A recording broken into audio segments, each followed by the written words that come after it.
Su Yi's expression eased, knowing that things were almost certain. He immediately contacted Xie Pengfei to deliver building materials to the defense line. Over the past year, Su Yi helped Xie Pengfei complete half of his KPIs. In Xie Pengfei's eyes, Su Yi was a benefactor and a supporter, someone he had to take care of. As soon as Su Yi spoke, Xie Pengfei arranged for the materials to be sent. Once the materials arrived, Su Yi gathered his brothers and started construction according to his plan. The land outside the city was unclaimed, so they could build as large as they wanted, with no obstacles hindering the work. Within a week, a 4-story building covering over 10,000 square meters was completed. Although the facilities were not fully finished, it was already ready for use. The first floor was an isolation treatment area with 300 rooms, each containing a bed, a private bathroom, and a small elevator for one person. Everyone who is sick and wants to enter the city must first receive treatment here. They cannot leave immediately after recovering.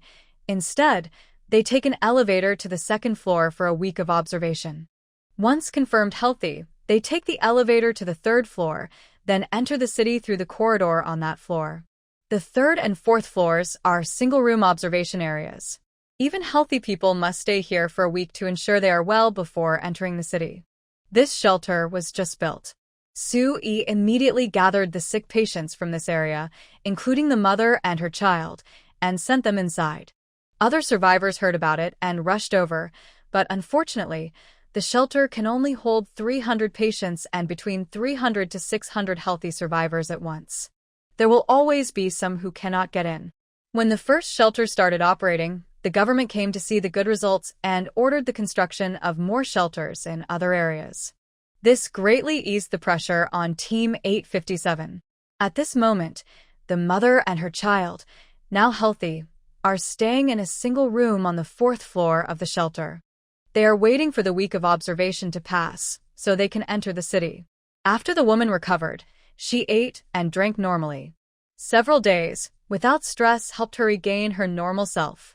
She looked very cold and indifferent, even ignoring the little boy. The boy was used to this. As long as his mother was okay, he was happy. He could play with a rope alone for hours.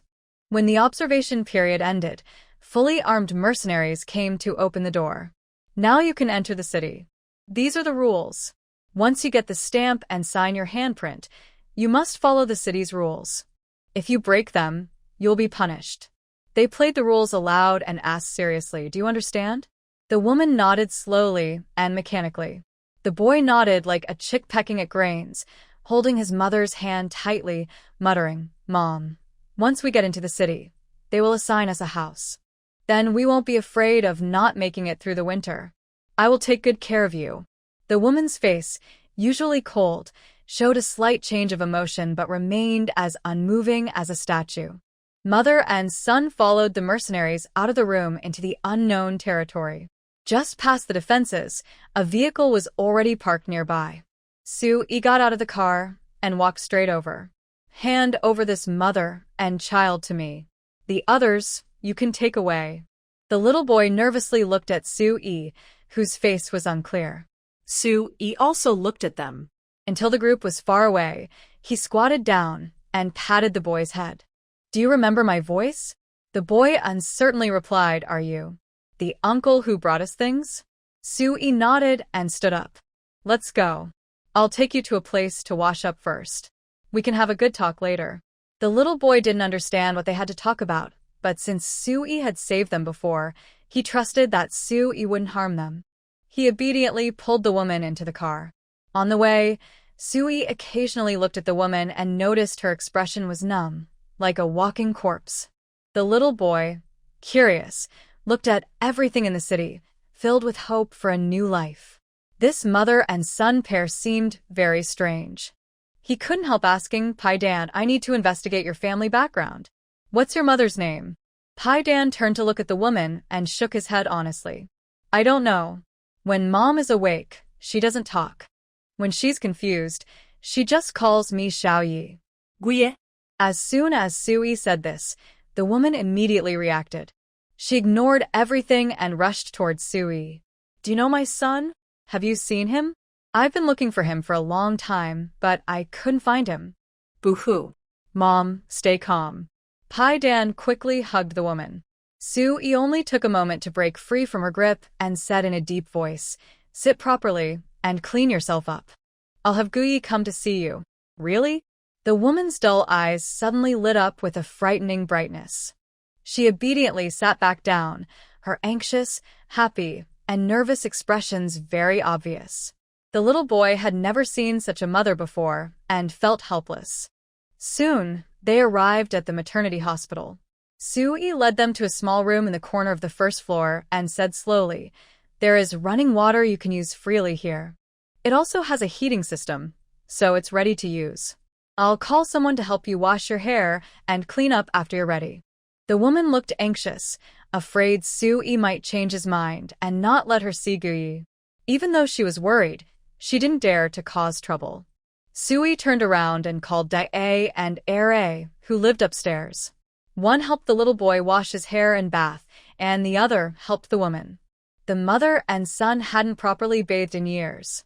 Their dirt and grime looked like part of their skin. It couldn't be washed off easily. They needed to soak in hot water with cleaning agents for a while, then scrub from head to toe with a bath brush. They had to do this at least 3 times. Their hair was shaved completely bald. The whole process took over 2 hours, leaving Dae and Ae exhausted. When the mother and son, now clean and dressed in new clothes, appeared again in front of Sue-yi, he carefully compared the woman's face with a photo. He immediately called Su Baihui and Guyi over. The grandmother and grandson were just next door, and they arrived very quickly. At the moment the 3 of them met, Su Baihui was shocked and covered her mouth, tears falling down her face. Guyi rushed over and tightly hugged the woman, crying, "Mom. Mom. It's so good. You're alive. You're alive. Xiaoyi? Are you? Xiaoyi?" The woman held Guyi's face, eyes full of disbelief and confusion. Sui showed her a family photo, saying, "You can compare. Last year, your mother-in-law asked me to find you and your son. I only found Guyi, but this time I unexpectedly found you. If you don't believe it, you can go to the blood collection center for a DNA test. In fact, everyone living in the city needs to have their DNA tested. I believe you." The woman hugged Guyi tightly, crying uncontrollably. Even if she couldn't recognize her grown-up son, she would still recognize her mother-in-law. Su Baihui had aged over the years, but her features hadn't changed. She couldn't be mistaken. She couldn't be mistaken. Su Baihui stepped forward and embraced both of them. The 3 of them cried together. Su Baihui looked at the woman with concern. "Yunro, how have you been all these years?" "It's okay, you can tell me." Jiang Yunro broke down, throwing herself into Su Baihui's arms and crying loudly, "Mom. I'm sorry for Gushi. I'm sorry for him. I don't have the face to see him." Su Baihui held her tightly. "Nonsense. It was caused by natural disasters and accidents. Whatever you've been through isn't your fault. Shi is watching over us from heaven. He would be happy to see you alive and well. Gushi is dead?" Jiang Yunro looked up from Su Baihui's embrace, staring intently. Su Baihui turned her face away and sobbed loudly. Guyi quickly held them tight. "Mom, Grandpa, and Dad are all gone." Grandma almost couldn't go on. It was Sister Jiang Miao who reached out to Grandma and gave her the motivation to keep going. "Now that we're all still here, it's good. You still have us." Jiang Yunro cried bitterly, but luckily her mother-in-law and son were with her. This time, she didn't lose her mind. Pidden looked at the 3 people reunited, feeling lonely. While everyone wasn't paying attention, he quietly slipped away. Sui noticed and chased after him. "Pidden, where are you going?" Pidden's thin back looked a bit forlorn in the dusk. He turned around and smiled brightly at Sui. "Uncle, I know my mom's biggest wish is to find her family and be with them. Now that she has her own home, Pidden should go. Where can a child like you go?" Sui stepped forward and picked him up. Pidden's head was buried in Suyi's neck. Tears wet Suyi's collar, but he didn't cry out loud, only muttered softly, "Since I was little, I knew my mom was taken by my dad. When she wanted to escape, he locked her up. Every day, he only gave her a little food. When he was upset, he would hit and scold her. Dad said my mom was crazy, and he said if it weren't for her giving birth to me, he would have thrown her to the wild animals long ago. But I know my mom isn't crazy. She misses her home too much. Now she has found her home again, and she doesn't like my dad or me. I can't stay with her anymore. Soo-ee trembled inside and tightened his arms around Pidden. You're still too young. It's hard for you to survive alone. I'm not afraid. Since my dad had a child with another woman, he doesn't care about me or mom anymore. When we were outside the city, I found food to feed myself and mom. I can do it, Pidden said quickly, with a slightly urgent voice. It seemed he wanted to leave immediately. Soo-ee respected his choice and took him into the car. Let's go to Uncle's house first. We'll see what Uncle says after he arranges things. How about that? Pidden nodded obediently and sat quietly in the car. At this moment, Jang Yunru, who had calmed down in the resettlement house, realized Pidden was missing. Because Pidden used to run around alone, she knew he was a very independent child and didn't think much of it. It wasn't until Soo-bai called her into the house and Pidden hadn't come back that she asked softly, Mom, where did the child who was with me go? Soo-bai huisai silenti. That child is yours, right? I saw him leave just now. Soo-ee followed him, but I don't know where he went. If you're worried, I'll contact Soo-ee and ask. Jang Yunru clenched her fingers, lowered her head, and felt an intense inner struggle. In fact, she hated the man who had ruined her life and despised Pidden. His existence reminded her of her painful past. But she also knew that if it weren't for Pidden staying with her and taking care of her all these years, she wouldn't have survived to reunite with her family. Her feelings for Pidden were very complicated. She didn't know how to treat this child. When she learned that Pidden had left independently, she suddenly felt heartache and wanted to cry. She couldn't bring herself to stop Soo-baihui's words.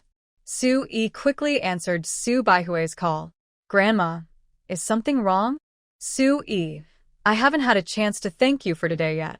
I want to ask you, is that child with you?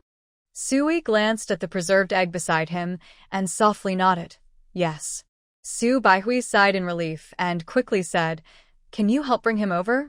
Yunru is looking for the child. Facing the car window, Soo-ee couldn't see her expression, so he asked, Preserved egg, do you want to go back? The preserved egg didn't turn around, just shook his head. Soo-ee sighed quietly, Grandma. The preserved egg doesn't want to go back. Today is your family's reunion time. Since he doesn't want to go, forget it. I'll find another place to settle him first. We can discuss it later, okay? That would be helpful. Thank you, Soo-bai said, hanging up the phone. She looked up at Jang Yunru, whose eyes were red, and pulled her to sit beside her. No matter how dark or painful things were before, they are in the past. In this world, everyone who survives has gone through something. As long as you're alive, that's what matters. Also, the child is innocent. I just took a quick look, and he's quite well-behaved and sensible. Don't hold hate for him. Jang Yunru shook her head hard. I don't hate him. How could I hate him? If he hadn't been with me all this time, I wouldn't even know where I'd be buried now. But, Mom. Can you and Xiaoyi accept him? Soo-baihui lovingly patted Jang Yunru's back.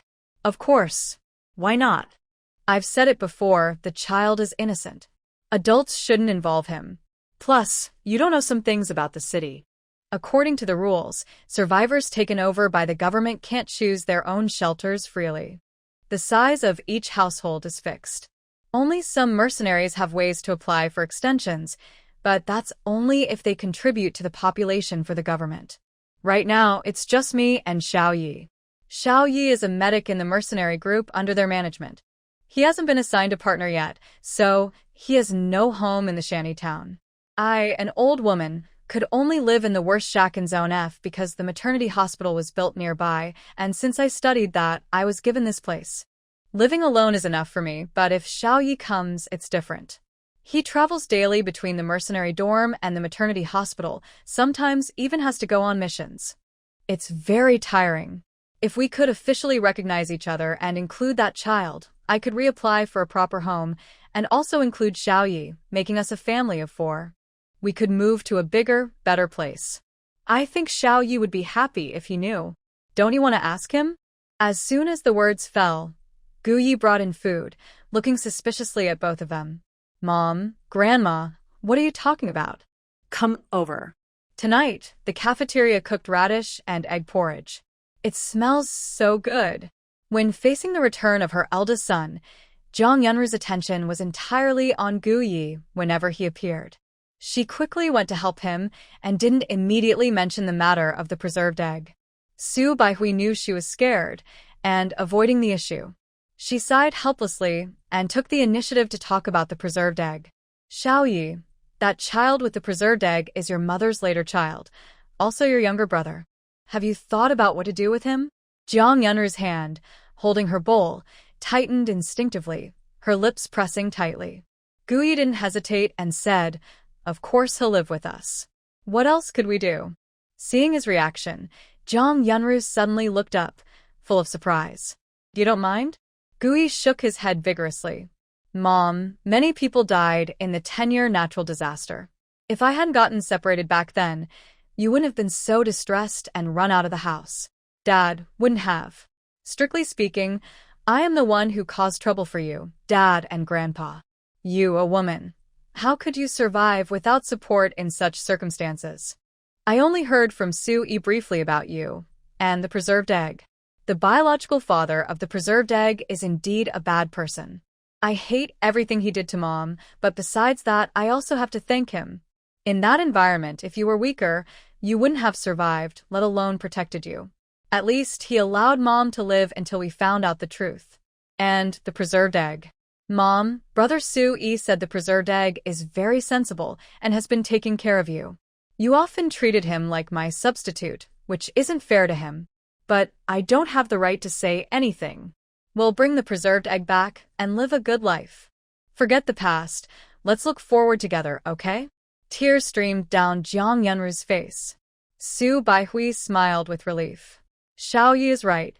Yunru, you are still yourself. Always been Ashi's most loved Jiang Yunru, and also Xiaoye's best mom. I am proud to be your mother-in-law. Mom. Xiaoyi. Jiang Yunru turned around, hugging them tightly, crying loudly. The burdens and gloom accumulated over the years seemed to be lifted at this moment, and she felt at peace. Meanwhile, Su-yi returned to Hutong District E with the preserved egg.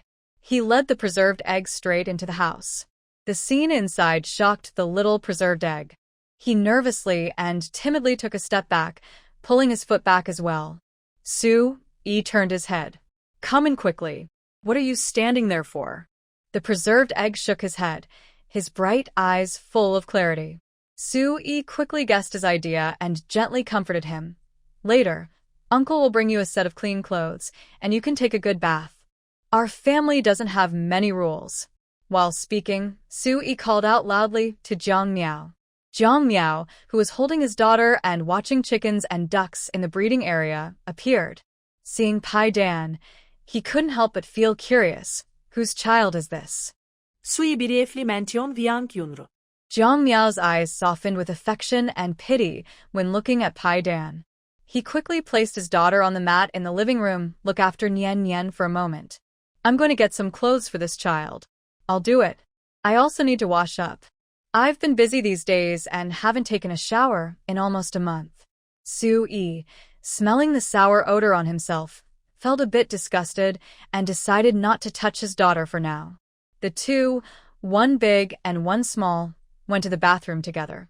When the hot water was turned on, Pai Dan's eyes lit up and he instinctively tried to drink the water with his mouth. Su-yi just smiled without stopping him. "If you want water, I'll ask your aunt to pour some for you later." While speaking, Su-yi efficiently shaved Pai Dan's head, applied shampoo, and scrubbed him with a brush. When most of the dirt on his skin was cleaned, Su-yi noticed that Pai Dan had many old and new wounds and bruises, some blue, some purple. His body was thin, with hardly any flesh, and the injuries looked shocking. Su-yi washed more gently and looked more serious. "How did these injuries happen?" Pai Dan looked into Su Yi's serious eyes and dared not lie, so he honestly explained, "Some were caused by my dad and other brothers and sisters, some were hurt when I was scavenging, and some were from falling." Su Yi felt uncomfortable inside. He took a deep breath and focused on washing Pai Dan. When he was done, he put on Jiang Miao's clothes for him. "There are no suitable clothes at home. Tomorrow, Uncle will find some for you. For now, wear your aunt's." Pai Dan nodded obediently. He carefully brushed his teeth again. When he came out of the bathroom, Jiang Miao couldn't help but praise him. "Not bad, not bad. You're a handsome little boy. Your name is Pai Dan, right? Go play with your sister first. Aunt will cook for you." Su Nian, the little baby, was very curious about the suddenly appearing older brother, babbling and waving her arms excitedly. Pai Dan sat quietly beside her, carefully teasing her. The two children played happily together. Jiang Miao glanced at them and focused on cooking. Due to the serious malnutrition of the century egg, she also wanted to give the child better food. She took a big bone to make soup, planning to cook a bone and vegetable porridge for the child, and also prepared scrambled eggs with tomatoes. While cooking, the whole room was filled with the smell of food. The century egg's stomach growled loudly, making him feel anxious. He hurriedly covered his stomach, looking worried. Su Nian thought her brother was playing with her and smiled even more happily. At this moment, Su Yi also finished washing and turned around to give the century egg a compressed biscuit and a cup of warm water. "Eat this first to fill your stomach. We'll eat properly later." The compressed biscuit was a luxury for the century egg. He didn't dare to think about eating more. Watching the century egg eat, Su Nian's mouth watered eagerly. Jiang Miao glanced over and simply brewed 2 cups of milk powder for them. "Here, century egg, instead of water, drink this milk powder. It tastes better." She placed the milk powder in front of the century egg, took away the water, and also handed a bottle to her daughter. The little girl took the bottle and drank loudly and happily. The century egg imitated her, taking a big sip. The rich, sweet milk flavor instantly enveloped his taste buds. His eyes widened unconsciously, showing shock. Su Yi smiled and patted his smooth head. "Is it tasty?" The century egg nodded vigorously. Su Yi thought for a moment and said, "Starting today, drink a cup every day to add nutrients." The century egg was startled and shook his head nervously. "Uncle, I don't need that. I can eat white radish. I don't need such good food." Su Yi said nothing and directly led the century egg to the backyard. "See? These are vegetables grown in the field, and behind there are chickens and ducks. Uncle's house isn't short of food for you. If you feel embarrassed, just watch your aunt's little sister for a while and help her out." The century egg was stunned by the sight of the vegetable field and couldn't think clearly for a long time. He mechanically nodded and said nothing more. After finishing his meal, he immediately went to play with Su Nian. Su Yi took the opportunity to tidy up the room where he had previously slept and told the century egg, "This room is yours to stay in. Uncle is busy and will leave soon. When I'm not home, listen to your aunt. Remember, don't open the door by yourself. If someone knocks, find your aunt. You must not run outside alone. In a few days, I will take you to the inner city to register and get a personal smartwatch." It wasn't that Su Yi didn't want to handle it immediately. He was waiting for news from Su Baihui's side. If Zhang Yunra doesn't plan to keep the son, he can temporarily take care of Pai Dan or find a better place for him. If Zhang Yunru wants to keep the son, he will definitely have to return Pai Dan, and Pai Dan's personal information will be linked with Zhang Yunru. Pai Dan nods heavily. Su Yi breathes a sigh of relief. Dinner is almost ready now. He immediately goes to help Zhang Miao and casually mentions the situation. In front of Pai Dan, Zhang Miao assures Su Yi, "Don't worry, I feel a special connection with this child whenever I see him. I'll take good care of him at home. If Director Su comes looking for him, I'll carefully check the situation and report back to you. I won't let the child go out casually." Su Yi feels more at ease. During dinner, Pai Dan wants to help but doesn't know what to do, so he observes carefully and remembers how Jiang Miao does things. When a bowl of hot bone porridge is placed in front of him, Pai Dan looks a bit confused. "What's wrong?" Jiang Miao asks with wide eyes. Pai Dan sadly starts to cry. I can't eat anymore.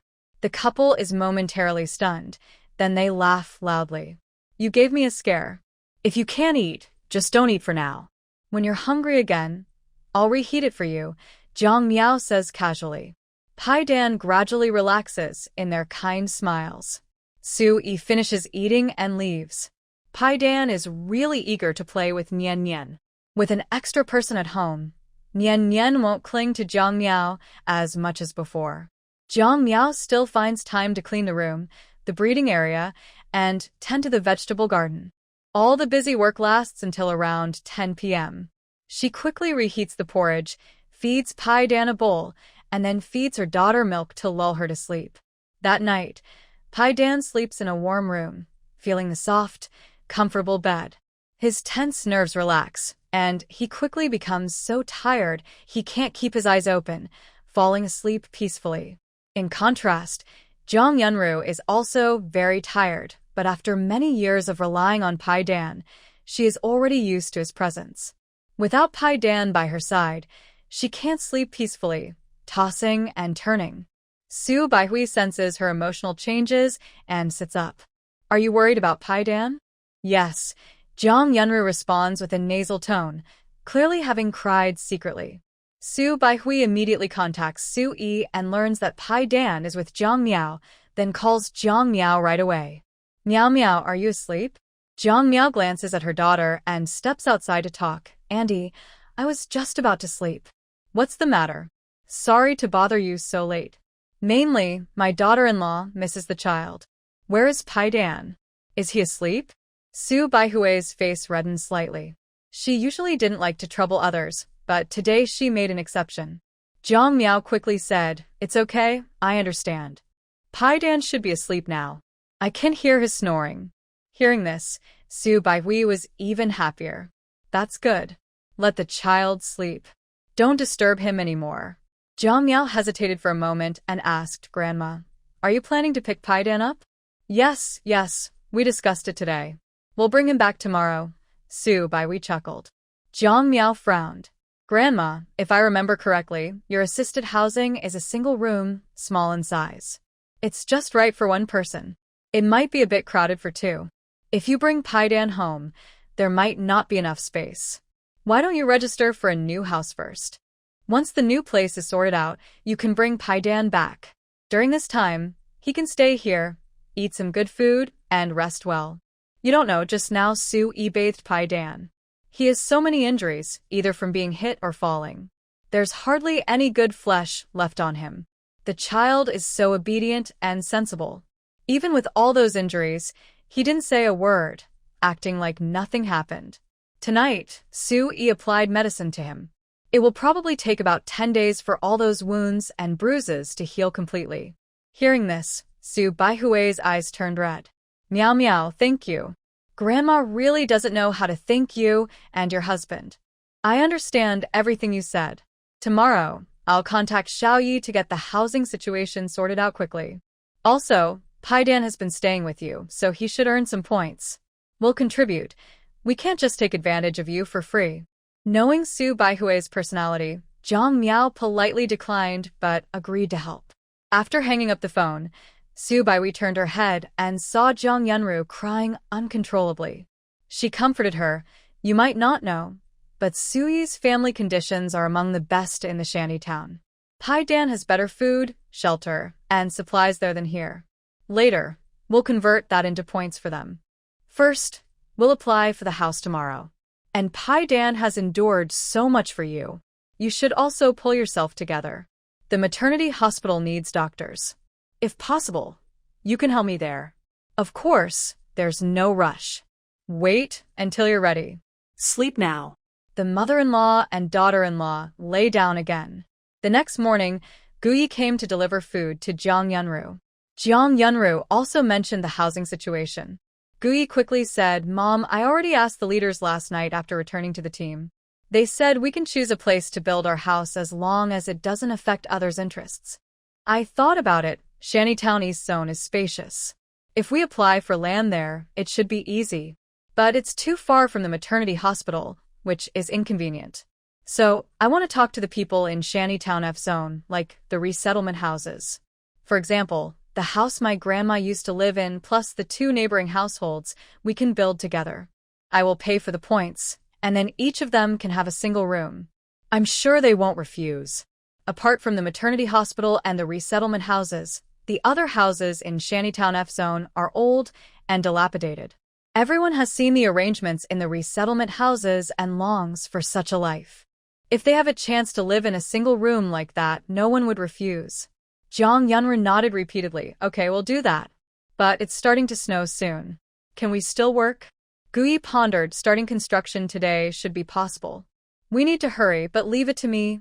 I will handle it properly. Seeing her son capable of handling things on his own, Jang Yunru felt a surge of strength inside her. After careful thought, she clenched her fist with determination.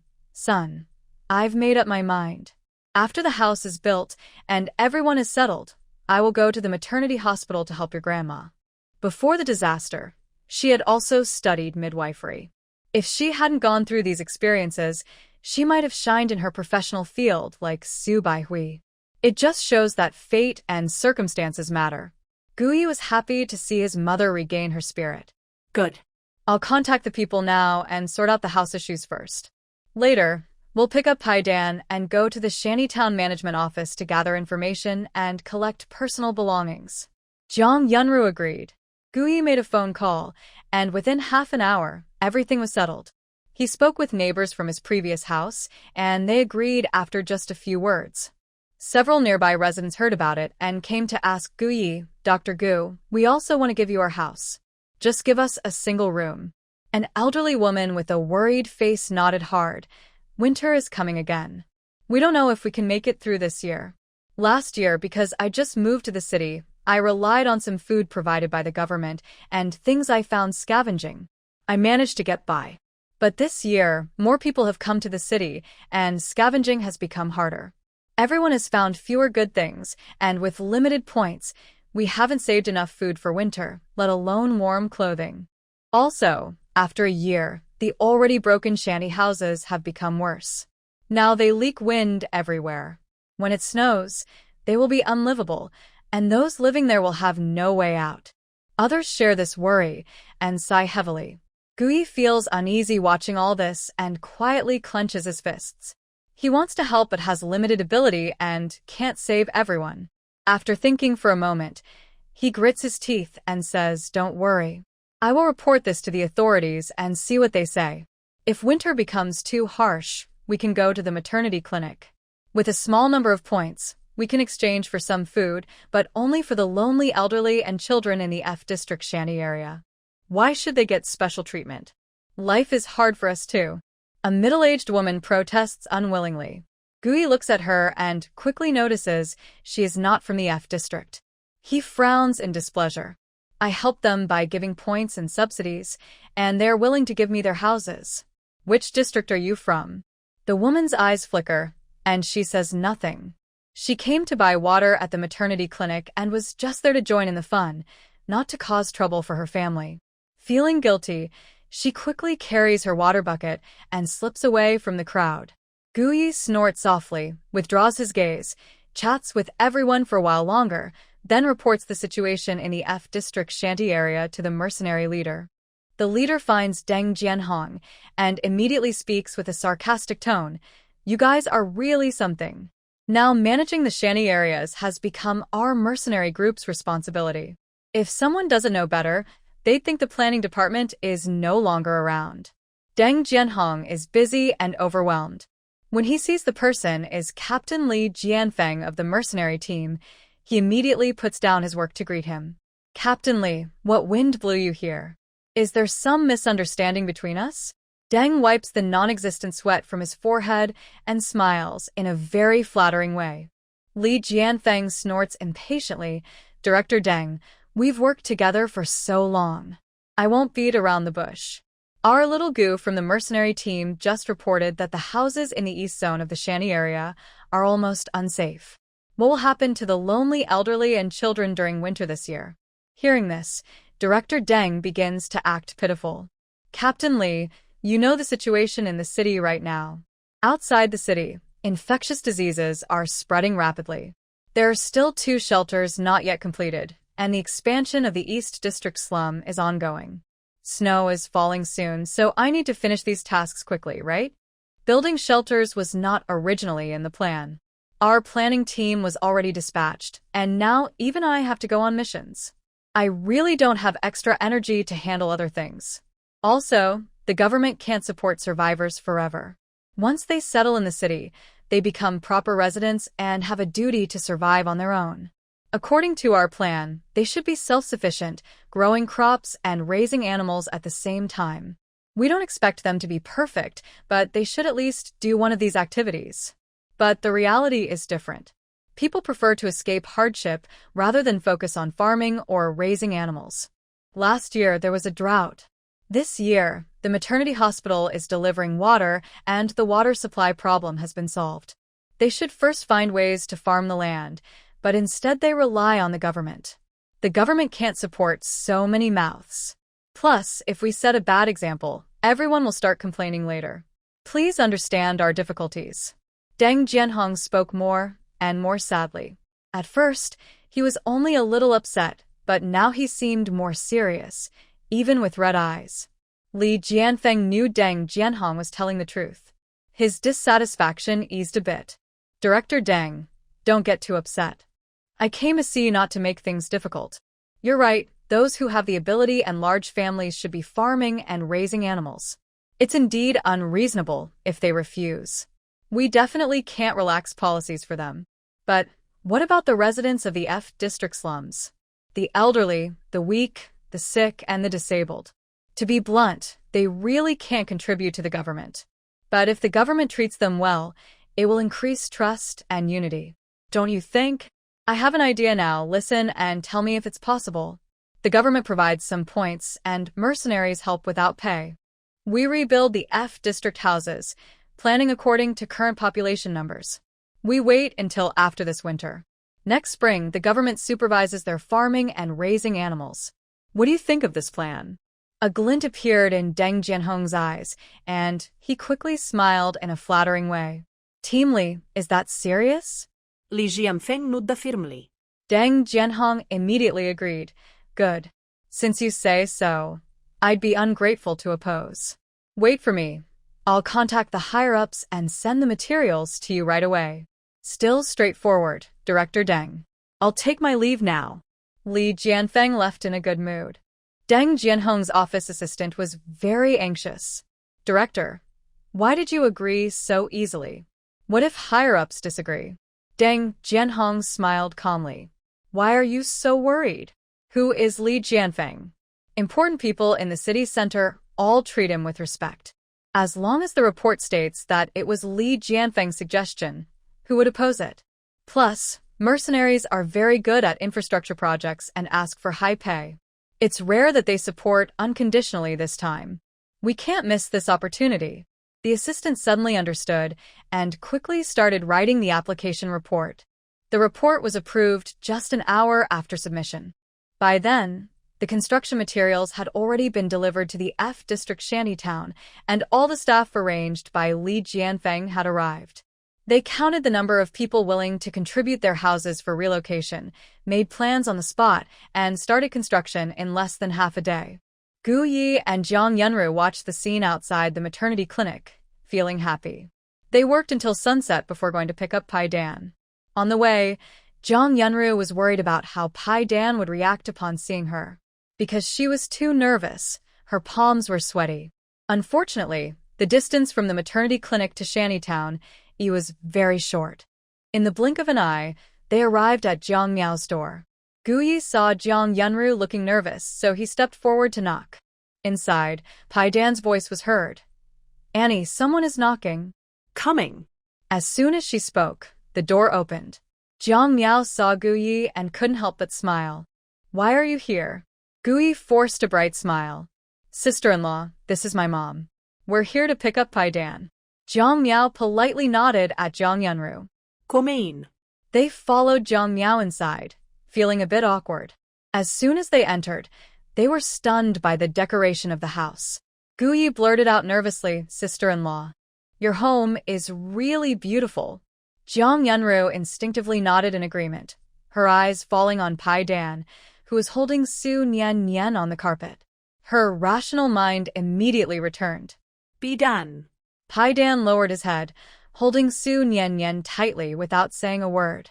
Jiang Miao invited them to sit and politely explained, yesterday, when Su Yi brought Pai Dan back, I saw he was very dirty, so I took the liberty to give him a thorough bath and shaved his hair. After the bath, I found that he had injuries all over his body. Su Yi applied medicine to him, saying he would take about 10 days to heal. Injuries? What kind of injuries? Gu Ye's face darkened. Jian Miao quickly called Pai Dan over and lifted his shirt to show the two of them. This area is probably all bruised from being hit, big and small, dense with marks. Some are scabbed over and scarred, others still healing with traces left. His arms and legs are covered in bruises. It must hurt a lot. After inspecting himself, Gu Yi was so angry his eyes turned red. He grabbed Pai Dan's shoulder and asked seriously, "Who did this?" Pai Dan was so scared, he didn't dare to speak. Jian Miao shook his head at Gu Yi, then looked at Jiang Yunru, who was crying softly with tears streaming down her face. Dr. Gu, I think your mother should know about this. Pai Dan is sensitive and sensible. Don't pressure him. By the way, you mentioned earlier that you came to pick him up. Are you taking him back to stay? Guyen oddet. Sister-in-law, Pai Dan is my younger brother. I can't keep bothering you. I live in the mercenary group, and my grandmother lives in the resettlement housing. My mother and Pai Dan just came back. The two of them can squeeze into the housing, but 3 people definitely can't. I already applied to the leaders this morning. The residents of the F district in the shantytown told us their houses can't withstand this winter. After discussing with the planning department, they decided to rebuild the F district. They'll build new houses similar to the resettlement housing, 1 person per room. First, enough houses will be built, then the planting and breeding areas will be allocated. With proper planning, F District will free up a lot of space, which might make it easier for everyone to apply for land or to develop public infrastructure. Having seen how bad F District was, Jian Miao was genuinely happy for them. Dr. Gu, you've done a great thing. Gu Yi looked at Pai Dan and laughed self-deprecatingly. I'm not as great as sister-in-law says. I just want a bigger piece of land to build a house. According to the current progress, the houses should be finished soon. Once they're built, I'll bring Pai Dan back. Today, I mainly wanted to take Pai Dan and my mother to the Shantytown Management Office to gather information and collect personal belongings. Jian Miao understood immediately. He quickly went inside, brought out a hat for Pai Dan to wear, and put a short down jacket on him. Pai Dan wasn't tall. The jacket reached his calves, making him look like a little penguin. Jian Miao burst out laughing. All right. Pai Dan, you go with your mother and brother to handle the household registration first, then come back. For now, stay at Auntie's house. Once the house is built, you can go home, okay? Pai Dan nodded obediently. Gu Yi took a moment to realize and awkwardly touched his nose. Sister-in-law, Pai Dan and I are brothers. I call you sister-in-law, and he calls you auntie. We're from different generations. Jiang Miao didn't mind. It's okay, it's okay. He even calls my sister Nian Nian. We shouldn't fuss over small things. She personally saw the 3 of them out. Jiang Yunru walked to the door and bowed sincerely to Jiang Miao. Miss Jiang, thank you so much for helping our family. We really appreciate it. Jiang Miao smiled lightly and shook her head. Helping each other is what we should do. Hurry over now, it will get colder when it gets dark. Gu Yi quickly led them away, constantly comparing Pai Dan's height and chatting with him. How did you find eating at your sister-in-law's house?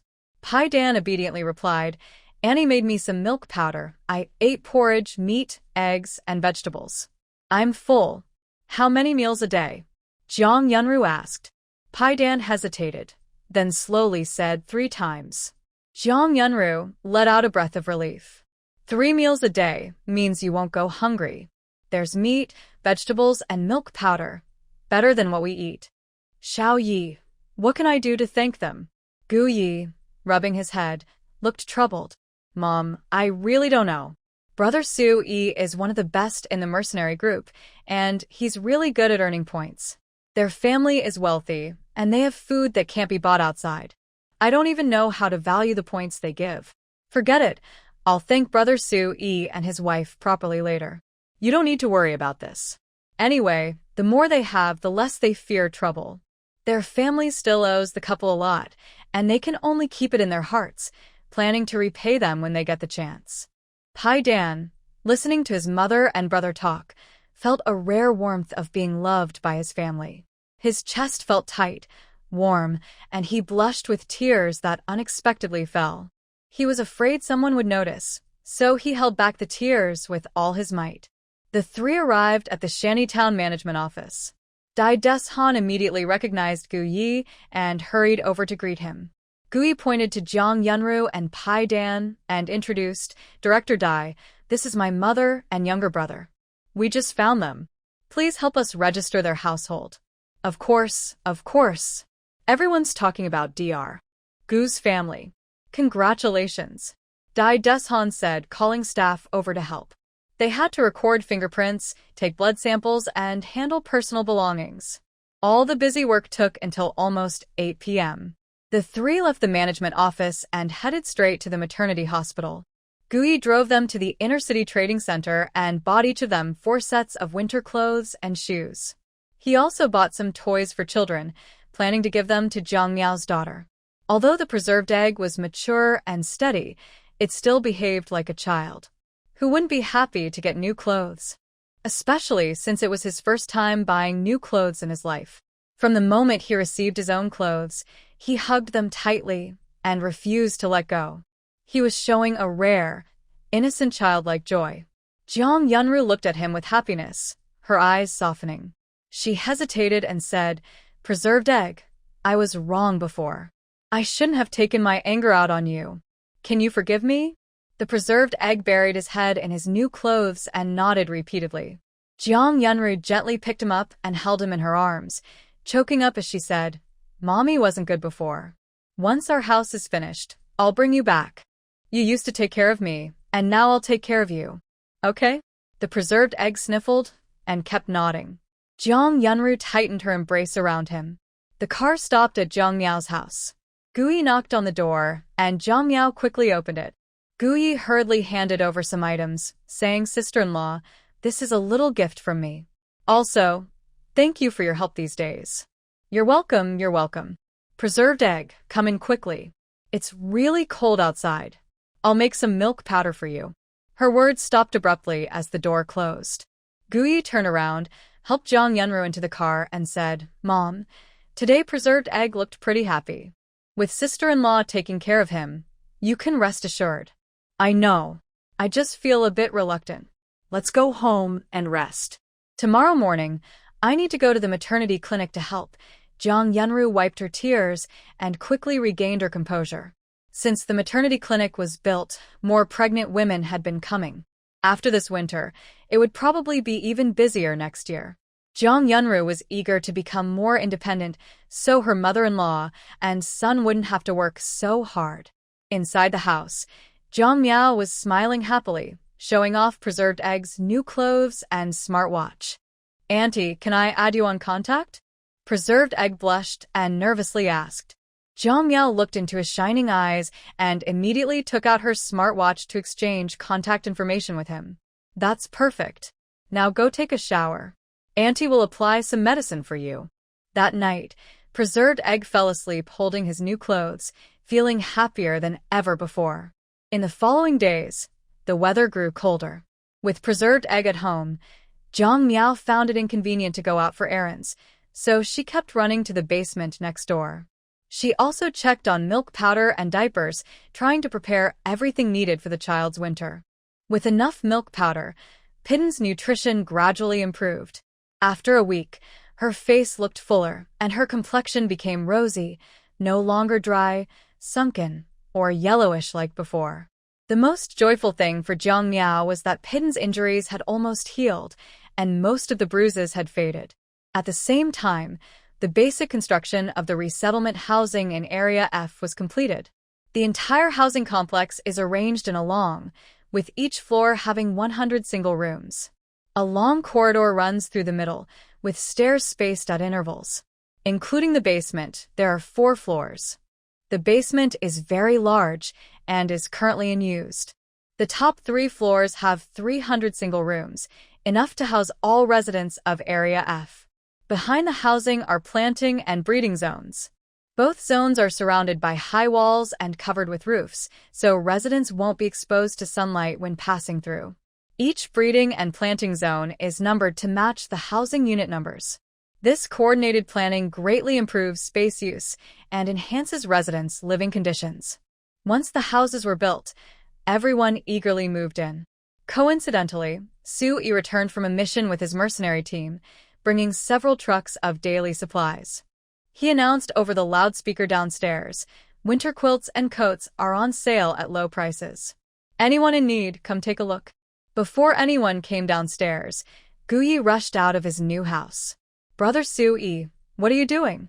Soo-yi grinned and explained, "We had good luck on this mission. We found a furniture market with many home textile shops. All undamaged items were handed in, and these remaining ones are a bit dirty or damaged. Meow Meow said many people in Area F lack winter supplies, so I brought these materials. Just give some points as a token, and you can get a thick quilt or a fleece blanket like this." He suggested, "Why not ask around and see who needs what? Call them down to take a look." Recently, the weather turned gloomy for several days, with no sunshine, so everyone was free to go out. Gu-yi, who was responsible for this, knew exactly what each family needed. After checking the prices, he immediately said, "No need to call everyone down. I'll cover the costs and help move the supplies upstairs, then distribute them to those in most need." By the time everyone finished, it was already 3 p.m. Gu-yi invited them to his house to rest and have some water. Soo-yi didn't refuse politely. When they arrived at Gu's house, he noticed that Gu-ye's home layout was quite similar to his own, even with wooden paneling used for decoration. Seeing Soo-yi's surprised expression, Gu-yi awkwardly chuckled and said, "Brother Soo-yi, I looked around and still think your house is the most comfortable. I discussed with Grandma and Mom, and based on your home's design and decoration. Hee hee. Soo-yi smiled and glanced at the empty house. "Perfect, the team has some furniture now. Someone will deliver it soon, and it should be ready for living. Brother, you're really my real brother. Wait, I'll call right now." Gu-yi excitedly contacted the leader, explained his request, and happily hung up. Then he said to Soo-yi, "I think the house will be ready for people to move in within a couple of days. I want to go pick up Pai-dan." Soo-yi was noncommittal and asked, "Where is your mom?" "At the maternity hospital. She used to study this, so she's quick to learn. She's been helping Grandma a lot these days." Hearing this, Soo-yi frowned slightly. "You all are so busy. Are you bringing Pai-dan home just to watch over the house?" Gu-yi hesitated, blinked vigorously, and shook his head. "No way. But you're right, if only Pai-dan is left at home, it might be troublesome. Maybe he can help at the maternity hospital?" Soo-yi scoffed. "Forget it. He's still a kid, can't read or write. What can he do at the hospital?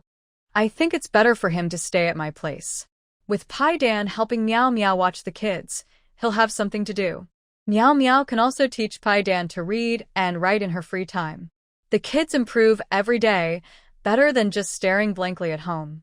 I need to discuss this with my mom and grandma and ask Pai-dan what he thinks." Gu-yi put away his joking attitude and fell into thought. Soo-yi didn't continue the topic. After drinking 2 glasses of water, he left with his brothers. Tang Zheng and the others returned to the mercenary group, while Soo-yi drove to his house. He quickly opened the door, stepped inside, and shut it swiftly to block out the cold wind outside. Jiang Miao and the children were playing in the living room. When they heard the sound, they looked up at Soo-yi entering. "Nian Nian, your dad is back." Jiang Miao picked up the children and teased them. Soo-yi couldn't help but show a gentle smile and patted Pai-dan's head. "I'm going to take a shower first, then play with you guys." The man's shower was intense, like a battle. In less than 10 minutes, the fresh and clean Soo-yi walked over to Jiang Miao. Taking advantage of Pai-dan's distraction, he kissed Jiang Miao first, then picked up his daughter and kissed her several times, making the child giggle happily. After playing for a while, Soo-yi placed the child on his lap, then looked at Pai Dan, who was writing, and asked, "Do you know some words?"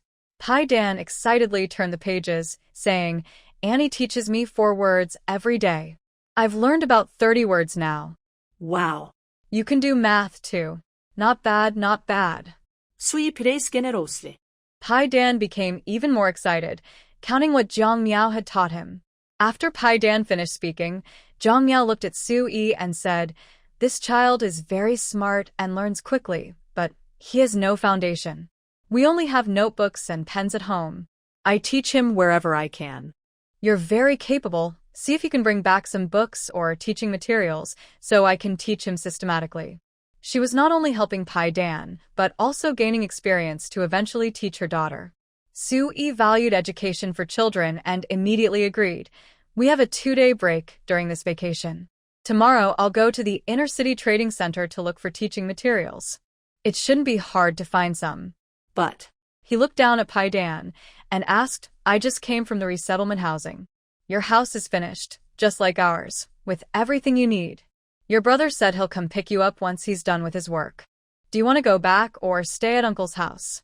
Pai Dan was momentarily stunned, looking up at Soo-yi with confusion, as if unsure what to decide.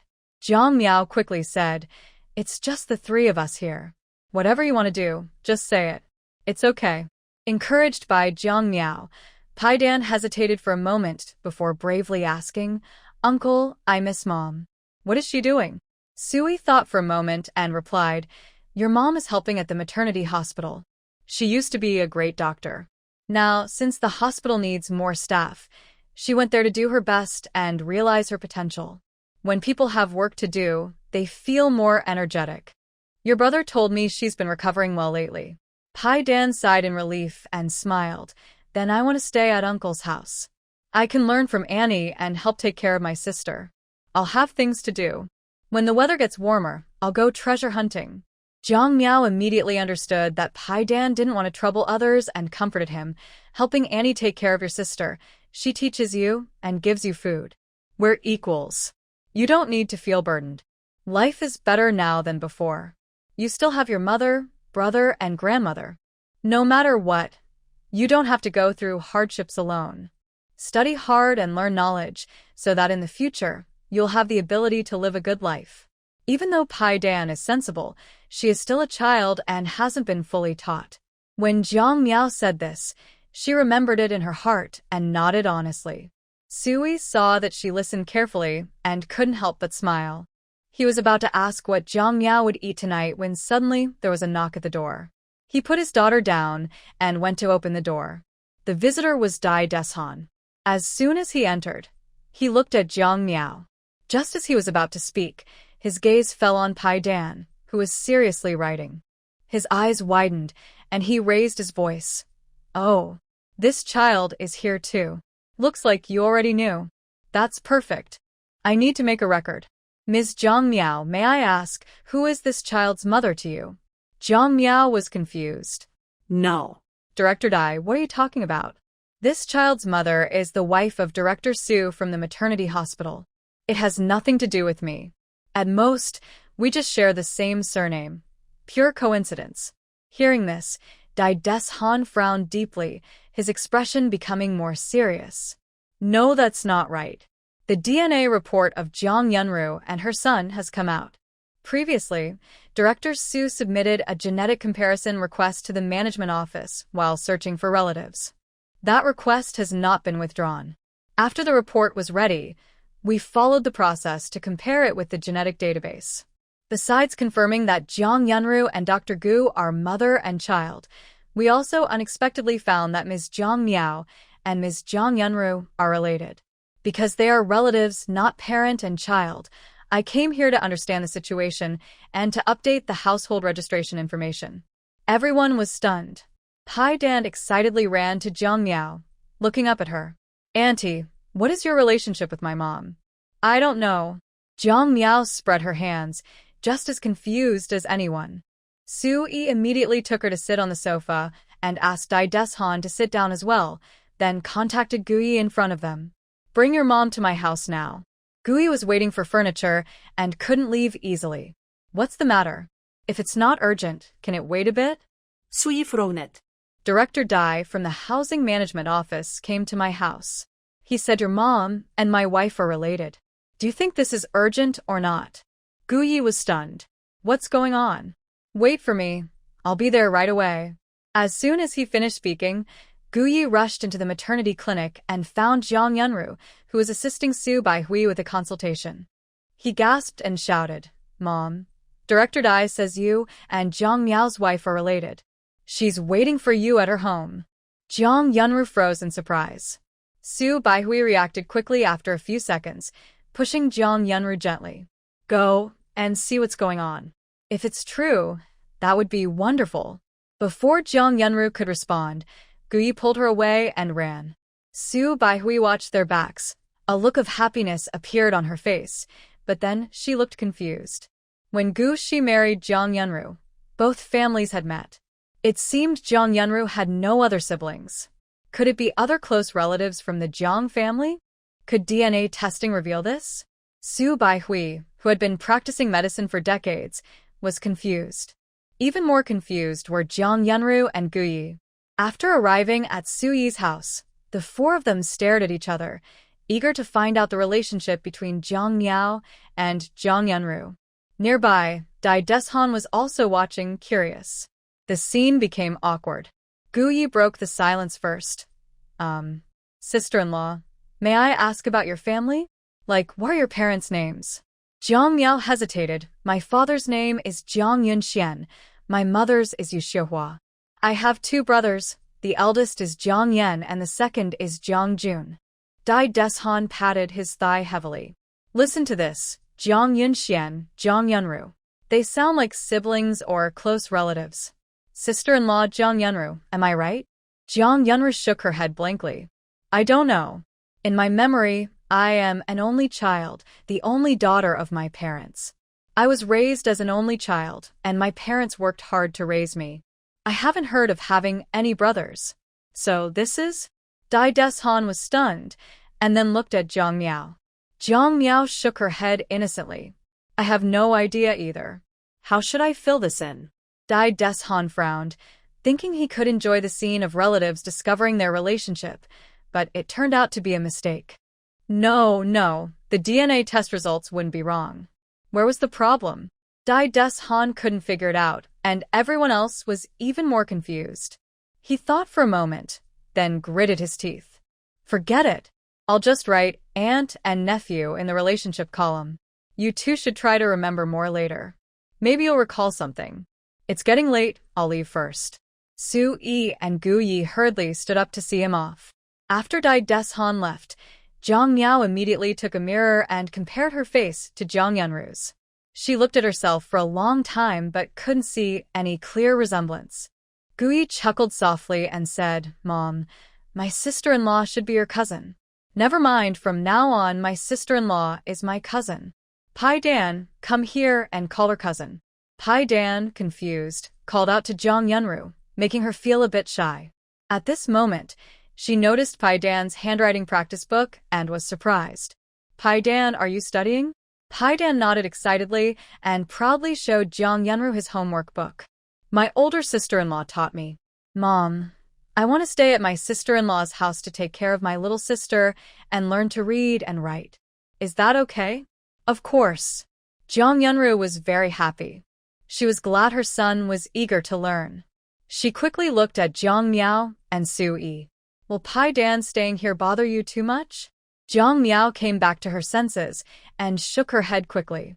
No, he has helped me a lot. I actually hope he stays here longer. He can keep me company and help me relax.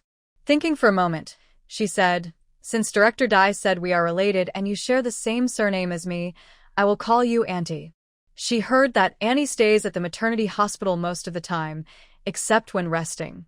She thought it would be good for Pai Dan to stay at her place.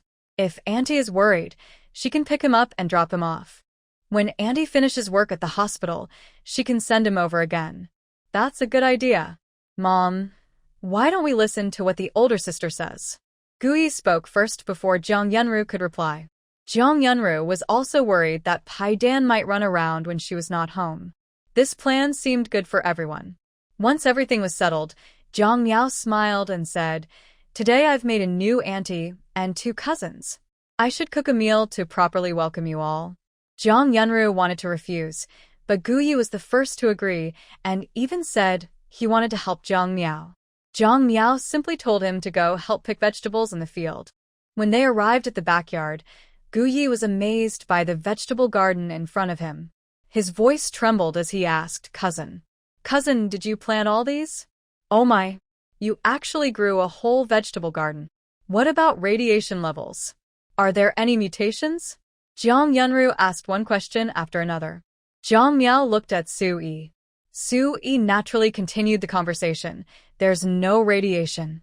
These soils were dug from underground and weren't exposed to direct sunlight. The entire greenhouse uses strong artificial lights.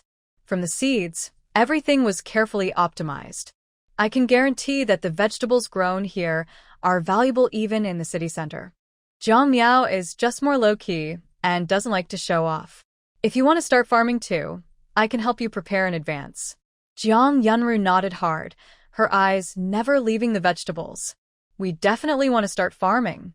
She looked at Jiang Miao with admiration. "Miao Miao, can I come by your house more often when I pick up Pidden? I want to learn about farming." Although she knew a lot of things, she was completely unfamiliar with farming. She didn't even know what vegetable seedlings looked like. "Of course, my aunt can help me with the work. We have 3 acres of land, and it's hard for just me to take care of it. I also raise many chickens and ducks. Tonight, we'll slaughter 1 chicken and 1 duck, make soup and braise dishes, and invite Director Su to join us for a big meal." Wow. Guyi almost drooled. Pidden had never seen chickens or ducks before, nor eaten chicken or duck meat, so he couldn't understand why Guyi was so eager. But he played along happily, full of excitement. Curious, everyone followed Jiang Miao to the breeding area. When the door opened, the noise from the breeding area was very loud. Guyi exclaimed, "Oh my. Now I finally understand why my cousin-in-law looks forward to his days off and coming home. Your place is like a big granary with all kinds of food. If it were me, I wouldn't want to leave either." Jiang Yunru was so shocked she couldn't speak. Pidden had stayed at Jiang Miao's house for a long time, but had never been inside before. Seeing the chickens and ducks, he was more scared than happy, constantly hiding behind Su Yi. This was normal. Su Yi didn't force him to go in, but held his daughter outside to keep him company. Jiang Miao held a basket and first collected the eggs that hadn't been picked up in the past few days. Then she handed the basket to Jiang Yunru and aimed at a fat, handsome rooster to catch. Guyi eagerly rushed forward. "Cousin, let me do it. Let me do it." Jiang Miao immediately took a step back. Catching chickens looked simple, but for someone inexperienced like Guyi, it was still difficult. Especially when he missed the first time, causing chaos in the breeding area. Chickens and ducks flapped and ran around wildly, as if there was a riot. Even Jiang Yunru was startled and quickly retreated. Guyi was so angry at his first failure that he yelled loudly, glaring at the lucky rooster that had escaped.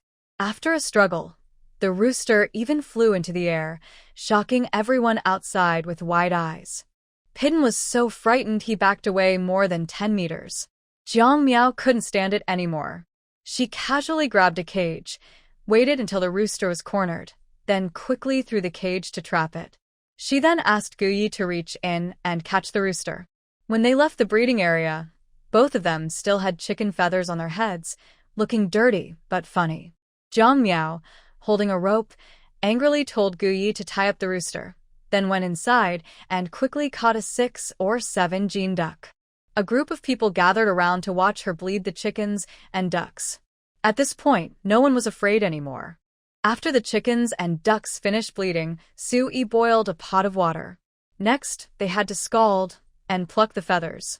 Jiang Yunru watched for a while, then tried to learn by doing, asking casually, "Did you hatch these chickens and ducks yourself?" Jiang Miao nodded and said thoughtfully, "At first, the government gave me 5 eggs and 5 duck eggs, all fertilized. I handled them simply and they all hatched. I raised them for 2 years but didn't want to eat them. The eggs kept hatching, and now they've become what you see. If you want to raise some, I can give you chicks and ducklings in spring. But raising chickens and ducks depends on their feed. I suggest you start planting vegetables first. Jiang Yunru suddenly realized, so you planted so many vegetables just to raise these chickens and ducks, creating an ecological cycle. Jiang Miao neither confirmed nor denied. She has a check-in system, and the feed for the chickens and ducks comes from her check-ins. She doesn't need to feed them with vegetables. But she definitely wouldn't make this public. While they were talking, all the chickens and ducks were taken care of. Since the ducks are bigger, they're better roasted as duck dishes. The chickens can be cooked with white radish in soup. They could also make steamed buns or pancakes and stir-fry some greens. With such a meal, it would be a feast, even more rare than a full banquet at most. Guyi looked at the sky, grabbed his gear, and prepared to leave. I'll go to the maternity clinic to pick up Grandma. Remember to save a portion for me.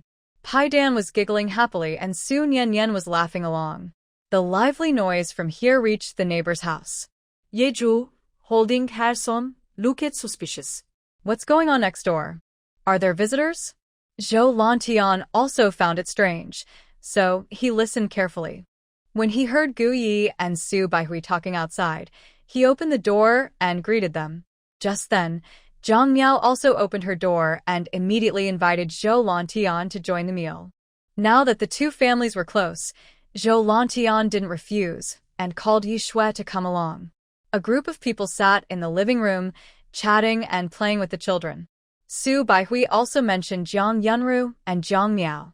Zhou Lantian and his wife hurriedly congratulated them. Yi Shui said with envy, "It's not easy to find relatives with blood ties at such a time. It really is worth celebrating." Su Baihui nodded in agreement, looking at Zhou Kongsheng, and asked, "The child is doing well, getting chubbier." Yi Shui placed her son next to Su Nian, saying, "Grandma, look at these two kids, and you'll see what chubby really means." Su Nian looked at least a size bigger than Zhou Kongsheng. Su Baihui laughed out loud.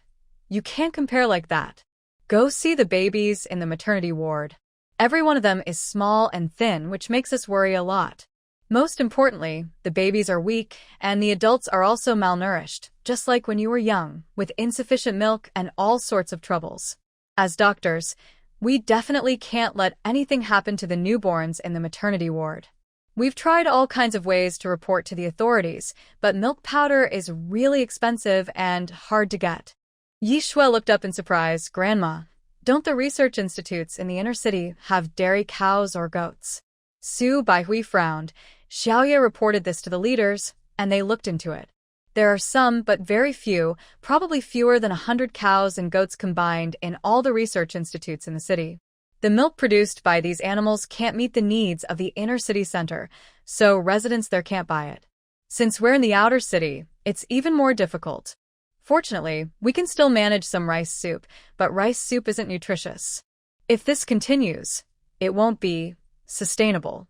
These were the difficulties faced by the maternity ward. Su Baihui usually wouldn't mention these issues, but Yi Shui asked, and since she was more relaxed now, she explained a bit more.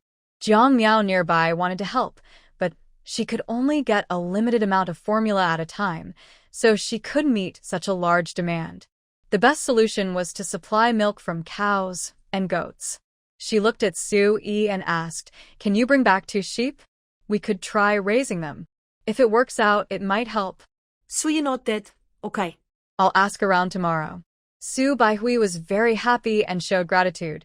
"Su Yi, thank you so much for your help." Su Yi shook his head. "It's nothing. I was just asking. I can't guarantee anything." Su Baihui nodded repeatedly. "That's normal.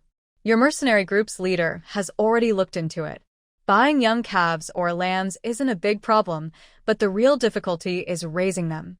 Right now, people are not even getting enough to eat, so who has extra food to feed cows and sheep?"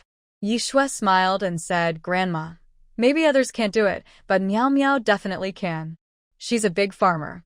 Her 3 acres of vegetables grow very well, and raising a cow or sheep shouldn't be a problem." Seeing Su Baihui's disbelief, Yishue took her to the backyard vegetable garden for a tour. Soon, Su Baihui's surprised exclamations came from the backyard. The people inside exchanged smiles, not surprised at all. Jiang Miao looked around and said thoughtfully, "The chicken soup is probably ready. I wonder if the roast duck is done. I'll go check." The roast duck she made was real roast duck, coated inside and out with a layer of syrup and soy sauce. She stuffed some vegetables into the duck's belly, wrapped it in tin foil, then covered it with mud and placed it in the fire. The fire burned fiercely, and on top, a big pot of braised rice and steamed buns was cooking. Now, the braised rice and buns were ready, and the roast duck was probably done too. Zhang Yunru and Yishue quickly went to help. The aroma of the food wafted into everyone's noses, making everyone drool and unable to look away. Jiang Miao first placed the steamed buns into a large basin, then scooped up the braised rice with meat and vegetables and soy sauce, smelling incredibly delicious. Gu Yi, who had been standing behind everyone, suddenly spoke, "I can serve a whole pot of rice just by myself." Jiang Yunru gave him a playful slap and said, "You can't eat like that." Jiang Miao smiled and waved her hand. "It's okay. We made so much main food today, enough to fill everyone." She used tongs to turn over a big lump of earth in the stove, then buried it again. Adding firewood and washing the pots, she then cooked a pot of spicy cabbage, a pot of cauliflower, and a pot of chicken soup. Everything was ready. "The roast duck needs a little more time. Let's eat first." Jiang Miao cheerfully called everyone to the table. The delicious smell of the food made Gu Yi feel full and satisfied. Su Baihui and Jiang Yunru's eyes lit up from the food, and they didn't want to waste a single grain of rice. Zhou Lantian and Yishue didn't need to be told. They had been here before, but each time they were amazed again. When most of the dishes were finished, Jiang Miao took out the roast duck, and its rich aroma made everyone's appetite grow even more. The duck was large. When chopped into pieces, it filled half a basin. Eating it with steamed buns, it was so fragrant it almost made people dizzy. Everyone ate until they were full. Su Baihui immediately said she wanted to learn farming and raising animals from Jiang Miao. If it weren't for her current job at the maternity hospital, she might have quit to focus solely on farming and raising chickens and ducks. After the meal, everyone sat around chatting, and the topic naturally turned to the maternity hospital again. Su Baihui looked at Zhou Lantian and his wife with some regret. "You both studied medicine. If there was a hospital, you could use your skills there. It's a pity now only a maternity clinic exists. That's easy to fix. Just apply to build a hospital," Zhou Lantian replied. Before he finished, Jiang Yunru nudged him. "What nonsense are you talking? Can you just build a hospital whenever you want?" Gu Yi looked hurt and rubbed his head. "Mom." "You've called her Ro. So can you be a bit gentler? You've been hitting me a lot lately." "Of course. That's because you talk nonsense." Su Baihui scolded him too. Gu Yi felt hopeless and asked Su Yi for help. "Brother, please speak for me. Don't you think we need a hospital here? It doesn't have to be very fancy, just enough to serve as a shelter where we can isolate and treat people during flu outbreaks or similar illnesses, right?" Although Su Yi thought Gu Yi was a bit reckless, he supported this idea. No one can guarantee that there won't be more contagious diseases in the city. The government does want to build a hospital, but right now, the most urgent task is expanding the shanty town. As I understand, after finishing the East District 2, construction in East District 3 will start immediately. Even if it can't be done this year, the progress will speed up next year. Currently, Zhang Cheng is in charge of this project, and I know little about it, Su Yi explained. Su Baihui note that. If that's the case, building a hospital might take some time. I'll talk to my master. He's more influential than I am, and if he steps in, things might get done quickly, Gu Yi thought to himself. Seeing how eager he was, Jiang Miao found it strange. "Why are you so interested in building a hospital?" "Wuye chakleta kardli." "I'm a doctor. If there's an outbreak or injuries, I have to be on the front lines. Basically, it's because our medical conditions are poor and there's a shortage of medical staff. Having a hospital would help train more medical personnel on a large scale. That way, I'd have more time to farm, raise chickens and ducks, and so on." Jiang Yunru rolled her eyes. "I think you're just craving it. Hee hee. Hee hee hee. Gui smiled sheepishly, unbothered by being caught out. Both mother and daughter-in-law felt helpless. Su Baihui glanced at Pai Dan's homework book, affectionately patting his head. Study hard. When the time comes, learn medicine from us. Pai Dan nodded obediently, secretly setting a goal for himself. They finished dinner around 10 p.m. and dispersed. After putting his daughter to sleep, Su-yi also went to bed. The couple then discussed raising cattle and sheep.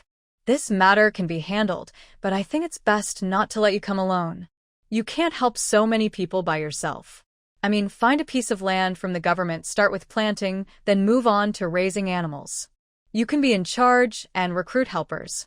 This way, it can also give some people in need a chance to earn points. Jiang Miao thought this idea was good and quickly reminded Su-yi, in that case, it's best to look for grass seeds. Grass is easier to grow. Just set up a large greenhouse. Hurry up and do it. Next summer, we can start raising cattle and sheep. Su-yi remembered what Jiang Miao said. The next morning, he drove into the city to the inner-city trading center to buy books and paper for early education. When Zhou Yongnian, the director of the trading center, heard Su-yi was there, he hurried out to greet him. Wow. What wind brought Captain Su here? Do you have something good this time? Su-yi slightly curled his lips and looked at the sign above. Director Zhou, this is the trading center. Asking me if I have something good. Does that make sense? Zhou Yongnian's face didn't turn red or jump, and he was very thick-skinned. Captain Su, you're not an ordinary person. The white radishes we bought from you sold well in the city center, and later the herbs and food we bought from you were all excellent. He quickly explained, it's just a reflex. Since Captain Su isn't here to sell things, are you looking to buy something? I still have many good items in my warehouse. You can't see them here. Su-yi's gaze fell on a quiet area of the trading center.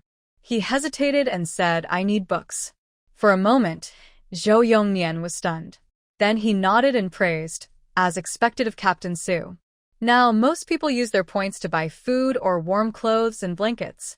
Only you buy books. Come on, I'll take you to see. Each section of the trading center has staff members. Because there are so many categories, some quiet, less frequented areas are usually combined and managed by one person. If no one buys anything, the staff are moved to busier sections to help. The cultural supplies area was empty at the moment. Zhou Yongnian led Su-yi inside and said, all the books are here. There are also some paper and pens on the lowest level, but not many. Captain Su, take a look and see if you need anything. Su-yi carefully looked around twice and found that the books on the shelf were either novels, natural scenery, or history and culture books. There were also some professional books, but very few, such as agricultural, medical, or electrical books, which he couldn't find at all. The number of beginner reading materials was even smaller. The only two he found were for elementary school students, which were too difficult for Pai Dan. Are there no more basic beginner books? Su-yi frowned. Zhou Yongnian knew that Su-yi had a daughter and thought they were for children. After some thought, he nodded grimly. There are some, but not here. They are all piled in Warehouse 99. The books there have flaws. We originally planned to sell them at a discount, but as you saw, new books in perfect condition haven't been bought. The damaged ones are even less likely to sell. Luckily, the warehouse is big enough to hold them for now. When it gets full, these books will have to be cleared out. Want to see? Su-yi agreed. Because Warehouse 99 was far away, Su-yi drove to take Zhou Yongnian there. On the way past the seed storage, thinking of Jiang Miao's advice, he asked quickly, Director Zhou, can we buy forage seeds here? Forage? What does Captain Su want to raise?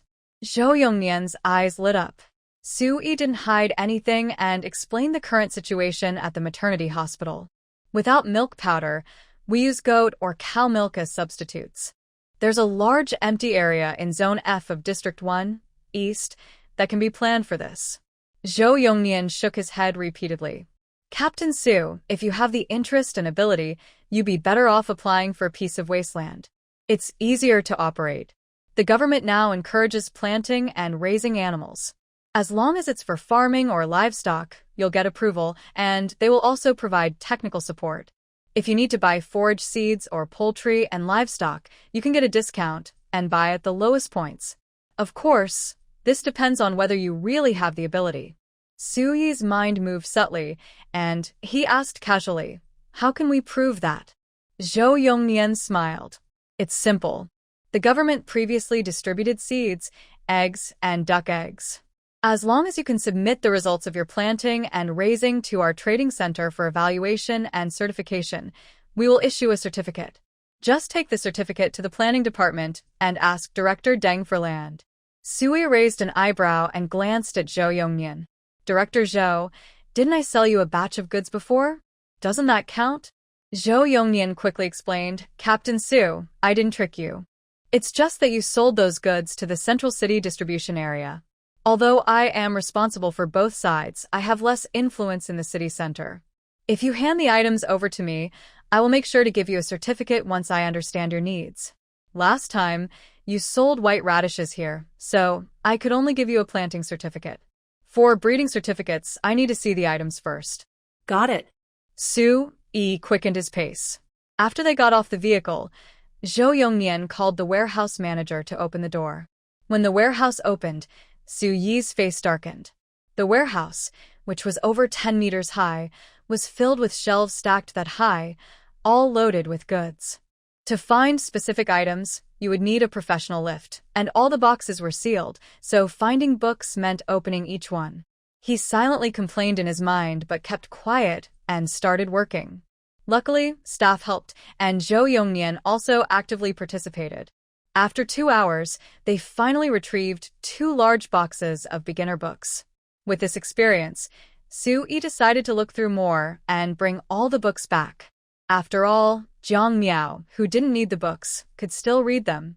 His focus shifted from beginner books to children's literature, then to math, physics, biology, and chemistry comics. Eventually, he moved on to classic novels, literary masterpieces, and various youth comics and novels. During this process, he also found many books related to traditional Chinese medicine. Due to sunlight radiation, wild medicinal herbs had almost disappeared. Traditional Chinese medicine was like a skilled cook with no ingredients, unable to function properly. Although the Research Institute was working on production, it was like a drop in the ocean. Ordinary people couldn't use these resources, so the books were abandoned. Bringing a box back was easy, and a whole truckload was no problem either. He packed all the books that looked good. Zhou Yongnian watched with a twitching mouth, hesitant to speak, and finally chose to stay silent. After working for half a day, they packed 30 boxes. Su-yi finally stopped. He also bought a box of paper and half a box of pens from Zhou Yongnian. When he took these things home, Jiang Miao, who was already mentally prepared, found it all absurd. "Su-yi, did you clear out all the books from the trading center?" Su-yi grinned and explained the situation carefully. "I don't want to keep climbing up and down in the warehouse all the time. That's too wasteful. Here, there are all kinds of beginner books that kids like, and some suitable for you too. When you're bored, you can read them to pass the time. The basement on the second floor is mostly unused, so I decided to turn it into a study room. I will also create a dedicated learning area for you. During the cold winter days, it will be more comfortable for you to stay there.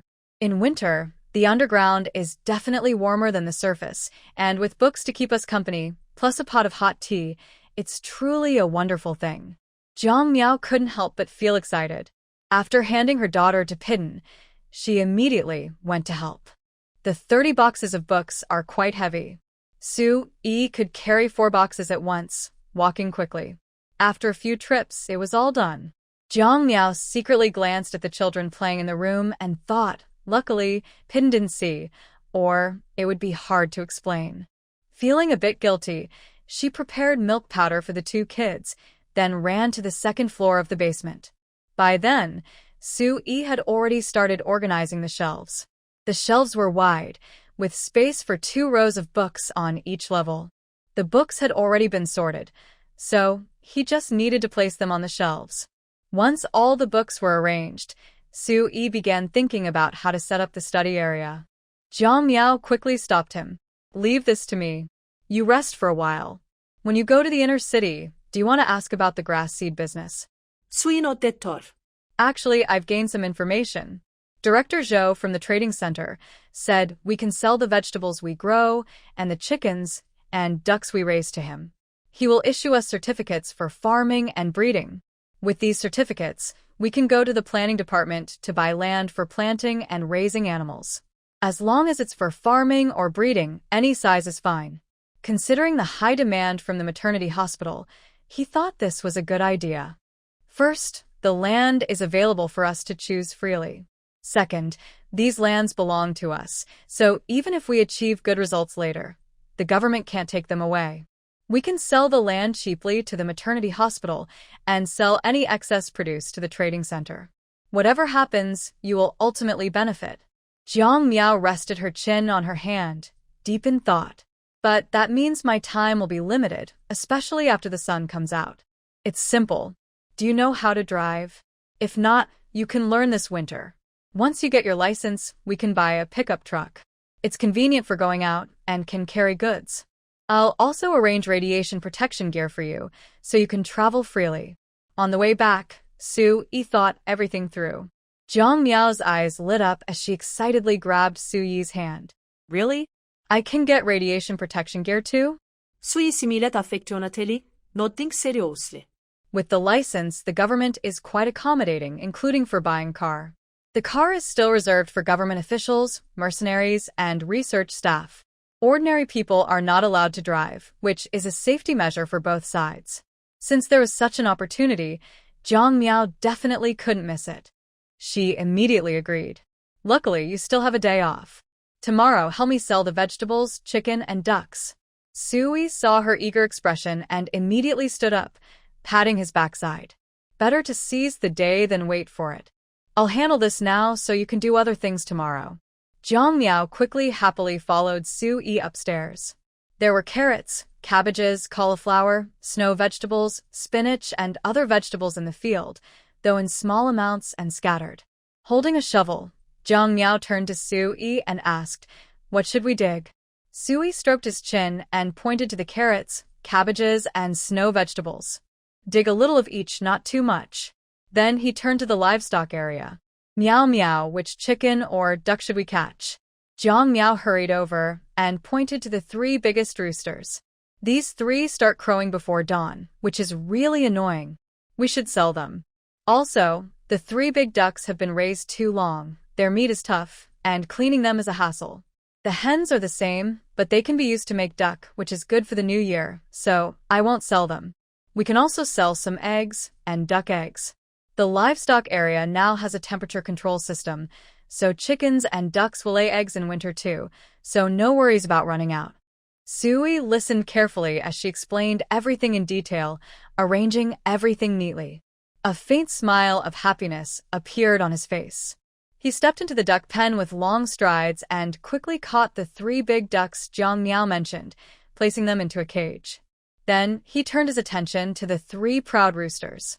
Roosters are much more aggressive than ducks, and even Su Yi had to use some tricks to catch them.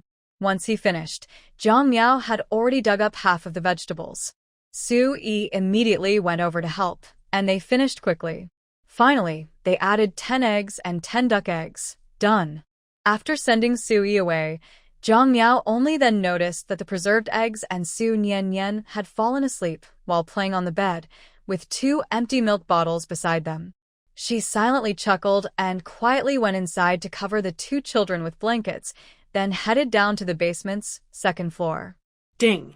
Congratulations! The host has completed 80% of the territory construction. A new batch of books has been detected. Books are good friends of humans and the key to unlocking wisdom. Please start your reading journey. Today's check-in items: A. Food. B. Drinking water. C. Living supplies. D. Plant and animal growth supplements. E. Building materials. F. Poultry feed. G. Soil improvement. H. Survival medicines. I. High-tech equipment. J. Maternal and baby products. Please make your choice. The system appeared suddenly and unexpectedly. Jiang Miao's heart skipped a beat, and he muttered, "Isn't the check-in usually only before bed these days? Why has the time changed today?" The system did not reply. Zhang Miao didn't expect it to respond and looked at the empty space beside the bookshelf, pondering, I want a reading area. I choose check-in C, living supplies. Okay, the host's choice is living supplies. The system is checking in. Congratulations, the host is checked in and received a 10 square meter tatami mat set. Please accept it. As soon as the system's voice faded, a tatami area appeared in front of Zhang Miao, neatly arranged along the wall. It was rectangular, 2 meters wide and 5 meters long, covered with a mat.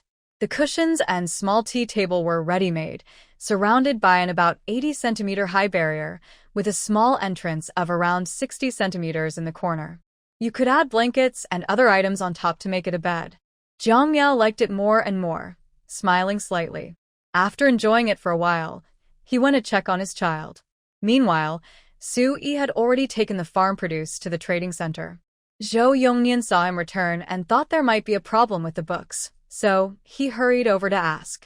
Su Yi opened the truck and unloaded the vegetables. Zhou Yongnian looked and was stunned, his tongue tying as he spoke. Wait a minute, Su Yi, are these all from your farm? Su Yi nodded. There are radishes, cabbages, snow cabbage, and spinach. Check them and give me a certificate if everything's fine. Also, there are chickens, ducks, eggs, and duck eggs on the truck. Please also give me the certificates for the poultry. Hold on, let me think. How about we go to the back warehouse to talk? Zhou Yongnian was dizzy and very polite to Su Yi. Su Yi didn't object and moved the vegetables back onto the truck, then followed Zhou to the back storage.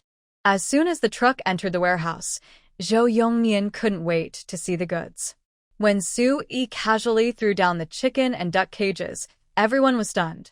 Zhou Yongnian was so distressed he almost jumped, saying, My ancestors, these are worth a lot of points. Don't break them. It seemed the chickens and ducks understood Zhou's words, chirping and clucking loudly in response. A group of workers finally realized what was happening and stopped working. They gathered around, staring intensely at the chickens and ducks. Oh my goodness! The chickens and ducks raised at the research institute aren't this big. Are they possessed? Look at this rooster's feathers. They're so beautiful. I think the duck is even bigger, weighing several pounds. Everyone whispered among themselves. Zhou Yongnian carefully called someone to bring over a smart scale to weigh them. Everything was ready, but Zhou Yongnian felt awkward. Su Yi, do you think these chickens and ducks might bite? Su Yi. Seeing others also look nervous, Su Yi felt a headache coming on. He quickly grabbed a chicken, tied its legs, and said, This way, you don't have to worry. Everyone watched nervously, afraid something might go wrong with the chickens. They nervously weighed the chickens and ducks. When the results came out, everyone was stunned. Director. Is it normal for a rooster to weigh 8 gene? Could it be radiation-induced mutation? One worker whispered. Others shared the same suspicion and took a step back. Zhou Yongnian also worried about this, but seeing Su Yi so calm, he didn't panic. Su Yi. How do you raise your chickens and ducks? An 8-gene chicken and nearly 9-gene duck? That's too strange. Mutations? Or did you feed them something special? Su Yi shook his head seriously. Before the disaster, farm chickens and ducks were this size, all the time. What's so strange about that? And whether they've mutated can be judged by their features. They're experienced farmers, so stop pretending to be naive. At worst, you have instruments to test them, right? Zhou Yongnian forced a smile and wiped the cold sweat on his forehead. You said this was before the disaster. But now, it's the 4th year after the rebuilding. People are still living uncertain lives, and the food options are very limited. I've never seen such large normal chickens and ducks before. Everyone nodded repeatedly, exchanging looks before getting to work. After some operations, the group was deeply shocked. Zhou Yongnian took a long time to recover. He supported Su Yi's shoulder and said, Brother, I really respect you. Soon, the research institute will probably be fighting over these chickens and ducks and even these vegetables. How do you raise them? Why are they so healthy? He had also seen the vegetables from the institute. He wasn't sure if their cultivation methods were different, but he felt these from Su Yi looked better. Sui still had no idea and said, "These are all raised by my wife. I can't answer you. Hurry up, it's getting dark." Zhou Yongnian had no choice but to quickly go get the planting and breeding certificates. Because the materials Sui provided were of high quality, there was nothing to criticize. All the standards in the certificates were the highest. Once the certificates were issued, Zhou Yongnian felt it was unbelievable. He took photos of the vegetables and chickens and ducks, along with pictures of Sui with them. After finishing the certificates, Zhou Yongnian transferred a large sum of points to Sui and respectfully saw him off. Watching the car speed away, Zhou Yongnian immediately jumped up. "What are you waiting for? Hurry and inform the leaders." These things were beyond his ability to handle. It wasn't something he could change, but the higher-ups wouldn't mistreat him. At least he would earn a big credit. The more Zhou Yongnian thought about it, the happier he felt. After calling the leaders, he kept staring at the chickens and ducks. At this moment, Sui had already arrived at the planning department with the report. Deng Jianhong looked exhausted, as if 10 years older. The few remaining hairs on his forehead seemed about to leave home. When he saw Sui, he instinctively wanted to hide, but he couldn't act on that thought. He had to force a smile and greet him. "Captain Su, what wind brought you here?" "The cold wind from the northwest," Sui replied seriously, then placed the certificates in front of Deng Jianhong. "What is this?" Deng Jianhong nervously picked up the documents. When he saw the planting and breeding certificates, he relaxed a little, realizing they weren't here for infrastructure work. Recently, the planning department had hurried to finish building a few shelters in the city and was nearing the end of the slum expansion. He was just about to rest but couldn't afford to ruin it. However, before he could relax even a little, he was stunned by the pictures and data on the report. "Captain Su, are you joking? These big chickens and ducks are all raised by your family? And these vegetables, all grown by you? How did you manage that?" Deng Jianhong's eyes nearly popped out of his head. It was known that people's main food was still white radishes and expired food found among the ruins. As long as it wasn't poisonous, it could be eaten. Under such difficult conditions, Sui told him that they had achieved freedom in vegetable varieties and chicken and duck meat. It was simply incredible. Sui had long expected everyone's reaction. He cleared his throat and said, "Director Deng, these are all raised by my wife. I don't have much to do with them. My wife was also experimenting before, and she couldn't guarantee how far they would develop, so she didn't speak up. But after 2 years, we finally saw some results. Her confidence has grown. Just now, the hospital's newborns urgently need milk powder. Since my wife is a new mother, she can't bear to see so many babies go hungry. She wants to apply for a piece of land to start a pilot project for livestock farming. If it succeeds, then the newborns and mothers can eat safe, nutritious food. You see, my wife is thinking about the residents in the shanty town. Director Deng, could you please help us out?" Deng Jianhong was so excited after reading the report that he couldn't think clearly. When Sui brought up the matter from the perspective of the government and residents, he nodded immediately without hesitation. "Have you decided which piece of land you want?" Sui felt happy inside and thought carefully. The eastern part of the outer city is flat. I guess the government has already planned for it. Deng Jianhong's gaze shifted from the report to Sui's face. He nodded seriously. "You're right. You participated in the post-disaster reconstruction. The city of Jinqing is designed in a square layout. The central and inner city areas were planned early on. The land reserved now is enough for future development. The outer city area is 10 times larger than the central and inner city." He continued, "The east extends to the Dahuang mountain range, and the south reaches the South River Rift Valley. These two directions have natural barriers and are the main areas for population distribution. The west and north are wilderness and mountains. Relying only on our city walls for defense is too risky due to many unpredictable factors." He pointed to a map. "The developed area on the east is less than 1/5, and the south is completely uninhabited. If you want to apply for land for livestock experiments, I suggest choosing the east, but not in the planned shantytown area." "What's that place?" Su-yi asked with a frown. Deng Jianhong quickly took out a planning map and pointed to the marked red area. Look, this whole green area is part of the plan zone. The red area is outside the plan, mainly because of the river that runs along the Dahuang mountain range into the sea. He explained, since the appearance of solar radiation, mutations in aquatic plants and animals have been very mysterious. Our research has covered less than 1%. We don't know which aquatic animals are toxic or aggressive. With the current shortage of medicines, we can't risk approaching water areas. So, the government has strict rules. No shantytown construction within 1 kilometer of water, and residents are strictly forbidden to go near water. This metal protective is a barrier to prevent survivors from crossing into forbidden areas. If you want to apply for a pilot project in animal husbandry, you can choose this red zone. I can also find some people to rebuild a wall if needed, no big deal. Since it's related to farming research, they will definitely support it. If the project succeeds, they can share in the benefits.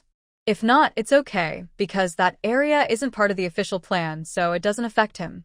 Thinking of this, Deng Jianhong hurriedly urged Su-yi to make a decision. Su-yi had already guessed his intentions, so he hesitated and said, "But our Area E is far from that place. My wife needs a vehicle, radiation protection gear, and a driver's license. She has none of those now, so I can't decide easily." Deng Jianhong immediately got anxious. "That's no problem. Just apply to buy a vehicle. With those documents, what are you worried about? Radiation protection gear is even easier. You're the team leader of the mercenaries. Just ask your boss for approval. It's a small matter. If she doesn't have a license, she can practice now. Winter is slow, so she can spend an hour or 2 each day. I don't believe she can't get the license." Deng Jianhong had everything planned clearly. Su-yi saw no other choice and reluctantly selected a red zone near the shantytown Area E. This area is right next to Zone F of the eastern shantytown, closer to the maternity hospital. It's behind the metal fence, about a half-hour walk or 10 minutes by car.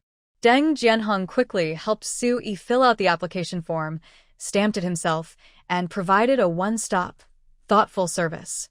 While the person involved was relaxing with a cup of tea, all the documents were prepared. When Su-yi left, Deng Jianhong even personally saw him off to the car, looking very eager. Su-yi found it amusing. By the time he got home, it was almost 8 p.m. Pai Dan wasn't there. Zhang Miao was playing with the kids in the room. "Where's Pai Dan?" "Just now, Annie came to pick him up. She said the house was all set up and they're taking him back tonight. He'll come back tomorrow morning. There's cabbage and lean pork stew, plus radish and bone soup. First eat, then we'll talk." Su-yi smiled, handed the documents to Zhang Miao, and went to eat. Zhang Miao was playing with his daughter and didn't look at the documents immediately. After Su-yi finished eating and came back, he briefly explained the situation. He was surprised to learn that Su-yi had applied for a temporary, unrestricted animal husbandry pilot project in the area. Following the principle of humble inquiry, she immediately asked, "What is a temporary, unrestricted area for livestock farming pilot project?" Su-yi explained the situation of that red zone clearly. "Director Deng means that this area is not within the planning scope, so you can arrange it freely. You can have as much space as you need. Each year, the planning unit will come to inspect once, and as long as the developed area is used for livestock research, it's fine." In fact, he had already approved your cattle and sheep breeding land as a standard research site. As long as the area is developed, it belongs to you, so you can use it freely. Zhang Miao was so excited, she jumped on the bed, then heavily fell back down. Su Nian followed with a few bouncing steps, thinking her mom was playing with her, smiling and showing her 2 front teeth, suddenly calling out, "Mom." Zhang Miao and Su-yi couldn't help but stare, their attention fully shifted to the child. The next day, Su-yi went back to the mercenary group to see Zhao Qingfeng and handed him some documents. Zhao Qingfeng almost spat out his tea, then coughed violently after swallowing it down, laughing and scolding, "Good job, Su-yi. Such a big thing, and you kept it a secret for so long. I don't know what kind of luck you have. The government actually assigned you a genius in planting and livestock farming. If it gets approved, your wife's status as a research worker in animal husbandry will be confirmed." If she makes any breakthroughs, she could even be recognized by the city leaders. Sui scratched his head shyly. It's not as big as you say. My wife isn't that ambitious. She just wants the kids to eat well, and herself too. After all, it's about daily life. No one should be shortchanged, right? Zhao Qingfeng waved his hand in silence, pondering. You've made quite a few contributions these past 2 years, especially with the East District Shantytown construction, which was impressive. Plus, resource excavation and safety measures, everyone respects you for that. Thanks to you, I've been rated excellent for 3 consecutive years. The higher-ups want to transfer me to the inner city. After I leave, I hope the position will be yours. What do you think? Sui suddenly looked up, locking eyes with Zhao Qingfeng's serious gaze, lost in thought. The promotion system in the mercenary group goes from outer city team leader to inner city team leader, then to the city center. The outer city is divided into 8 regions: north, south, east, west, southeast, northeast, southwest, northwest, each managed by a team leader. Zhao Qingfeng manages the eastern Shantytown area. If he takes over Zhao Qingfeng's position, it means he will have significant influence on his own territory. In case of any problems, he can act quickly. These are good points, but the downside is that the higher the position, the more responsibilities there are. Still, for him, the advantages outweigh the disadvantages. To give his wife and children a better living environment, he will definitely agree. Thank you for your trust, sir. I promise I won't let you down, Sui solemnly assured. Zhao Qingfeng's serious face suddenly softened, and he felt very pleased. Good. Your words make me feel reassured. Just wait, I will approve your wife's matter now. But the car purchase request needs to be delayed. She must get her driver's license first. Sui nodded. I have a car. I'll teach her right away when I go back. Once she's ready, she can take the test. Zhao Qingfeng nodded in agreement. The first thing Sui did after returning home from the mercenary group was to ask Zhang Miao to prepare some gifts. Today, Captain Zhao said he wants to promote me. If nothing unexpected happens after his promotion, the position he's in now will be mine. We should thank him properly. Zhang Miao suppressed her excitement and turned to dig some vegetables in the field, then packed a basket of eggs. Are these enough? Enough. These will surprise Captain Zhao for a month, Sui joked, planning to bring them the next day, when he returned to the team. Before he left, Pai Dan stayed here with Su Nian, while Zhang Miao put on radiation protection gear and went out with Sui to practice driving. When she touched the steering wheel, she felt a bit dazed. Before crossing over, she had a driver's license. Her driving wasn't perfect, but it was steady. After coming here for so long, this was her first time holding a steering wheel again, and she felt like she was crossing back in time. Sui couldn't see her face clearly and didn't know her feelings, but he explained the various parts and buttons of the car in detail. Zhang Miao listened carefully and noticed that the car Sui used was different from her previous one. It was clearly modified, with radiation shielding and other functions. The car was also equipped with defensive and offensive devices. This meant that in case of danger, the car could attack or defend. No wonder the government didn't allow ordinary people to own cars. Is there anything else you don't understand now? Sui asked Zhang Miao. She quickly repeated some key points he mentioned. Sui nodded repeatedly. That's right, you remember very well. Pressing the red button once sends an emergency distress signal.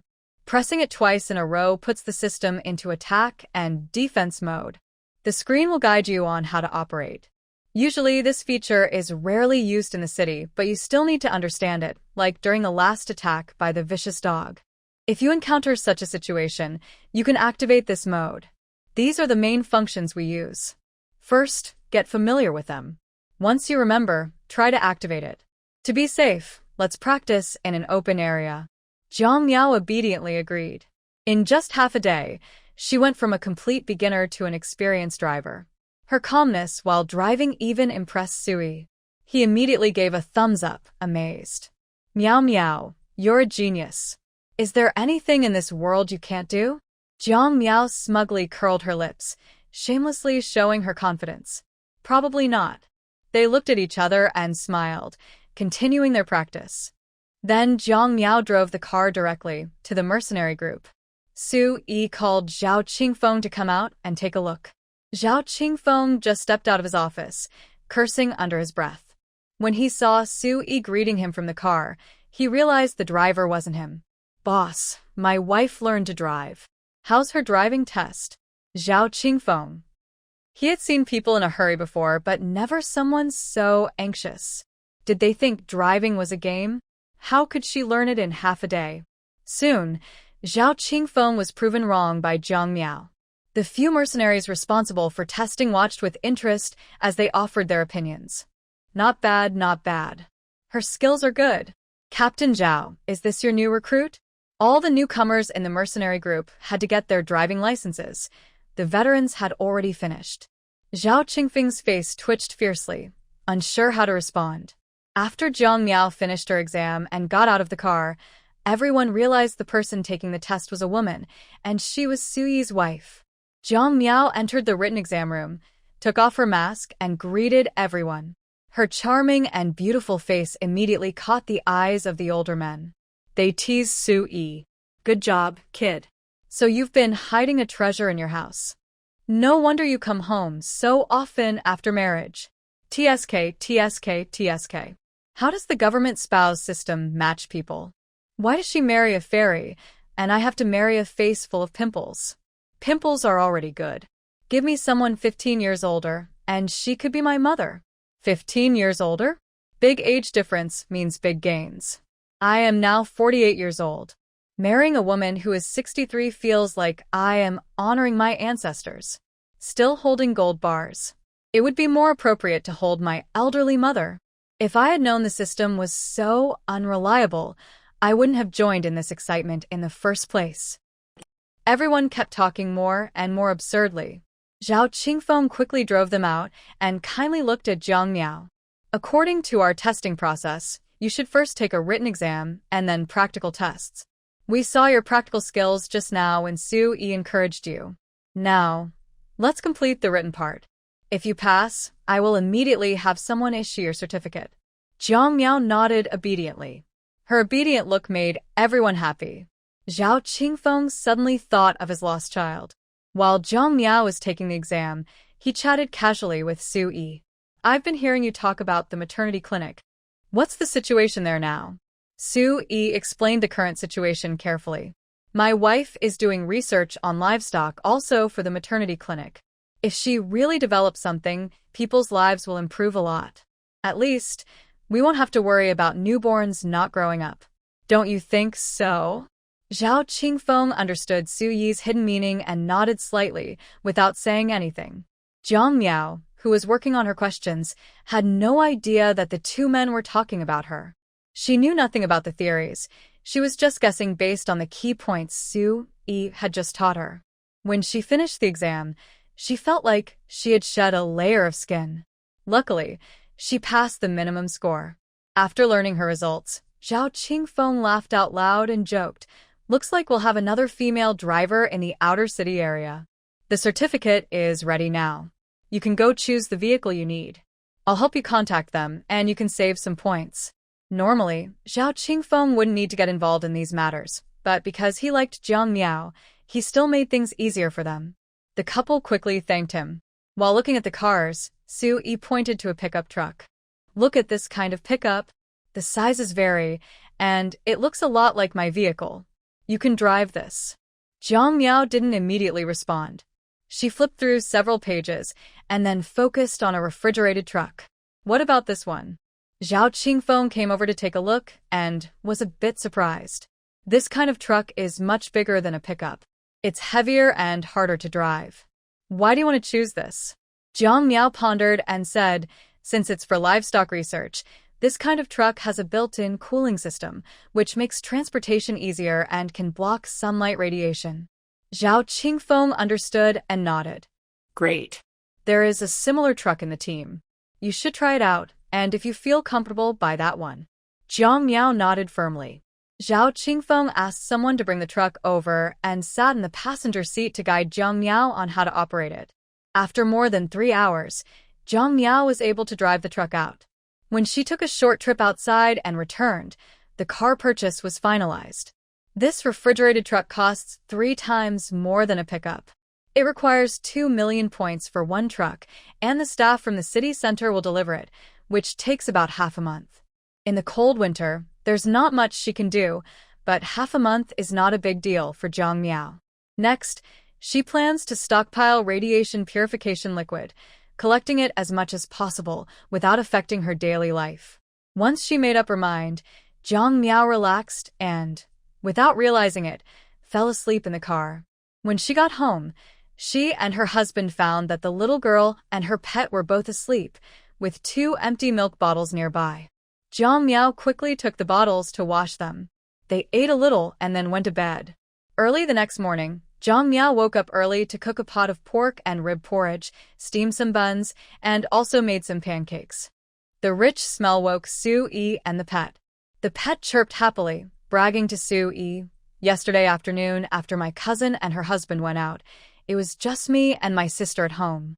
I kept talking to my sister, playing with her, changing her diaper, and when she was hungry, I made her some milk powder." At 7 in the evening, her mother called. Jiang Miao told her she was taking care of her sister and couldn't go home. Her mother said she was officially going to work at the maternity hospital and praised her for being so capable.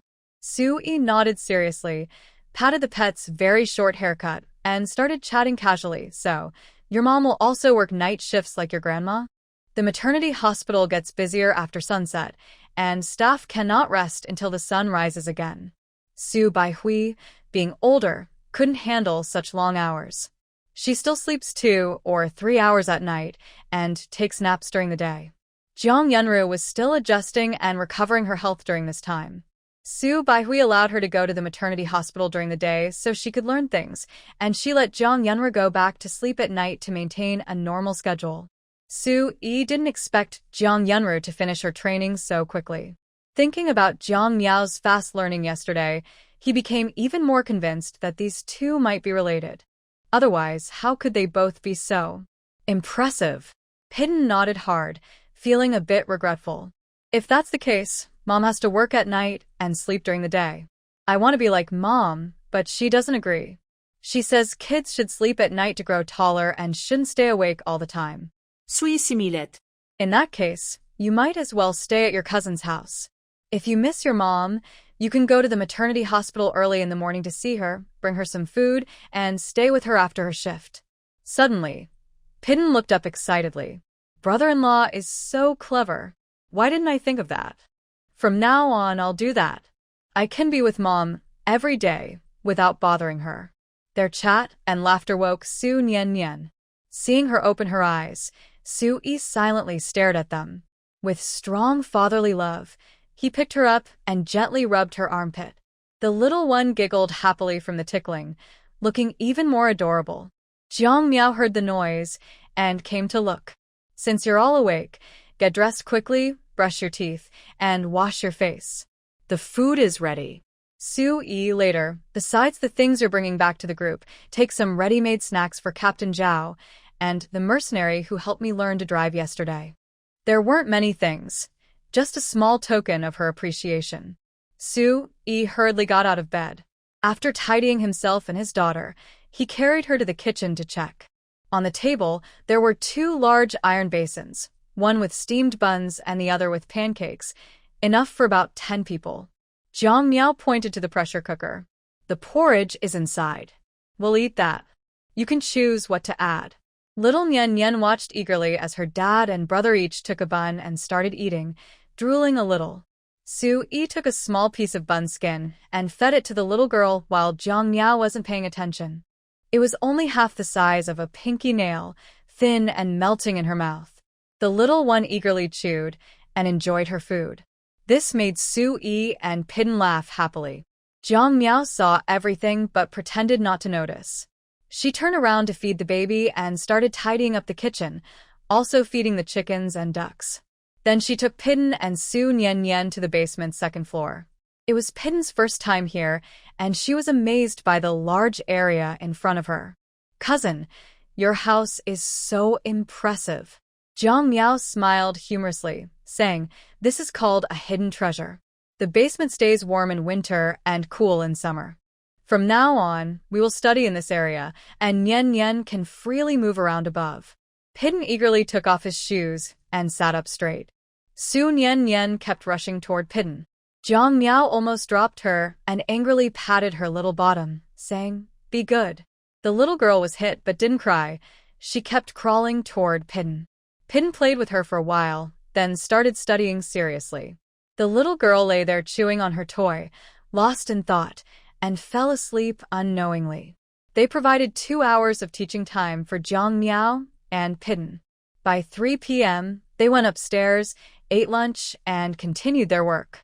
Life went on steadily. Unknowingly, it started snowing heavily.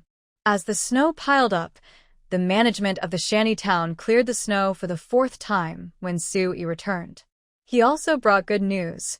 The construction of her livestock research base was complete. Jiang Miao was surprised, asking, "No, how did you do it?" "I hadn't even finished planning, and you already built it?" Su-yi chuckled helplessly. It was Zhao, team leader. He's leaving for the inner city and wanted to finalize this before he left. The construction mainly involved building a few large sheds for planting grass and 6 breeding sheds. The designs were based on the research institute, so it shouldn't be a problem. Zhao, team leader, said, "We'll do the acceptance now. If any adjustments are needed later, you can handle it. Also, in spring, the research institute will send over some cattle and sheep. You can coordinate with them early. I'll be very busy soon, and I might not even get a holiday during the spring festival. Thanks for taking care of things at home." Jiang Miao knew he was transferring responsibilities and wouldn't delay. She looked at the children worriedly, saying, "When spring comes, you'll be busy, and I will be too. Pidden also needs to study. We can't keep letting him take care of Nian Nian all the time. We need to find a way to solve this." She had wanted to mention this for a long time but had been delayed. Sui thought for a moment and looked toward Zhou Lantian's house just a wall away. Jiang Miao understood his meaning and immediately rejected it, saying, "Director Su also mentioned that Zhou Darren and sister Yi Shui should start eating together again. Guiya's younger cousin said they're applying to the hospital for construction, and I think there's a good chance it will succeed. If the hospital is built, Zhou Darren and his wife will definitely want to work there. Then they'll worry about their child's care." Su-yi anxiously scratched his head and sat heavily on the sofa. "If nothing else works, I'll ask Grandma Ji. Ji Xiaoyi probably has nothing to do. Let them help watch the kids, and we can earn some points." The more Su-yi thought about it, the more he liked this idea. The family took advantage of the sunset, carried the children, and led Pai Dan to Ji's house. As soon as they entered, they heard Zhang Cheng holding his son in one hand and a stool in the other. Everyone looked confused. Zhang Cheng irritably placed the child on a mat, feeling exhausted. "Pai Xiaozi, if you're not careful, you'll cause trouble again. I don't know where a 1-year-old gets so much energy, like a monkey." Ji Xiaoyi greeted Jiang Miao at the door, patiently saying, "It's normal for children to be like this." Grandma said, "He needs to move around more so he can grow strong." Zhang Cheng had nothing to say. He looked at Su-yi holding Su Nian Nian and was very jealous. "Girls are better, soft, gentle, and well-behaved. Give me a hug." Su-yi ignored him and simply held his daughter securely and sat down steadily. Ji Xiaoyi rolled her eyes at Zhang Cheng and invited Pai Dan and Xiao Bao to play, then pulled Jiang Miao to the backyard to complain. "Many months since I saw you, and you didn't come to visit me." Yi Xiaoyi complained sadly. Jiang Miao gave her a look in return. "Come on." "Am I busy, or are you? Have you planted the crops in the field? You're the one who hits my sore spot. Don't you know I'm busy building a house? Once it's done, and the weather gets cold, how can I plant? Now I'm just preparing the soil, as you said. When spring comes, you'll have to teach me." Ji Xiaoyi immediately switched to a pleading tone. Jiang Miao couldn't hold back his laughter.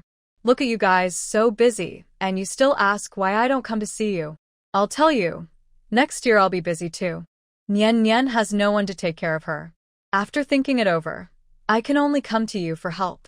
Grandma Ji just happened to arrive. Hearing this, she quickly asked, "What are you planning to do?" Jiang Miao smiled shyly. "Grandma, The government approved a piece of land for me to do livestock research. I'll be busy at the research base next spring and won't have much time to take care of the kids. I was raised by you, and I trust you the most. So, Sue-yi and I are thinking of leaving our daughter in your care. Don't worry, we'll give the same points and food as always. Grandma Ji was stunned by Jiang Miao's words, her expression exaggerated. Oh my goodness. Meow meow, it's only been a short while, and you've already become a researcher. TSK. Ji Xiaoyi, you should learn from her. Stop wasting all day just playing. Ji Xiaoyi was told this, but did not get upset. She quickly hugged Jiang Miao and said, Good sister, when you get rich, don't forget about your family. If you raise cattle and sheep, remember to send me some meat, so I can taste what it's like. Grandma Ji chuckled and gave Ji Xiaoyi a playful slap. Eat. Are you a pig? Ji Xiaoyi was confused. Grandma, what does that have to do with pigs? Grandma Ji paused, thinking about how Ji Xiaoyi had experienced natural disasters at such a young age. She guessed that she probably doesn't remember anything before the disasters. Feeling a bit sad, she didn't say more to Ji Xiaoyi and turned her attention to Jiang Miao. Meow meow, you're doing a good thing. Grandma supports you. When the time comes, just send the kids over. Our food isn't as good as yours, so if you prepare some food for the kids, bring it along. I'll feed them. Jiang Miao quickly expressed her thanks. Grandma, I don't want you to do all this for nothing. How should I give you the points? Discuss it and let me know. Grandma Ji immediately became unhappy. You're being too formal with me. I treat you like my granddaughter. I'm just watching the kids, and I'm charging you points? What kind of person do you think I am? Also, after spring planting, we'll need your help with farming and raising chickens and ducks. I haven't even counted points for that, and you're already being so polite. Grandma Ji kept muttering. She successfully made Jiang Miao stop talking and promised never to mention this again. Only then did Grandma Ji calm down. Meanwhile, outside, Sue-yi was talking to Zhang Cheng about next year's plans. Once the appointment is made, the expansion of Meow Meow's base will be handed over to you. Work hard. There's a big chance for promotion. During this construction of the livestock research base, they dug underground and found many good things. Sue-yi accidentally made more contributions, and his work replacing Zhao Qingfeng went smoothly. He even received praise from Zhao Qingfeng's superior, which gave him more advantages. Since this didn't affect Jiang Miao, he didn't mention it. I think the same way, but promoting Tang Zheng might make others feel resentful. Your small teams can recommend someone, and they can compete with each other to choose a leader who can gain everyone's respect to lead my team. After saying this, Sue-yi mentioned asking the Ji family grandparents to help take care of the children. Zhang Cheng waved his hand dismissively, saying, It's a small matter. Our house has just been expanded, so there's plenty of space. The kids can play together very well. Since Zhang Cheng had no objections, the decision was basically made. After the couple left the shantytown area D with their 2 children, they looked at the sky and then went to the maternity clinic to find Jiang Yunru with Pai Dan. At nightfall, the maternity clinic became the busiest place in the shantytown, with people coming and going under the streetlights. It didn't seem strange for them to bring the children there. As they approached Jiang Yunru's consultation room, they heard a loud argument. How can you say my wife can't have children? She's so young and healthy. How is that possible? Quack, doctor. A man shouted angrily, sounding very intimidating. The patients waiting outside dared not go in, only watching from the door. Jiang Miao heard the noise, frowned, tugged Su-yi's arm, and whispered, It seems to be Chen Jianya. Since Su-yi knew Jiang Miao was bullied by Chen Jianya's wife during their escape, he didn't like Chen Jianya at all. Hearing his name now, he immediately went into the consultation room. What's going on? Jiang Yunru and her assistant saw him and breathed a sigh of relief, quickly rushing over. The assistant was terrified, but Jiang Yunru remained calm and explained carefully, This man brought his wife here because they said they've been married for many years, but haven't had children. I just finished a full check on his wife, and the results came out. He couldn't accept it and almost lost his temper. Chen Jianya looked up at Su-yi, who was a head taller than him, and his confidence seemed to weaken, but he still refused to back down. "We came here to seek help for a problem. She just said my wife can't have children and wants to dismiss us." Why? "We worked hard to build this maternity clinic with our points, and yet we're raising such useless people. Does she even have the nerve to sit here?" Luing nodded in agreement, staring openly at Sue, feeling he looked familiar, like she had seen him somewhere before. If only she could have a night with a man like him. Thinking of this, her face turned red, and her gaze at Sue grew more intense. Sue seemed to be overwhelmed with disgust, his cold gaze fixed on Chun Jianya. "If I remember correctly, you haven't contributed points to build the maternity clinic. Normally, you shouldn't enjoy the medical benefits there. How can you speak so confidently and rationally about this?" Huh? Jiang Yunru was very surprised, clearly unaware of the situation. Chun Jianya's face paled when Sue exposed him. He didn't back down, still speaking confidently. "What if I haven't contributed points? We still get points for seeing the doctor. The problem is, she's just useless. Why should I give her these points?"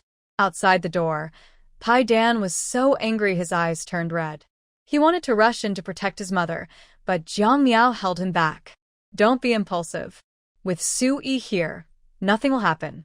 Just then, Su Baihui arrived with her team. She smiled at Jiang Miao, patted Pai Dan's head, and stepped inside. "What's the matter?" Jiang Yunru immediately handed her the medical report and whispered a lot to her. Su Baihui looked serious. After reading the report, her gaze turned to Chun Jianya. "Did Dr. Jiang explain to you why your wife can't get pregnant?" Chun Jianya couldn't stand hearing those words. He angrily slammed the table. "Explain what? She just isn't useful." Su Baihui wanted to protect the patient's privacy and give them some dignity. But seeing Chun Jianya's arrogance and suspicion that he was just looking for trouble, she spoke bluntly, "Your wife has had several miscarriages, and she still took medication herself. Her uterine lining is badly damaged, and she also has serious cervical and uterine adhesions. How can she conceive?" Chen Jianya instinctively retorted, "Impossible." She only had 2 miscarriages.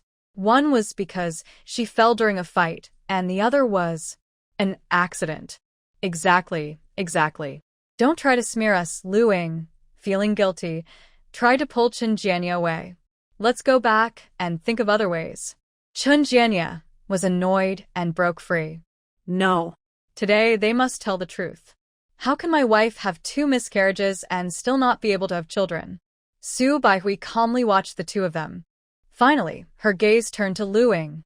"Young lady, I've been working for decades. With just one ultrasound, I know all the details. We initially wanted to keep your privacy, but your husband doesn't seem to agree.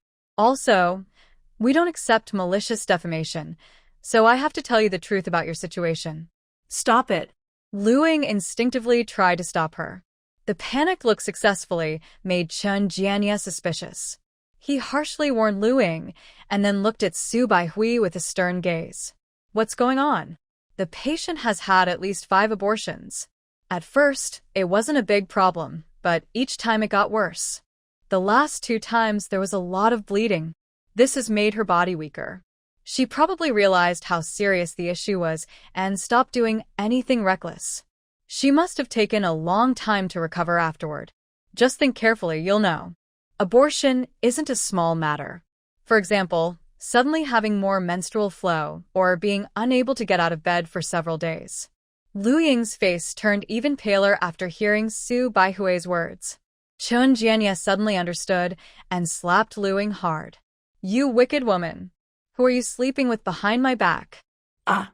Lu Ying screamed and covered her face, trying to hide behind Sui. Sui ran faster than a rabbit, quickly circling behind Su Baihui. "Su Baihui!" Lu Ying was also shocked by Sui's quick move. Her expression seemed to ask, "Are you still a man? Do you understand caring for others?" Whether Sui understood or not was unknown. Chun Jianya definitely didn't.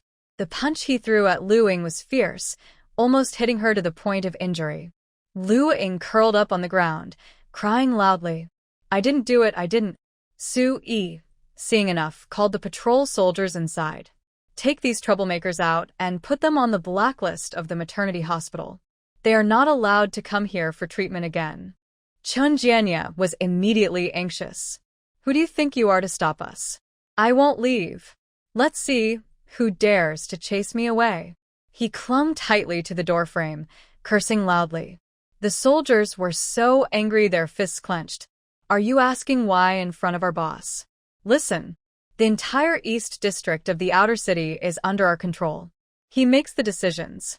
If you don't want to be kicked out of the city, behave yourself. Chun Jianya and his wife were so scared they didn't dare cause trouble anymore.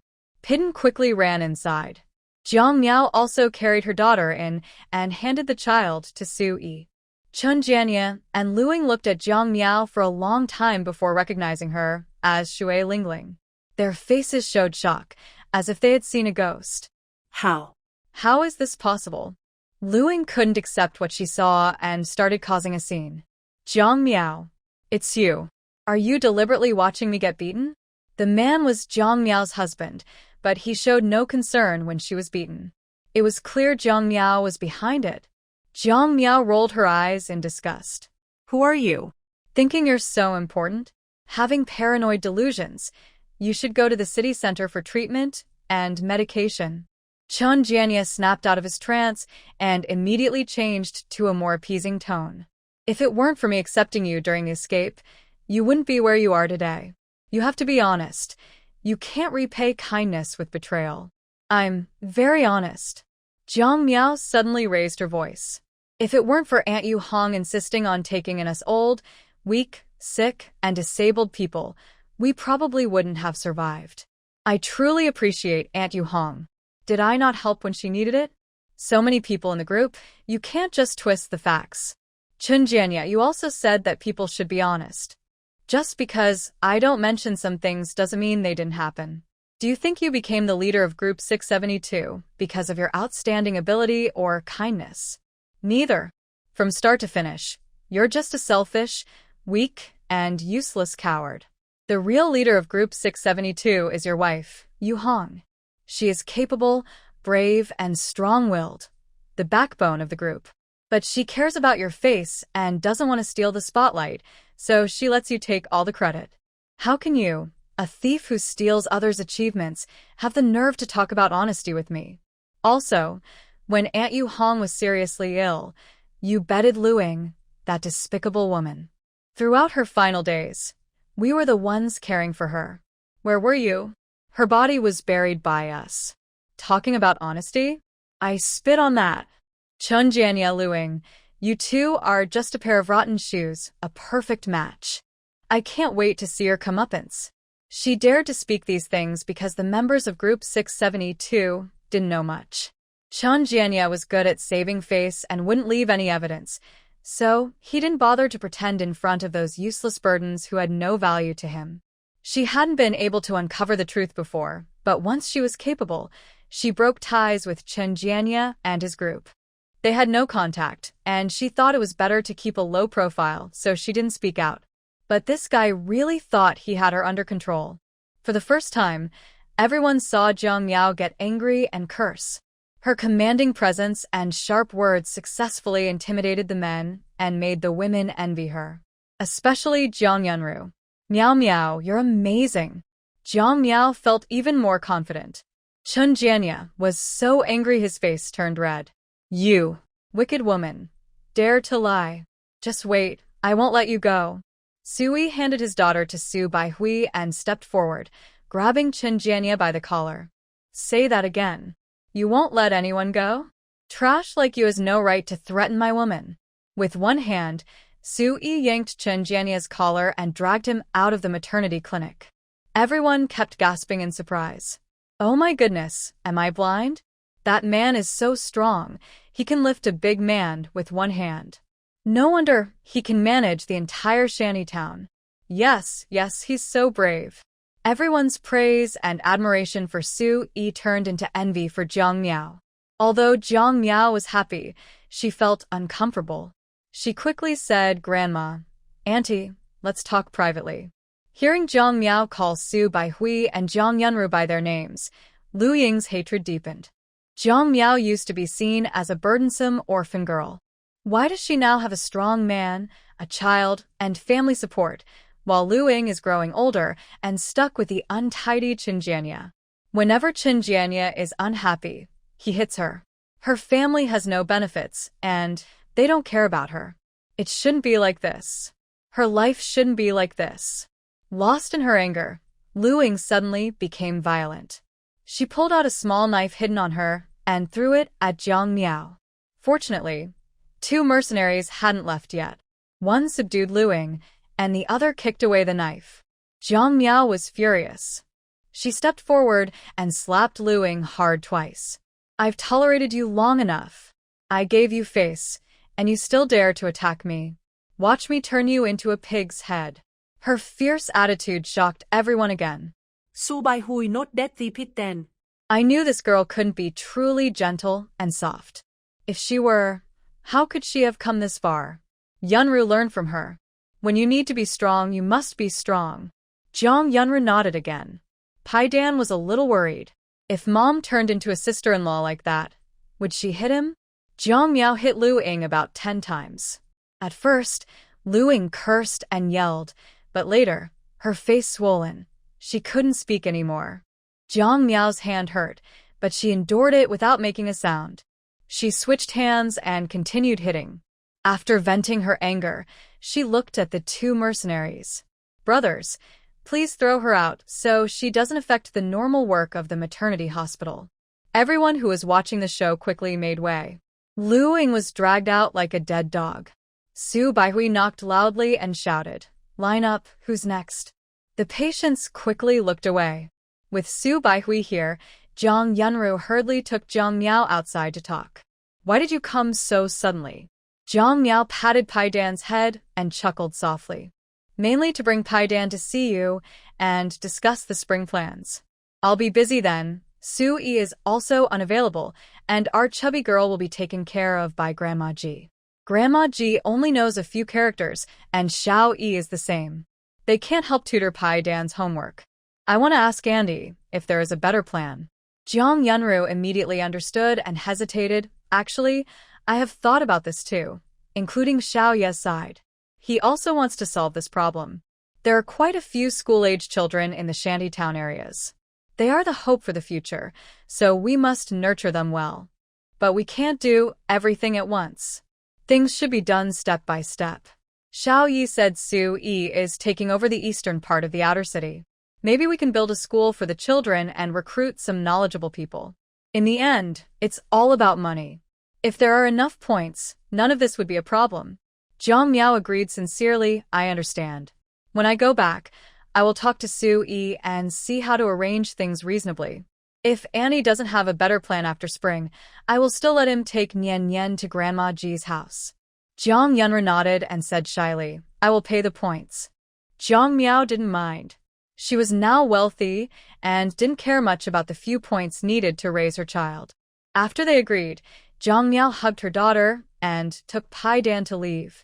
As soon as they stepped out of the maternity hospital, they saw a few patrol mercenaries around. Su Yi was giving them instructions. Jiang Miao waited for a while before approaching. What's going on? Su Yi shook his head, immediately hugged his daughter, and protected them as they headed back. Qin Jianye's grandson probably got hurt by me. He won't bother you for a while. But once he's healed in spring, he will recover fully. We still need to handle this hidden danger. Jiang Miao agreed. It would be even better if we could chase them out of the city. If not, we should move them away, maybe to the edge of the shantytown area, as far from here as possible. Su Yi stroked his chin thoughtfully. That's a good idea. The preliminary work in the shantytown area has already been done. Next spring, I'll have the new team speed up the construction. It should be ready for inspection and use in about a month. The area of the third zone is twice as large as the first zone. If we place people at the edge of the third zone, it takes over an hour to walk here, and they have to pass through the second shantytown area. To ensure safety, each zone has gates at the entrances and exits. Between Zone 1 and Zone 2, a hospital is being built as a barrier. With the hospital in between, it's not easy for troublemakers from Zone 1 to come here, and even if they do, they might not be able to get back easily. Plus, the route is not free of people. Jian Miao was overjoyed and thought, let's just do it this way. The reasons are already clear. The maternity clinic meant a lot to the residents of the East District. Once the incident of Chen Jianye and his wife causing trouble and attacking medical staff today was made public, they would definitely be condemned by the community. Then, the management office would release a solution to this serious incident. Even if the couple tried to defend themselves, they couldn't change people's opinions. Leaving was inevitable. Unaware that they would soon be forced to leave, Chen Jianye and Lu Ying supported each other as they limped home. Chen Jianye was furious, his eyes bloodshot, with a fierce look like he had been poisoned. He looked grim at everything. If he could leave, he would have beaten Lu Ying back long ago. Tell the truth, who is the lover? Chen Jianye was no longer swearing like before. His calm, deadly tone made Lu Ying shiver. She supported Chen Jianye, lowered her head, and looked nervous. There's no lover. Jiang Miao has disliked us for a long time. The director and doctors at the maternity clinic are relatives of hers, so they're definitely helping her smear me. Chen Jianye spat on Lu Ying's face and stared at her fiercely. Lu Ying, do I look so stupid and easy to fool? I'll give you one more chance. Be honest and tell the truth. I won't hit you. If you still don't admit it, and I find out later, it won't be so simple. Lu Ying started to cry and act pitiful. When your ex-wife was sick, it was you and I who got close. I accidentally got pregnant. You were so scared you wanted me to abort the baby and promised to marry me. I listened to you and asked my family to help get rid of the child. The second time, I lost the baby because I was fighting to protect things and people. I lost 2 pregnancies in a row. My health is already bad. Both pregnancies were for you. How could you be so heartless? Since I came to the city, I followed you everywhere. Just say I have no chance to mess around with other men. Boo-hoo. Chen Jianye was annoyed by her crying. He lost the desire to continue questioning. He gritted his teeth and cursed, that Jiang Miao, I definitely won't let her go. Wait and see. Once I recover from my injury, I'll make her pay. Yes. We must give her a harsh lesson. I don't believe I can't find the chance. Lu Ying clenched her fists fiercely, her hatred almost turning into substance. But good dreams often clash with harsh reality. The next day, news about Chen Jianye and Hongyu spread through Shelter Area C. Members of Group 672, who already had issues with Chen Jianye, went to their house before the sun rose. As soon as they entered, they demanded the truth. Captain, I heard your wife Hongyu was the one protecting us during the escape. It wasn't you at all, was it? Yes. It's all over Area C now. I was wondering why you seemed so kind when Hongyu was here. Now that she's gone, you act like a different person, like a ghost. Your temper changed completely. I used to think Lu Ying was causing trouble, but it turns out you're just good at pretending. Captain, you shouldn't be so mean. Stealing someone else's reputation is wrong. If we had known Hongyu helped us, we wouldn't have ignored her when she was sick. You're making us feel guilty. Exactly. Your thoughts are so cruel. Planning against your own wife. How can you be human? I think he's just a beast. No, he's not even that. Hongyu is such a good person. I heard she died from illness, and Jiang Miao and the others dug her grave. Chen Jianye probably was cozying up to Lu Ying at that time. The more they talked, the angrier they got, insulting him more and more. Fearing they would waste time, one person spat at Chen Jianye's house before leaving. Chen Jianye almost fainted from anger. You bunch of fair-weather friends. Hurry up and get well soon. When I recover, you'll see what happens. After Lu Ying's parents and siblings left, they went to Chen Jianye's house. Seeing how messy it was, they looked disgusted. They leaned against the door and muttered, I told you it's really too much. Going to see a doctor caused so much trouble. We even got ignored several times.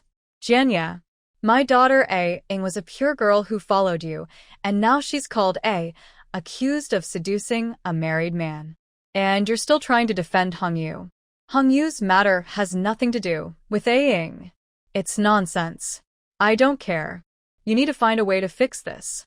Every day we can't even eat properly, and we don't know how we'll get through this winter with all this fuss. Mrs. Lu's complaints made Chen Jianya look even angrier. Then Lu Ying's eldest brother said, Kong Mingyan has already started gathering support. He wasn't planning to get involved before, but this morning, everyone who was on the fence talked to Kong Mingyan. You better think of a plan quickly. Our people are few, and we're at a disadvantage in this fight. If we lose again, we might as well give up and wait for better days. They were never very hard-working people. The reason they still followed Chen Jianya was because of the past friendship. Even now, Chen Jianya's skills were declining, but no one wanted to leave suddenly. When they found good things, they would still share some with Chen Jianya. By taking a little here and a little there, they could ensure they got a fair share. If everyone went over to Kong Mingyan, they would lose all their benefits in the future. Chen Jianya wanted to get angry, but just as he took a deep breath, he felt like he couldn't breathe, as if he was suffocating. He was so scared that he quickly closed his eyes and didn't want to speak anymore.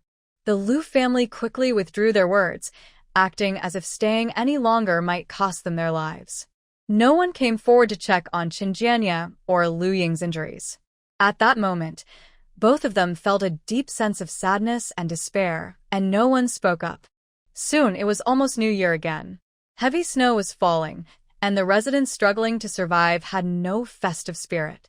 They stayed indoors as they always did. Jiang Miao was in the basement on the second floor, drinking tea and studying with Pai Dan and her daughter, who was just starting to crawl. Life was very comfortable. Spring festival is coming. Jiang Miao's exclamation successfully distracted Pai Dan. Cousin, what is the new year? Seeing her confused, Jiang Miao quickly looked through the bookshelf. After a while, she found a book about the 24 solar terms and another about traditional festivals. She began explaining traditional festivals to Pai Dan. After studying for 3 days, Pai Dan finally understood what the spring festival was. She was very excited. Cousin, we will do a big cleanup, put up couplets, wear new clothes, and eat lots of delicious food, right? Jiang Miao affectionately patted Pai Dan's head. Yes. Pai Dan, you're so clever. To prepare for this spring festival, I even marinated some salted duck eggs in advance. Later, we'll make salted egg yolk porridge and also have pancakes, buns, braised pork, and pork rib soup. How does that sound?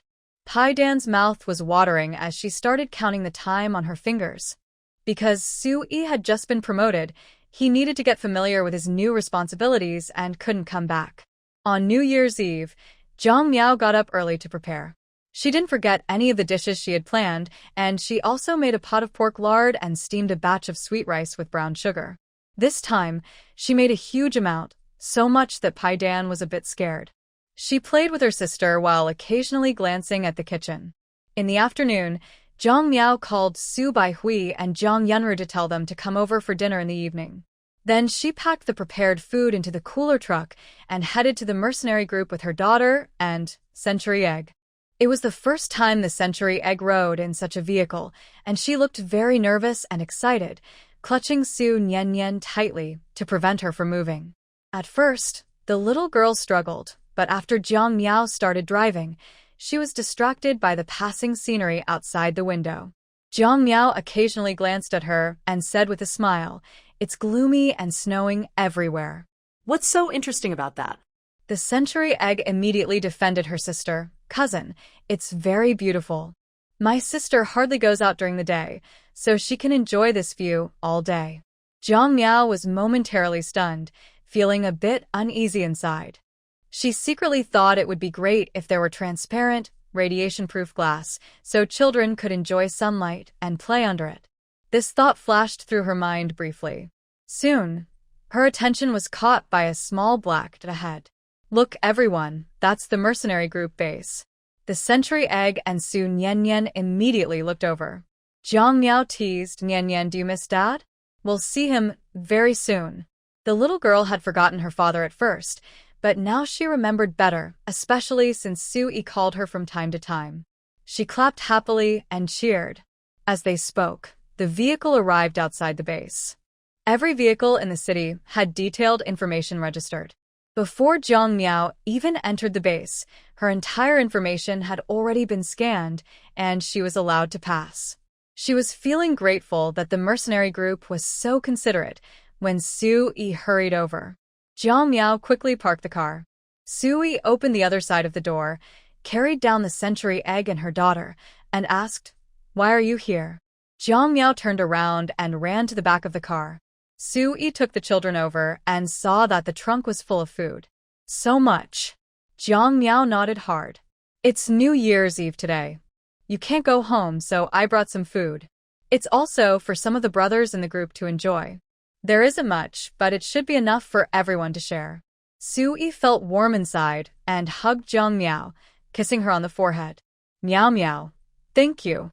Jiang Miao blushed and hurried to move the things. "Don't move. Go inside and rest with the kids."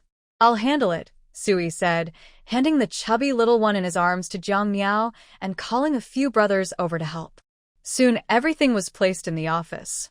Seeing everyone craving the food, Sui joked, "One each, and call others over to eat too." Fortunately, not many people stayed at the base today, or he wouldn't have been able to get any food. Thinking about it, Sui quickly grabbed a pancake and put it in his mouth. Then he went to pick up his daughter and held her in his arms. He also called Jiang Miao and Pai Dan to come over and eat. Jiang Miao shook her head and refused. "There's still some at home. I'll bring it over later." Later, Aunt Sue and Auntie will come to eat at our place. Xiaoyu might come too. There isn't much here, so you can keep some and eat it. Still, my wife cares about me. Sui smiled foolishly and took a big bite of the pancake again. Seeing him eat happily, Jiang Miao thought, if only next year we can raise cattle and sheep, then we'll have milk to drink. Sui nodded heavily. Life will get better and better. By the way, let me tell you about Chen Jianya's situation. The management office of the shantytown posted about how they caused trouble at the maternity hospital. I heard that recently, people have been going to Chen Jianya's house every day to criticize him and his wife. They are suffering so much that they had to hide. But after just 3 days, they were found. The family that sheltered them was also criticized, causing a big fuss. Now, no one dares to help them anymore. Even Lu Ying's family keeps their distance. I don't know if they can survive this winter. If they do, we'll announce the punishment then, to prevent more trouble. If someone dies, there's no need for extra trouble. If they're still alive, they definitely can't stay. After all, a cornered dog will jump over the wall, and these are 2 poisonous snakes, not just jumping walls.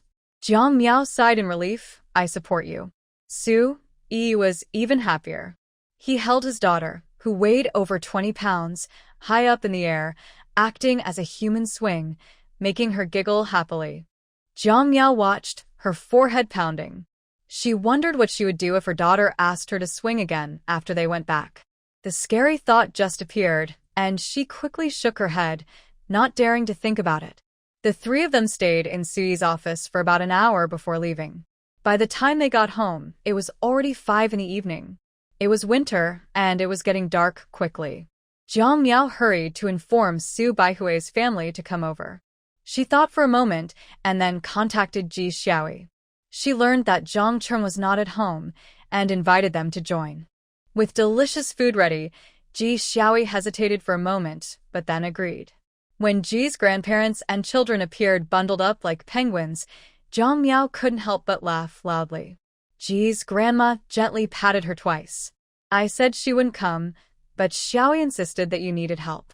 Turns out, she was just being greedy and talking nonsense. It really made me angry. Ji's grandma shot a fierce look at Ji Xiaoyi and then turned to tease Su Nian. This child is everyone's favorite in the family. Not only does Grandma Ji love him, but even Su Baihui can't help but want to hug him when she sees him. Everyone laughs happily at this. Jiang Miao has already gone to serve the food. Since the children can now eat egg custard, she made fresh lard today and couldn't resist showing off her cooking skills. She cooked a bowl of egg custard for each child.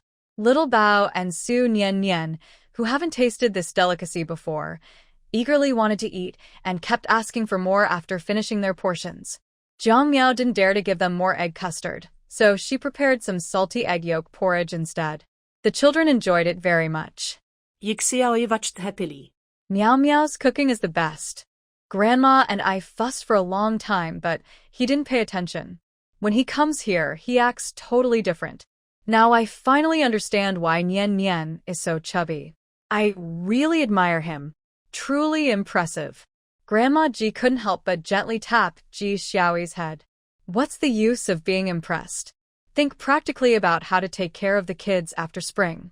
Don't let them get too thin. Ji Xiaoyi's face stiffened, and she nervously went to find Jiang Miao for comfort. Jiang Miao was very happy. Don't worry, Grandma. I prepared some formula milk, and I steamed some buns, bread, and vegetable pancakes. You just need to warm them up for the kids to eat. Ji Xiaoyi finally relaxed. That's a good idea. You're really clever. Grandma Ji sighed repeatedly, feeling hopeless about her granddaughter. Afraid she might get too angry, she quickly changed the subject. Director Su, Dr. Jiang, we only just heard about what Chen Jianya's grandson did recently. Did he hurt anyone? Jiang Yunru shook her head gently. Su Baihui sneered, clearly disgusted. That couple isn't good people. I made it clear to them, but they still refuse to listen. Such people are bound to face karma. Exactly. I heard many people went to their house to cause trouble recently, almost tearing down their place. They had nowhere to hide, so they had to ask the management office for help. The staff at the management office didn't want to deal with them either. They pushed Mr. Huang out, who was holding a wrench and cursing loudly, successfully scaring them away. Recently, those two have been hiding at home and haven't dared to go anywhere. No one knows if they are dead or alive. Ji Xiaoyi shared what she heard with everyone. After hearing this, Su Baihui and her mother-in-law felt much better. Soon, Guyi arrived. Everyone gathered together to eat, drink, and chat happily. When it was almost time, Su Baihui and the others went back to the maternity clinic to work. Grandma Ji also wanted to go back, but Little Treasure refused, insisting on staying to play with Pidden and Su Nian Nian. Jiang Miao simply told them to stay in the room next door and asked Pidden to come sleep with her and her mother. The bed was 2 meters wide, so there was plenty of space. The children were happy. Ji Xiaoyi was pleased, but Grandma Ji was speechless. Before going to sleep, Jiang Miao prepared a bottle of milk powder for each of the 3 children. Little Treasure drank it eagerly. Grandma Ji, however, looked a bit worried and said, "This child eats so well here with Meow Meow. It will be harder to take care of him when he goes back." Grandma, don't worry. If needed, we can use points to order meals for Meow Meow and just buy extra food for the kids. It's not a big deal. Ji Xiaoyi was very optimistic. Grandma Ji smiled bitterly, gave her a firm poke on the head, and shook her head. After the children finished their milk and fussed for about 5 minutes, they fell asleep. Both the grandparents and grandchildren were a bit surprised. This kid, why does he sleep so soundly as soon as he touches the pillow today? Grandma Ji found it more and more amazing and laughed. It would be great if he was this easy to take care of at home. Ji Xiaoyi strongly agreed, probably because he's tired from playing. No one plays with him like this at home. Grandma Ji also thought that made sense and didn't ask further. She lay down to sleep as well. During this trip, she noticed something. "Xiaoyi, don't you think Meow Meow's bed is especially comfortable?" Ji Xiaoyi nodded wildly. "I was about to say that. I wanted to mention it earlier. I've been waiting for you to bring up Little Treasure. I wonder where Meow Meow's mattress is from." She was deeply excited. Grandma Ji immediately looked serious. "You better stop. Look at that bed size, obviously custom-made. The mattress matches the bed perfectly. It's probably a set. Not just bought but custom-made, which must be hard to do." She continued, "Zhang Cheng is a good mercenary, earns enough points to support our family, but we have one more person now. You're not as capable as Meow Meow, so we should save where we can. Next year, we'll work hard to grow vegetables in the field, and the year after that, raise chickens and ducks. If we can make some progress these 2 years, I won't care what you want to buy later." All her words reflected her concern for her granddaughter's future. She was especially worried when comparing her to Jiang Miao. She feared that one day she might pass away, leaving her granddaughter still young and her great-grandchildren even smaller. What would happen then? Ji Xiaoyi was not ungrateful. She nodded obediently, feeling sleepy, and mumbled, "Grandma, let's sleep first. We can talk about all this later." Grandma Ji shook her head, thinking she'd need to turn over a few times. But soon, she fell asleep too. Grandma Ji slept more peacefully than ever before, only opening her eyes when she heard sounds outside. Seeing that Ji Xiaoyi and Little Treasure were still sleeping, she tiptoed out of the room and saw Jiang Miao busy in the kitchen. "Why are you making breakfast so early?" Jiang Miao looked up and smiled at Grandma Ji, explaining, "I planted some soybeans earlier, harvested 70 jin, but I didn't want to eat them. Today is the first day of the new year, a fresh start. I want to grind some beans to make soy milk for everyone, and I also made a bowl of brown sugar buns. Later, I'll bake some sweet pancakes. In the new year, everyone should be happy, sweet, and united." "That's a good idea. I'll help too," Grandma Ji said happily, rolling up her sleeves to join in grinding the beans.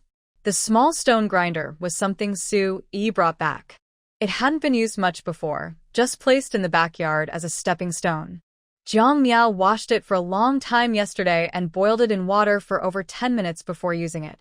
Grandma Ji probably had used a stone grinder before, so she quickly got the hang of it and ground the beans skillfully. Jiang Miao glanced at her work and then prepared to steam the brown sugar buns. After placing the dough in the steamer, she immediately went to make sweet pancakes. When most of the work was done, Grandma Ji had also ground the beans twice. Next, they needed to filter the soy milk and cook it. The two worked together very smoothly. Once it was fully daylight, a hearty breakfast was ready. Jiang Miao packed some and said to Grandma Ji, "I'll take some next door. Grandma, wake the kids up so they can brush their teeth and wash their faces before eating." Grandma Ji responded with a loud voice, calling everyone to wake up. When Jiang Miao returned after delivering the food, everyone was lining up to brush their teeth, except for the chubby girl, Su Nian Nian. Grandma Ji held her beloved little one, never letting go, calling her sweetly. The little girl happily laughed and played wildly. Jiang Miao chuckled silently, waiting until they finished washing up before bringing the breakfast to the table. Each person had a bowl of sweet soy milk, which completely won Ji Xiaoyi over. "Grandma, I've decided. We'll plant these beans, so we can drink soy milk every day at home," Ji Xiaoyi said firmly, clenching his fist. Grandma Ji rolled her eyes, but quickly fed Little Treasure some soy milk and buns. Little Treasure excitedly pointed at the soy milk. "Drink. Drink." Okay, my little ancestor, we'll drink," Grandma Ji said patiently, with no temper at all. The breakfast made everyone full. Afraid they'd have to eat lunch if they stayed longer, Grandma Ji hurriedly took Ji Xiaoyi and Little Treasure away. Once they left, only Jiang Miao and the two children remained. The three of them spent their days studying, playing, and having fun in the basement on the second floor, just like before. They only returned to their rooms to rest at night. Living at home for a long time, their sense of time became very vague. It wasn't until Su Yi suddenly appeared on the second floor of the basement that Jiang Miao realized it was already the beginning of the third month of the lunar calendar. After a few months apart, Su Yi looked a bit more weathered, and his rough beard was very noticeable. He happily watched his daughter carefully walking forward while holding onto the railing, not daring to make a sound for fear of scaring her. Jiang Miao smiled softly and turned her head to meet her daughter's bright, shining eyes. The little girl immediately let go and wobbled into Jiang Miao's arms. Sui put down his things and strode forward, picking up the child. "Nian Nian, do you remember Daddy?" Nian Nian looked at Su Yi for a long time and then cheerfully called out, "Daddy." Su Yi's heart trembled, and he looked at Jiang Miao in disbelief. "She can call someone now?" Jiang Miao nodded with a gentle smile. "She hears us calling Mom and Dad every day, so she can say those two words. She can't say anything else yet. I don't know if she truly understands or is just pretending." Sui leaned in and kissed Nian Nian's face. "That's already impressive." Nian Nian squealed because his beard tickled, then looked at Jiang Miao for help. Jiang Miao quickly got off the tatami mat and took the girl in her arms. At this moment, Pidden finally obediently called out, "Brother-in-law." Sui leaned in with a look of amazement. It's been a few months, and Pidden has already become so impressive. Does he recognize all the characters? Pidden nodded vigorously. Yes, I do. I can read this book now.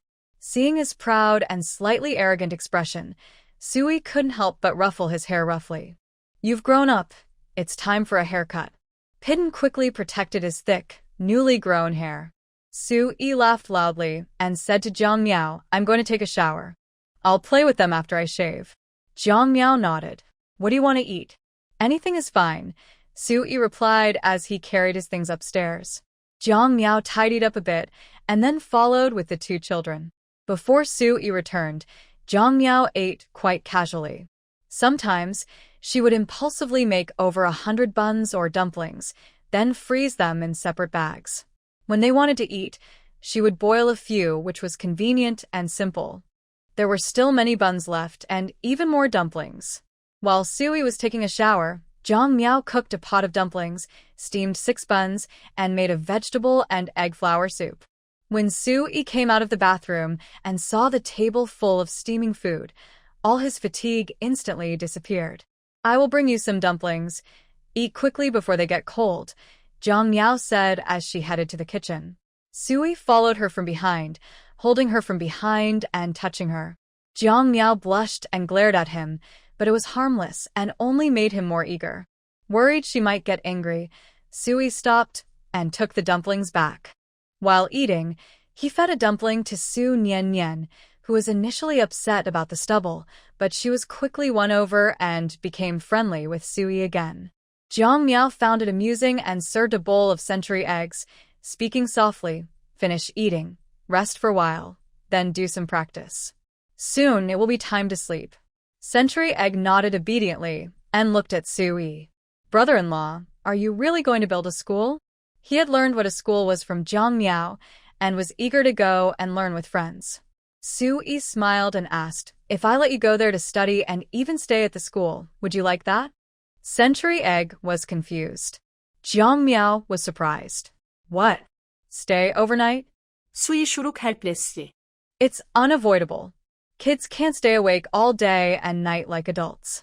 To organize their study and rest properly, the best choice is for them to live at school. The school plans were ready. There would be several buildings side by side, with a basement connected underneath.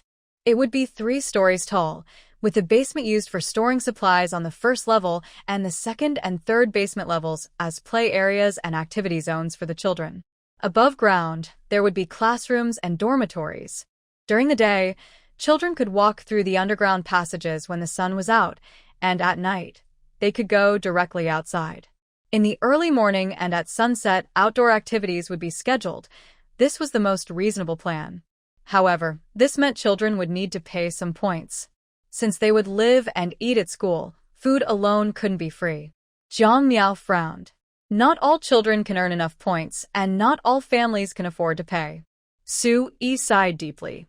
We thought of that too. So, the management office will first do a survey of children of the right age, including background checks. We'll decide after we get the data. He also hoped all children could go to school. If fewer children from poorer families could attend, they could try to find solutions. But if there were too many, he wouldn't know what to do. Hearing this, Jiang Miao became even more eager to develop the livestock industry. Sui only stayed for 2 days this time before leaving again.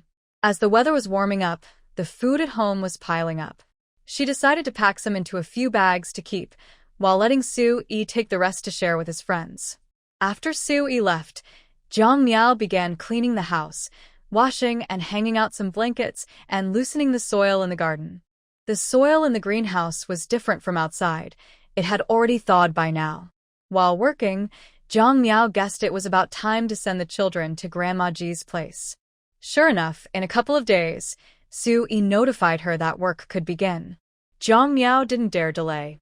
She immediately took the 2 children to Ji's house, along with their formula, buns, pancakes, and clean clothes and diapers. Grandma Ji carefully noted everything, and Jiang Miao felt relieved to leave. The first step was to visit the animal husbandry research base to see what was happening inside. As soon as she stepped into the greenhouse, the check-in system activated. Ding. Congratulations to the host for completing 85% of the territory development. A large new area has been detected. It's best to use machines for large-scale clearing. Land is the foundation of human life. Please build and develop a better home. Today's check-in items: A. Food. B. Drinking water. C. Daily necessities. D. Plant and animal growth supplements. E. Building materials. F. Poultry feed. G. Soil improvement. H. Survival medicine. I. High-tech equipment. J. Mother and baby products. Please make your choice. Jiang Miao was almost speechless. The progress bar had been stuck at 80% for a long time with no change. But as soon as she entered the research base, it jumped to 5%. Was the system suddenly being generous and making up for the previous progress?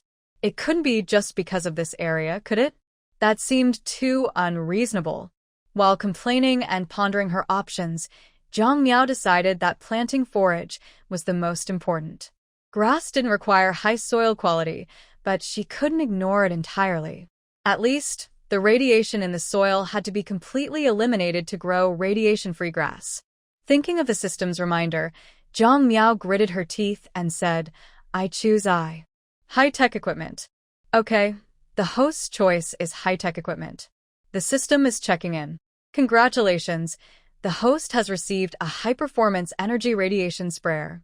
Usage: dilute the radiation purification liquid and pour it into the instrument's storage tank.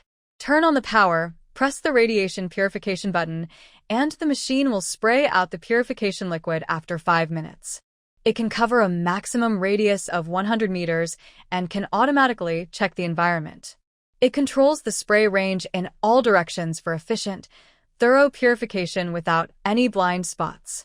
Precautions: the high-performance radiation spray device works for 1 hour each time. Add the appropriate amount of radiation essence liquid based on the area to be treated. During operation, ensure no personnel interfere in the area. After one spray cycle, wait 24 hours before using the soil for planting. System announcement ends. Jiang Miao suddenly notices an additional device on the steel frame in the middle of the greenhouse. The device has a telescopic pipe and is equipped with a movable plastic storage tank. She can move the tank next to the water tap. After preparing the purification liquid here, she can extend the pipe and connect it, avoiding transportation issues. She also considers replacing the purification liquid with tap water. Perhaps this could solve the irrigation problem as well. Excited by this idea, Jiang Miao quickly sets up the stand, climbs up to inspect the device, and discovers it has an irrigation function. Clicking the irrigation button, a small screen displays instructions and precautions for use.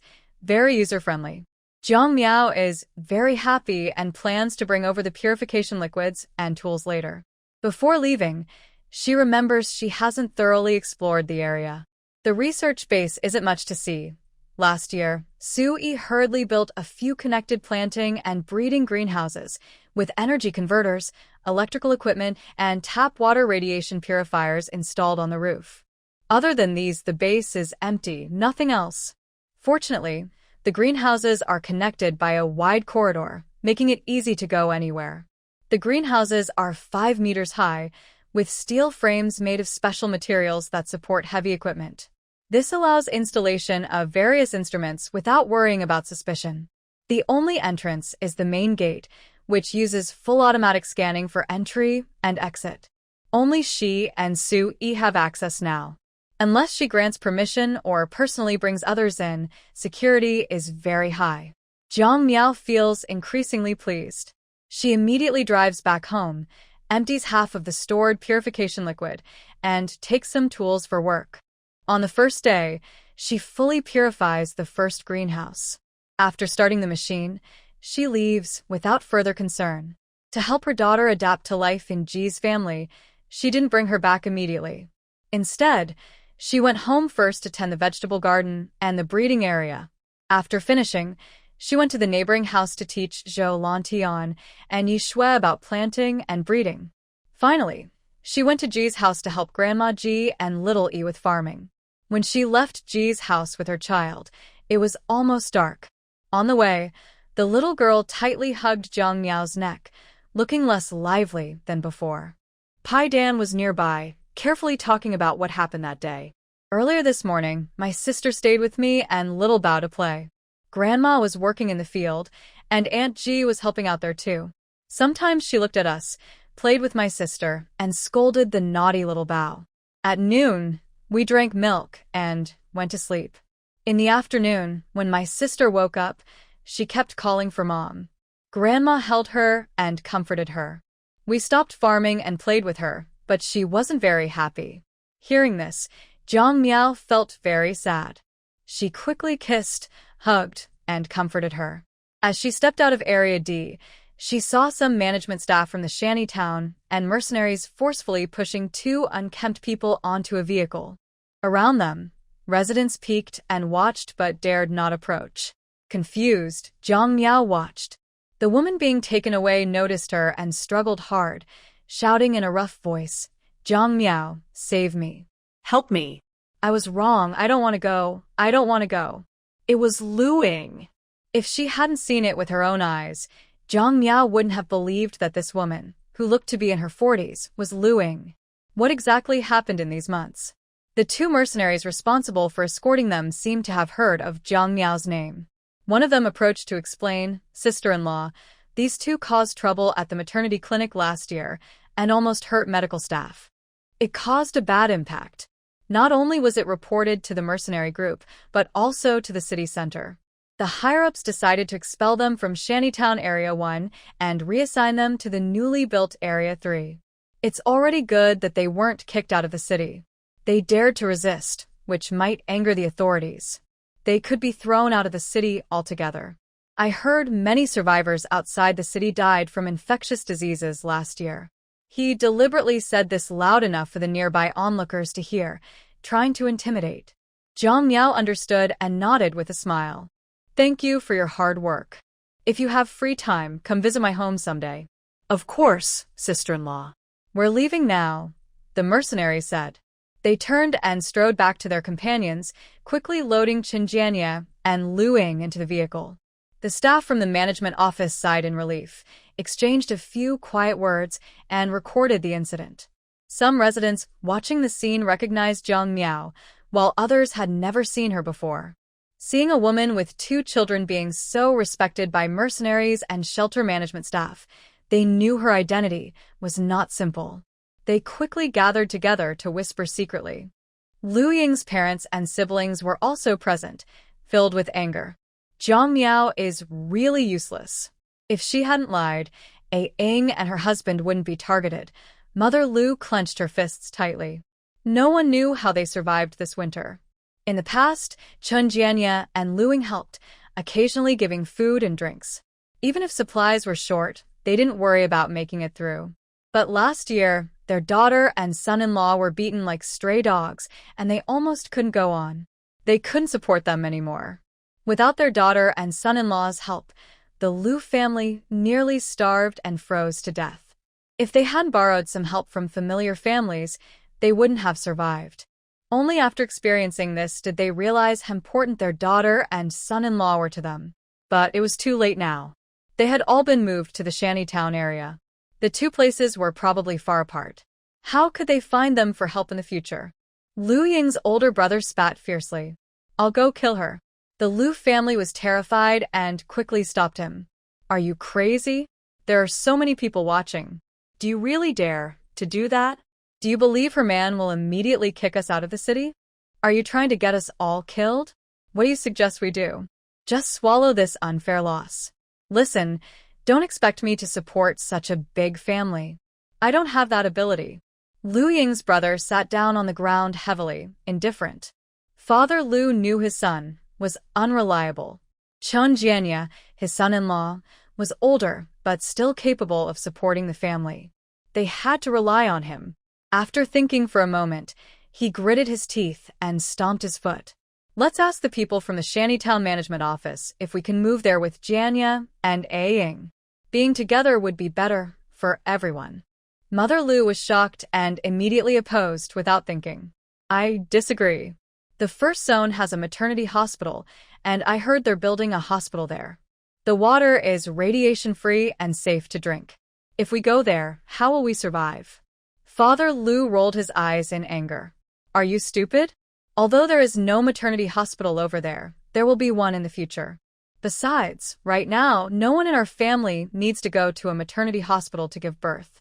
Previously, we didn't earn enough points and had to pay for medical care ourselves. If we join the collective effort in Zone 3 now, we can share the benefits like everyone else. Isn't it better than staying here and being looked down upon? After listening carefully, Lu's mother realized this made sense and wanted to ask the others in the Lu family for their opinion.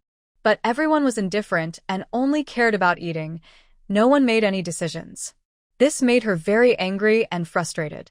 All right, I'll go along with you. Husband, our whole family is counting on you. Lu's mother also blamed Lu's father. Lu's father didn't say much. He respectfully approached the staff and explained their situation. The staff initially thought they were hearing things. What did you say?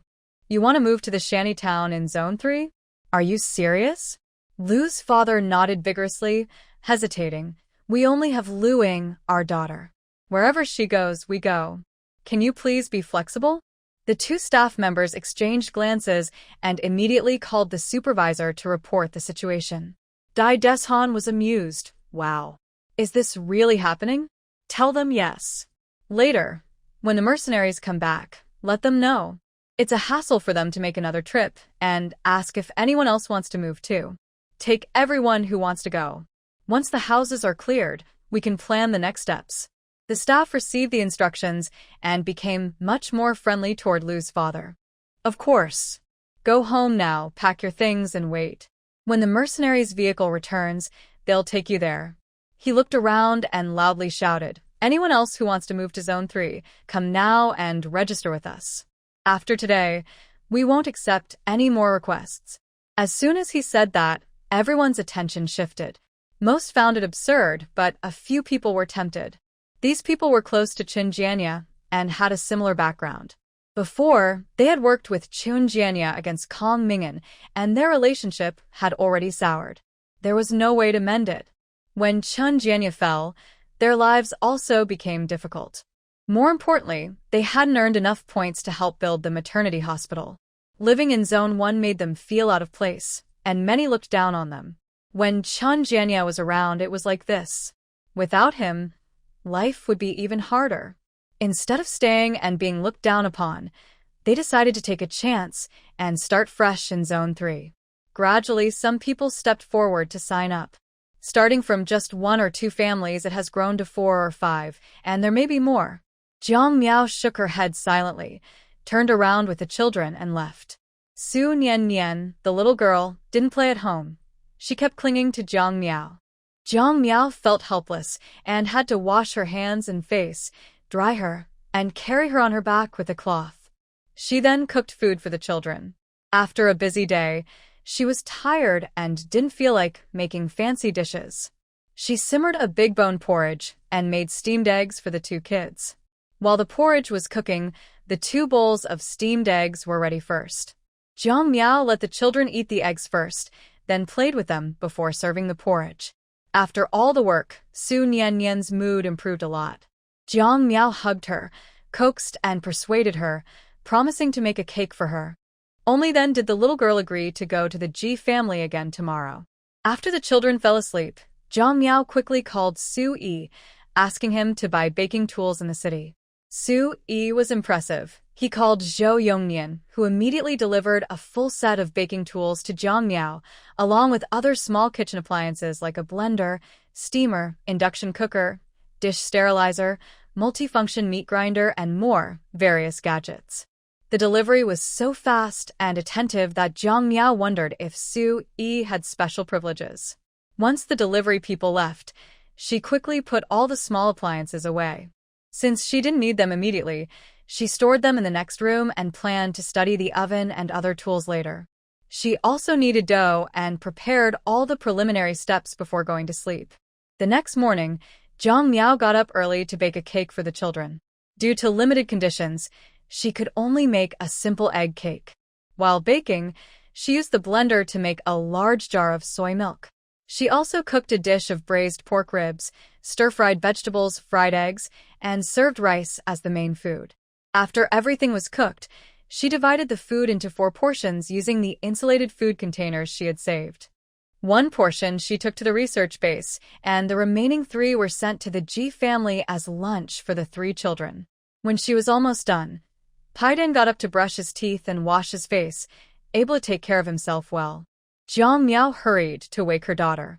She used cake to tempt the little girl, and sure enough, the girl, who was still reluctant to get up, sat up quickly and cooperated. After the children finished breakfast, Jiang Miao took them to the Ji family. On the way, she kept persuading her daughter, talking about land cession, compensation, and making various promises. Finally, the girl obediently listened and didn't cry or fuss when she saw Grandma Ji. Jiang Miao lovingly patted her head and handed over the 3 insulated containers. "What are these?" Grandma Ji widened her eyes. Jiang Miao quickly explained, "This is lunch prepared for the 3 children. It's kept warm inside, so they can eat it directly at noon." "You really are clever. I can't say anything more," Grandma Ji said quickly, sending the children inside first before coming to get the insulated container. While the children played happily, Jiang Miao hurriedly left. This year's goal is to go back to the base and check on a high-performance energy radiation spray device, then inspect the first planting greenhouse to see if the radiation levels have completely cleared. If the radiation is gone, Sui can arrange for someone to deliver grass seeds for planting. That way, they will have a busy time ahead. Thinking of this, Jiang Miao sped up toward the research base. Meanwhile, the southernmost area of the shanty town also became lively. Chun Jianye and his wife thought being moved here was already bad enough, but they didn't expect Lu's family to come along too. They almost vomited blood from anger.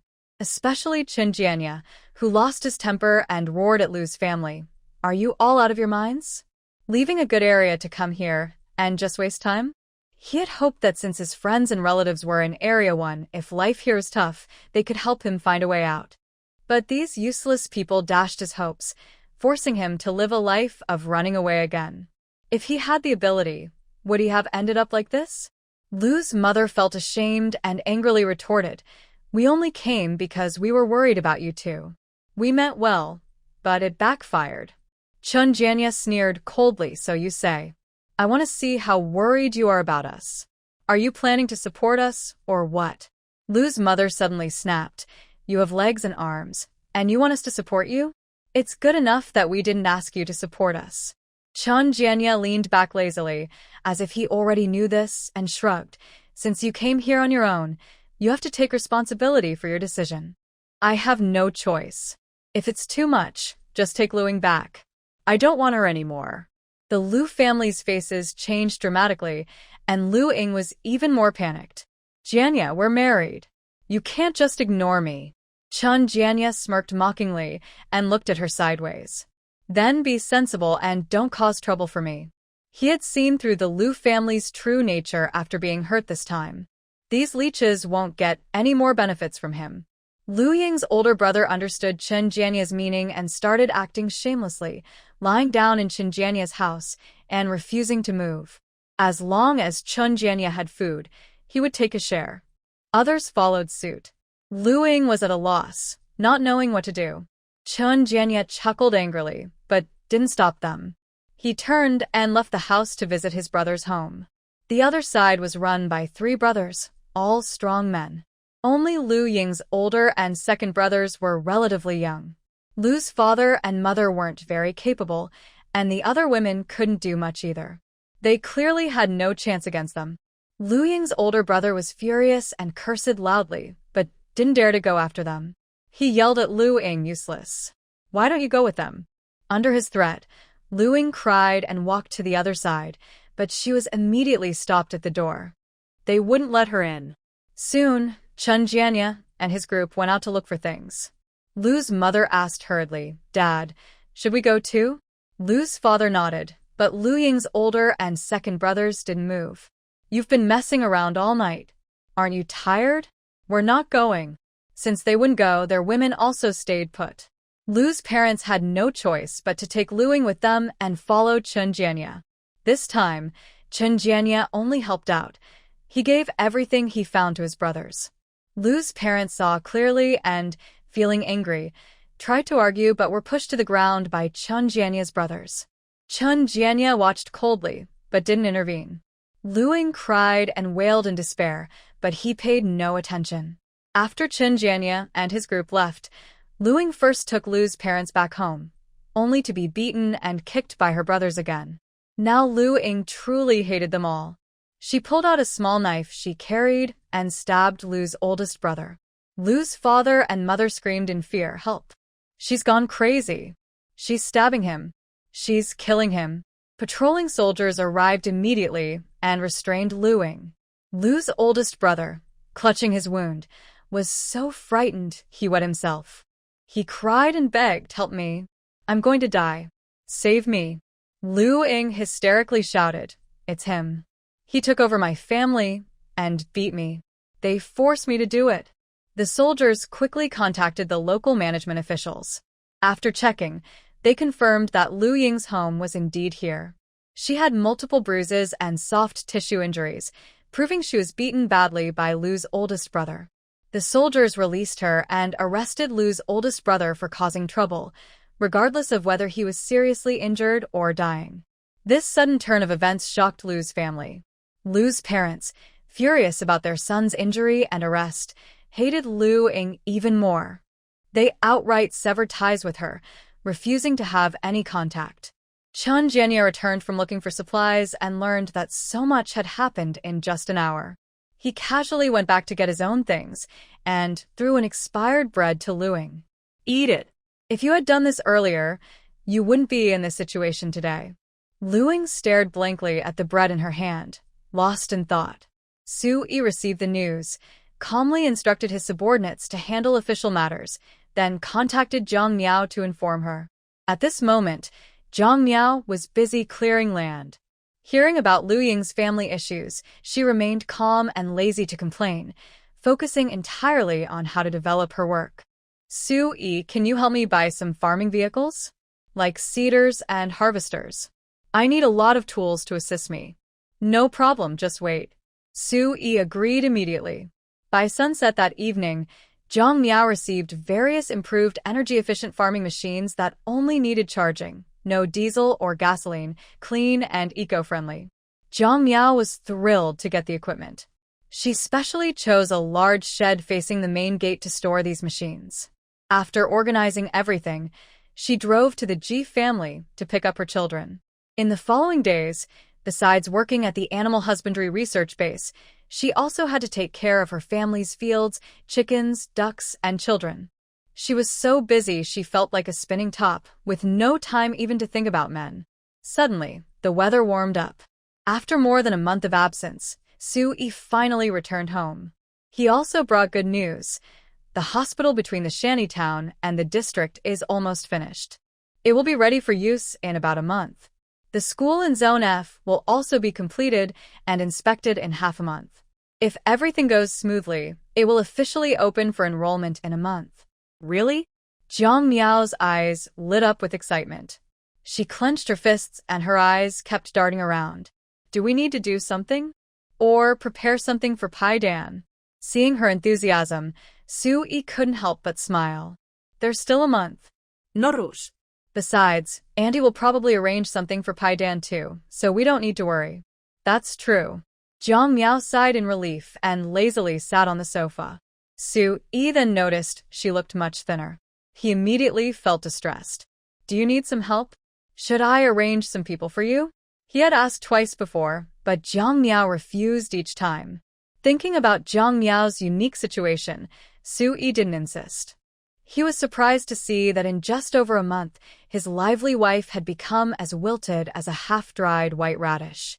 Her once plump figure had shrunk back to a small bean sprout.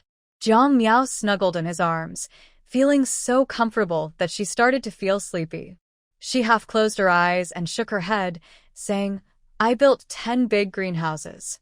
The grass greenhouses are growing well. In about a month, I can start buying lambs and calves. I can handle it myself for now, but if I get too busy later, I might need to hire more people." She yawned again, changed her position, and soon fell asleep. Su Yi looked at his sleeping wife in his arms and then at the quiet, playing children. He carefully carried Jiang Miao into the house, gently closed the door, and took the two kids to the basement to play. He explained to the children, "Pin, your older cousin has been working hard lately. We're playing here, so we don't disturb her." Pin nodded seriously, saying, "Brother-in-law, I know. Grandma said my older cousin is doing research, so everyone can have a better life. We shouldn't bother her." Sui patted Pin's head happily. Seeing this, Nian Nian immediately chimed in, "Mom is tired." "Love Mom. Be good, baby." Wow. Nian Nian can talk so much now. "You're really amazing," Sui said happily, counting her age on his fingers. He realized that his daughter was less than a year old. He wondered how she compared to Zhou Kongxing next door. Thinking about this, he got up early the next morning to cook, clean, and feed the chickens and ducks in the breeding area. He also collected eggs and harvested some fresh vegetables. When Jiang Miao woke up and saw everything was ready, she felt so happy she couldn't describe it. She wanted to kiss Sui all over his face. During breakfast, Sui asked, "Do you have any plans today?" Jiang Miao replied without hesitation, "I'll take a walk around the farm, check on the grass, and record its growth. If everything's fine, it'll take half a day." Sui immediately said, "Then I'll take care of the kids today. No need to go to the Ji family." Jiang Miao didn't think much and left after breakfast. As soon as she left, Sui tidied up the dishes and took the two children next door. Since they built a three-sided shaded shelter at the entrance of both houses, they could visit each other even during the day. The sun was rising and Zhou Lantian and his wife were in the living room playing with the children. When they saw Sui bringing the kids over, they were very excited. "Early this morning, I saw your car outside, and guessed you came back. I was thinking about whether to take the kids to visit you, but you came first." Zhou Lantian spoke while taking Su Nian Nian, playing with her for a while. Only when their son got jealous did they give Su Nian Nian to Yishui. Zhou Kongxing saw Su Nian Nian first his dad and then his mom, and he got very angry, shouting loudly and tugging at Yishui's pants to protest.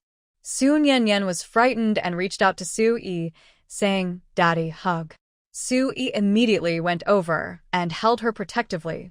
Yishui was surprised. Nian Nian is already talking so clearly? Sui felt very proud, nodded modestly, and looked at his daughter with affection, asking, "Do you want to play with your brother?" Su Nian Nian hummed and turned her head away. "Brother is naughty. Don't want to play. Play with big brother." These words made Zhou Lantian and his wife emotional. They kept urging their son to speak and call out to people, but Zhou Kongxing just made babbling sounds and protested, making the couple anxious. Yishui looked worried. Even though both kids were born around the same time, why is our child developing so much slower? "Lao Zhou, should we take him to the hospital for a checkup?" Yishui was full of concern. Zhou Lantian nodded in agreement. "We'll go after the sun sets." Once the plan was made, the couple quickly adjusted their mindset. Zhou Lantian looked at Su Nian Nian in Suyi's arms with envy and asked, "Sui, Miao Miao left Nian Nian at the Ji family during the day. Will she adapt?" Sui felt tender and gently stroked her soft hair. At first, she definitely didn't adapt. "I heard she kept calling for her mom during her first nap, but she didn't cry. She just kept clinging to Miao Miao and wouldn't let go." Later, Miao Miao promised to make her cake and tasty food. The next day, she looked forward to it, and when they went to the Ji family again, she didn't make a fuss and stayed obediently all day. After a few days of transition, she got used to it and is now very cooperative. Zhou Lantian listened and felt more envious, muttering, "If only our child was this easy to take care of." Honestly, a few days ago, Director Dai from the management office of the shantytown came to our house. He said we studied medicine and nursing before and asked if we wanted to work in a hospital. It's a rare opportunity, and Yishui, and I don't want to miss it. But we're worried about the kids and don't know how to arrange everything. If the Ji family is willing to take in another child, we can pay double points. They thought of various plans for their children. The first idea was for one parent to stay home with the kids while the other went to work in the hospital. But that wouldn't be fair to the one staying behind, and they might not only have one child. They couldn't keep sacrificing one person forever. Another option is like Jiang Miao and trusting the children to a trusted person. Honestly, besides their family, the best environment is Jiang Miao's and the Ji family's. Others' homes are still messy and water access is inconvenient. They wouldn't feel comfortable leaving children in such conditions. After thinking it over, they decided to humbly ask the Ji family for help. Sui listened carefully and said, I believe many others are facing the same problem. So, I will discuss with Director Deng from the planning department. Maybe we can build another kindergarten. He made a call, exchanged greetings with Deng Jianhong briefly, then got straight to the point. Deng Jianhong knew Sui wanted to build a kindergarten. He remained calm and said, Thank you for informing me, Sue. Please tell me where you want to build it and how big it should be. Dade Mountain can come here to report. As for funding, honestly, most of the government funds allocated to the outer districts are used for the 8th team. The hospital was built smoothly because the government saw the success of the shelter. The school is to nurture future talent, so the government can't refuse. But as for the kindergarten, I don't know if it will be approved. Sui didn't waste time and immediately explained Zhou Lantian's situation. Director Deng, the government needs people to reproduce and revitalize the community and also needs talent to shine. Do you think they have 3 heads and 6 arms? How much does it cost to train a talented person? How much does it cost to build a kindergarten? You should know these numbers better than me. Besides, are you willing to let talented people raise children? They are great talents for big roles. Deng Jianhong couldn't argue back. He was silent for a while and then said reluctantly, All right, I will personally report this to the leaders in the city center and see what they say. He hung up. Deng Jianhong felt a headache coming on. Sui felt refreshed. All right, this matter is almost certain to be approved. You can recommend some caring, patient, and tidy people to me. I will have Director Dai from the management office screen them. If I don't have time, you can also ask Miao Miao. Director Dai knows her. Zhou Lantian and his wife quickly agreed. A heavy burden was lifted from their hearts, and they both seemed much lighter. To show their gratitude, they decided to treat Sui's family to lunch. Unable to refuse, Sui agreed, and also notified Jiang Miao. At this moment, Jiang Miao was inspecting the growth of the pasture at the base. She just discovered a pest and disease problem, and the system immediately responded. Ding. Congratulations, the host has completed 87% of territory development. The system detects that your pasture is growing well. Young plants are usually fragile, so pest and disease prevention must be taken seriously. Today's check-in items: A. Food. B. Drinking water. C. Daily necessities. D. Plant and animal growth aid. E. Building materials. F. Poultry feed. G. Soil improvement. H. Survival medicine. I. High-tech equipment. J. Maternity and baby products. Please make your choice. Jiang Miao once again appreciated the system's user-friendliness. She took a deep breath and said, I choose D. Plant and animal growth aid. Okay, the host has selected the growth aid. The system is processing the check-in.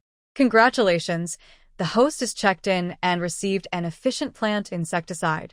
Its function: it can effectively eliminate over 98% of plant pests and diseases. The pesticide will naturally decompose after 24 hours and will not harm humans or animals consuming the plants. Usage: dilute the high-efficiency plant insecticide at a ratio of 150 and spray thoroughly. After 24 hours, water the plants with clean water. After 72 hours, you can use other plant nutrients or medicines. After the system finished, Jiang Miao saw nothing and thought of the storeroom. She hurried over and was surprised to find a pile of white plastic buckets in the corner, labeled as insecticide, simple and straightforward. She was used to this and went to check. She noticed an additional line of instructions under the label. One bucket contains 10L, suitable for an area of. With this reminder, she immediately got to work. She prepared the herbicide for the first greenhouse and then checked the second. She was shocked when she saw the situation. Out of 10 greenhouses, 7 had pests and diseases. The last 3 were planted later, so they hadn't yet shown problems, but it was almost certain they would soon. Jiang Miao carefully inspected again and decided not to disturb these 3 greenhouses for now. By the time she finished her busy work, it was noon. When she returned home, Sui opened the door from the next room and invited her in. Jiang Miao shook her head. I need to go home first, take a shower, and change. I'm so dirty. Sui also smelled the odor on her and asked, What did you do? I sprayed insecticide. Luckily, I checked carefully today and found the problem. If I had delayed a day or 2, my pasture would have been ruined. She was just casually complaining, but Sui realized that farming was more difficult than he thought. No wonder many research bases had been working on it for years without making the technology widespread. After Jiang Miao finished her shower and changed into clean clothes, she and her husband went to Zhou Lantian's house together. Yi Shui had already prepared lunch, which included 3 plain dishes and a bowl of scrambled eggs. These were the most valuable ingredients for the couple. Jiang Miao was very hungry and didn't mind eating ready-made food. She quickly finished a bowl of rice. Yi Shui encouraged her to keep eating, but she refused stubbornly. Soon, she yawned and looked sleepy. Sui had been watching her closely. Seeing she was about to fall asleep, he politely said goodbye to Zhou Lantian's family and took Jiang Miao and their 2 children home. Back at home, Jiang Miao felt more energetic. She clung to Sui's arm and said sweetly, I want to eat pork rib noodles. Wait a moment. I'll make some pork rib soup, Sui replied. He asked the 2 children to play on the mat while Jiang Miao lay on the sofa watching the kids. The air conditioner was turned on, making the room much cooler. She muttered a few words, turned over, and fell asleep. She slept very deeply, not hearing the sounds from the kitchen at all. Sui took a quick look in and covered her with a blanket before going back to prepare food. He also kneaded dough, planning to make some steamed buns later and store them in the fridge so Jiang Miao wouldn't have to worry about cooking when he was away. When Jiang Miao woke up, she found that her family was no longer in the living room. The house was very quiet. She looked at the time and was surprised to see it was almost 5 o'clock. She suddenly sat up and called Sui. When she learned they were all in the basement, she finally relaxed. Feeling hungry, she hurried to the kitchen to have some noodles. While Jiang Miao's family was eating, Zhou Lantian and Yi Shui happened to be taking their son out. The family went to the maternity clinic. They saw pregnant women and women waiting in line for checkups and couldn't help but be surprised. They went to the reception desk and explained their situation. The nurse told them to see Su Baihui directly. Su Baihui was not seeing patients now. She was at the hospital handling emergencies. When everything was normal, she rested in her office and read books. Seeing Zhou Lantian's family arrive, she quickly invited them to sit down. Yi Shui was anxious and couldn't wait to speak as soon as she sat down. Grandma, please help me check my baby. Kongsheng and Nian Nian are only a few hours apart in birth. I saw Nian Nian walking well today and talking clearly. Our baby can only crawl and is very careful when standing with support. They don't even call us mom and dad, and when they're upset, they just cry out. Could there be something wrong? Her eyes were red as she expressed her worries. Su Baihui was not pleased. Is this how a mother talks about her own child? I think Kongsheng is doing very well. Don't be so suspicious. Come here, Grandma will give you a hug. Zhou Kongsheng shyly moved away, burying his head in Yi Shui's neck, but he couldn't help but sneak a curious look at Su Baihui. Su Baihui saw his cute little expression and smiled. Look at that, the child is clever and lively. There's nothing wrong with him. She spoke while holding a small toy to attract the child, interacting with him for a few minutes, which reassured the couple. The child is fine. Everything is normal. Just take your time guiding him. Let him move around more, and he'll walk soon. Also, Nian Nian, that girl, develops quickly in all areas. If you compare her to others, you might worry forever. Zhou Lantian and his wife both sighed in relief at the same time. I'm glad there's nothing wrong. That makes us feel better, Yi Shui said with a faint smile. Then she mentioned going back to work at the hospital and talked about plans to build a kindergarten. Su Baihui was very happy. That's great news. Recently, many people have come to me for medical help with their children, and they all mention this issue. By the way, Setting up a kindergarten will need many caregivers. Have you chosen anyone? Zhou Lantian raised an eyebrow in surprise. Not yet. Annie, have you picked anyone? Su Baihui patted her thigh. Exactly. I have several suitable people who have nowhere to go. It's a perfect chance to give them a try. Yi Shui looked puzzled, holding the child while comforting him and asking, Auntie, isn't your place short of workers? Su Baihui sighed. You probably know a bit about what's happening in Area F. Most of the elderly and children here are lonely and dependent. They don't know what tomorrow will bring. The kids around 10 are okay. They can grit their teeth and hold on for a few years until they find a partner, get married, and move out. The government will also give some subsidies. But what about the smaller children and the elderly who are getting older?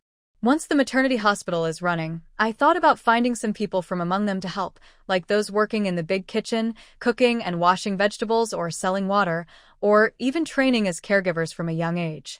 We can't give them points, but we can provide food. For those elderly and children with little ability to fend for themselves, this could be a way out. But there are so many elderly and children and only so many positions. We just can't assign everyone. So I thought, spread the net wide, catch the fish, and let everyone learn. Those who are capable can stay. That way, everyone benefits. After so much training, from being illiterate to now being able to read books and articles, they've learned some professional skills for caring for children and handling emergencies. I feel it's a pity to keep them just scavenging. We should let them continue.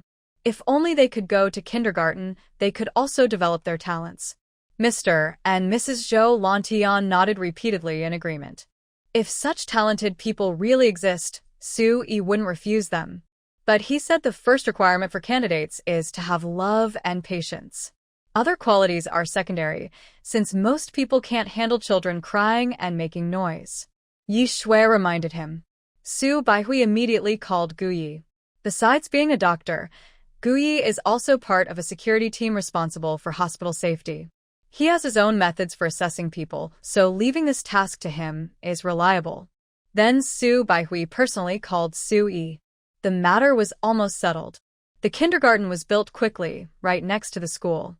Considering that many children might join later, the entire kindergarten was designed like the school, with each age group in a separate building, 4 buildings in total. The budget was seriously over the limit. When Deng Jianhong received the expense report, he almost fainted. After calming down, he desperately called Su Yi to complain. Anyway, the funds had already been used up, and a few critical comments didn't bother him much. Deng Jianhong was so angry he shouted, "If I help you apply for funds again, I'll be a dog." Whether Deng Jianhong is a dog or not, Su Yi didn't know. After more than a month of effort, the school officially started operating, and the kindergarten was nearing completion. Next, they needed to hire teachers. When the Housing Management Office posted the teacher recruitment notice, a large number of applicants came forward, about 1,000 people. The school only needed 200 teachers. After fierce written exams and interviews, the top 200 candidates stood out. The rest were disappointed. Su Yi appeared with his team. He stood on a high platform, calmly looking at the numb expressions of the crowd below. He cleared his throat and spoke slowly. "I know everyone wants a job to escape hardship and live a normal life. Most of you want this because life is tough and food is scarce. To help, I've come up with a plan. Starting today, zones A, B, C, D, and E in the East District will have 2 new water radiation purifiers, guarded by dedicated personnel.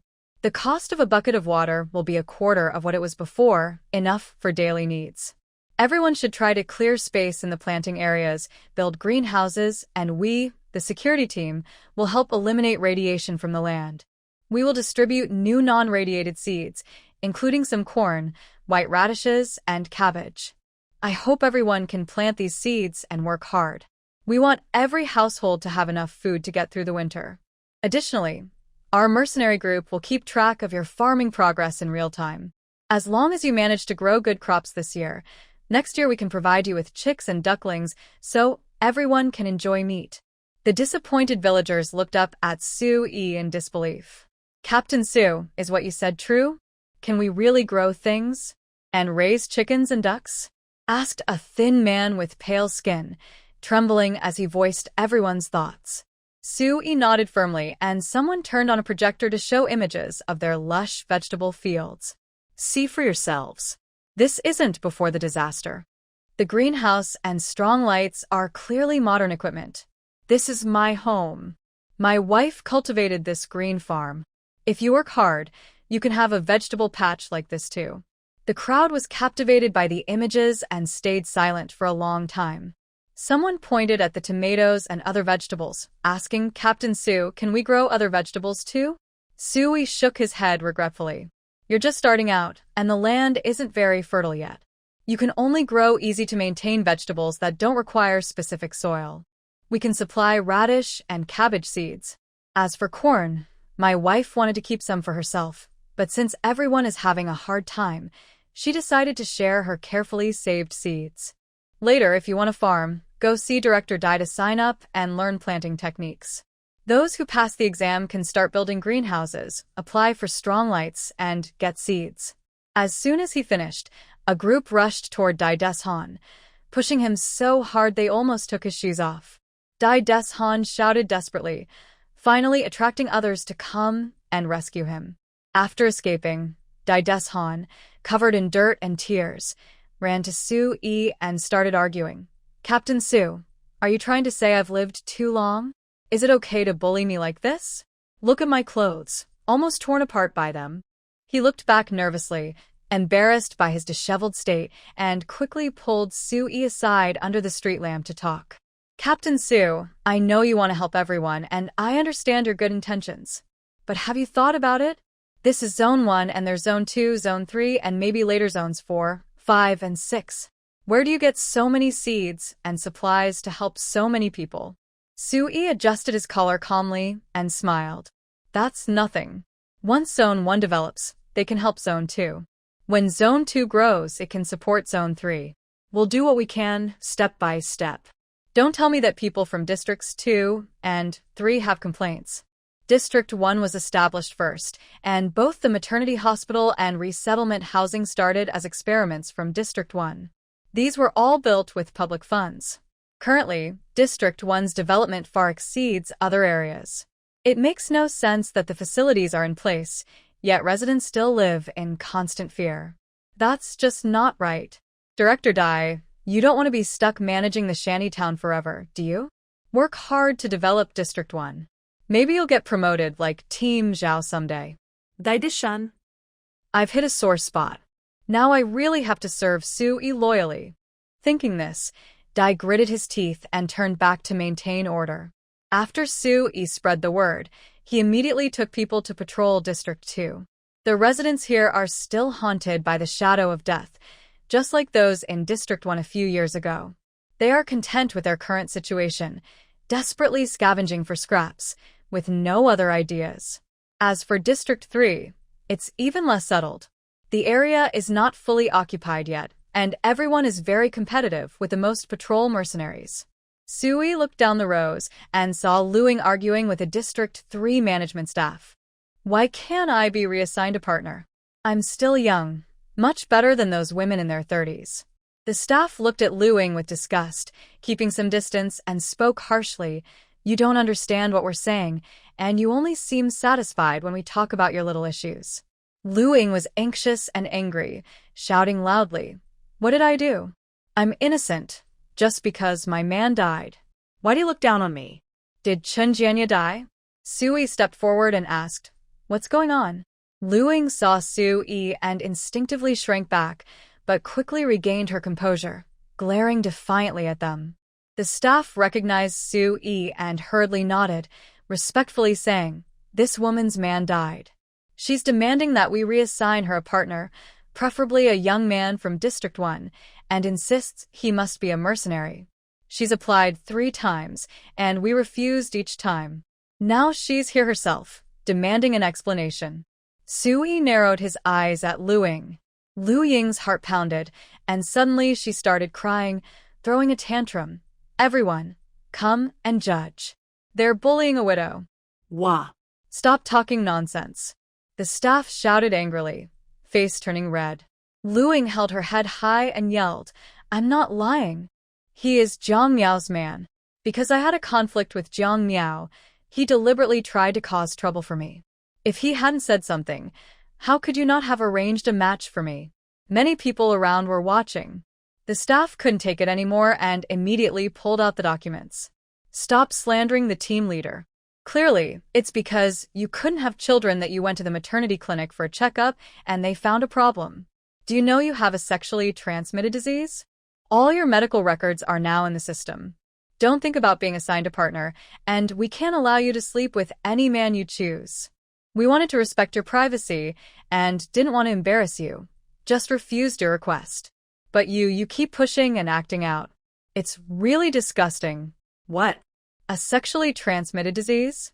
Does this woman have one? The crowd was frightened and started to step back. The woman quickly looked at her own man. The man hurriedly shook his head, indicating he didn't know Lu Ying. Several men who had been with Lu Ying collapsed and knelt down, begging for help. Su Yi ordered someone to control those men and the women they had been with. After a thorough investigation, dozens of others who might have been missed were also found. Professionals from the maternity clinic were contacted to check their health and screen for diseases. Until the results came back, these people were temporarily kept under supervision. Of course, these are later developments. Lu Ying's eyes turned red from anger after hearing the staff's words. She was very emotional. You're lying. I'm fine, and you say I have a disease. Your whole family has a disease. I won't talk to you anymore. She was panicked and tried to leave. Su Yi looked serious and shouted, "Arrest her.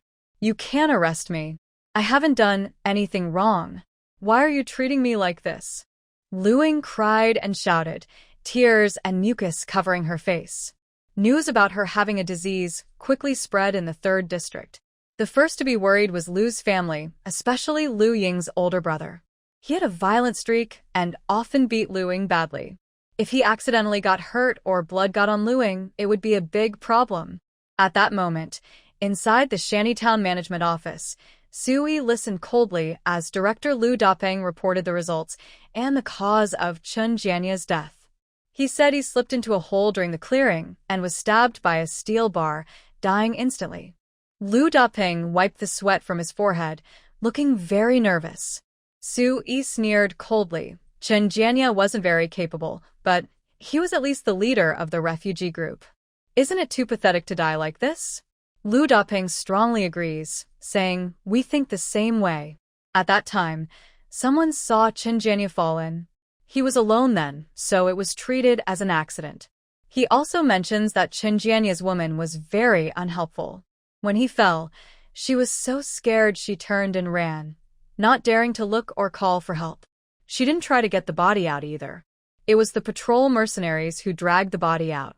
Captain Tang immediately sent people to fix the safety hazard. Su Yi sighs regretfully, "Forget it. Without proof, let's leave it. We need to quickly check for sexually transmitted diseases and manage those people separately. I don't want the few remaining people to get into trouble. Also, arrange for treatment for them." Before the disaster, the medical field had developed a special medicine to treat STDs, but it wasn't widely available.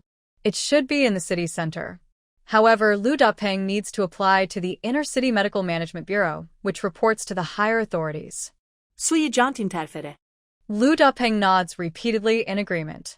After resolving these issues, Su Yi finally can go home. When he arrives, he realizes the children are at the Ji family and Jiang Miao is at the research base. He changes his mind and drives to the livestock research base. When he reaches the gate and parks, he notices 2 rows of farming machines and various tools in the garage. Since he doesn't know which greenhouse Jiang Miao is in, he quickly calls her. Soon, Jiang Miao's figure appears in the greenhouse. "Here," she calls. Su Yi turns around and runs over quickly. "Why did you come suddenly?" he asks. "Just to see you and visit your base. How's it going? Have you grown anything?" 수위 asks josualde. Jiang Miao proudly lifts her chin. "Of course. Who do you think I am?" "I am Jiang Miao." "Come, let me show you my results." When Su Yi sees the endless pasture in greenhouse number 1, he is stunned. These are alfalfa, a high-quality perennial forage, It can be harvested 3 to 5 times a year. The first harvest takes about 60 to 90 days. Growing young forage is tricky because of pests, diseases, temperature, and humidity. All these factors affect alfalfa growth. I was very nervous before, worried I wouldn't be able to raise it well, but now it's finally happening. In addition to alfalfa, I also planted ryegrass and Mexican maize grass. The ryegrass is a perennial variety that matures faster than alfalfa, allowing harvest in 30 to 60 days. It is more adaptable to different environments. Mexican maize grass is also a perennial, high-yield, heat-tolerant, and highly regenerative forage plant. It belongs to the grass family, has a short growth cycle, good palatability, and is suitable for green feed or silage. However, it is more prone to pests and diseases, which makes caring for it more difficult. It is nutritious and high-quality forage, and based on our greenhouse farming, harvesting 3 or 4 times a year is feasible. Jiang Miao smiled as she explained to Su Yi. She also wanted to thank Su Yi. If he hadn't brought back a bunch of random books, she wouldn't have known these things. Su Yi listened carefully and then gave Jiang Miao a thumbs up. My wife is amazing. She's really become an expert. By the way, Jiang researcher, how many greenhouses have you planted now? Jiang Miao counted on her fingers. Zhang Cheng and his team have been expanding gradually. They keep digging and building. I plant in as many greenhouses as they build, since we have machinery to help, so it's not too hard. Currently, I have 30 greenhouses and more are under construction. Oh, and could you help me buy 50 lambs and 50 calves? Just 50 of each. Su Yi was stunned by Jiang Miao's bold request. 50 each. That seems a bit unrealistic. Getting 20 of each would already be good. We still have to scramble around to different research institutes to get them. Jiang Miao felt a little disappointed but still agreed. Seeing her nod, Su Yi immediately contacted Deng Jianhong for help. When Deng Jianhong heard it wasn't for funding construction but for livestock, he responded very enthusiastically and took on the task wholeheartedly. At the same time, Zhou Yongnian also received the news. When he heard Jiang Miao was starting to raise cattle and sheep, he guessed that the forage planting was going well. He was very excited and quickly contacted Su Yi, offering to help buy calves and lambs. With their full support, Jiang Miao received 35 lambs and 26 calves in just one day. Some of these little animals were strong and healthy, while others looked weak or sickly. But that's understandable. How could the Research Institute be willing to give her healthy animals? Just a few strong ones were a good start. Jiang Miao sorted the animals into different breeding areas. Area 1 had the stronger calves, Area 2 had weaker calves that looked less lively, Area 3 housed lively, healthy lambs, and Area 4 contained the weaker lambs. These small creatures, upon arriving in a strange environment, all huddled together in fear. Jiang Miao first sprayed radiation purification liquid all over the lambs and calves, then prepared clean water with added radiation purification liquid for them. The hay provided was the freshest. After eating, the little ones excreted very foul-smelling waste. Jiang Miao, dressed in radiation protective gear, tested the feces and confirmed it contained significant radiation levels. There was no need to keep the waste. She cleaned it all up and threw it outside. After observing the manure of the cows and sheep for a week, none of the animals sent over had died. Even the previously weak ones recovered somewhat, and the radiation levels in their feces decreased each day. Jiang Miao quietly breathed a sigh of relief. On the 8th day, when she returned to the animal research base, the system eagerly responded. Ding! Congratulations to the host for completing 89% of the territory development. The grass is growing well. A batch of calves and lambs has just been purchased. These are valuable assets for the host. The young animals need care. Please pay attention to their health. Today's check-in items: A. Food. B. Drinking water. C. Daily necessities. D. Plant and animal growth aid. E. Building materials. F. Poultry feed. G. Soil improvement. H. Survival medicine. I. High-tech equipment. J. Maternal and baby products. Please make a choice. Jiang Miao made her choice without hesitation. I choose D. Plant and animal growth aid. Okay, the host has chosen plant and animal growth aid. The system is checking in. Congratulations, the host has received a batch of deworming medicine for animals. Function: this deworming medicine can be used on any animal, effectively eliminating internal parasites. Usage: mix the medicine into the animal's drinking water at a specified ratio, twice a day, until the animals no longer shed parasites.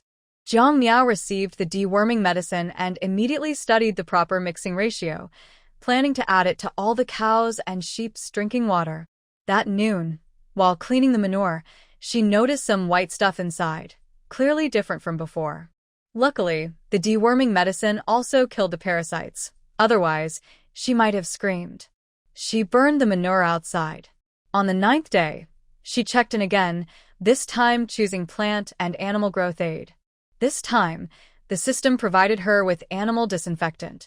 Usage: spray it thoroughly on the animals and disinfect their living areas once a week. It seems the medicine required is quite a lot, and the system provided a large batch at once. Fortunately, the warehouse space was large enough to store it. With these disinfectant solutions, Jiang Miao immediately herded the cattle and sheep to a temporary pen, thoroughly disinfecting their living areas and then returning them safely inside. Over the next few days, she used various growth aid medicines for plants and animals, filling her storage with dewormers, disinfectants, vaccines, and medicines for livestock illnesses. It was the hottest time of the year, and she gradually lost track of time amid her busy work until Grandma Ji contacted her, saying the cabbage they planted was almost harvest-ready. Only then did she realize it had been 2 months.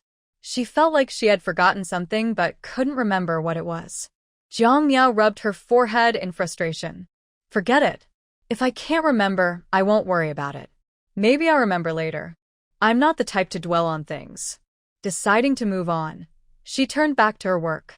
After 2 months of care, all the livestock had survived, and even the originally weak and sick ones had become healthier.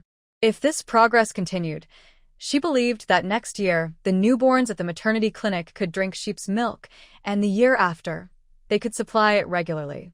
Thinking of this, Jiang Miao couldn't help but smile. Now, the animal husbandry base was running smoothly.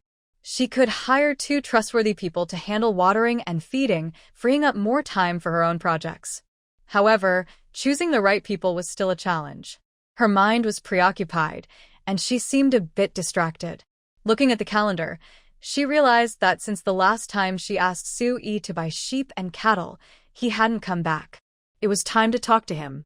She dialed his number. After a while, Su Yi answered, sounding tired.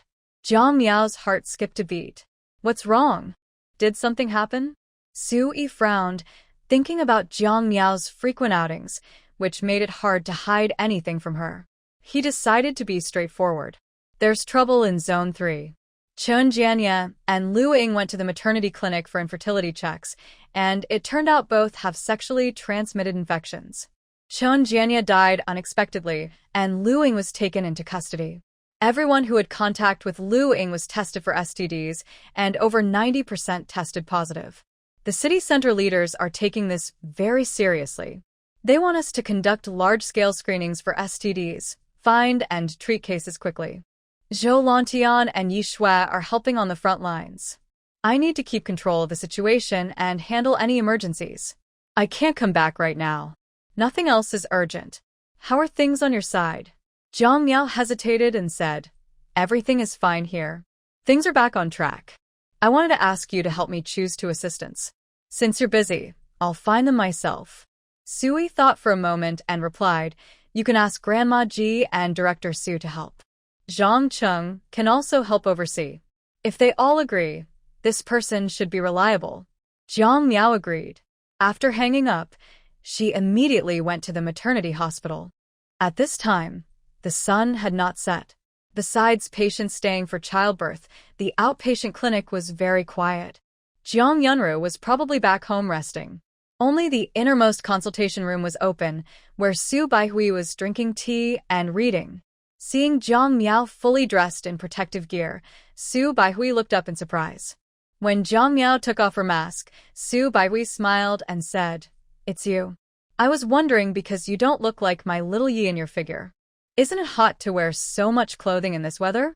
Yes. Very hot. Jiang Miao complained as she took off her protective suit.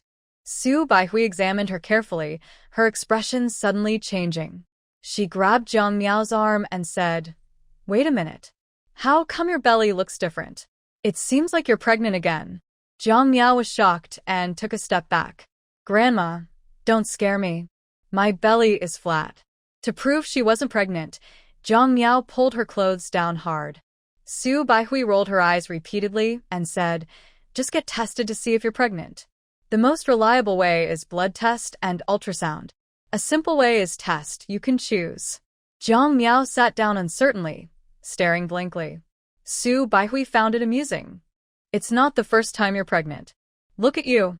Don't worry, your first pregnancy went smoothly. The second one will be even easier. There's nothing to fear."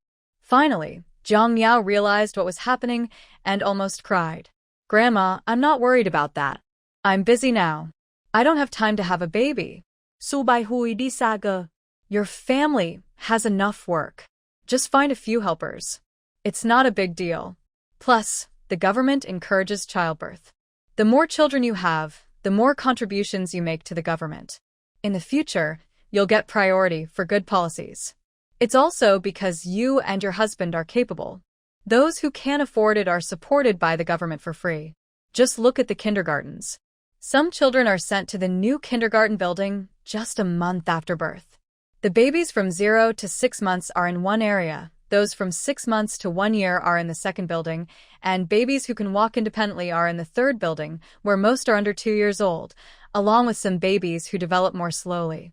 Further back is the proper preschool small classes, small, middle, and large classes, after which children can directly go to first grade in school.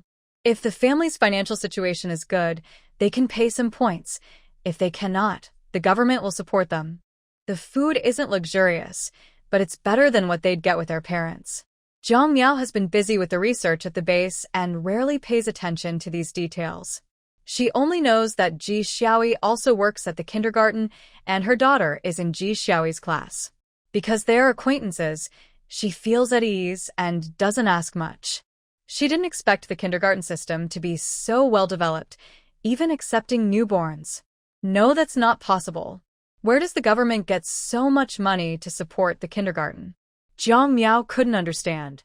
Su Baihui laughed loudly. "You should ask your family's Sui." After the kindergarten was built, he reported it to the higher-ups, and they came to visit personally. Now the kindergarten is officially open, with teachers and children inside. The facilities are excellent, and the teachers take good care of the kids. The only issue is the food. When the leaders saw this, they said these are the future of the country and couldn't let something like food delay the children's growth. They immediately decided to bring in fresh ingredients from the city center to support the kindergarten and schools. Of course, Su Yi is quite capable. He quickly said he encouraged everyone to grow vegetables in greenhouses, believing that in 3 years, the children would be able to eat healthy, fresh food. The leaders were even happier to hear this, knowing there's a timeline. It gives everyone a clear goal, right? Jiang Miao nodded in agreement and asked, "Grandma, how do you know so much about this?" Su Baihui forced a bitter smile. "The kindergarten is right next to the maternity hospital. Since I have to deal with children's health issues, I need to visit 3 places every day. How would I not know?" Jiang Miao suddenly understood. They continued chatting casually. Unintentionally, Jiang Miao had drunk several cups of tea and gradually felt the urge to urinate. Su Baihui noticed her need to go to the bathroom and gave her a sharp look. "Hold it." Jiang Miao immediately behaved herself.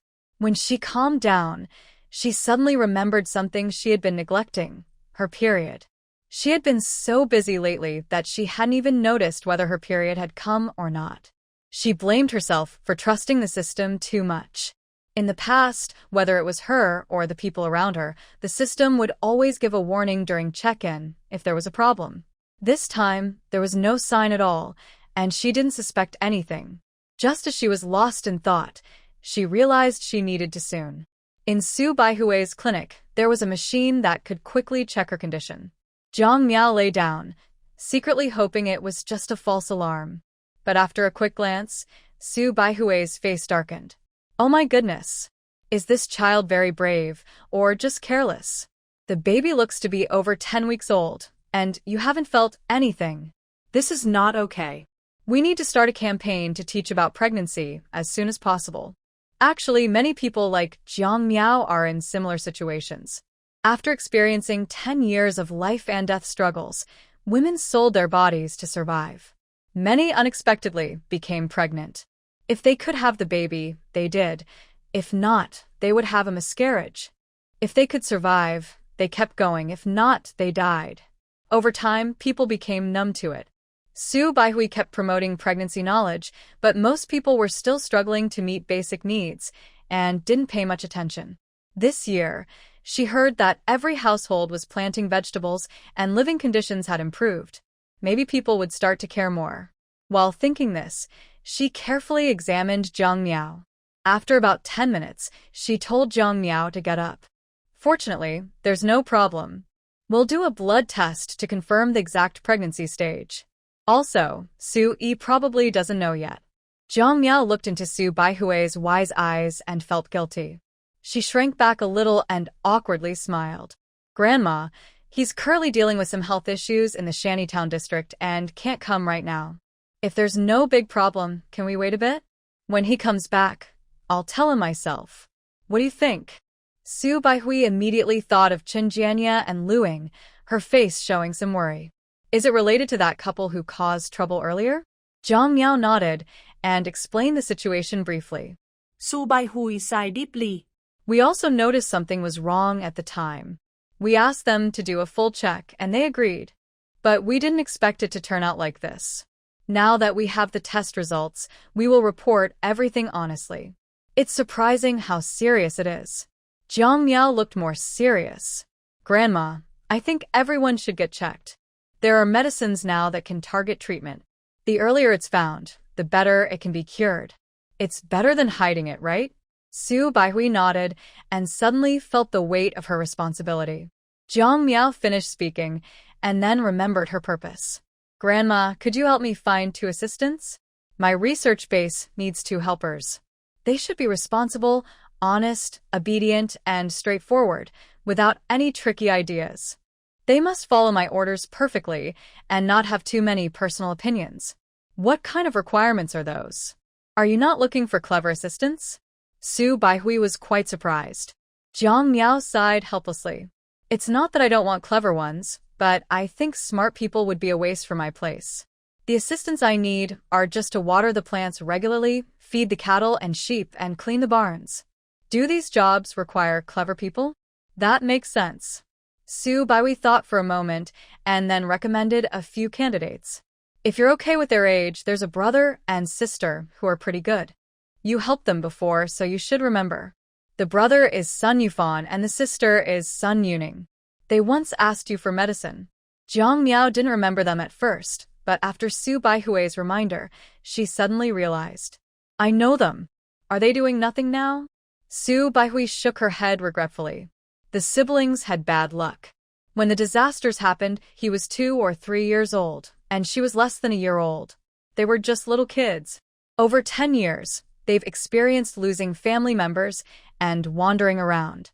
Besides surviving and farming, they haven't learned much. Now they only know how to read and write at school.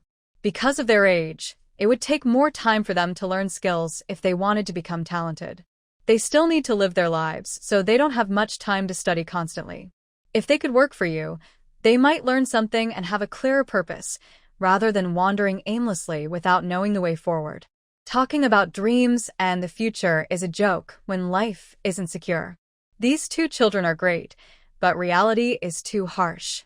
Su Baihui also hoped to help them as much as she could. Jiang Miao understood her meaning and nodded immediately. Grandma, let them come to see me. I'll decide after I meet them. Su Baihui acted quickly and contacted the Sun siblings right in front of Jiang Miao. The sun hadn't set yet, so the siblings couldn't come immediately. They said they would come as soon as the sun went down. Jiang Miao took this chance to draw some blood and also visited the nearby kindergarten. She was fully armed. When she first entered, All the teachers and students thought she was a patrol soldier and didn't think much of it. It wasn't until Jiang Miao stopped at the door of Ji Xiaoyi's classroom and didn't leave that everyone looked at her with curiosity. Ji Xiaoyi came out and asked, "May I ask what you need?" Jiang Miao took off her mask and frowned. It's me, Xiaoyi. The kindergarten safety awareness isn't good enough. How can they let people come in so easily? Ji Xiaoyi quickly explained, "Probably because you're wearing a soldier's uniform. They thought you were on patrol." Jiang Miao shook her head. That's not good enough. We need Su Yi to strengthen the security measures. Otherwise, anyone with soldier gear can get in, which is very dangerous. Ji Xiaoyi understood this and nodded in agreement. While they were talking, Su Nian ran over with Zhang Ji. Mom. Jiang Miao caught her and kissed her several times. Thinking about the baby in her belly, she felt tired and thought next time she should get a stroller for the kids. Ji Xiaoyi noticed her distracted and asked worriedly, "What's wrong? Is there a problem?" Jiang Miao didn't hide it and told her about her pregnancy. To her surprise, Ji Xiaoyi looked a bit envious.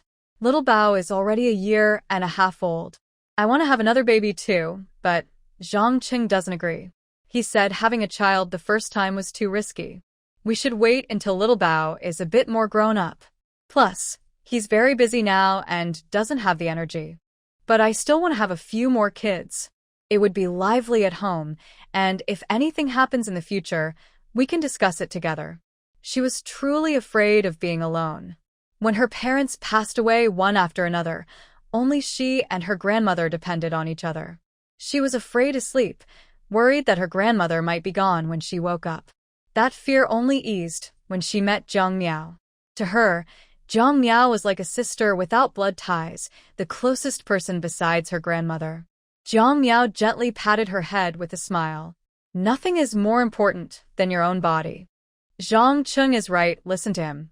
Then Jiang Miao looked at the class Ji Xiaoyi was teaching and noticed that all the children were under 2 years old. They could walk, talk a few words, and respond simply, but their clothes were dirty, and they all looked malnourished. Su Nian, who was well-fed and chubby because Jiang Miao had taken care of her, stood out among them. Ji Xiaoyi explained the situation of these children with a look of concern. Most of these kids are born to parents who don't care. It doesn't matter if they can be raised or not. They just send them here and ignore them. Some don't even come to pick them up at night. They stay in the kindergarten all the time. I think they are no different from orphans. Most of the parents who don't want to take care of their children are girls. Indeed, no matter the era, the idea of valuing boys over girls still exists. Especially in these dangerous times, raising a son is seen as more rewarding than raising a daughter. People tend to dislike girls even more. Jiang Miao felt anxious inside. Does that mean you can't go back home at night either? Yi Xiaoyi helplessly nodded. The children need to sleep at night, so we take turns on duty. In their small kindergarten class, 3 teachers share one classroom. They take turns at night, which helps ease the workload. Otherwise, it would be too much to handle. Jiang Miao didn't expect Ji Xiaoyi to be so tired either, and she felt a bit worried. How are the benefits at the kindergarten? When talking about the benefits, Ji Xiaoyi's face brightened. They provide food and accommodation, plus an extra 1,000 points each month. The points aren't much, but the meals are good, better than most families. This kind of benefit package is quite standard. For residents who don't want to keep struggling, it's a rare and good job. After learning about the kindergarten, Jiang Miao's desire to develop her livestock business grew stronger. Before leaving, she solemnly told Ji Xiaoyi, "Hang in there for these 2 years.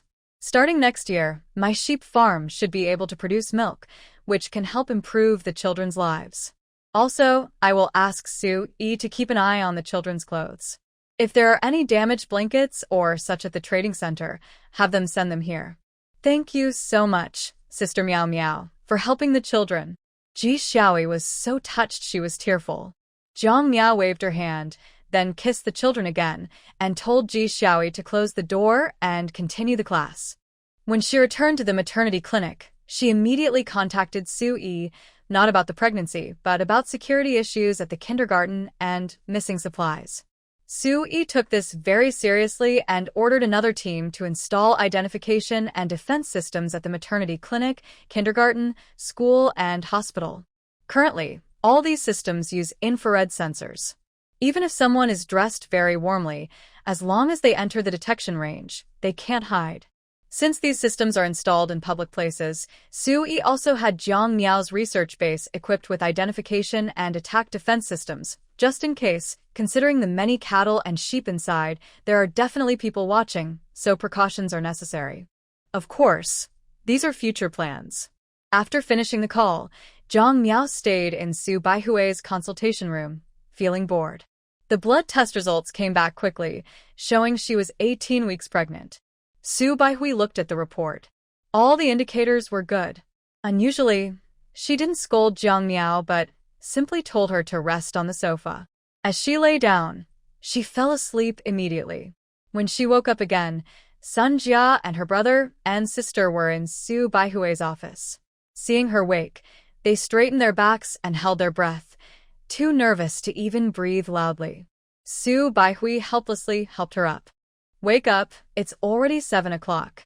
I need to check on the patients. You can chat with Xiao Fan and Xiao Ning yourself. Jiang Miao nodded without much comment, her deep eyes resting on the siblings. She noticed their clothes were a bit dirty, but their hands and faces were clean, and their feet were bare, which could be overlooked.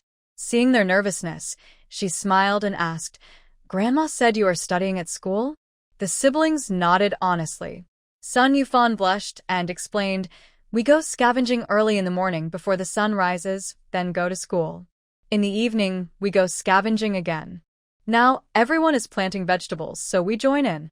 No one is watching the vegetables at home, so I want my sister to keep studying. I stay home to plant vegetables and gather points." Jiang Miao looked at Sun Yuning. Sun Yuning shook her head. "I want to work with my brother." Sun Yufan immediately got angry, pulling Sun Yuning's hand and earnestly advising, "Your health isn't good. Study well, and find another way later. Do you want to spend your whole life scavenging?" Sun Yuning's eyes turned red. The young girl was stubborn and refused to listen. Seeing this, Jiang Miao understood a bit more. She smiled and said, "It's okay. You can discuss it again. I am from a livestock research base. We currently need 2 workers. There might be more positions in the future, but I can't guarantee. The job mainly involves watering the grass regularly, cleaning the cattle and sheep pens, piling up manure in designated areas, cutting grass to feed the animals, and using some machines to assist. The initial work is simple and easy to learn. We will adjust based on your performance. The work hours are during the day, before the sun rises, and you should arrive at the base. You'll go back around 7 p.m. Meals are provided. There is a temporary kitchen with all necessary appliances and a refrigerator. The bathroom is next to the kitchen, and beyond that are 2 rows of dormitories. I am currently using one, and you can choose one to live in.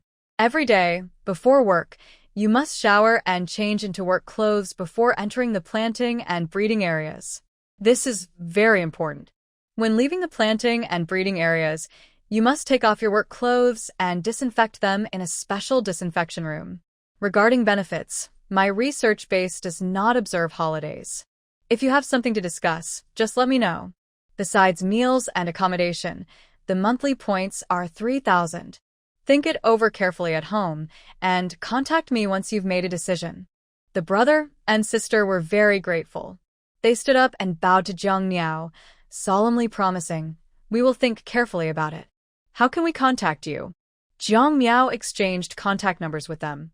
After they left, she immediately went to pick up her child from the kindergarten.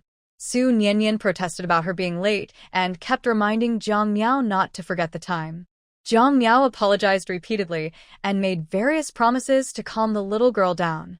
The next morning, just as she was about to take her child to kindergarten, she found the Sun siblings waiting at her door. Seeing her come out, they hurried over and nervously said, "Sister Jiang, we have decided. We want to work with you." Jiang Miao quickly closed and locked the door, holding her daughter with one hand and her bag with the other. After loading everything into the car, she signaled for the siblings to get in. On the way, Jiang Miao looked at the son brother and sister in the rearview mirror and asked casually, "Have you decided for sure? Are you not going to school anymore?" They both nodded at the same time. "We can read and do basic math now. We can't focus on learning other things, so it's better to cherish this job." Jiang Miao smiled. "You're quite honest. Okay. Since you want to work with me, I need to tell you some rules. On my land, you can't take initiative. Do what I tell you, and don't touch anything I haven't authorized.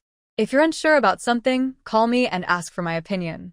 She continued, "Also, don't stay in the breeding and planting areas outside working hours. The warehouse has various medicines and reagents stored inside. You can't go there without my permission. There's a yellow warning line. Don't cross it unless I say so. Understand?" "Understood," they replied in unison. When they arrived at the kindergarten, Jiang Miao first took her daughter to class and handed her over to Ji Xiaoi. She also gave her a bag of clothes and fabrics from home to look after and arrange. After leaving the kindergarten, Jiang Miao immediately took the siblings to the livestock research base. She registered their identities and introduced the layout of the entire base. The main gate leads to the garage, which is very large. Besides my truck, there are many agricultural tools and various equipment. Each piece of equipment is used differently. You don't need to learn how to operate them until you master the basic work. On the left side of the garage is a storage room where temporary harvested grass is kept. On the right side is a pile of cow and sheep manure, which is naturally fermented to become good fertilizer. This fertilizer can be used again to grow grass, creating a recycling system. In the middle of the garage, there is a door. Inside, on the left, is a storage area, which is a restricted zone. On the right, there is a corridor leading to the staff living area. Let me take you for a quick tour. The three of them walk through a 3-meter corridor and first arrive at 2 rows of dormitories with doors facing each other, 8 rooms on each side, all locked. Jiang Miao casually opens one door for them to look inside. When the lights turn on, the siblings see that the floors and walls are covered with tiles. The ceiling is made of white wooden panels, making the room look clean and bright. Although small, the room has a bed, a wardrobe, and a small table. Everything necessary is there. Jiang Miao points to the ceiling grill and explains, "This is a fresh air system that provides ventilation and heating or cooling. The kettle on the table is for boiling water to drink. If you want to eat, you need to go to the kitchen, which is at the back." The siblings are interrupted by Jiang Miao's voice, but they suppress their excitement and continue walking with her. The first stop is the bathroom. There are 2 sides, one for men and one for women. Inside, there are partitions. Above the toilets, there are shower heads, so you can shower while using the toilet. Shelves beside them hold shampoo, body wash, and disinfectant. The cabinets below store toilet paper. Everything you need is there. Jiang Miao points to the shower head and teaches them how to use it. Turning this side on is hot water, and the other side is cold. The tap water here is treated, radiation-free water, safe to use freely. Don't worry about saving water. The most important thing here is to keep yourselves clean and hygienic. The wastewater is collected and sent to the sewage treatment center, where it goes through sedimentation, filtration, and disinfection before being used to irrigate the grass. Nothing is wasted.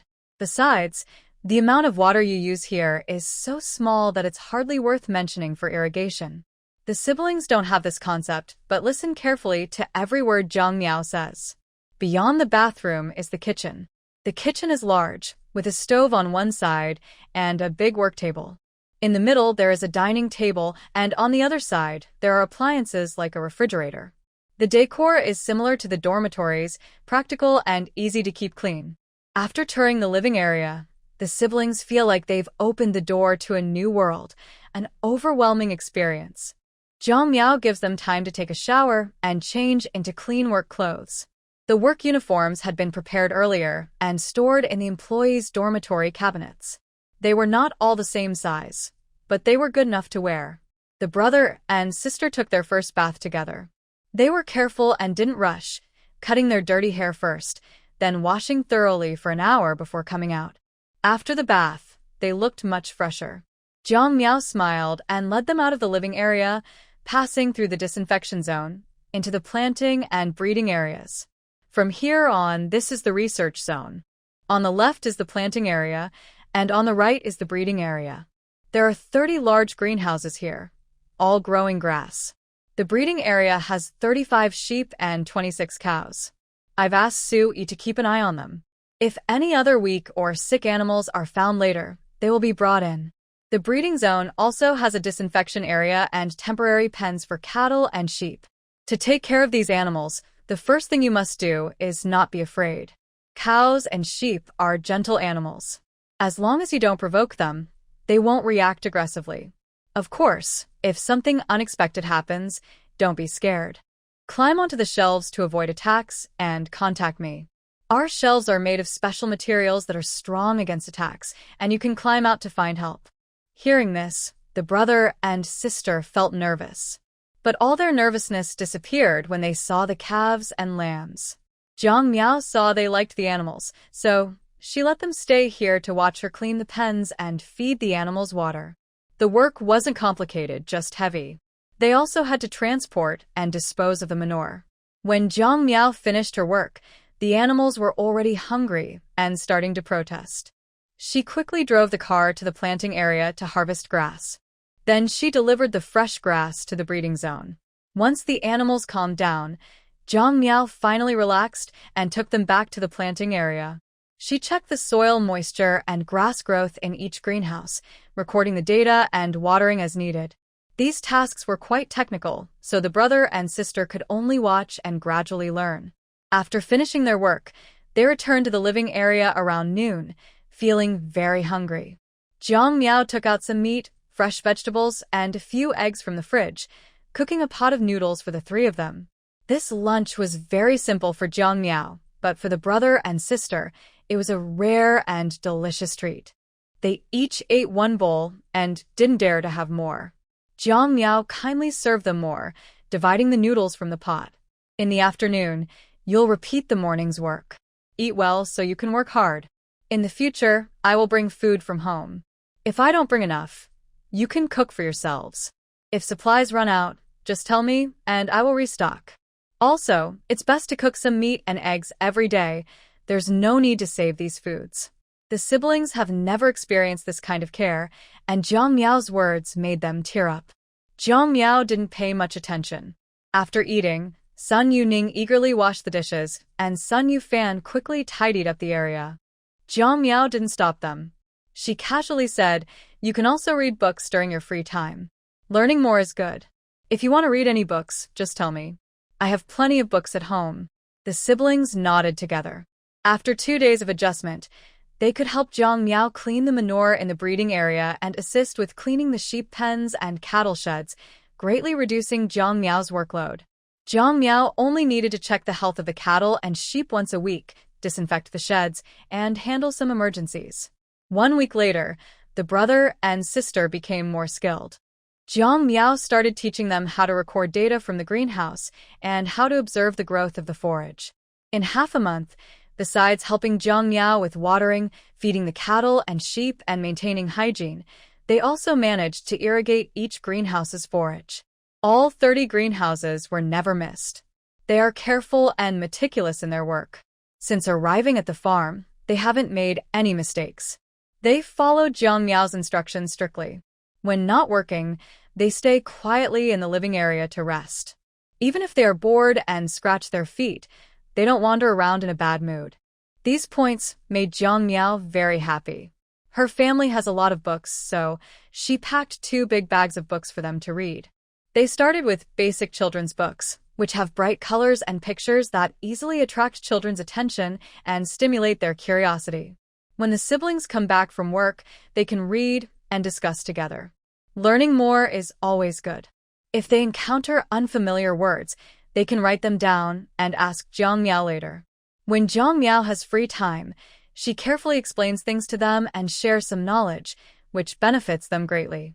Because the living environment at the farm is much better than at home, the siblings decided to stay at the farm instead of going back. This way, even if Jiang Miao doesn't visit for a day or 2, it won't affect the operation of the research farm. They also don't have to worry about accidents happening at night when no one is around. Summer is almost over. Just as Zhang Miao was thinking about returning home to rest and take care of her pregnancy, Zhang Cheng and his brothers came to visit. Older sister-in-law, the 50 greenhouses in the planting area are fully built.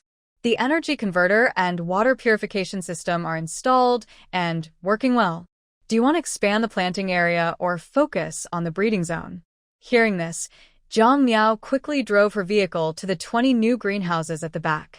The 20 greenhouses looked empty, but the facilities were complete. Zhang Cheng's team had already helped her treat the surface soil, which had high radiation levels, and the soil underneath had been renovated and loosened. If needed, they could be used immediately. She immediately praised, "You guys are amazing. You finished such a big project in just half a year. That's impressive." Zhang Cheng scratched his head and smiled shyly. "Older sister-in-law, don't praise us too much. If we hadn't had to consider what's underneath during excavation, we could have finished even faster." "What's underneath?" Zhang Miao squinted in curiosity. "Did you find some treasure again?" Zhang Cheng didn't answer directly. Thinking that this land was allocated to Zhang Miao by the planning department, and she had the right to know, he considered and said, "This area is close to rivers and lakes. It used to be a busy place. When we dug 2 meters underground, we found ruins, broken walls, and some animal and human remains, as well as various living supplies and valuables. But those items aren't new like in a market, so we need to process them again." Zhang Miao understood. She guessed this was a residential area. After thinking for a moment, she asked, "Can we send some of those processed clothes to the kindergarten and school? When I picked up Nian Nian before, Xiaoyi mentioned that the children there are living very hard, and their families don't pay much attention." Zhang Cheng nodded. "That's a concern we share." Squad leader Su said that among the clothes found, we should prioritize children's clothing. After cleaning and disinfecting, we'll send them to the kindergarten, school, and maternity clinics. Zhang Miao's expression eased a little, and she smiled. "That's good. For now, the planting area is enough. No need to expand it further. If possible, please help me plan a dedicated area for raising chickens and ducks. I want to raise a large number of poultry, preferably far from the cattle and sheep zones." Originally, she didn't have this idea. Recently, while reading books at home, she discovered that chickens and ducks can also eat grass. Feeding them with grass can help them grow better and prevent illnesses. This discovery was like a shot of adrenaline for her. No matter if it would succeed, Zhang Miao wanted to try. Zhang Cheng listened and understood Zhang Miao's plan. He pondered and suggested, "If we separate them, I recommend keeping the chicken and duck breeding area apart from the cattle and sheep area, perhaps on the other side of the pasture planting zone." Zhang Miao agreed. This arrangement would also make it easier for the workers to feed the animals. Once everything was decided, Zhang Cheng and his team continued working. Zhang Miao focused on installing high-performance energy radiation sprayers in 20 large planting greenhouses. She gradually equipped all of them. After the radiation was fully purified, she immediately asked the Sun siblings to deliver the processed cattle and sheep manure to mix into the soil for fertilizing. In 1 or 2 months, they could start planting grass seeds. When she finished her work, Zhang Cheng had also completed his part. They built 20 new chicken and duck coops. The ground was hardened and all necessary facilities were in place.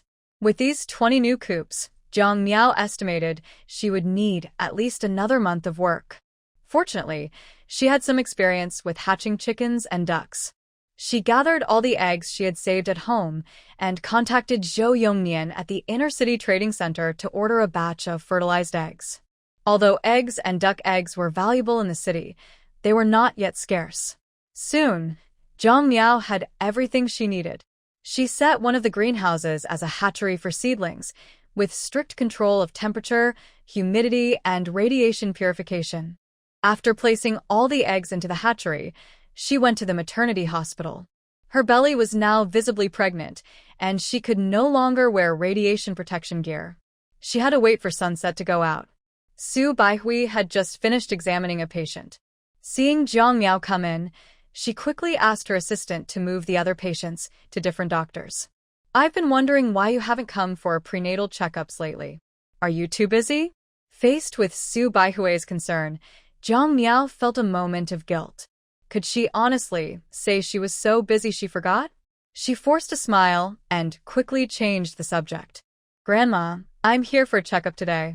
Also, can you help me find 2 more helpers, just like Sun Yufan and his sister? Su Baihui chuckled and teased. You think everyone is like Sun Yufan and his sister? It's just a coincidence I met them. Wait for me. I'll visit the school tomorrow and keep an eye out for you. Now let's do the checkup. Jiang Miao obediently lay down. The advantage of being further along in pregnancy was that she didn't have to hold her for ultrasounds. Su Baihui carefully finished the examination, smiling more. Good, everything looks fine. Just need to draw some blood, then you can go. I'll call you if there's any problem. Jiang Miao quietly relaxed and hurried to pick up her daughter. Little Su Nian was used to Jiang Miao arriving late, so she calmly glanced at her mom, said goodbye to her friends, then happily jumped up, grabbed Jiang Miao's hand and looked up, asking Mom, is Dad back? Jiang Miao shook her head regretfully. Dad is busy. When it gets colder, maybe he'll come back. This was just to comfort her daughter. In reality, she didn't really know when Su Yi would return. Based on his usual work schedule, he digs and builds when it's hot, and when it gets cold, he keeps watch inside and outside the city to prevent outbreaks of illness. When it snows, he will be busy patrolling and won't have free time. But winter is the quietest season of the year, so there's a good chance he can come home. Jiang Miao reassured herself and held her daughter's hand as they got into the car. As soon as they opened the door, they saw a pair of shoes at the entrance. Shu Nian blinked, and Jiang Miao excitedly shouted, Shu Nian, your dad is back. Without hesitation, Su Nian rushed inside and bumped into Su Yi's arms. Su Yi carefully picked up his daughter, smiling warmly. After looking at Jiang Miao, his smile froze on his face. Miao Miao, are you pregnant again? Why didn't you tell me? At that moment, Su Yi's head was about to explode with worry. He hurriedly hugged his daughter and spun around Jiang Miao. Jiang Miao felt dizzy and quickly stopped him. It's no big deal. You're the captain of Team 8 in the mercenary group. Why are you panicking? Su Yi stopped and frowned, not agreeing. He helped Jiang Miao sit down and said, seriously, your pregnancy is a big deal for our family. Jiang Miao, remember, this is our matter. If you hide it from me, that's not right. Jiang Miao nodded nervously, apologizing sincerely. Su Yi's anger instantly cooled, and he sighed helplessly. Fine, I really can't do anything about you. Have you been checked? Jiang Miao nodded again. Just had a checkup. Grandma said everything's fine. She drew some blood, and if there's a problem, they'll contact me. If they don't, it means everything's okay. Su Yi's worried heart finally settled. He picked up his daughter. Rest well, and don't move. I'll go cook. Jiang Miao hesitated, wanting to ask if he could put her down. But when she saw the father and daughter clinging to each other affectionately, she kept quiet. While waiting for dinner, Jiang Miao closed her eyes to rest. Soon, the aroma of food filled the house, still the smell of meat. I must say, Su Yi's cooking is getting better and better. She was so eager to eat that she was drooling, so she quickly opened her eyes and ran to the kitchen to watch. As soon as she poked her head out, she saw Su Yi carrying her daughter on her back. The father and daughter were chatting casually. Little Jiang Nian was holding a string of cherry tomatoes, which were juicy and messy, staining Su Yi's back. But they both seemed to ignore it. They continued to show love and care for each other. Jiang Miao watched quietly and couldn't help but smile. The father and daughter looked at her at the same time. Su Yi said, the food will be ready soon. Just wait a little longer and we can eat. By the way, I noticed that we seem to be short of eggs at home. Jiang Miao nodded and explained that she was raising chickens and ducks on a large scale. Su Yi was worried and asked, you're pregnant now, can you handle everything? Jiang Miao replied noncommittally, I previously hired 2 helpers recommended by Grandma. They are careful and obedient, and they've been very helpful. I've tasted some success, so I asked Grandma to find 2 more capable helpers. Once they start working, I can focus on resting and taking care of the baby without being tied down by the research base. Su Yi felt relieved. As they spoke, Su Yi brought out the last dish, and the meal was ready. The soup was cooked in a pressure cooker and was almost ready to serve. Carefully, Sue put her daughter down, washed her hands, and changed her clothes before they started eating. Jiang Miao enjoyed Sue-yi's care and listened happily as her daughter chattered about funny stories from kindergarten, looking very happy. The next day, Sue eagerly took on all the household chores and even handled dropping off their daughter.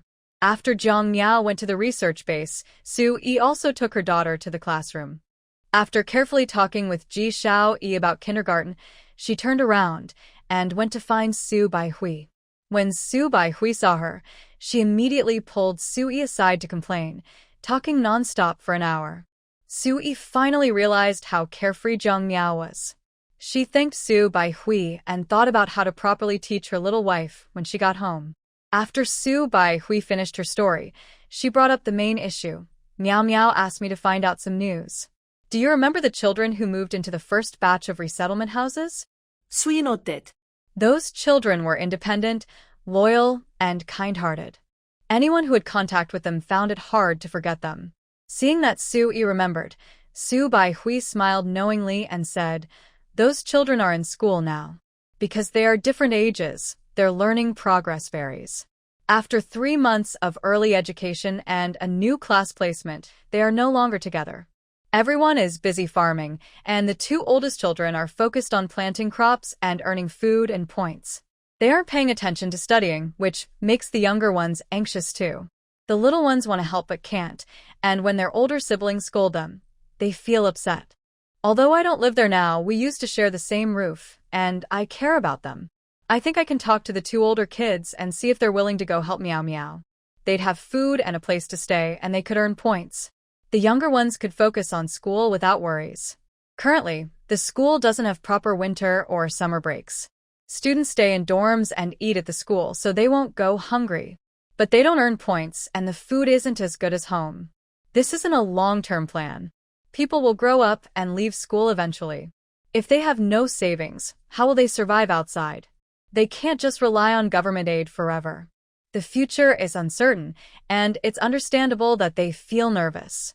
Sue thought for a moment and said, "Grandma means to let the 2 older kids go work at Miao Miao's base so they can be at ease. It also means the little ones won't have worries." Sue Baihui nodded. "That's the best idea I can think of." Sue understood and said, "I'll talk to Miao Miao. Please arrange a time for us to meet those 2 kids." Sue Baihui immediately agreed. Sue didn't go home after leaving the maternity clinic. Instead, he went to the base to find Jiang Miao. When he arrived, he saw that the base had grown much larger. Behind the corrugated iron fences, the developed area was so big he couldn't see the edge. He drove for about 10 minutes before reaching the entrance. After scanning his ID, the gate opened automatically. He parked his car and immediately called Jiang Miao. Following her instructions, he changed clothes and went through the disinfection area. He soon saw Jiang Miao waiting nearby in a mobility scooter. "This base is bigger than I expected," Sue said as he got into the vehicle. Jiang Miao took him on a slow tour, passing through several planting greenhouses and finally reaching the chicken and duck breeding area at the back. "I didn't plan for it to be this big. I just wanted to improve everyone's life as much as I could. Come see my chickens and ducks," she said with a mysterious smile and led him into a large greenhouse. As soon as they entered, they heard the noisy clucking of chickens. Looking around, it was full of chickens. Sue was amazed and couldn't help exclaiming, "There are over 100 chickens here." "Over 100? Who do you think you're kidding? There are 1,000 chickens here and another 1,000 next door. We have 2,000 ducks. Once these chickens and ducks grow enough, we'll separate them. Raising chickens and ducks is faster, and by next year, they will start laying eggs. Just imagine, with so many chickens and ducks, the eggs collected daily could supply the school and kindergarten. Not only would they eat well, but they would also get enough nutrition, right?"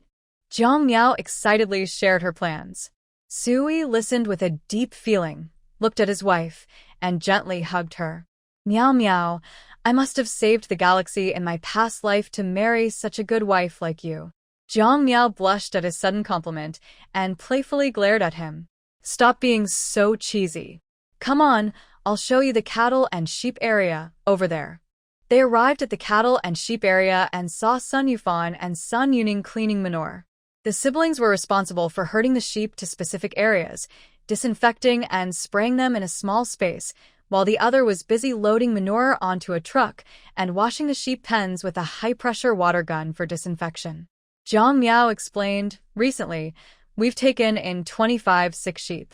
These sick sheep were initially kept separate in a pen for treatment and disinfection. Once they recover, they are reintroduced into the flock. This batch is still being treated. My rule is to disinfect daily during treatment. The work is a bit tedious, but Yufan and Yuning are patient and do a great job." Hearing Zhang Miao's praise, the siblings felt happy and nodded politely before continuing their work diligently. After visiting, Sui had a good idea of the situation and immediately told Zhang Miao about two candidates recommended by Su Baihui. Zhang Miao learned that both were younger than Sun family siblings, but didn't say anything. She said, "Let's go see them first. If possible, bring them over to meet us. If they're capable, they can stay. This time, we mainly need assistance for the chicken and duck area, which involves small animals and is relatively simple." Sui arranged for the meeting at the accommodation where Ada and others lived. The couple also took a quick look at their living conditions. The room was small, like a dormitory single room. Although it was a rough, unfinished space, it was very clean and tidy. Even when they were scavenging, they kept the room neat. From their living environment, Zhang Miao could see some things and was quite satisfied. She looked at the two and smiled, asking, "How many children do you live with?" Ada looked nervous, but Aer was more confident and stepped forward to answer, "There are 5 of us in total." How old are you? Sui asket rutineli. Aer obediently replied with a tight-lipped smile, "I'm 10 years old this year. Dir is 12. Sanner is 9, Seer is 7, Wooer is 6. These ages." Sui looked at Zhang Miao. Zhang Miao smiled at the two children and spoke more slowly, "You're still young. Are you sure you don't want to keep studying? Studying well will make your future brighter." Both shook their heads at the same time. Aer hesitated and said, "No one can guarantee that disasters won't happen again. If we stay in school too long and another disaster occurs, we might not be able to protect ourselves. My younger siblings can go to school, and I will work hard outside to earn points and gather food, so we can all survive." Even at such a young age, these children already worry about the future. Zhang Miao didn't know whether to praise their foresight or feel sad for them. "All right, since you feel that way, I won't persuade you. Let me tell you about the work I need to do. Listen carefully. If you agree, come with me, sign the contract, and follow it strictly. I am hiring staff for the research base. Their main tasks are to keep the chicken and duck enclosures clean, disinfect regularly, feed the birds, and after they start laying eggs, collect the eggs. They also need to observe the health of the chickens and ducks and report to me daily. That's basically the work." Can you do it? Zhang Miao looked seriously at the two children. The two almost teenagers hesitated and nodded. Aer shyly said, "We will try our best." Zhang Miao didn't comment and continued, "Besides the work, there are some rules you need to follow. In the animal research base, some areas marked with yellow signs are off-limits, especially the storage rooms where medicines and chemicals are kept. You are not yet allowed to understand or use them, so don't go inside. Also, some farm machinery. You can't touch them without my permission to avoid accidents. To enter the breeding and planting areas, you need to change into special work clothes, pass through disinfection zones, and immediately change out of your work clothes after leaving the work area. The clothes must be disinfected, and you should go straight to the staff rest area. No wandering in other areas." Can you do all that? This time, both nodded without hesitation. Zhang Miao smiled. "All right, then come with me to try it out. If everything's fine, we'll proceed. If you can't adapt, I'll have to find someone else." Hearing this, the two clenched their fists nervously, their expressions shifting from fear to determination.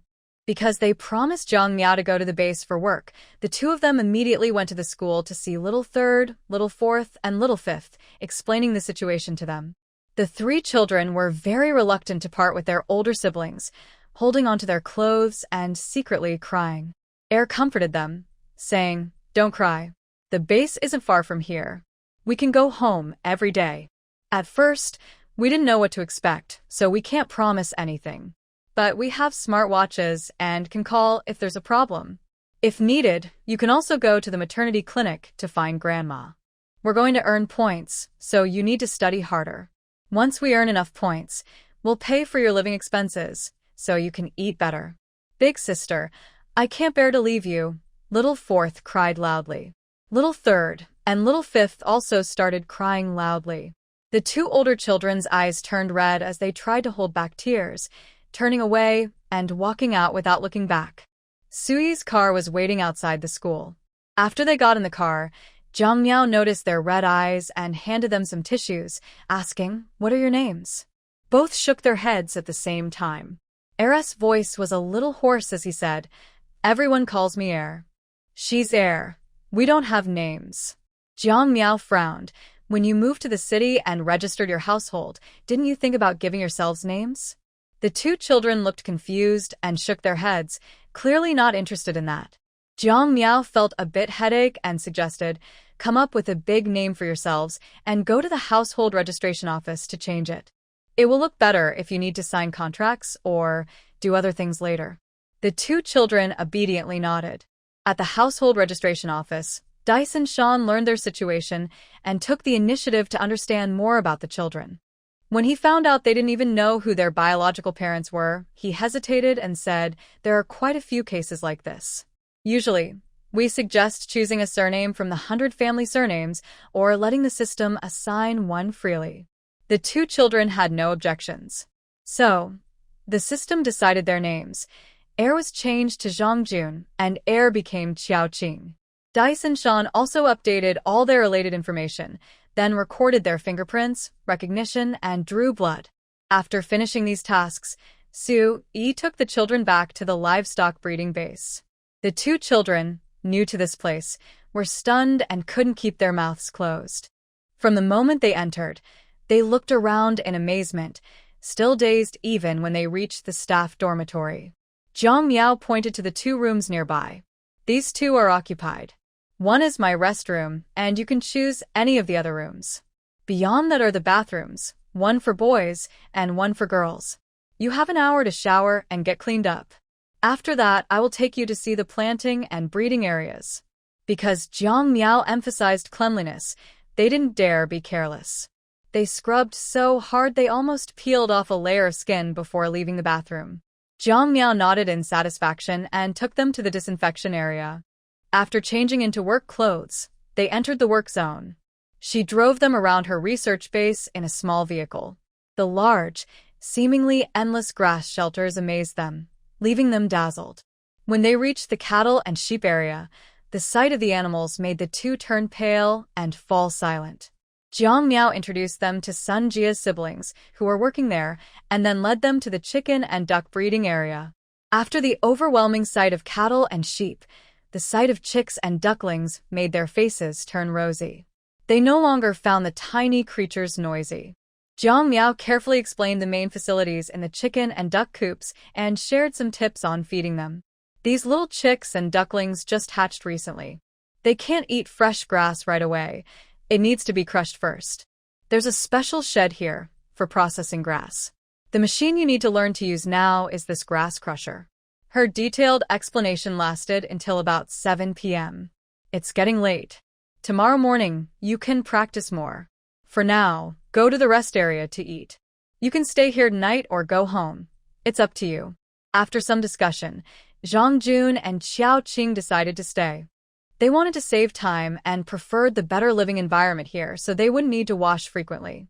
Jiang Miao also thought it was safer. After all, they were two kids who left early and returned late.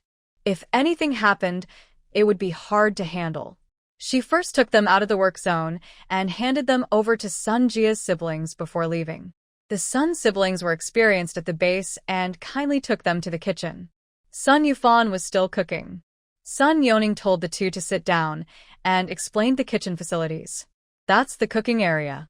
Every time you cook, you need to turn on the air circulation system. Over there are the appliances. The only common one is the refrigerator. Jiang Miao often places ingredients inside, marked with symbols indicating the morning, noon, or afternoon supplies. We can follow Jiang Miao's schedule or adjust it ourselves. She only has one request. The ingredients must be used up within the specified time and not left over.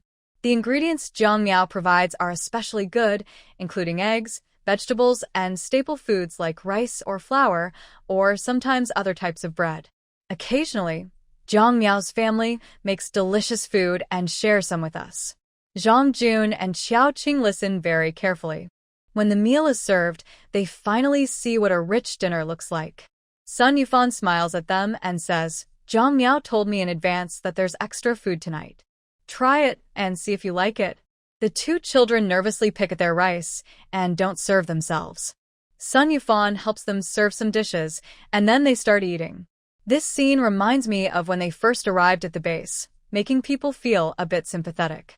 Sun Yufan isn't someone who likes to interfere, but seeing this, he says a few more words, listen carefully, work hard, and life will get better. Zhang Jun slowly lifts his head from the bowl and bravely asks, Big brother, can we earn points by working here? If the base only provides food and accommodation, he probably wouldn't stay because he wants to earn points to take care of his younger siblings. Sun Yufan nods seriously. Jiang Miao is generous. My salary is 3,000 points a month, and my sister's is the same. What about you?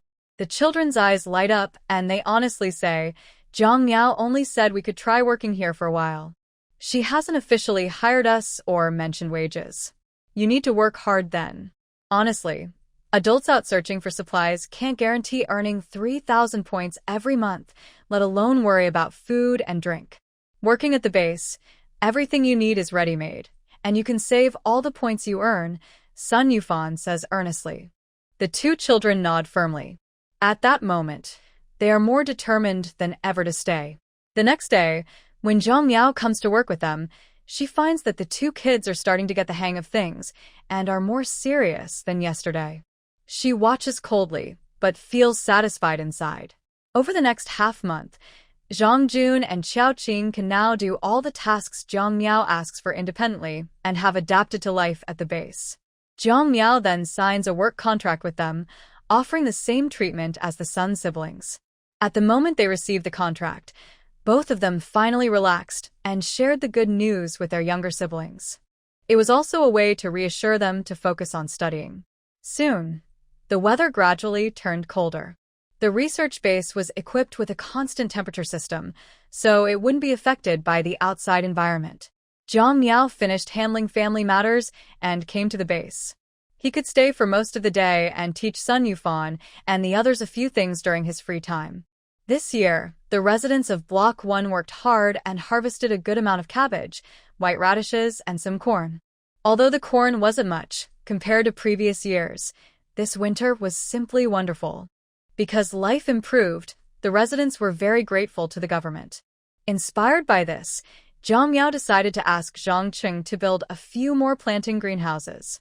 Starting next year, they would plant potatoes, sweet potatoes, and corn on a large scale, aiming to grow more healthy and high-quality seeds. Zhang Qing received the news and immediately brought people over to start construction, aiming to finish before the snow fell. Time quickly passed amid the busy work. When the greenhouses Jiang Miao wanted were completed, the first snow of the year began to fall. The first snow was dirty, so everyone stayed indoors and avoided going outside unless necessary. After a year of adaptation, little Su Niannian had already regarded kindergarten as her second home. Even if Jiang Miao was occasionally too busy to pick her up, she could peacefully stay overnight at kindergarten without fussing. Jiang Miao immediately called Ji Xiaoyi and asked her to help take care of Su Niannian, as he was busy with the base construction these days and wouldn't be going back. Ji Xiaoyi agreed very happily.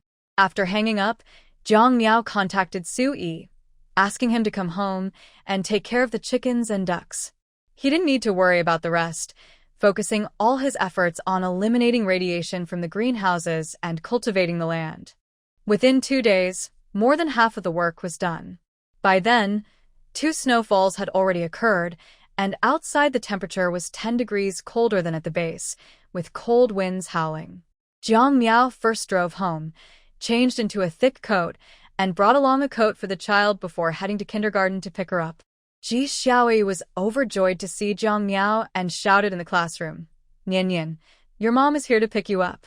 The little girl calmly carried her mini backpack and reached out to be hugged. Ji Xiaoyi patted her thigh and said, "My little ancestor, your mom can't carry you now. Auntie will carry you down, and you go home obediently with your mom. See you tomorrow."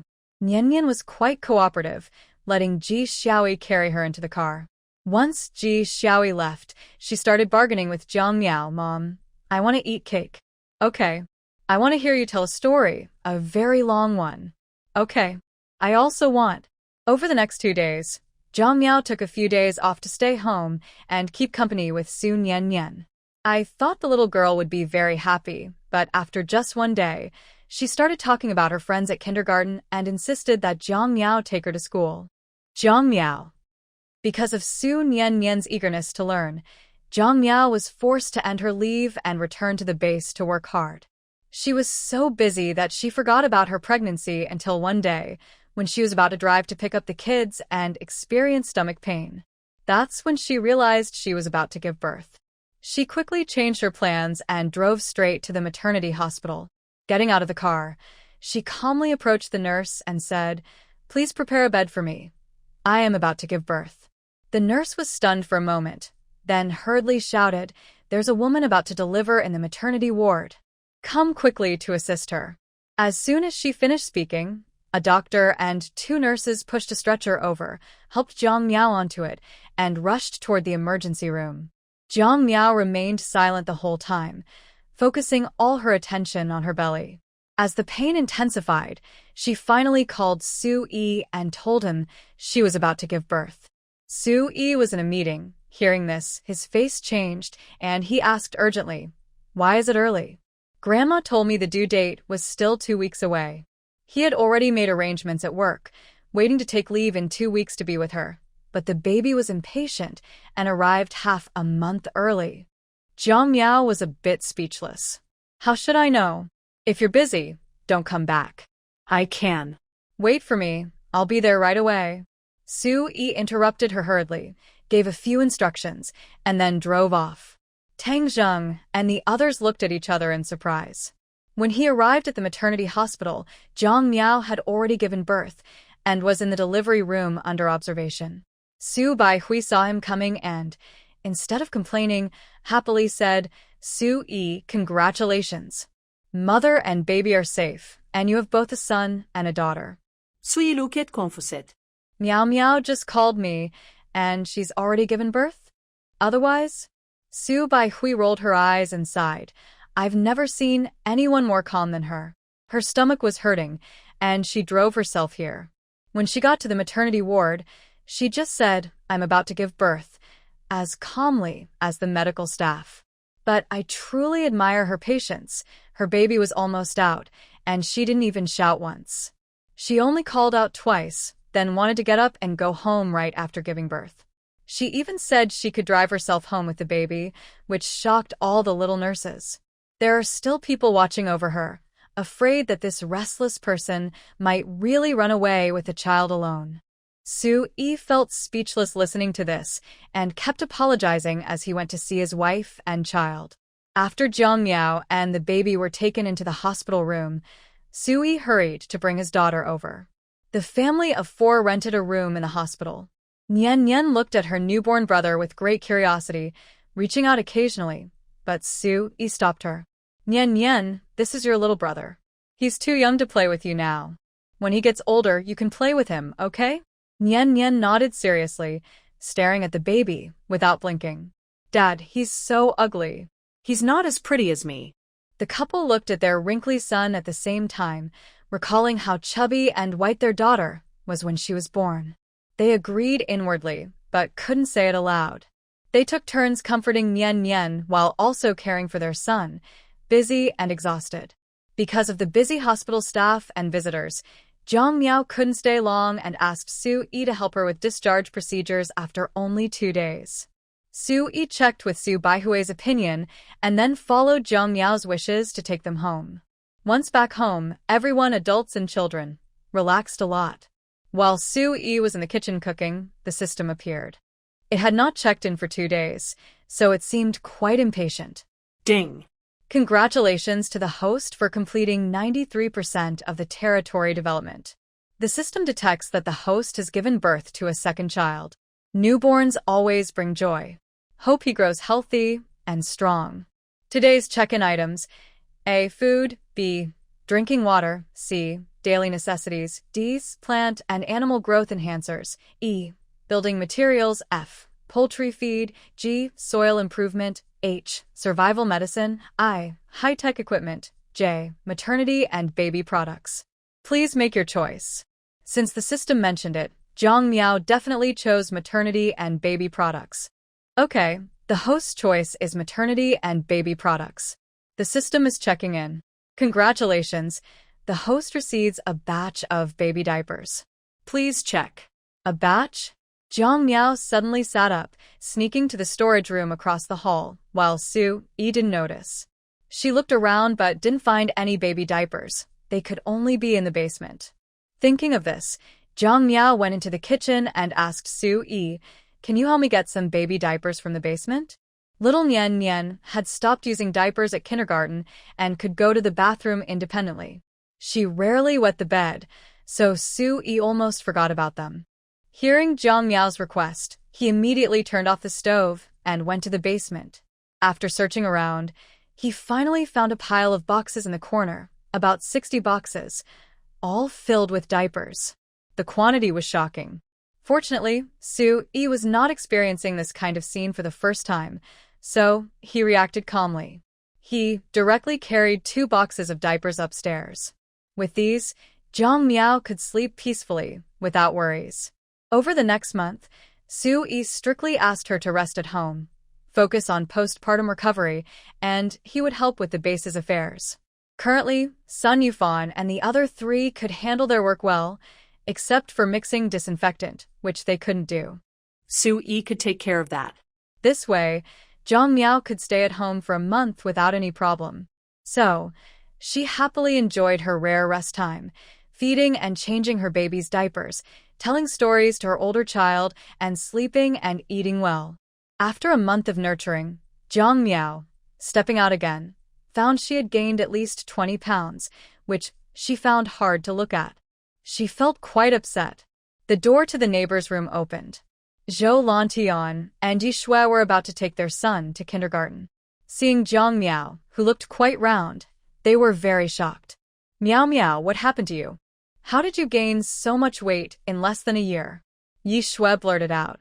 Before the disaster, such words would have made anyone uncomfortable, but now, during the refugee times, someone as plump as Zhang Miao was rare, and being fat was considered a compliment. People would be happy for her. Of course, Zhang Miao was not happy. She looked sadly at the extra flesh on her body, her face drooping. "Am I really that fat? I only had a month postpartum." What? "You had another baby?" Yi Shui was even more excited, almost jumping up. During this time, the couple had been busy with hospital matters and caring for their children, so they were exhausted and didn't pay much attention. Plus, they knew Zhang Miao was busy with her livestock research, so they rarely disturb her. As a result, neighbors hadn't seen her in over 10 months. Zhou Lantian quickly pulled her aside and congratulated Zhang Miao. "I heard that couples with 2 children can apply to move to the inner city. Do you and Su Yi plan to do that? To the inner city?" Zhang Miao was a bit surprised. Seeing her confused look, Zhou Lantian asked proactively, "Have you been to the inner city before?" Zhang Miao honestly shook her head. "I used to handle family affairs, and Su Yi dealt with external matters. I've never been inside the inner city." Zhou Lantian felt a bit regretful. "You now have a car. If you have time, you can go and take a look. The inner city has been well developed. High-rise buildings are up, and the streets have been redesigned and rebuilt. It looks very much like before the disaster. Of course, those are not the main points.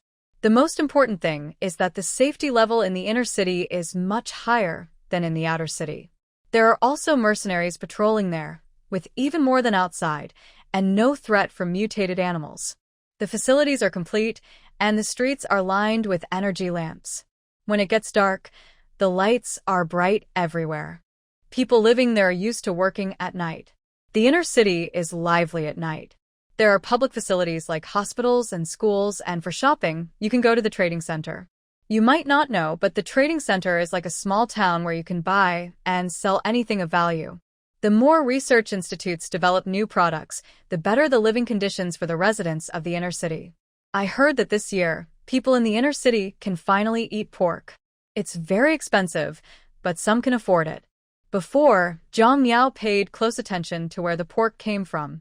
After checking for a long time, he found out it was from the research results of the Inner City Institute. With Su Yi's skills, it's normal to get the meat first. Zhou Lantian is just envious. Seeing the couple looking so hopeful, Zhang Miao reminded them, since the inner city is so good, there's probably competition for places. Let's not talk about what treatment newcomers get when they move in. Look at your current situation outside the city. You can still work at the hospital and earn points. If you move to the inner city, you might get a good job. Although our place isn't as good as the inner city, we now have hospitals, schools, kindergartens, and my research base. Every family is starting to farm. I don't believe our lives are worse than theirs, Zhang Miao said confidently. Zhou Lantian and his wife nodded in agreement. You're right. If we work hard, we can live better than the residents of the inner city. Yishui thought for a moment and gritted her teeth. No, I need to recover quickly and have another child. Besides, having more kids makes the home lively, and I'll feel more at ease. Having gone through hardships, she now understands how important family is. Her only thought now is to have another child while she's still young. Zhang Miao respected her decision and reminded her before leaving, if possible, wait a bit longer. Next year, my base will produce results. Everyone can enjoy better food, and once you're healthy, you can have children. Okay. Yishui looked at her gratefully. Zhang Miao drove to the livestock research base. After a month away, the cattle and sheep had grown noticeably. The barns and pens were very clean, with no bad smell. It was clear that the Sun siblings had been working hard during this time, taking good care of these little animals. Zhang Miao smiled happily and gave her approval, saying, "Good job, you're doing better and better." Sun family siblings blushed and felt a little shy, but also excited from the praise. Sun Yuning quickly said, "Sister Miao Miao, Director Zhou from the Inner City Trading Center sent us 12 sheep and 6 calves again. We noticed those cattle and sheep are not very healthy, and since they haven't been vaccinated or disinfected, we're afraid to put them with the others. We kept them in temporary shelters." Zhang Miao's expression grew serious. She hurried over to check and saw that these cattle and sheep were really sick and weak, almost dying. No wonder Zhou Yongnian sent them. She was a bit annoyed. Did Director Zhou say anything about this? Sun Yuning shook her head nervously. He said these cattle and sheep are support for our research and won't earn us points. Zhang Miao sneered. He's so kind. These animals are clearly near death. He's just trying to make a quick profit. Call Zhou Yongnian now and tell him these cattle and sheep have all died. The Sun siblings immediately understood Zhang Miao was angry and hurried to handle it. After they left, Zhang Miao went inside to check on the cattle and sheep, starting to treat them for radiation exposure. She also gave them some deworming medicine meant for livestock. She would need to care for these animals for at least a week until they recovered, then she could breathe easier. The more she thought about it, the angrier she got. Once she finished here, she immediately drove to check several large grass planting greenhouses. Luckily, everything was fine. It was time to harvest the grass on a large scale and spray pest and disease prevention medicine. Thinking this, she quickly called the Sun siblings to start harvesting the grass. After organizing everything, she hurried back home to feed her son. When Su Yi saw her return, he immediately contacted Dai Deson. Then he told Zhang Miao the Shantytown Management Office called and asked us to bring the kids to gather information and register their household. Zhang Miao nodded. After the children finished eating and sleeping, she put on a thick coat and wrapped the kids tightly. The couple took the children and went to the Shantytown Management Office. Dai Deson personally came out to greet them. During the blood collection, the child didn't even whimper and slept soundly.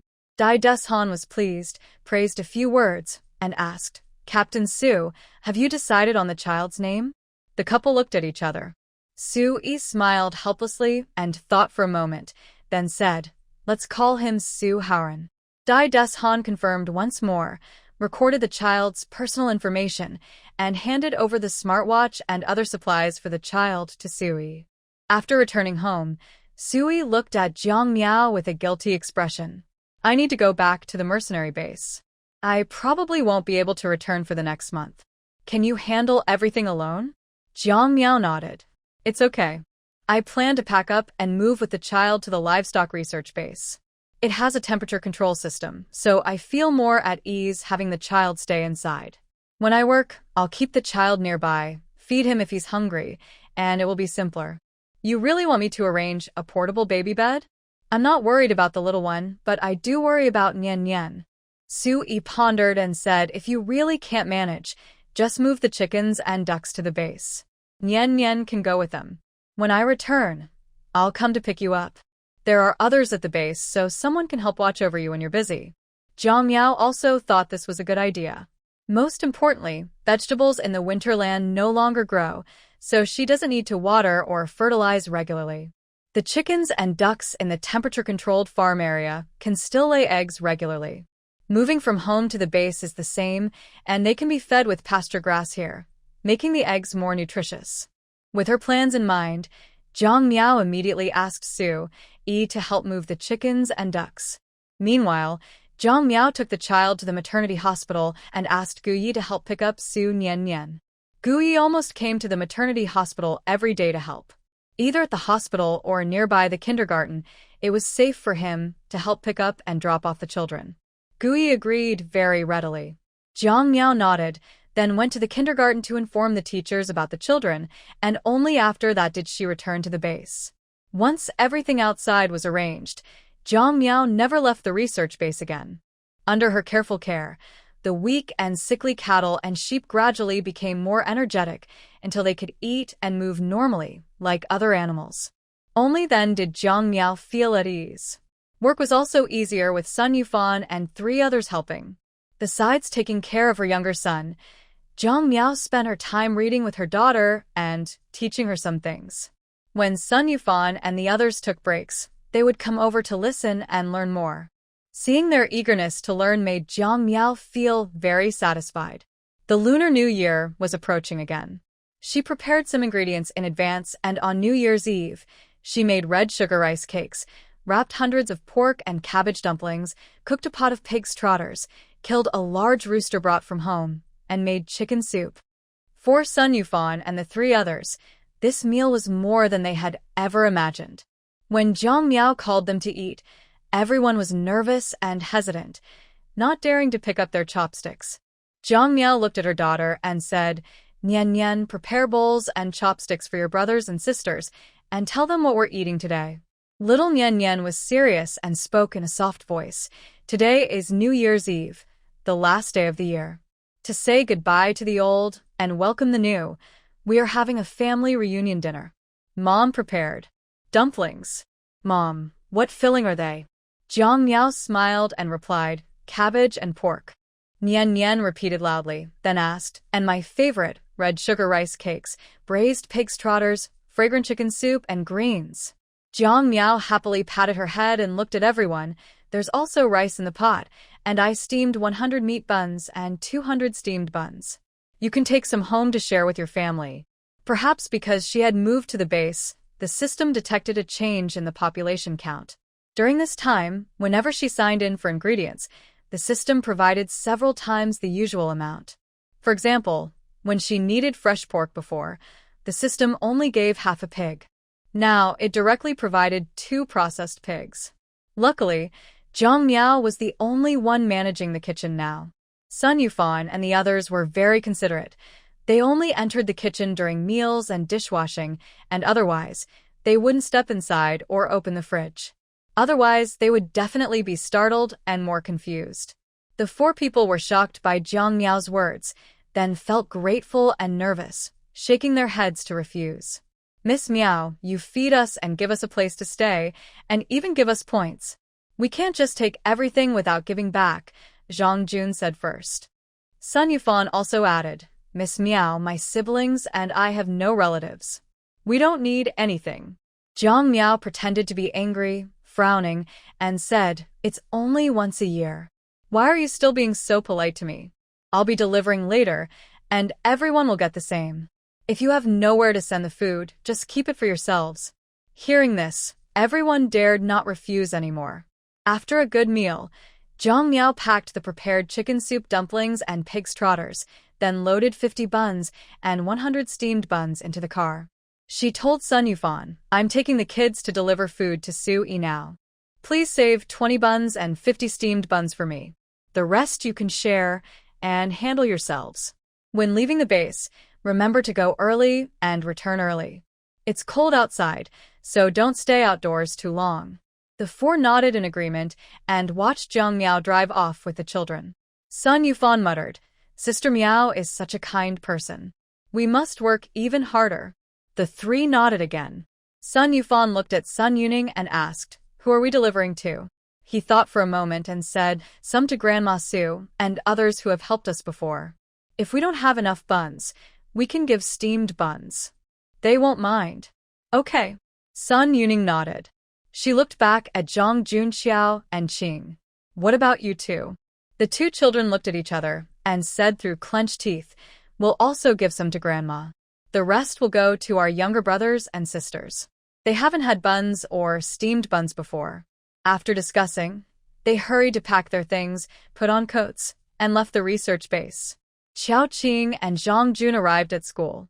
They explained the situation to the security guard, and soon Xiao San, Xiao Si, and Xiao Wu arrived one after another. When they met, the three younger children hugged their older siblings tightly. Xiao Qing quickly handed buns to them. "Eat quickly while it's hot. Sister Miao asked us to bring these for our family. Today is New Year's Eve, a time to say goodbye to the old and welcome the new. Eat something nice. Wishing you all a better future." The three children obediently took a bite, and the rich smell of meat filled the security room. The security guard at the door sniffed the aroma and almost drooled. Zhang Jun took one and handed it to the guard, persuading him to accept it. The guard finally took it, and his eyes softened a lot. Zhang Jun returned to his younger siblings and secretly relaxed, asking, "How have you been at school lately? Any fights or arguments? Has the food improved?" Since he and Xiao Qing received their salaries, they paid for their younger siblings' meals. Each paid 100 points a month, enough to ensure they wouldn't go hungry. Most people paid this amount, and they worried that paying too much might cause the younger siblings to be excluded or cause trouble. The three nodded repeatedly. Xiao Si replied obediently, "Big brother, don't worry. We can all eat well now. Everyone knows we pay points, so they're willing to play with us." Hearing this, the two felt relieved.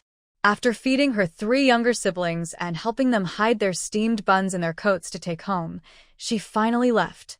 After the two left the school, they turned around and went to the maternity clinic to deliver buns to Su Baihui. Su Baihui couldn't help but smile. "Yufan and Yuning already delivered some earlier. Grandma knows your kind intentions. Take these home to eat." The two stubbornly shook their heads. Brother Sun and Sister Sun sent these with their own kindness. "This is ours. Grandma, thank you for your care before. Without your help, we 5 siblings wouldn't be where we are today."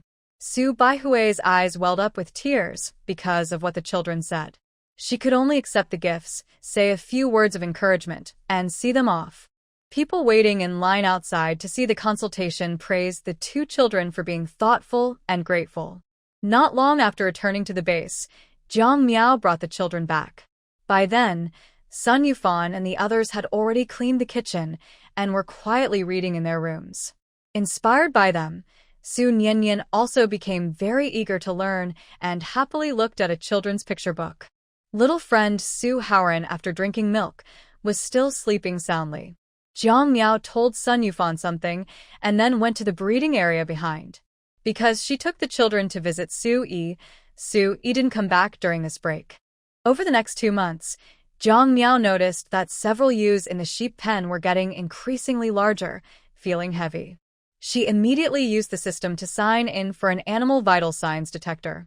This device can check the animal's health, such as whether they are in juvenile, mature, or pregnant stages, and can accurately assess their health and give advice.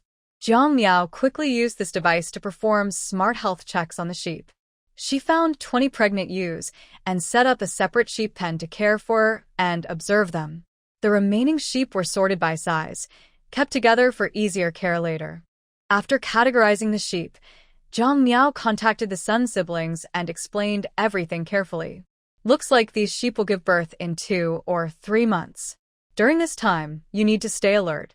If possible, do morning and evening patrols to prevent accidents. The two siblings listened carefully, noting Jiang Miao's advice and preparing themselves. 2 months later, on a peaceful night, the first lamb was born. Fortunately, Yufan was alert. During patrol, he noticed something was wrong and woke Jiang Miao immediately. They stayed with the mother sheep all night and finally saw the lamb born safely. The next day, Zhang Junxiao and Qingdou were called to see the little lamb. Jiang Miao took a picture of a little lamb and sent it to Sui. Soon after, she received a congratulatory call from Sui. With the birth of the first lamb, almost every day new lambs were born. Jiang Miao and the siblings from the Sun family were very busy, so they had to bring the lambs along to take care of them. After observing for about half a month, she found that the newborn lambs mainly drank their mother's milk. It was only in the 3rd week that they began to try eating fresh grass. Just as she discovered this, the system appeared. Ding!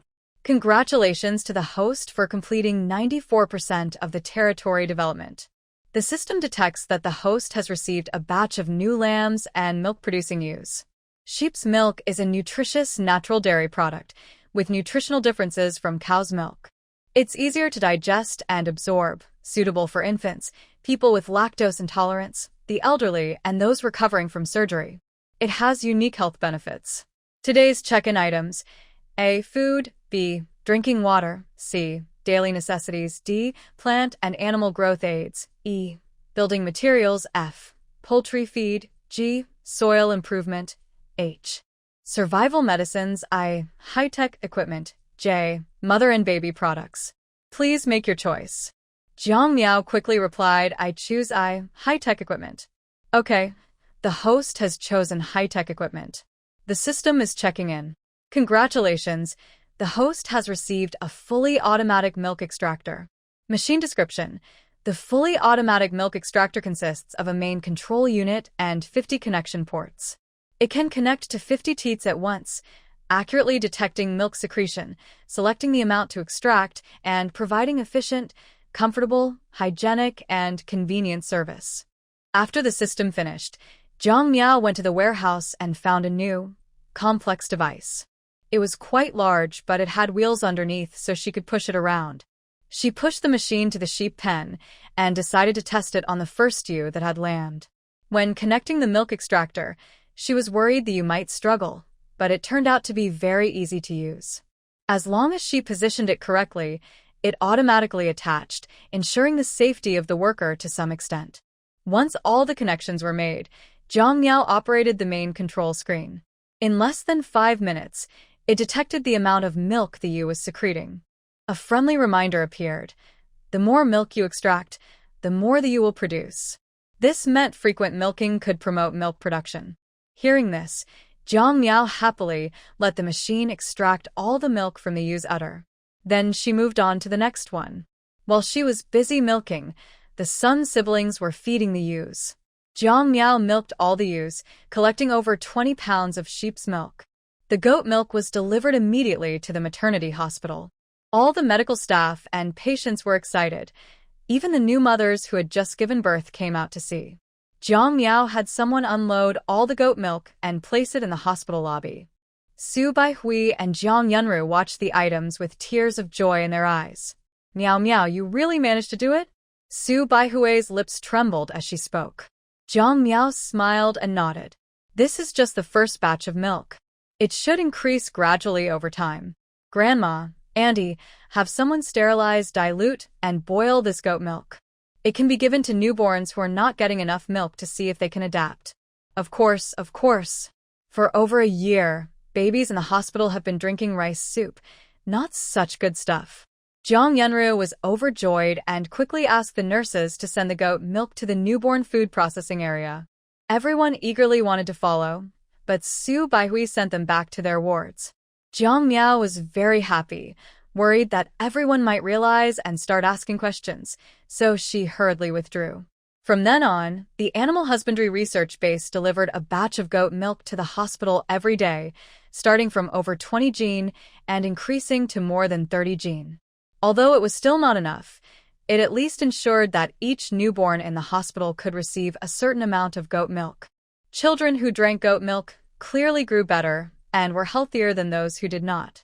Parents of children who had experienced this became even more enthusiastic about goat milk, almost unwilling to leave the hospital. Faced with so many persistent family members, Su Baihui was overwhelmed and had to set rules. Each newborn could only receive a fixed amount of goat milk. No extra, and if there was any leftover, it had to be purchased with points. Despite this, everyone still scrambled to get it. Some even kept watch at the gate of the animal husbandry base. After Jiang Miao discovered this potential threat through the surveillance cameras, she immediately contacted Su Yi. Su Yi quickly dispatched mercenaries to patrol and handed the daily goat milk delivery task to them. This way, Jiang Miao didn't even need to leave the base gate and could focus on her work. As the weather warmed up, the several large greenhouses where she grew potatoes, sweet potatoes, and corn finally yielded a big harvest. Because they were grown in temperature-controlled conditions, these were off-season vegetables. Apart from that, everything was perfect. The professional greenhouses minimized pests and diseases, and the plants were spaced properly, resulting in large, full fruits. Jiang Miao called Zhang Jun and a few others to help with the harvest, contacted Su Yi to send people to take away the goods, and distribute them to residents in the Shantytown District 1. Her original intention was simply to ensure everyone could have food this year, and she didn't think much more about it. Unexpectedly, one phone call brought half of the mercenary base's people over, including Su Yi and several high-ranking leaders like the 2nd and 3rd team captains of the mercenary battalion. This scene shocked the unaware residents, who hurriedly fled in panic. The vehicle stopped outside the base. Mercenary Battalion leader Li Jianfeng looked at the impressive livestock research base in front of him, his face full of excitement. "Good job, Su Yi. Your wife is amazing. She quietly caused such a big commotion all by herself." He was telling the truth. After the disaster, many crops mutated due to radiation. Only some tuber plants with lower radiation levels could still be saved. However, after cultivation by major research institutes, only stable white radishes have been successfully bred. Other tuber crops are difficult to grow or cannot be supplied in large quantities for various reasons. Everyone was thinking about how to solve this problem. Li Jianfeng even received orders from above to send people out of the city to find non-mutated, edible plants in the wild. Finding a radiation-free, edible plant in the wild is more difficult than climbing to the sky. Li Jianfeng always felt that the higher-ups were making things hard for them and kept trying to avoid the task. But the research institutes had made no progress, and in the end, they had no choice but to venture into the wild. While Li Jianfeng was worried, Jiang Miao brought him a big surprise. Su Yi's pride was obvious, but because he could identify people by their IDs, he led the way and entered the research base with everyone.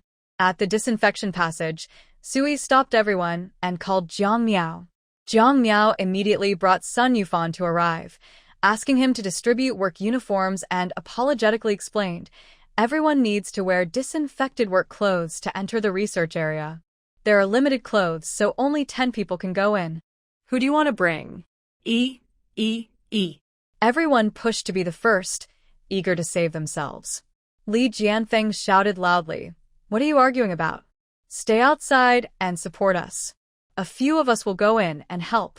The crowd immediately looked disappointed, but dared not complain. Under Sun Yufan's guidance, 6 battalion leaders and several others, including Tang Zhengao and Zhang Cheng, all changed into work clothes. After passing through the disinfection area, everyone saw 2 carts parked beside the corridor. Jiang Miao called out, "Everyone, get on the carts. This is far from the crop planting area. It takes about 10 minutes to drive there." Second team leader Chao Chen couldn't help but exclaim, "Little sister-in-law, how big is this research base of yours?" Jiang Miao shook his head. "I'm not exactly sure how big it is. Anyway, each greenhouse is about 20 acres, with a 3-meter wide path between them. We've planted 30 greenhouses of forage alone, plus cattle and sheep farms and poultry areas. The crop planting area was developed later and is farther away. This time, I mainly used vines to grow sweet potatoes.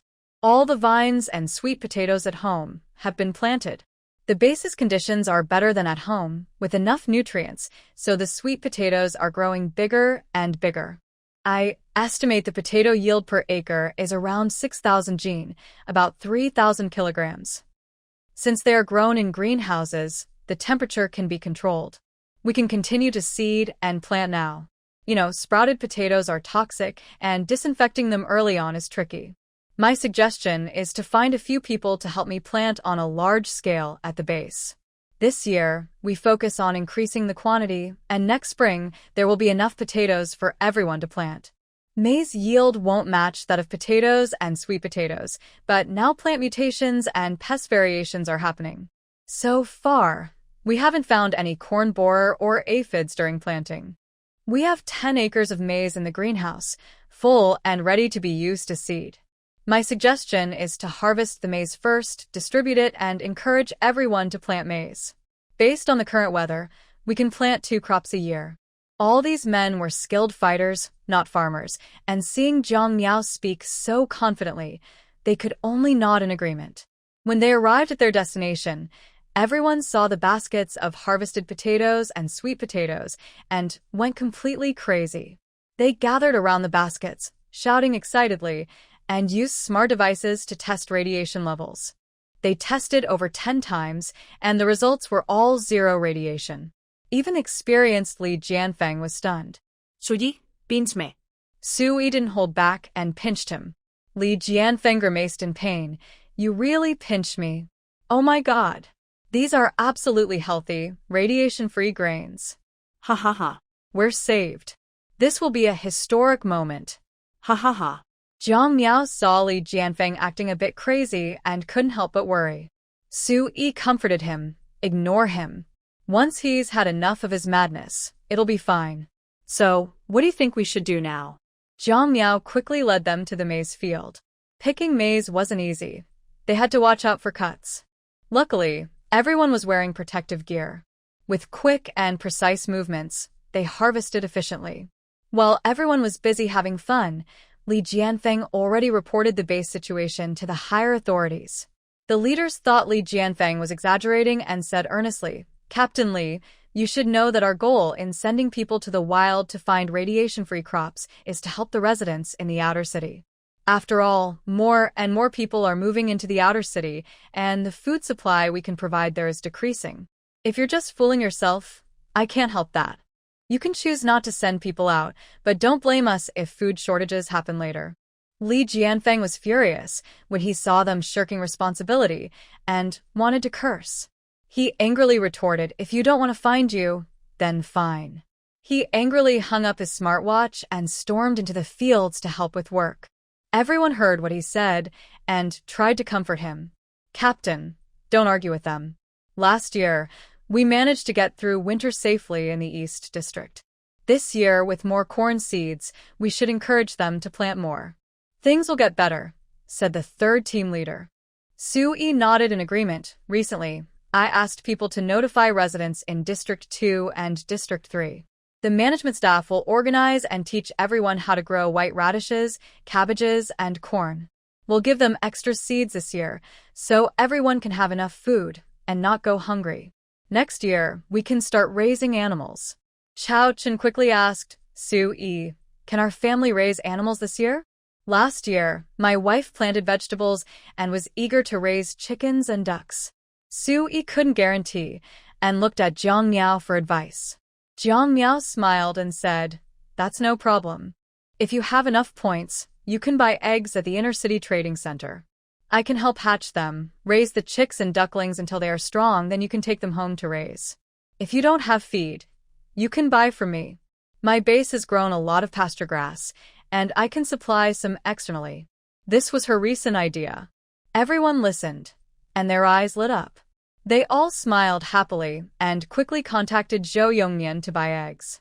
Eggs weren't expensive, so they bought several thousand at once. Zhou Yongnian found it strange. When he heard the address was the Outer City Livestock Research Base, he thought Jiang Miao's research had failed. Without much thought, he arranged for delivery.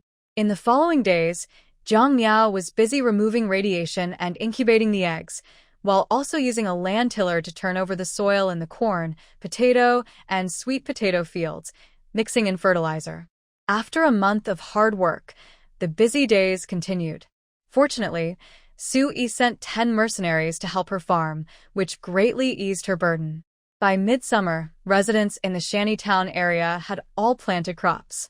Some better-off families bought chicks, ducklings, and feed, and their lives improved significantly. With hope for the future, everyone's spirits lifted, and their attitudes became much more positive. Captain Su Weiyang of the 3rd Mercenary Team in the inner city had been waiting for news of chaos in the outer city, hoping to take the opportunity to force Li Jianfeng to lead people out to explore and dig. He waited and waited, but didn't get the news he wanted. Instead, during patrols, he saw outsiders shopping in the inner city, laughing and talking happily, completely different from before. This made him suspicious. He stopped some people and asked, "Stop. Who are you?" The 2 men thought they had done something wrong and quickly raised their hands in surrender. Su Weiyang checked them and saw they only bought everyday items, not food. His brow furrowed deeply. "Where is your food?" The 2 men thought the mercenaries were here to steal food and started crying. "Sir, we didn't buy any food." Su Weiyang's forehead veins bulged as he suppressed his anger. "I'm asking why you didn't buy food. Is it because of points?" No. The men shook their heads and explained carefully, "This year, everyone planted vegetables and raised chickens and ducks. Our food is enough, so we didn't need to buy more." Su Weiyang sneered and cut them off. "Do I look like a fool? If you lie to me, do you believe I won't let you enter the inner city ever again?" No. The men hurriedly knelt down. "Sir, what we said is true. Since last year, every household has grown cabbage, radishes, and corn. But the corn is limited, and not many were planted. This year, the Animal Husbandry Research Base cultivated a large amount of corn, and we received enough seeds. Every family planted their land. They also have chickens and ducks. The research base helps hatch them and supplies grass. We only need to pay a small number of points to buy a big bag of feed. Raising a few chickens and ducks is no problem. That's why we said we don't need to buy food right now." Seeing that their explanation was detailed and convincing, Su Weiyang believed them, though his face remained grim and angry. After the 2 men left, the small team leader beside Su Weiyang stepped forward and asked, "Boss, what should we do now?" The 3rd Mercenary Team mainly manages the inner city area, especially the Research Institute. Su Weiyang has good relationships with several researchers there, and they cooperate. Now, the Research Institute has hit a bottleneck, and some of the project leaders have asked him to lead people out of the city to find new research samples in the wild. The wild area is very dangerous, so Su Weiyang naturally doesn't want to go. But since he has received many benefits from the Institute, he can't openly refuse. Instead, he plans to have others handle this task, preferably the mercenary team from the outer city. First, they have the strength. Second, the outer city mercenaries need something from the inner city team, so he can control the situation. He had everything planned out, but unexpectedly, the outer city set up a research base and started planting crops, which completely disrupted his plan. Su Weiyang was furious, and his eyes flickered with anger. He thought for a moment and said, "Let's go to the outer city and check out this research base. Let's see who they are working for." The group drove toward the outer city. When they reached the east district of the Shantytown, they were stopped by patrolling mercenaries. Su Weiyang asked arrogantly, "How do I get to the livestock research base?" The mercenaries looked at them but didn't answer. Instead, they asked, "What are you doing at the livestock research base?" Su Weiyang was questioned and immediately frowned, shouting angrily, "I am the 3rd team leader of the inner city mercenaries, and it's not your place to tell me what to do." The others looked at each other and quickly called Sui. For the first time, Su Weiyang was treated with such disrespect, and he couldn't help but laugh in anger. Just as he was about to force his way through, Su-yi arrived with a group of people in cars and surrounded them. Su Weiyang narrowed his eyes and looked at Su-yi with a hostile gaze. "Are you the person in charge of this area?" Su-yi smiled and loudly said, "I am Su-yi, the captain of the 8th team of the Outer City Mercenary Group. May I ask who you are?" "Su Weiyang, captain of the 3rd team of the Inner City Mercenaries." "Captain Su, your management skills are impressive. They even dared to stop me." Su Weiyang pointed at the young mercenaries, clearly accusing them. Su-yi slightly curled his lips and calmly replied, "They are just following orders. That's basic professionalism for mercenaries. Captain Su, the livestock research base is my territory. Do you have any questions?" Su Weiyang looked surprised and somewhat dissatisfied. "That base is yours?" 수인 어땠 갈밀리? "Everyone wants to make achievements. I mainly oversee the shantytown area. Is it strange to set up a research base?" Su Weiyang choked and sneered, nodding sarcastically. "It's not surprising, but Captain Su, as the leader of the mercenary group, shouldn't be so manipulative." "Manipulative? What do you mean?" Su-yi tilted his head in confusion. Seeing him pretend to be naive, Su Weiyang's face darkened. He looked at Su-yi deeply, then angrily led his people away. The mercenaries around Su-yi found it all very strange. Su-yi was unfazed. He had long known that the animal breeding research base would attract certain interests. Being targeted was inevitable. Anyway, he had already completed all the necessary procedures, even informing the city center. Others trying to play tricks wouldn't succeed, especially since this was his territory. Su Weiyang stormed back to the inner city, furious. He immediately ordered his people to investigate all the paperwork of the breeding research base, planning to show Su-yi who was boss. But his team found no flaws. The land was in an unknown area designated by the government, outside the planning zone. Even if he wanted to start from there, he couldn't. Moreover, the investigation involved planning official Deng Jianhong and Transaction Center Director Zhou Yongnian. He didn't want to offend either of them. While Su Weiyang was furious and powerless, several research institute leaders called him, asking about the progress of the specimens. Frustrated, Su Weiyang had to think of other ways. Maybe he could cooperate with some outside forces? Jiang Miao knew nothing about these conflicts. At this moment, she had acquired over 60 weak and sickly cattle and sheep. Some came from the Inner City Research Institute, others were brought back from outside the city by Li Jianfeng during missions. The radiation mutation in the cattle and sheep from outside was quite serious, but not uncontrollable. Li Jianfeng ordered his men to keep the animals in special iron cages and personally supervise their transport.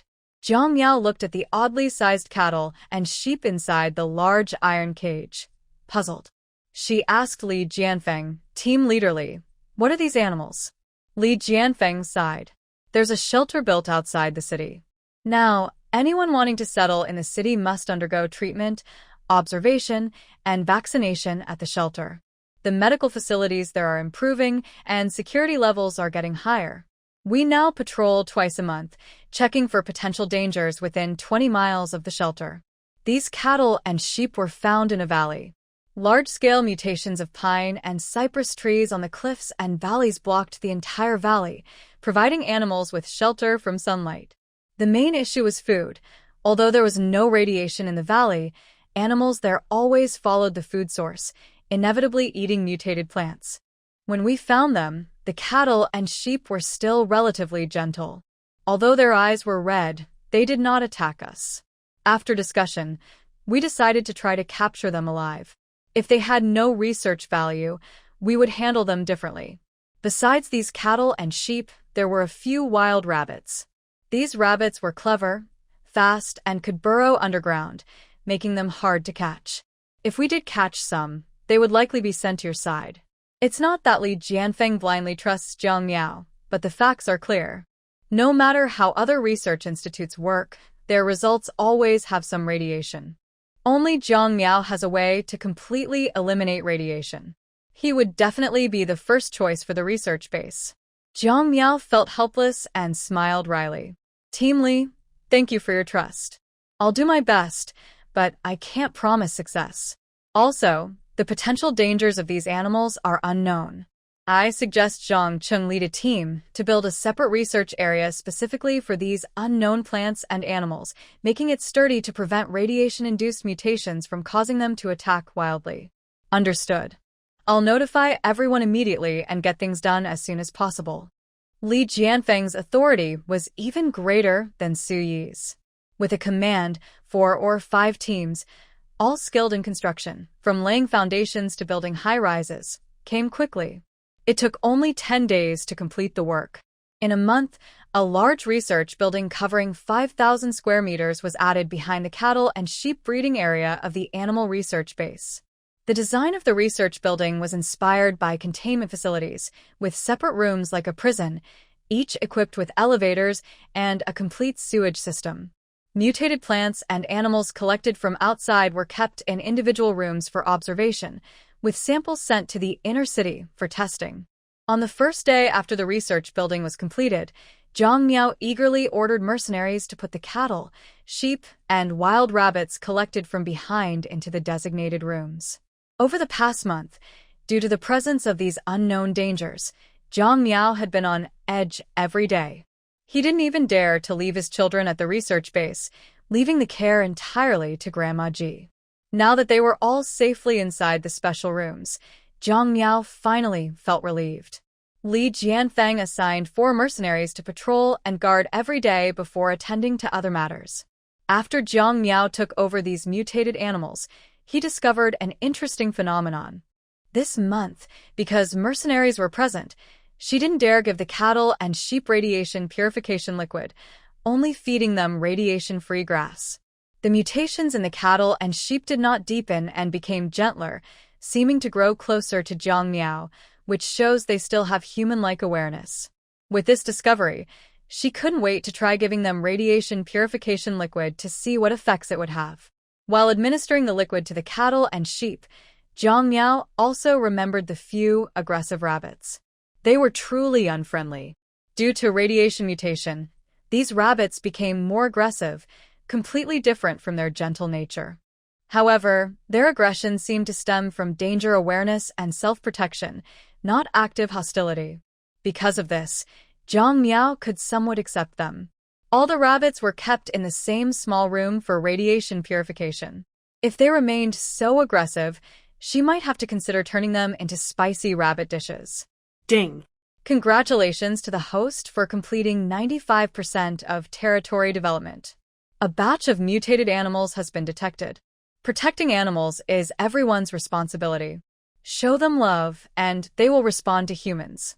Today's check-in items: A. Food. B. Drinking water. C. Daily necessities. D. Plant and animal growth enhancer. E. Building materials. F. Poultry feed. G. Soil improvement. H. Survival medicine. I. High-tech equipment. J. Maternal and baby products. Please make your choice. Jiang Miao was momentarily stunned, swallowed hard, and tentatively said, I choose the plant and animal growth enhancer. Okay, the host's choice is the plant and animal growth enhancer. The system is checking in. Congratulations, the host is checked in a batch of stable animal trait medicines. Function: Animal trait stabilizer can slow down or stop harmful mutations, induce benign mutations until mutation ceases. Usage: 1 injection daily, following the instructions for dosage. During the effect, animal excrement may contain red or green mucus, which is normal. When animals no longer produce mucus, the medication can be stopped. Jiang Miao shivered, thinking, an injection? When did animals start getting injections for mutations? Feeling anxious and nervous, she hurried to the basement of the research building.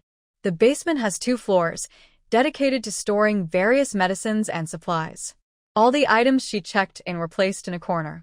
Jiang Miao moved the medicines onto shelves, studied the instructions, and was just about to worry when she noticed that each box of medicine had a hidden compartment underneath. I took out the medicine, opened the compartment, and inside was a syringe that looked like a submachine gun, along with a large pack of needles and an instruction manual. After she finished reading the instructions, she suddenly understood everything. She quickly assembled the medicine and needle, then tested it on the first mutated cow. The cow was used to Jiang Miao's presence and was lying still when she arrived. This made her work much easier. She aimed quickly, shot the needle filled with medicine, and it accurately pierced the cow, then quickly released the medicine into its body. Jiang Miao watched carefully.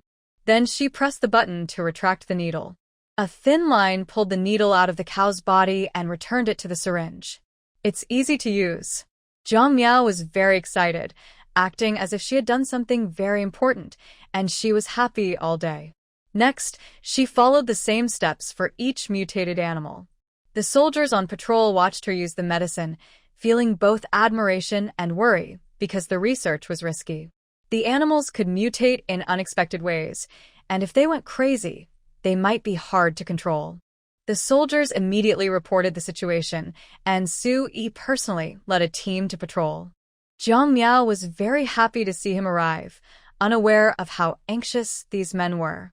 After a day of observation, she found that these animals defecated for the first time about 8 hours after injection. The feces were extremely disgusting and smelled terrible, so bad that even the animals couldn't stand it and stayed far away. Jiang Miao called the soldiers over to help. It took them an hour to wash away the feces and disinfect the area. Prepared for this, Jiang Miao didn't feel too upset. However, the soldiers who had experienced visual and olfactory attacks during the process complained loudly when they changed shifts, even suggesting they report the animals for destruction. Fortunately, Jiang Miao stopped them in time. In the following days, these biochemical weapon attacks continued.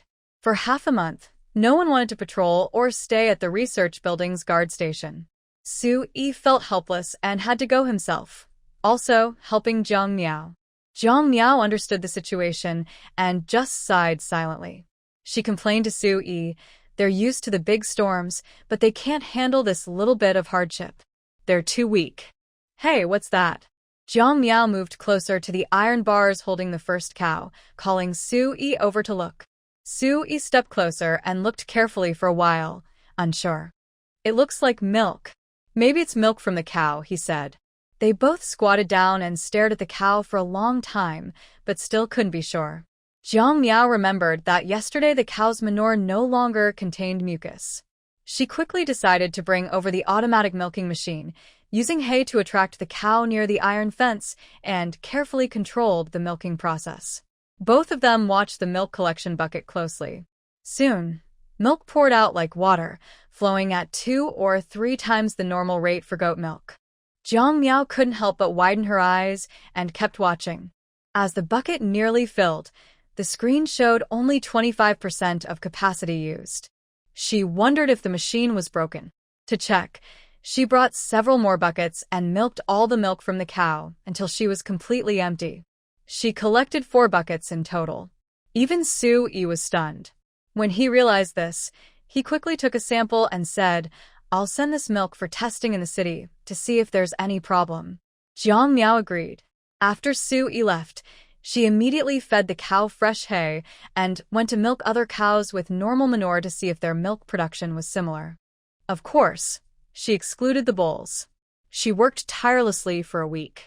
All the milk from the cows and sheep she milked was frozen and stored, as she didn't dare use it yet. She waited for the test results from the city before planning her next steps. Just as she was waiting anxiously and starting to lose patience, Zhou Yongnian appeared.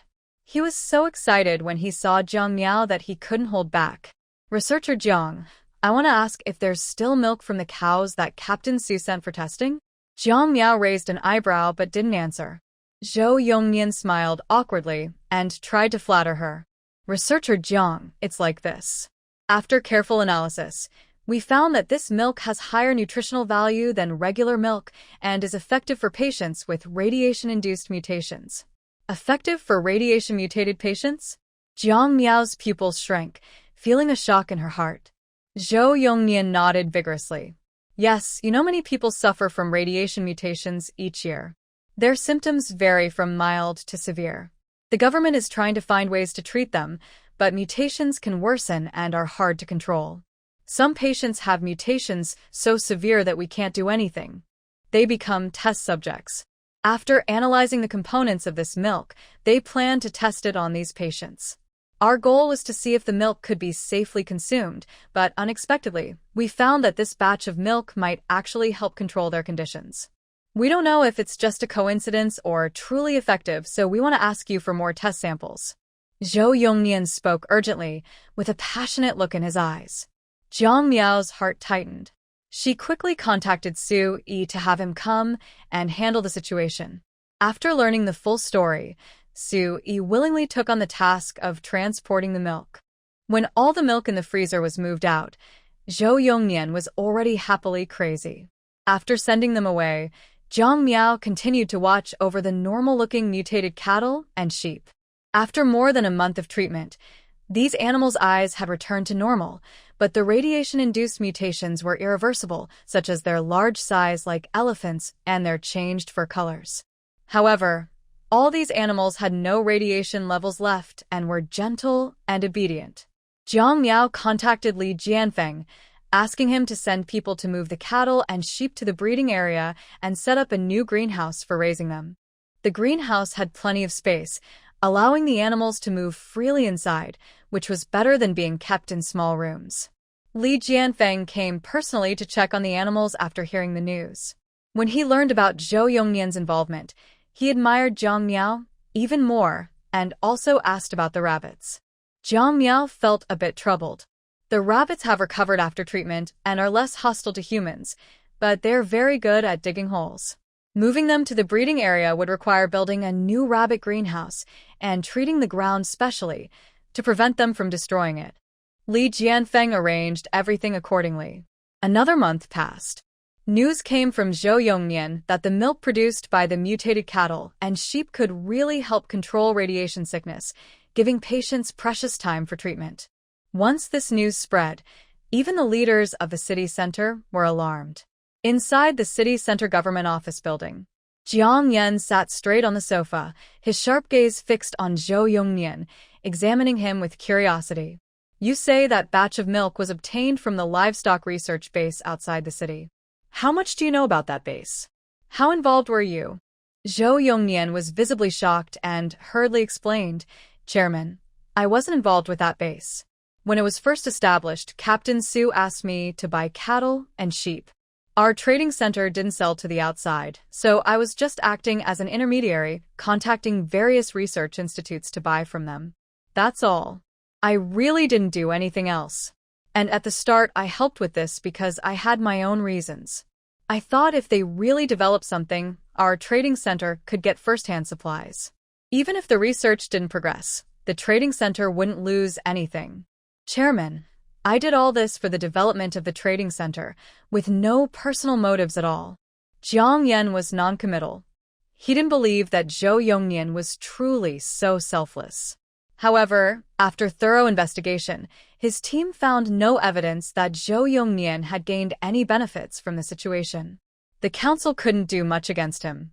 Don't be nervous. We're just conducting a routine investigation. After all, radiation mutation has always been a difficult problem the government wants to solve. We've invested a lot of resources, but progress has been slow for years.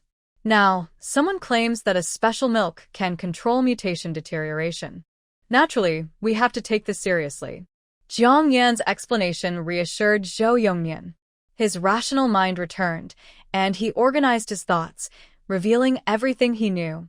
The original purpose of the livestock research base was to breed low-radiation or radiation-free cattle and sheep to produce safe milk for newborns at the maternity hospital.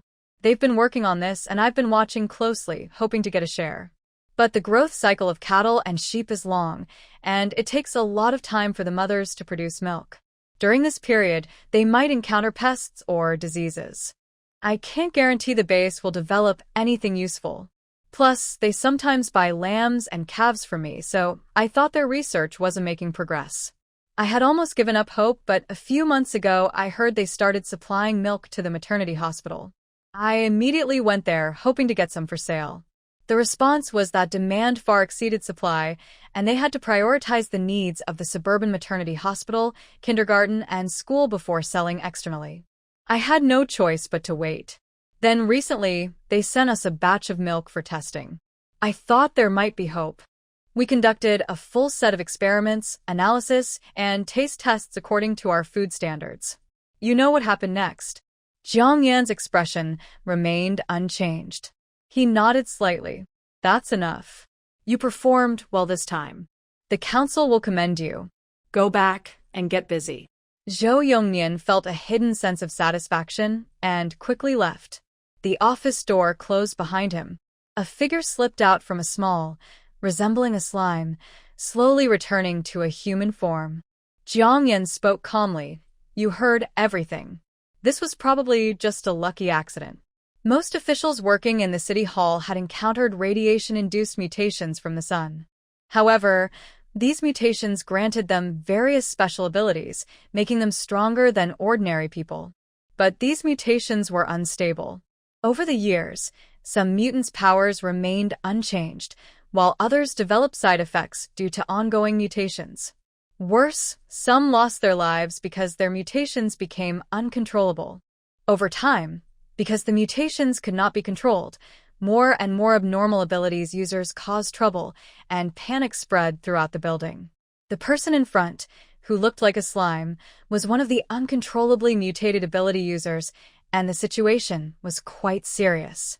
During the day, Bai Tianyi turned his neck and suddenly appeared beside Jiang Yan. I want to take over this base. Jiang Yan rolled his eyes. And then, a base with no one in it is useless. Jiang Yan sighed and patted Bai Tianyi's shoulder. I know you're anxious, but don't rush. Instead of trying to take everything by force, it's better to negotiate peacefully. If we offer enough benefits, I believe the other side will do their best to help us, right? Bai Tianyi looked serious, with a flicker in his eyes. But I can't wait much longer.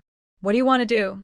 Old Bai, let me remind you, we've worked hard to bring order to this city. Building order takes time, but destroying it can happen in a day. It's everyone's effort, and you wouldn't want it to be ruined, right? Jiang Yan narrowed his eyes, looking more serious than ever. Bai Tianyi, feeling frustrated, grabbed his hair, which turned into a liquid and disappeared in the ground. That night, 2 people arrived at Zhang Miao's livestock research base. They were personally brought by Su Yi to meet Zhang Miao. Bai Tianyi and his friend Ling Yu looked curiously at Zhang Miao, who looked like a young girl and couldn't connect her with the mutated cow milk. They observed Zhang Miao, who also looked at them with curiosity. Su Yi, these two are. Zhang Miao spoke softly. She gave off an innocent, harmless, and pure vibe that needed protection. Ling Yu, who had a strong sense of life force, was quickly captivated by Zhang Miao. Before Zhang Miao could react, Ling Yu quickly moved to her side and tightly hugged her arm, confessing, I like you very much. Zhang Miao was startled. She could sense Ling Yu's kindness, but it was so sudden that she was a bit overwhelmed. Thank you. Thank you for liking me, she said nervously. Su Yi hurriedly stepped in, grabbing Zhang Miao back and shielding her, looking cautiously at Ling Yu. Ling Director, you scared my wife. Ling Yu pouted, but because she had a good impression of Su Yi, she didn't lose her temper and only muttered a few dissatisfied words. During the day, Yi stepped forward to help Ling Yu out. Researcher Jiang, please introduce yourself. My name is Bai Tianyi. This is Ling Yu. We are both government workers from the city center. We received a report from Director Zhou at the trading center about mutated dairy cows. We came here to learn and assist. If necessary, we are willing to be the first to participate in the experiments. Ling Yu nodded in agreement. Zhang Miao was very surprised. Why? Aren't you government workers? Why do you want to be the experimenters? Ling Yu put away her playful attitude and said seriously, as government workers, we should protect all residents. We should lead by example. That's our duty. Zhang Miao was moved by their noble spirit and respectfully said, both of you have admirable morals. I am truly impressed. First, I will show you around the base so you can get a general idea. Whether you want to be the experimenters later is up to you. Both nodded at the same time. Su Yi was about to take them away after bringing them here, but because Lingyu looked at Jiang Miao with such intense admiration, he couldn't leave and decided to stay and tour the place together. The group headed straight to the research building. Jiang Miao pondered. The first batch of mutated sheep, cows, and rabbits was kept here. After confirming that the radiation inside the animals was fully purified, I moved them to the shelter breeding area. These animals have lived in places without sunlight for a long time. They are quite adaptable to the shelter environment. We've tried to simulate natural conditions as much as possible. Now they are in very stable condition. Let me show you around. Bai Tianyi's main interest was the animals, so he had no objections. When they arrived at the mutated cow and sheep breeding area, they were surprised to see the animals mixed together. Don't they need to be separated for breeding? Jiang Miao shook his head. When we found them, they were already living together. The large shed has enough space, so it's easier to manage them all together. Also, I found that keeping them in one shed makes them feel safer. Now I go inside to milk them. The ewes and cows don't react much, and are even quite affectionate toward me. Lingyu pointed at herself and declared again, I like you too. Jiang Miao chuckled awkwardly, unsure how to respond. She led the three of them inside, and personally saw the mutated cows and sheep. Even Bai Tianyi and Lingyu, who are experienced, couldn't help but marvel. They're really so big. No wonder they produce so much milk. Jiang Miao nodded. They are large and produce a lot of milk. Of course, they eat quite a lot, about 5 times more than normal cows and sheep. Fortunately, I have enough pasture to support these big animals, or I really couldn't afford to raise them all. During the day, Yi thought Jiang Miao was bragging. How much pasture did you plant? Come on, I'll show you. Jiang Miao liked to speak with facts. After she drove them around for over an hour, Yi was completely convinced and had nothing more to say. Seeing construction workers at the end of the road, he asked, What are they doing there? Building a big shed, Jiang Miao replied confidently. You're from the city center, so you might not know about the outer districts. Now, every household in the old residential areas keeps some chickens and ducks. Their feed is supplied by my base. These pastures are processed and sold to others. Lingyu took a deep breath and said in surprise, So, you're quite rich now. Jiang Miao sighed, looking worried rather than happy. I wish that were true, but the reality is quite the opposite. I've invested a lot of points into this base and am currently operating at a loss. Seeing their disbelief, Su Yi explained, Miao Miao started this base to help newborns in the maternity clinic get nutritious milk. Back then, the funds were limited, and such a big investment wasn't expected to make money. Even now, the vegetables and chickens and ducks raised by residents in the outer districts are all helped by Miao Miao for free. Everyone has limited points, so the feed prices are kept low. Although we supply a lot externally, the profit margin is very thin. Plus, they've only been raising animals for a few months, so it's impossible to break even yet. And if any chickens or ducks get sick, Miao Miao also provides medicine for free. These potential costs aren't included in the calculations. Yi and Lingyu exchanged surprised looks, realizing there had been a misunderstanding about Jiang Miao. Lingyu felt a bit guilty and respectful, and her tone softened unconsciously. What products do you sell outside? How do you set the prices? Jiang Miao carefully drove and replied, Mostly, we sell chicks and ducklings. Come, I'll show you. Raising chickens and ducks isn't difficult, but young ones are fragile and hard to keep alive. Many people buy half-grown chickens and ducks from me. They cost 50 points each, fixed price. We also sell various vegetable seeds, which are cheaper, about 100 points per acre. A bag of feed costs 10 points, enough for the chickens and ducks for a while, depending on your ability and resources. We provide milk for free to the maternity clinic. If there's any surplus later, we might consider selling externally. As they spoke, they arrived at the chicken and duck breeding area. As soon as they entered, they saw Qiao Qing and Zhang Jun working, along with a dense crowd of chickens and ducks. Qiao Qing and Zhang Jungang picked up a basket of eggs, both chicken and duck eggs, and they're still continuing. During the day, Yi and Lingyu approached to pick up eggs and examine them carefully. Jiang Miao smiled and explained, most of these eggs are sent to kindergartens and schools to add to the children's meals. Recently, the kids' diets have improved and their looks are better. We often receive thank you letters. I don't have time to check. They help unpack the eggs. Jiang Miao pointed to Qiao Qing and Zhang Jungang. During the day, Yi frowned and asked, it seems like there aren't many staff here. He has visited many research institutes, and most of them are full of people. The research subjects often have more people than actual work. He wonders what they've been researching for so long. Jiang Miao honestly nodded. I don't like too many people. Having more people means higher costs. I don't have enough points to support so many. Seeing her frugal attitude, Yi was worried for her. You can report this. As long as you achieve results, the government will support you financially. Those research institutes are not as good as yours. They can apply for hundreds of millions of points a year. You've even developed a mutated milk and improved residents' lives, so you can definitely get more points. He looked confident, eager to help Jiang Miao now or persuade her to expand the base. Jiang Miao was stunned. That can't be true. What does 100 million points mean? It's like she could hire. Never mind. She can't count that high. In short, if she had hundreds of millions of points, she could do much more. Lingyu was so adorable that she immediately called the finance department to get funding for Jiang Miao. Because it was ordered directly by the council and supported by Yi, the finance director asked for approval and quickly agreed.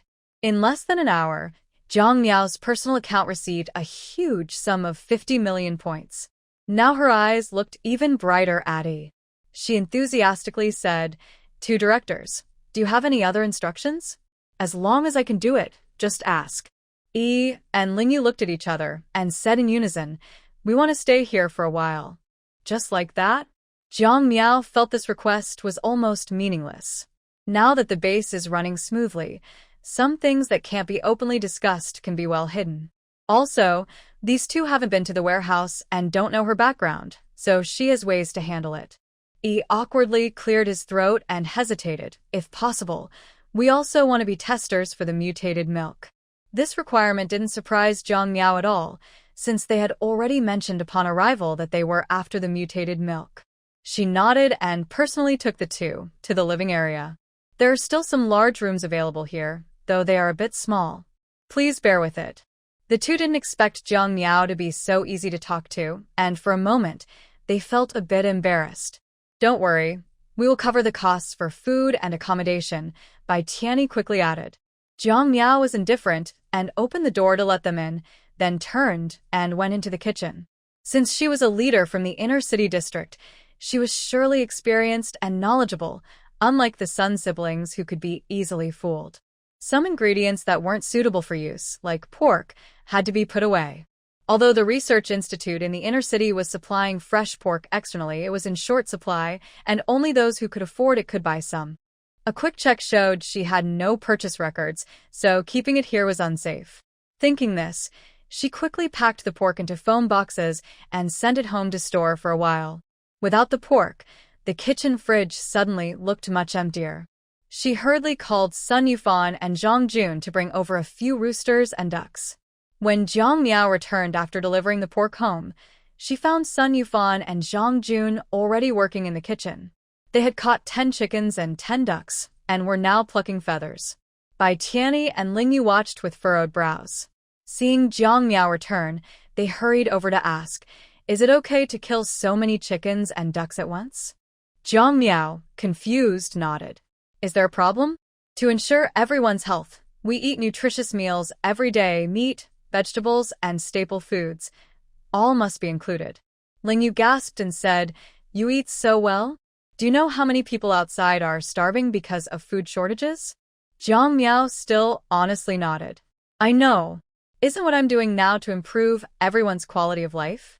The base is so big, but we are only 5 people. High-intensity work can easily tire us out, so I definitely want everyone to eat well and full. Lingyu choked and couldn't argue back. Bai Tianyi muttered, but you don't need to eat so much in one meal. Jiang Miao rolled her eyes at him. Who told you this is one meal's worth? Usually we kill 1 chicken or duck a day. Sometimes we eat eggs instead of chicken or duck meat. Occasionally, we eat other types of meat, paired with vegetables and staple foods. Isn't that normal? These chickens and ducks are almost enough for our meals over 2 weeks. We processed them all at once and froze them so we wouldn't have to deal with ingredients every day. Also, these are the roosters and drakes that have been raised longer, so their meat is tougher. We definitely need to slaughter them. The two didn't have much knowledge about this and misunderstood, so they awkwardly apologized and then crouched down to help. The facility is well equipped. After removing the feathers from the chickens and ducks, they were placed into an automatic feather removal machine, which spun rapidly a few times. When taken out again, the feathers were thoroughly removed. Sun Yufan chopped the chickens and ducks into pieces, packed them into plastic bags, and stored them in the fridge. Jiang Miao was busy preparing the offal from the ducks and chickens. Let's have noodles for lunch. We can process these offal and also clean the blood from the chickens and ducks. It will taste really good. Both of them nodded eagerly. Ling Yu and Bai Tianyi had never tried these foods before and looked very curious. Seeing how inexperienced they seemed, Jiang Miao finally noticed something odd. Aren't you government leaders from the city center? Why do you look like you've never had good food before? They exchanged glances, with a hint of sadness in their eyes. Bai Tianyi's smile visibly faded, and Ling Yu sighed wistfully. Because of health reasons, we can't eat just anything. Our main diet has been white radishes and the nutritional liquid developed by the Research Institute. Complex foods aren't suitable for us. Basically, they are also radiation-affected patients, but their symptoms are different from those who suffer severe mutations. Jiang Miao suddenly understood. No wonder you want to become testers for the mutated milk. So you can't eat these foods? They looked at each other hesitantly. Bai Tianyi hesitated and said, "We're not sure if we can eat it either."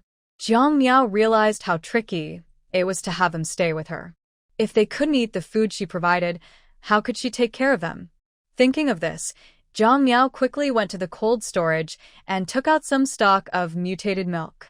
Is this the mutated milk you want? Want to try it? Ling Yu and Bai Tianyi stared intensely at the 2 packs of milk. After a few minutes of hesitation, they nodded together. Since they were already here, they might as well take a chance. Whether they survive or not depends on fate. Seeing their serious expressions, Jiang Miao was also worried about any accidents.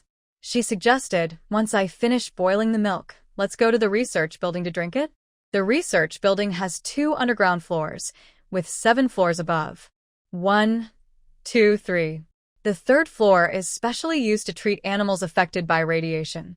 The 4th and 5th floors are for humans who have encountered radiation mutations. Basically, those people are also experimenters. The 6th and 7th floors are conference rooms, archives, offices, and rest areas. Jiang Miao usually stays on the 1st and 2nd floors and in the basement. She has never been to the 4th and 5th floors. This time, when she first came upstairs, she noticed that the layout was very similar to downstairs. The difference was that each single room had a bed, a bathroom, and a cabinet, with all living supplies ready. In the center is the research staff's work area. While Jiang Miao was exploring, Bai Tianyi and Ling Yu had already each found a room during the day. They reached out to Jiang Miao to ask for mutated milk. Jiang Miao quickly handed over the items, only to realize that both of them had consciously closed the iron door and locked themselves inside. "You don't need to be so cautious," Jiang Miao sweatily advised. What a joke! These 2 are government officials who could easily get her millions of points and funding just by talking. It's ridiculous to be locked in like this. Bai Tianyi shook his head seriously. "You don't understand. If possible, I want to seal this door completely." Huh. Jiang Miao's forehead furrowed in confusion.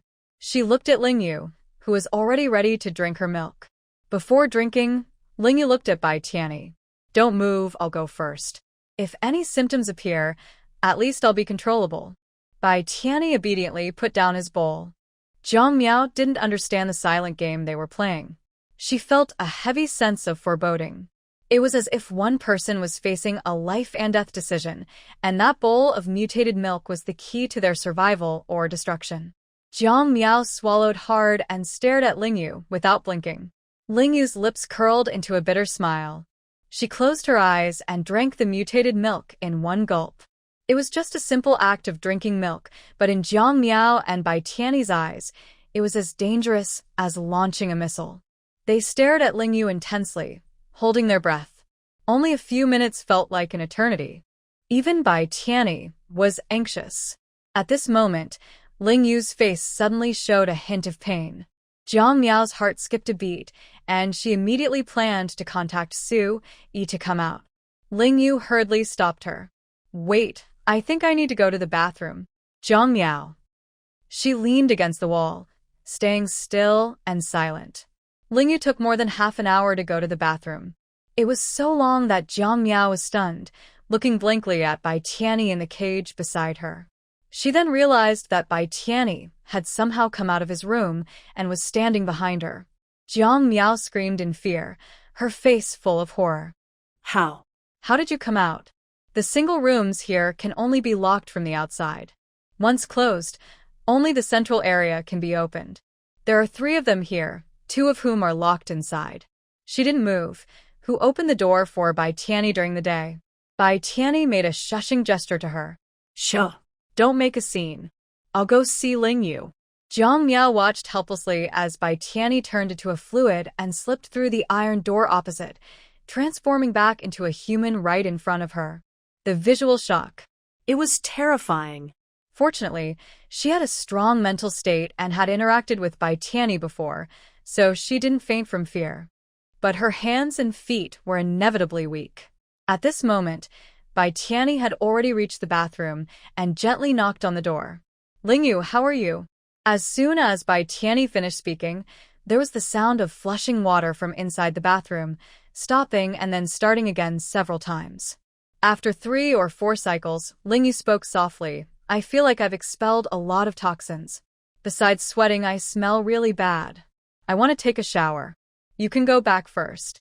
Bai Tianyi secretly relaxed and obediently stepped out of the iron door, returning to his own room. Jiang Miao's mouth twitched fiercely as she mechanically turned her head to look at him.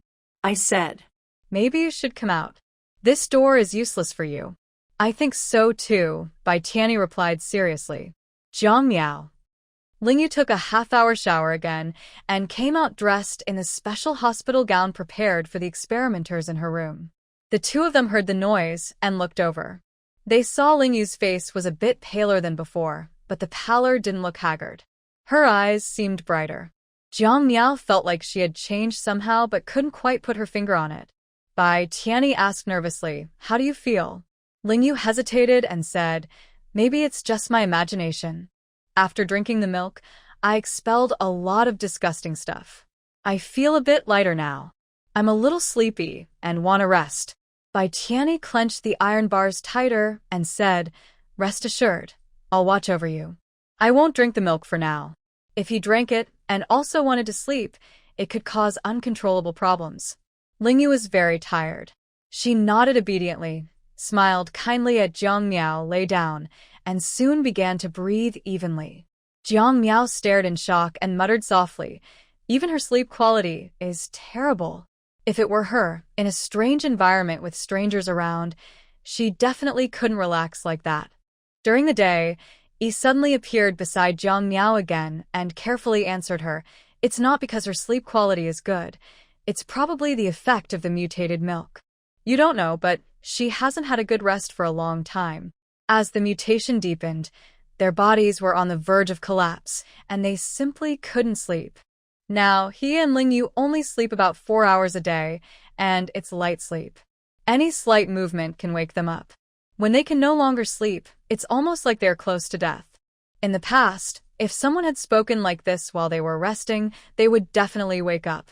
But now, Ling Yu shows no signs of waking and sleeps very soundly. During the day, he had a faint premonition that this mutated milk might be their cure. Feeling hopeful, he looked at Jiang Miao with gratitude, saying, "Researcher Jiang, thank you for your scientific contributions to the government." Jiang Miao quickly waved his hand. "Just call me Jiang Miao. No need to be so polite. I see Director Ling sleeping peacefully, so I'll go to the base to work. When she wakes up, you can contact me. Can we exchange contact information?" He agreed. After Jiang Miao left, he sat silently across from Lingyu, watching her without blinking and recording her sleep duration. After about 4 hours, Lingyu finally slowly opened her eyes. Yi suddenly stood up. You just slept for 4 hours, 37 seconds. How do you feel? Lingyu was a bit surprised.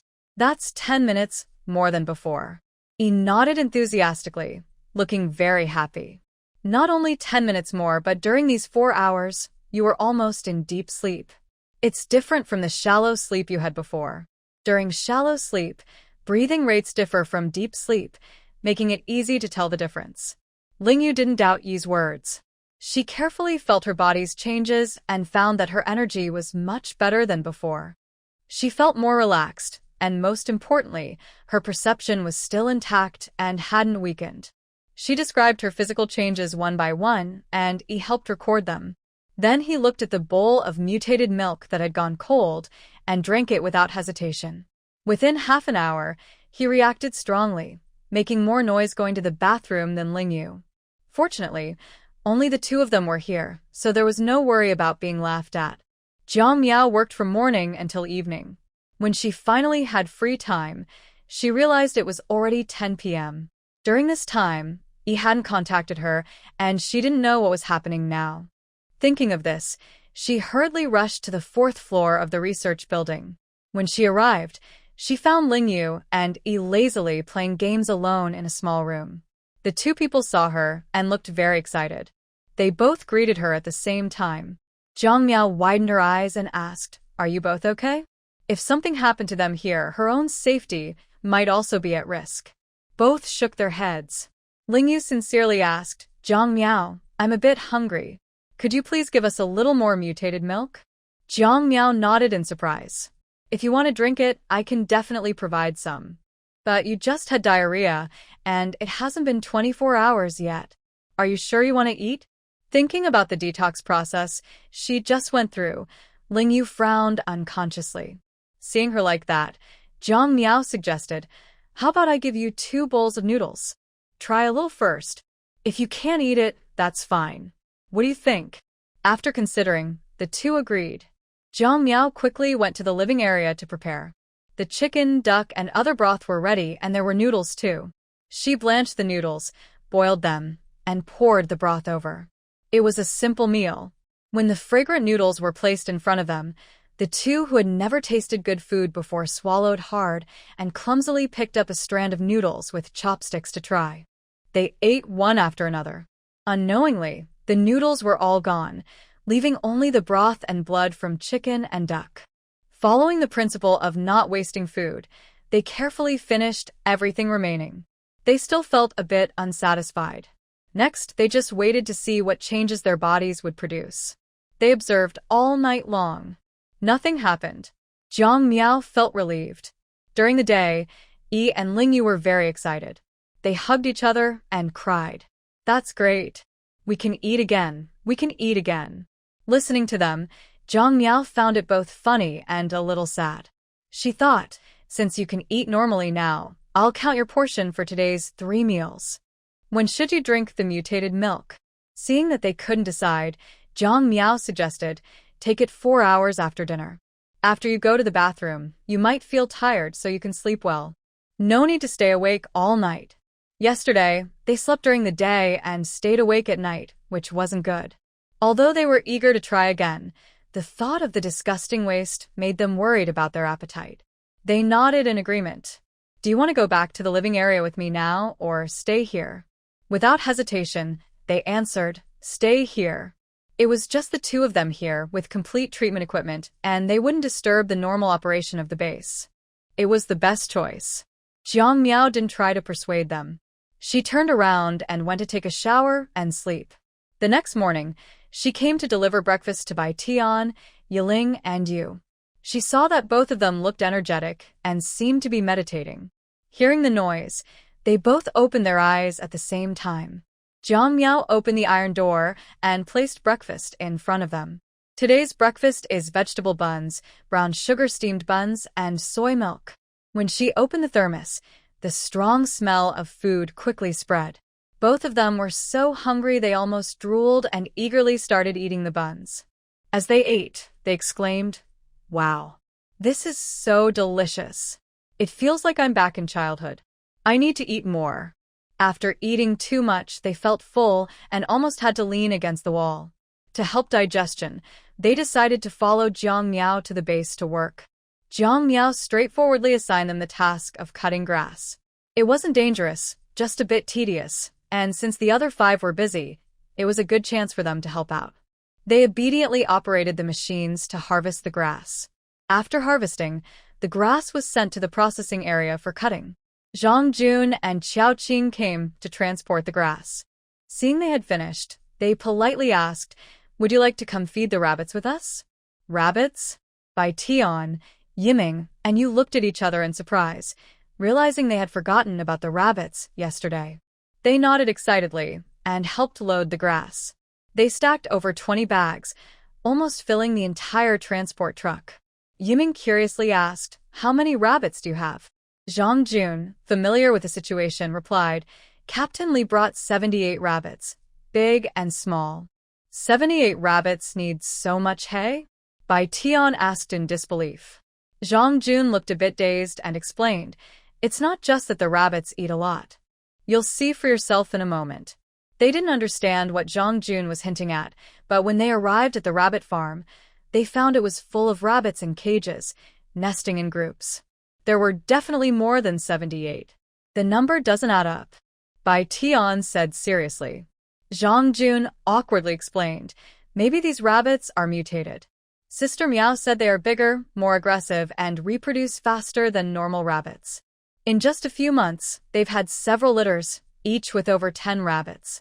They grow up in about 2 months and can mate and have babies in around 3 months. That's incredible." Yu exclaimed in amazement. Jian Miao's voice sounded from behind them. "There's nothing unbelievable about it. Nature selects the strongest. These rabbits can survive harsh environments because they have their own special qualities. I just received the lab report from the trading center. The data shows that these rabbit meats are very nutritious and, like mutated milk, could help ease radiation-related illnesses. Do you want to try? At noon, I can cook spicy rabbit heads or roasted rabbit meat for you." Zhang Jun, standing nearby, drooled eagerly. Ling Yu and Bai Tianyi were very excited and nodded repeatedly, willing to help. Jian Miao looked around and chose the 2 biggest rabbits, asking Bai Tianyi to help catch them. The rabbits were fierce and could bite, but Bai Tianyi was quick and targeted their vital points, quickly catching and tying them up.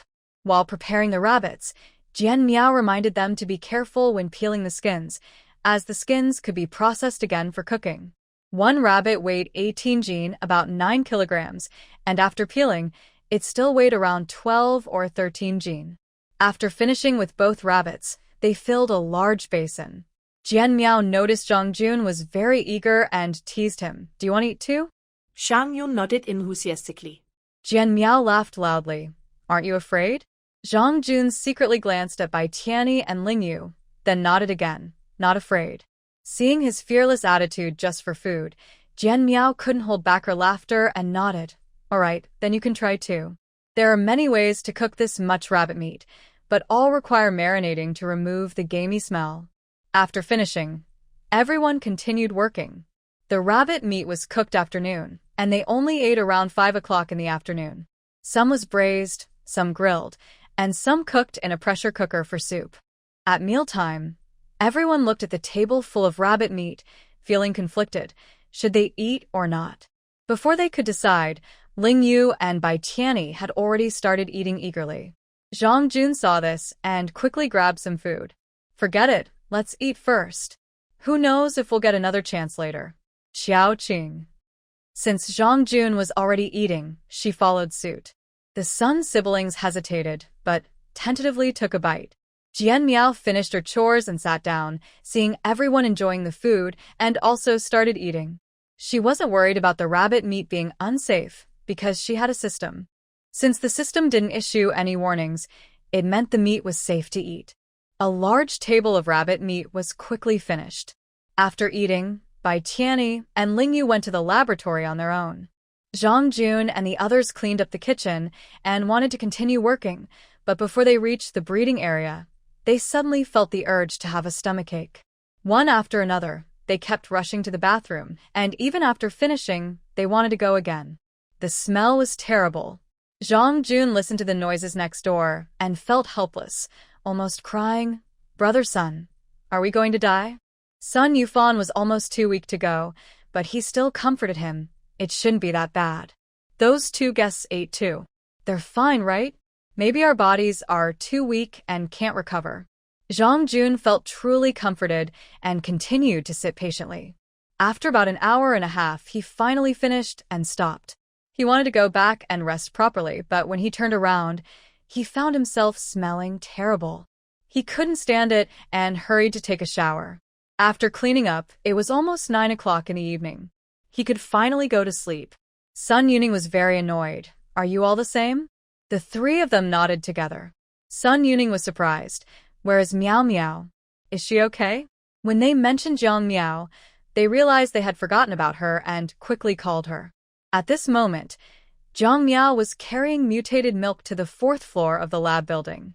During the day, Yi and Lingyu had obviously just finished bathing, and the room was very humid. They didn't say anything, and Jiang Miao didn't ask much. She directly handed the mutated milk to the two of them. After thanking her, they immediately drank all the milk without hesitation and urged Jiang Miao to go back and rest. Jiang Miao obediently left, and what was happening on the 4th floor was unknown. In the next few days, Yi and Lingyu spent their days either cutting grass to feed the mutated cattle, sheep, and rabbits, or staying inside the lab building and not coming out. They had developed a good routine. Unknowingly, the first snow fell. Yi and Lingyu clearly noticed that their bodies' mutations had been controlled and were gradually healing. Their sleep, which initially was only 4 hours of light sleep, had increased to 6 hours and was becoming normal. Perhaps because they were getting enough sleep, their complexion visibly improved, rosy and youthful. Yi and Lingyu were very grateful for Jiang Miao's help. They sincerely thanked her and said, "Sorry for bothering you all this time, Jiang Miao. We plan to return to the city center to report. If possible, could you send us a batch of mutated milk and rabbit meat every day? It would be even better if it was cooked into dishes. We can pay with points, 1,000 points per batch. Is that okay?" Jiang Miao's eyes lit up, but hesitating even for a second would be disrespectful to the points. "Just go back, and I will make sure to prepare the food for you every day." With Jiang Miao's repeated assurances, Yi and Lingyu felt at ease to return. After seeing off the 2 large statues, Jiang Miao felt a great sense of relief, and the pressure on her shoulders eased significantly. She turned to contact Gu Yi and asked him to come over. Gu Yi now manages the maternity clinic and hospital. Jiang Miao's base relies heavily on their support, so she couldn't neglect them. As soon as he received the message, Gu Yi appeared quickly in front of Jiang Miao. "Cousin, what do you need me for?" he asked. Jiang Miao held her notebook and looked at him carefully. "We've been delivering the mutated sheep milk to the maternity clinic for a week. What feedback did we get?" Recently, she first let Zhang Jun and others try the mutated cow milk. Perhaps because their internal mutation symptoms were mild, and they had been eating mutated rabbit meat for a long time, after drinking the mutated cow milk, their bodies didn't react much. At most, they had a movement once, releasing some toxins, and then no further reactions. She then replaced the mutated cow milk with mutated sheep milk, which is easier for the body to absorb. However, for Zhang Jun and the others, it didn't make much difference. After 2 movements, no symptoms appeared again. She felt good after trying it herself and secretly gave some to children Su Nian and Su Hao Ran for a while. The 2 kids had been raised very well since birth, never suffered from sun radiation damage, and after drinking the milk, they showed no symptoms. After a period of consistent consumption, their physical conditions seemed to improve. Because of this, she gritted her teeth and decided to send a batch of mutated sheep milk to the maternity clinic. It's been a week now, so the results should be visible. Gu Yi became excited when he heard about this, almost rushing to Jiang Miao's side. "Cousin, that mutated sheep milk is really powerful. At first, we didn't dare use much, just secretly mixing it into normal sheep milk because the children are weak and we were worried the effects might be too strong for them. On the first day, some parents reported that their children's stools were very smelly and sticky, suspecting illness. The medical staff patiently reassured them and gave nutritional fluids to manage the situation. They increased the amount of mutated sheep milk in mixture, and it took about a week for the children's stool to return to normal. The maternity clinic now publicly says they want each newborn to stay in the hospital for 10 days for observation, cared for by medical staff. Parents can leave earlier, and 10 days are enough to observe any changes in the children's health. For families with the means, they also recommend long-term purchase of the sheep milk provided by the clinic, which allows for ongoing tracking of the children's growth. Jiang Miao felt confident, and her expression softened. If the newborns at the maternity clinic can accept it, children at school should be fine. I plan to offer the mutated cow milk to the school. Gui thought about everyone rushing to use the bathroom and felt a chill. Cousin, I suggest we take things slowly. Whether in kindergarten or school, it's better to do it class by class, so everyone can adjust gradually. He spoke indirectly, but Jiang Miao understood. He nodded immediately and said thoughtfully, once the children's toxins are cleared from their bodies, we can start supplying rabbit meat. These rabbits really can breed. In less than a year, their numbers are almost as many as chickens and ducks. Should we keep them for the new year?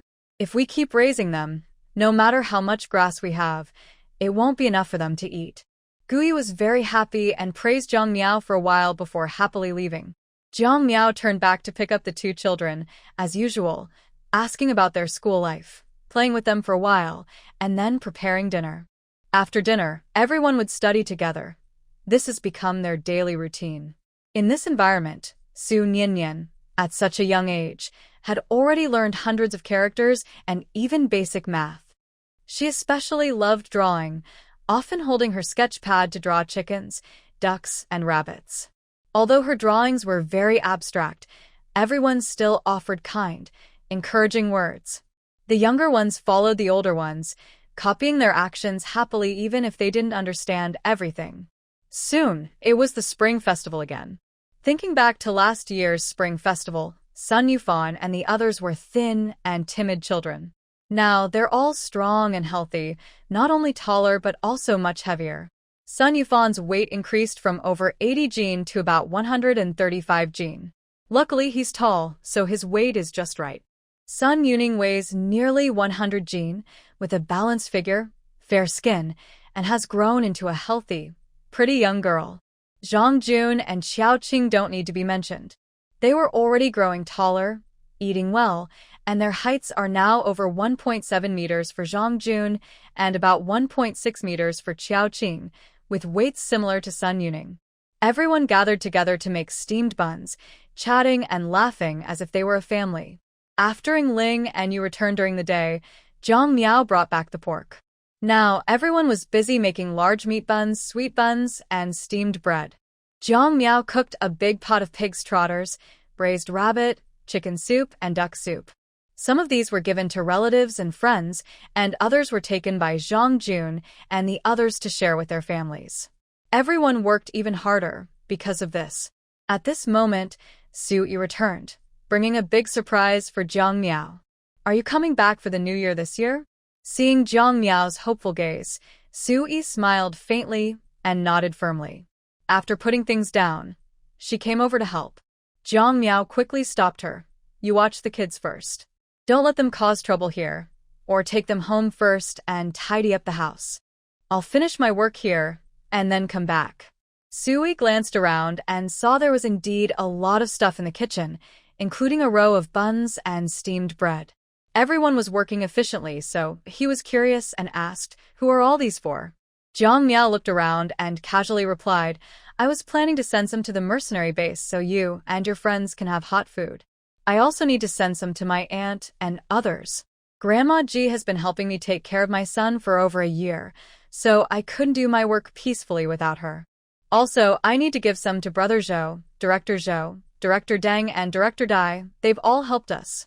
If possible, I want to send some to Bai Tianyi and Ling Yu too, since they helped me apply for a huge amount of funding. Surprisingly, Jiang Miao couldn't help but gasp when she counted everything carefully. Su Yi immediately took out his smartwatch to contact Gao Yi, asking him to come pick them up by car so Jiang Miao wouldn't have to make a special trip. Then he took the two kids and went door to door delivering food. After finishing, they returned home together. By evening, Jiang Miao was back. She hadn't been home for almost a year. When she visited recently to pick up some things, she found the house covered in half an inch of dust. But in just a short time, Su Yi had cleaned everything thoroughly. At least the dust cover was removed from the living room, and the floors, tables, and cabinets were all swept clean. The two kids were playing on mats in the corner. All their toys had been stored in boxes and were very clean. She looked around happily, a faint smile forming on her lips. She followed the sound to the kitchen. Su Yi was boiling water, apparently preparing to make dumplings. Jiang Miao tiptoed over and took a quick look, giving her approval. Not bad, not bad. My husband's dumplings are getting prettier and prettier. Su Yi tilted his head and smiled at her, his voice filled with affection. Take a break. You'll be able to eat soon. Jiang Miao obediently sat beside him, chatting casually. Are you the only one doing the housework? Su Yi nodded. Yes, besides me, there's no one else. Luckily, our house isn't big and I'm strong, so I don't find it hard to do chores. Just now, I delivered food to Zhou Lantian's family. They're still cleaning up, probably about to have dinner. Jiang Miao was surprised and stared. What's going on? Su Yi hesitated and said, This year, everyone has been farming and raising chickens and ducks. Life has improved a lot. Not rich, but at least no one is starving. Now that things are better, people are thinking about other things. Today is New Year's Eve, and many families are busy preparing their special dinner. Zhou Lantian and his wife are so busy with their hospital work that they forgot about this. When I went to deliver food to them, they only then realized. They hurriedly cleaned up after work, saying they wanted to celebrate the new year properly.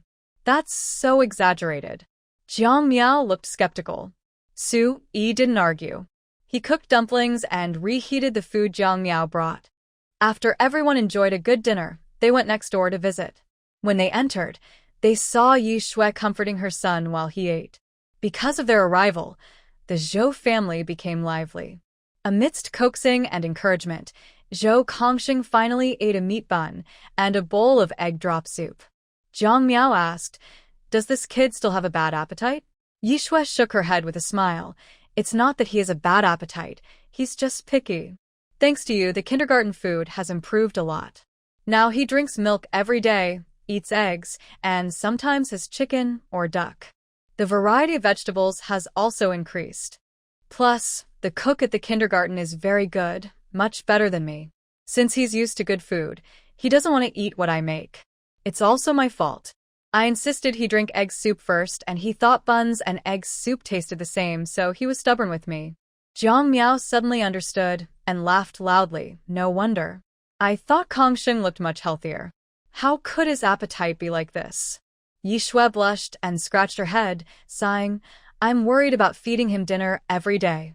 I heard Xiao Yi say he behaves well at kindergarten and doesn't need the teacher to feed him. Su Nian nodded quickly. The teacher said we're good kids. We can eat, sleep, dress, and go to the bathroom by ourselves. Really? Nian is so amazing. Ye Zhu generosly. Zhou Kongxing quickly said he was the same. After some playful chatting, Yi Shui tidied up the table and sat down to talk with Jiang Miao. Since last month, the hospital has received the milk you sent. I have to say, it works very well. Did you add something to it? Faced with Yi Shui's confusion, Jiang Miao calmly shook her head. It's not that milk has been added with something, but that the cows producing the milk are mutated cows. Right now, my main task is to ensure these cows stay healthy and breed. If their offspring's milk also has these effects, that would be great. Yi Shui's eyes lit up, and she lowered her voice. Let me tell you secretly, the hospital used cow's milk to save a patient who was severely affected by sun radiation and was close to death. This hasn't been widely known yet. If the patient recovers, your research base will definitely become famous. Since this matter was still in its early stages, Yi Shui hadn't planned to reveal it. She was just giving Jiang Miao a heads up to prepare her mentally. After all, once this news spreads, it will be as big as an earthquake. Various groups will definitely focus on Jiang Miao's research base, so some preparations are necessary in advance. Jiang Miao glanced at Su Yi, seeing he looked calm, so she didn't rush. After returning from the Zhou family, the two of them had a rare, relaxing night. The next morning, Jiang Miao handed the children over to Su Yi and drove alone to the research base. When she arrived at the residential area, she found Sun Yufan and the others had already gone to work, so she followed to check on them. Perhaps because they went out yesterday, their mood visibly improved. Xiao Qing took the initiative to talk to Jiang Miao about her younger siblings' current situation. Little 3, Little 4, and Little 5 have all been studying well this year. Their grades, which used to be in the middle or lower part of the class, are now in the top 10. The teachers say they have talent and work hard, so they will definitely have a bright future. Jiang Miao felt happy hearing this. That's great. It shows your efforts haven't been wasted. Xiao Qing nodded vigorously and said thoughtfully, they've been staying at school all the time and feel a bit uneasy. They don't want to continue boarding. They prefer to go to school and also tend to some vegetables at home, so they won't feel so anxious. Meow meow, after spring, are you planning to promote potato planting? Jiang Miao nodded. This year, everyone is still planting cabbage, radishes, and corn. No change in crops, just increased quantities. After a year of cultivation at the base, the quantities of potatoes and sweet potatoes have increased enough to start promoting these two crops. They can be used both as vegetables and staple foods, so everyone will truly have stored food. Xiao Qing was overjoyed. Great. Then I'll have them plant only potatoes and stop growing vegetables. But that's not possible. We need to ensure food diversity to keep everyone healthy. Right now, the land allocated for planting is limited, so we need to discuss with the planning department, Jiang Miao said, pondering and rubbing her chin. She caught a glimpse of Xiao Qingxi looking at her with hope, and she couldn't help but smile. After returning, she reported the situation to Su Yi. Su Yi clearly took this matter seriously. Despite it being the new year, he drove to the inner city to find Deng Jianhong. Thanks to the livestock research base greatly improving the living conditions of residents in the outer city, both Su Yi and Jiang Miao's names had become well known. When he saw Su Yi, Deng Jianhong quickly came forward to greet him and took him to the office. Team Su, do you have any instructions today? Su Yi gave him a playful look. Can it be just to catch up? Deng Jianhong naturally shook his head. You just brought me buns and pork ribs yesterday, now you're here to catch up? Are you bored and have nothing to do? Su Yi wasn't embarrassed and just smiled, then got straight to the point. I plan to expand planting in the outer city this spring, so everyone can have a better life. The current difficulty is land. Director Deng, could you help us out? Deng Jianhong looked as if he already knew what was coming. Team Su, honestly, your request is nothing compared to previous ones. But during the early planning, we didn't expect you to bring everyone to a good life so quickly. We thought 1 acre per person would be enough. Now it's hard to arrange. Su Yi waited patiently for him to continue. Seeing this, Deng Jianhong didn't hold back and pondered. What I mean is, since the East District is mainly residential, why not divide the southeast and southwest areas near the East District into planting zones and breeding zones? Once decided, it won't change. These 2 large areas will be dedicated to planting and breeding. They can grow whatever they want, free for the first 3 years. Starting from the 4th year, they will need to pay land use taxes. What do you think? Hearing this, Su Yi looked at Deng Jianhong with a more profound expression. Director Deng, have you already planned this and been waiting for me? Deng Jianhong shook his head vigorously and hurriedly explained. It's not like that. Last year, the results from the livestock research base were so impressive that I heard about them. Since they achieved results, there will definitely be large-scale planting and breeding in the future. I've been thinking about this for a while and discussed it with the leaders above. The leaders clearly stated that the planning and arrangement of the outer city are entirely our responsibility. As long as it benefits the people, it's fine. Of course, if it can reduce the government's burden, even better. Isn't what we're doing now just for that purpose? Our interests are aligned. Su Yi slightly tugged at the corner of his mouth, not delving into the deeper meaning behind Deng Jianhong's words.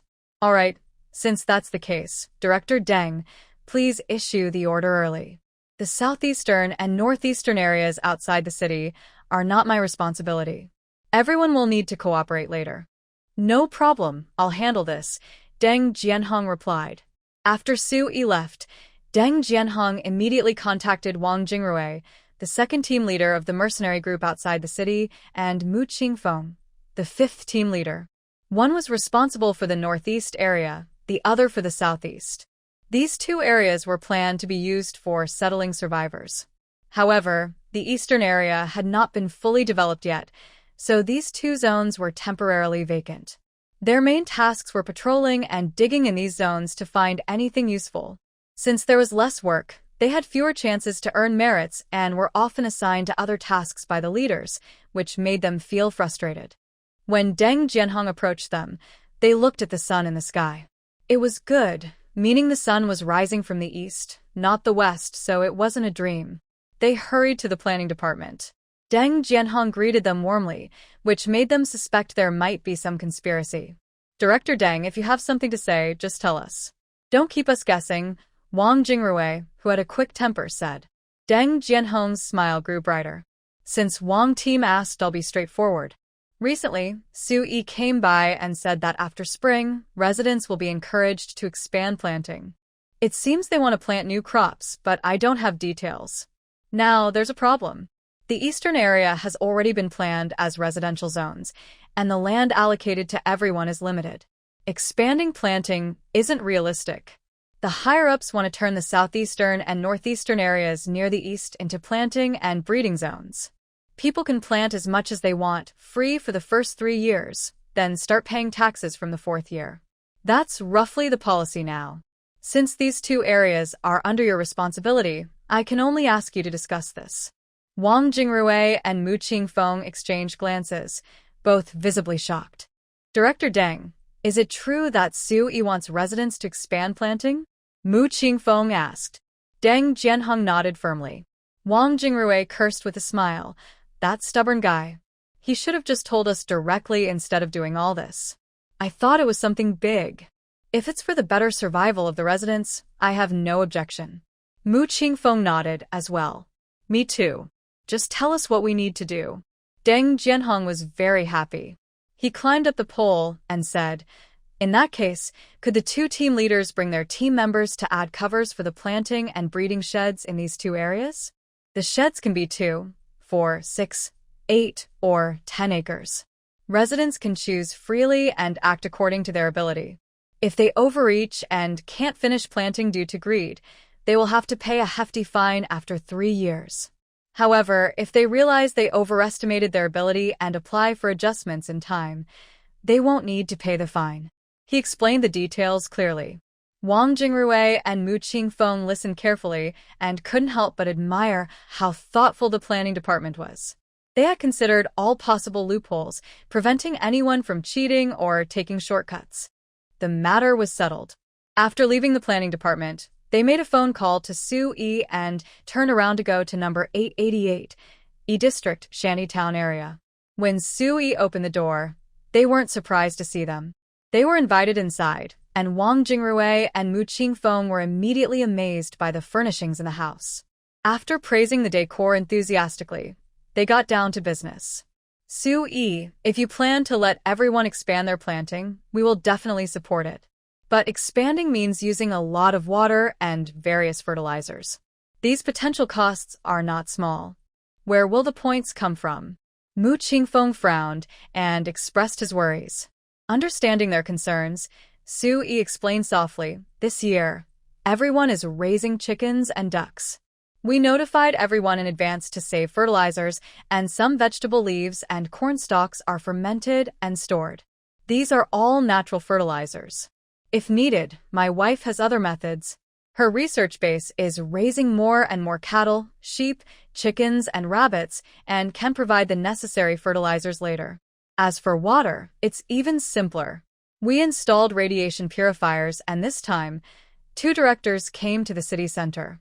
They approved tens of millions of points for my wife's base so they can provide some support. Wang Jingrui and Mu Qingfeng listened and realized that everything depended on Su Yi's wife. They couldn't help but sigh. Su-yi, you're really lucky to have such a capable wife. Soon, you'll probably get promoted again. Their words were true. At the end of last year, Su-yi's evaluation was the highest. If the current plan goes smoothly, earning the top rating again by the end of the year will be easy. As long as he maintains the top rating for 3 consecutive years, a promotion is guaranteed. There's no doubt about it. Su-yi kept shaking his head. I don't have those plans for now. First, I want to fix the issues in the outer city area, so everyone can live normally. Nothing else is as important. He truly didn't care much. If possible, he would even want to remain the leader of Team 8, since his home was right in his own district. He could do whatever he wanted, support his wife and children, and let them live freely. Once they entered the inner city, who knows if he might turn from a boss into a nobody. Wang Jingrui and Mu Qingfeng smiled and changed the subject. After they left, Su-yi told Jiang Miao the situation. When Jiang Miao learned that the residents' farmland problem was solved, her eyes lit up. If everyone could plant crops widely this year, there would be enough food. If all went well, next year they could start planting rice and wheat. The more she thought about it, the more excited she became. She stayed at home with Su-yi for 2 days. When he left, she immediately took the children to kindergarten and returned to the research base to work. As soon as she arrived, Sun Yufan called her over. Jia Miao, yesterday a mutated cow gave birth to a calf. Jiang Miao quickly turned to see the calf. The so-called calf was relative to the mutated cow. In reality, this calf was as big as a normal cow. After seeing it with her own eyes, Jiang Miao felt overwhelmed. It took her most of the day to accept this fact. Sun Yufan continued to care for these mutated cattle and sheep. Later, he took all the milk from the cow that just gave birth and sent it to the city center. During the day, Yi and Lingyu stayed in their residence in the city center. They hadn't yet reported to the government building. They planned to fully recover before announcing the matter at a meeting. Seeing that everything was almost ready, they didn't think much about the initial milk from the mutated cow. They heated it and drank as usual. But within 5 minutes of drinking, their stomachs started to rumble like drums. Before they could react, they couldn't hold it anymore. One after another, they farted loudly. They hurried to the bathroom. After about 5 hours of struggling, they finally accepted it. This incident left both of them completely stunned. During the day, he immediately called Lingyu. Lingyu answered weakly, I know what you want to ask. Sorry, I'm so tired I can hardly speak. I'll tell you more when I recover. He said, take care. After hanging up, the two gritted their teeth and struggled to get up, take a shower and clean themselves. But they couldn't hold on any longer and fell into a deep sleep. They slept for a whole day and night. When Lingyu woke up again, she found her hair was dry. Passing by the mirror, she caught a quick glimpse and suddenly couldn't move forward. My face. Oh my gosh. Lingyu vigorously rubbed her eyes, blinked several times, and trembling fingers gently touched her smooth, fair skin. She was stunned. When the disaster struck, she was 15 years old. 10 years of hardship had aged her beyond her years. Though she was under 30, she looked like a woman in her 40s. But she didn't care about her changing appearance, because more frightening than aging was the threat to her life. Over time, her body was nearing collapse. After being saved at Jiang Miao's livestock research base, she felt deeply grateful and dared not hope for much more. She never expected such a big surprise. At that moment, there was a knock on her door. Lingyu quickly composed herself and went to open it.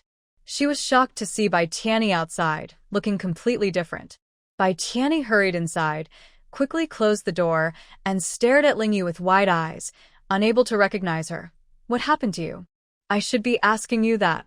Where's your white hair? Lingyu pointed at Bai Tianyi's head. He used to have white hair, not the kind of youthful white, but dull, dry-looking white hair like straw, with faint age spots on his face, signs of his body breaking down. Now Bai Tianyi's hair was gone. His shiny forehead showed faint green roots, clearly not related to white hair. The age spots and wrinkles on his face had disappeared. Instead, he had a patch of blue stubble. Bai Tianyi sank onto the sofa, recalling his recent experience, and swallowed hard. After drinking that bottle of milk, I had a severe reaction. I kept running to the bathroom, and my hair started falling out strand by strand. I was so exhausted, I almost fainted. When I took a shower later, I realized all my hair had fallen out. I thought I was doomed. Before I could even sigh about it, I passed out from exhaustion. When I woke up again, I looked like this. Do you think this change is normal? He had never grown stubble before, and these changes left him helpless. Lingyu felt a bit speechless. Carefully touching her own face, she was delighted. I won't talk about other things, but I think my change is pretty normal. I'm not even 30, and I used to look like I was over 50. Now I look young and vibrant, more in line with my actual age. Wait. Since we slept so long, where's the new milk? Realizing this, Lingyu hurried to check the storage box outside the door. It was empty, nothing inside. She quickly called Jiang Miao.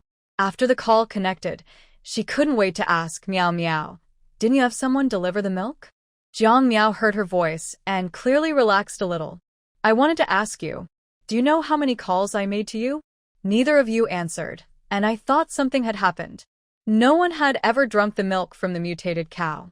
After sending the product to Lingyu Bai during the day, she kept waiting for feedback, but the calls kept going unanswered. She couldn't help but start to worry. Lingyu awkwardly smiled and carefully reported her experience with the product to Jiang Miao. They talked for nearly an hour.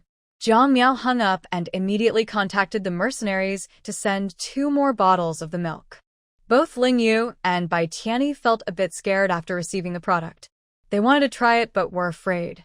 After preparing themselves mentally for a long time, they finally drank it with their eyes closed.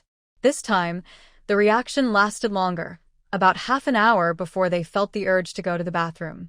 It wasn't as exhausting as the first time when they had diarrhea to the point of weakness. Although they felt tired afterward, they had enough energy to clean themselves and record their reactions before going to sleep.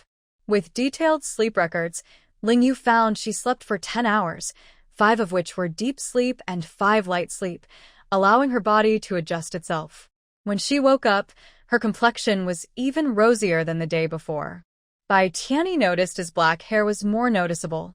They had been drinking the milk for 5 days straight, and their bodies showed no further reactions. Lingyu and Bai Tianyi quickly contacted Jiang Miao, asking her not to send more milk. At the same time, Zhang Yan announced a meeting for all council members. Lingyu chose a sky-blue traditional-style long dress for herself, with her black hair casually loose behind her. When she appeared in the meeting room, everyone was stunned. Zhang Yan watched as Lingyu sat down and hesitated before speaking. "Lingyu?" "Hello, Minister." Lingyu smiled sweetly at Zhang Yan. Wow. The room gasped, as if they'd seen a ghost.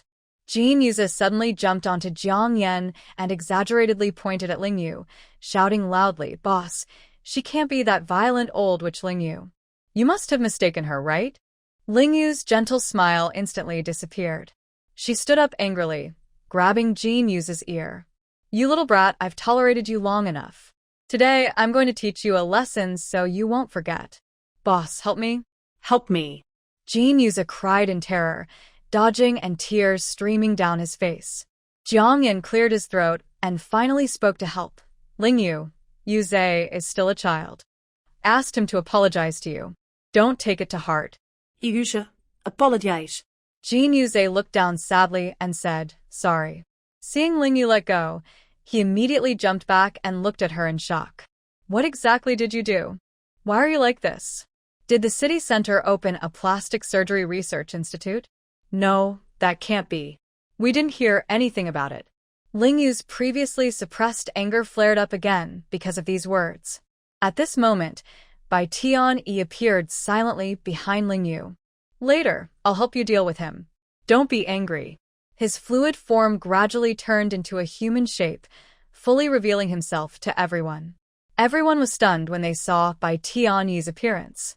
Even Jiang Yan couldn't hide his shock, his voice trembling slightly. "Bai Tianyi, what exactly have you? What have you done?" "Lao Xie, check their health immediately." Lao Xie was an elder of the council, with the ability of eye magic. Using this power had many restrictions and could cause significant physical damage. Jiang Yan hadn't let Lao Xie use this ability for a long time. This time, he called him out, showing how truly frightened he was. Lao Xie stepped forward gently, patted by Tian Yi and Ling Yu on the shoulders, and smiled kindly. Relax, cooperate with me, and it will be over soon. The two stood quietly, relaxing their muscles and nerves, allowing Lao Xie's eye magic to examine them. After about 10 minutes, Lao Xie closed his eyes. Jiang Yan couldn't wait and asked, "How is it?" Lao Xie shook his head, then opened his eyes again, looking shocked. Their mutation problem has been solved. As soon as he said that, all the council members lost their composure. They all wanted to surround Ling Yu and Bai Tian Yi and question them harshly. Fortunately, Jiang Yan's calm authority prevented them from acting rashly. They only stared intently, eager to find out everything. Jiang Yan looked seriously at everyone. "I know you all want to know what happened between Bai Tian Yi and Ling Yu. I will investigate this carefully and give everyone an explanation." Now, meeting adjourned. Knowing Jiang Yan would soon question Bai Tian Yi and Ling Yu, everyone quickly disappeared. Lao Xie and Jin Yuzhe stayed behind to assist. The three of them examined Bai Tian Yi and Ling Yu, checking from their hair to their toes. They confirmed that these two had truly recovered from radiation mutation and that their cellular activity had been reactivated. To put it dramatically, they had been reborn. "Tell me, what exactly happened?" Jiang Yan looked seriously at the two people's faces. Bai Tianyi spoke frankly, "It's about the livestock research base in the outer city. Didn't we say before that mutated milk could help reduce radiation-induced mutations?" Ling Yu and I went directly to the base and argued with the person in charge to get experimental rights. We both took mutated milk continuously for a while and found that it can indeed control the mutation rate. Long-term use, even if it can't cure, won't let the mutations worsen. When we returned to the city center, we asked the base leader to send us a dose of mutated milk every day. Recently, a mutated cow gave birth, and with the colostrum, the leader gave us each a share. After taking it, our bodies reacted strongly, almost harming us. Then we became younger. It took 5 days of continuous use for the symptoms to disappear. And now, when you called for a meeting, we came right away. Jiang Yan sneered angrily, "Such a big matter. You didn't think to report it proactively, and only showed up when I called a meeting? If I hadn't notified you, would you have kept hiding it?" Both shook their heads wildly. Lin Yu swore to the heavens, "Boss, we absolutely have no personal motives. We didn't even understand the full reason ourselves. Once we're sure our bodies are really okay, we will report it. It's just a matter of time." Bai Tianyi nodded in agreement, stroking his beard awkwardly. "Boss, can you teach me how to shave?" Jiang Yan, feeling a bit tired, he didn't want to bother with them. After hearing what they said, Lao Xie immediately said, "Minister, I think we must send someone to the research base now to communicate with the person in charge and have the government take over." Jin Yuzhe also thought so. Bai Tianyi hurriedly stopped him. "No, don't." The three of them looked at him together. Bai Tianyi rarely became serious. The inner city and the city center have research institutes. After so much time and effort, why can't they solve the mutation problem? Have you ever thought about this? The three were stunned.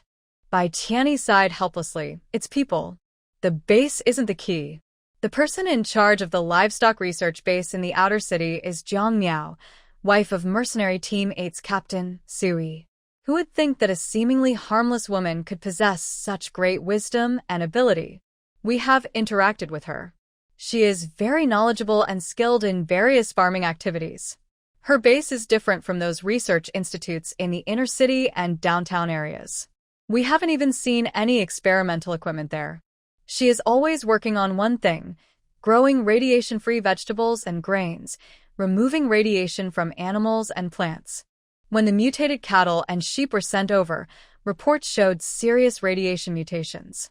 She managed to remove the radiation from their bodies and stabilize their health, helping them return to normal.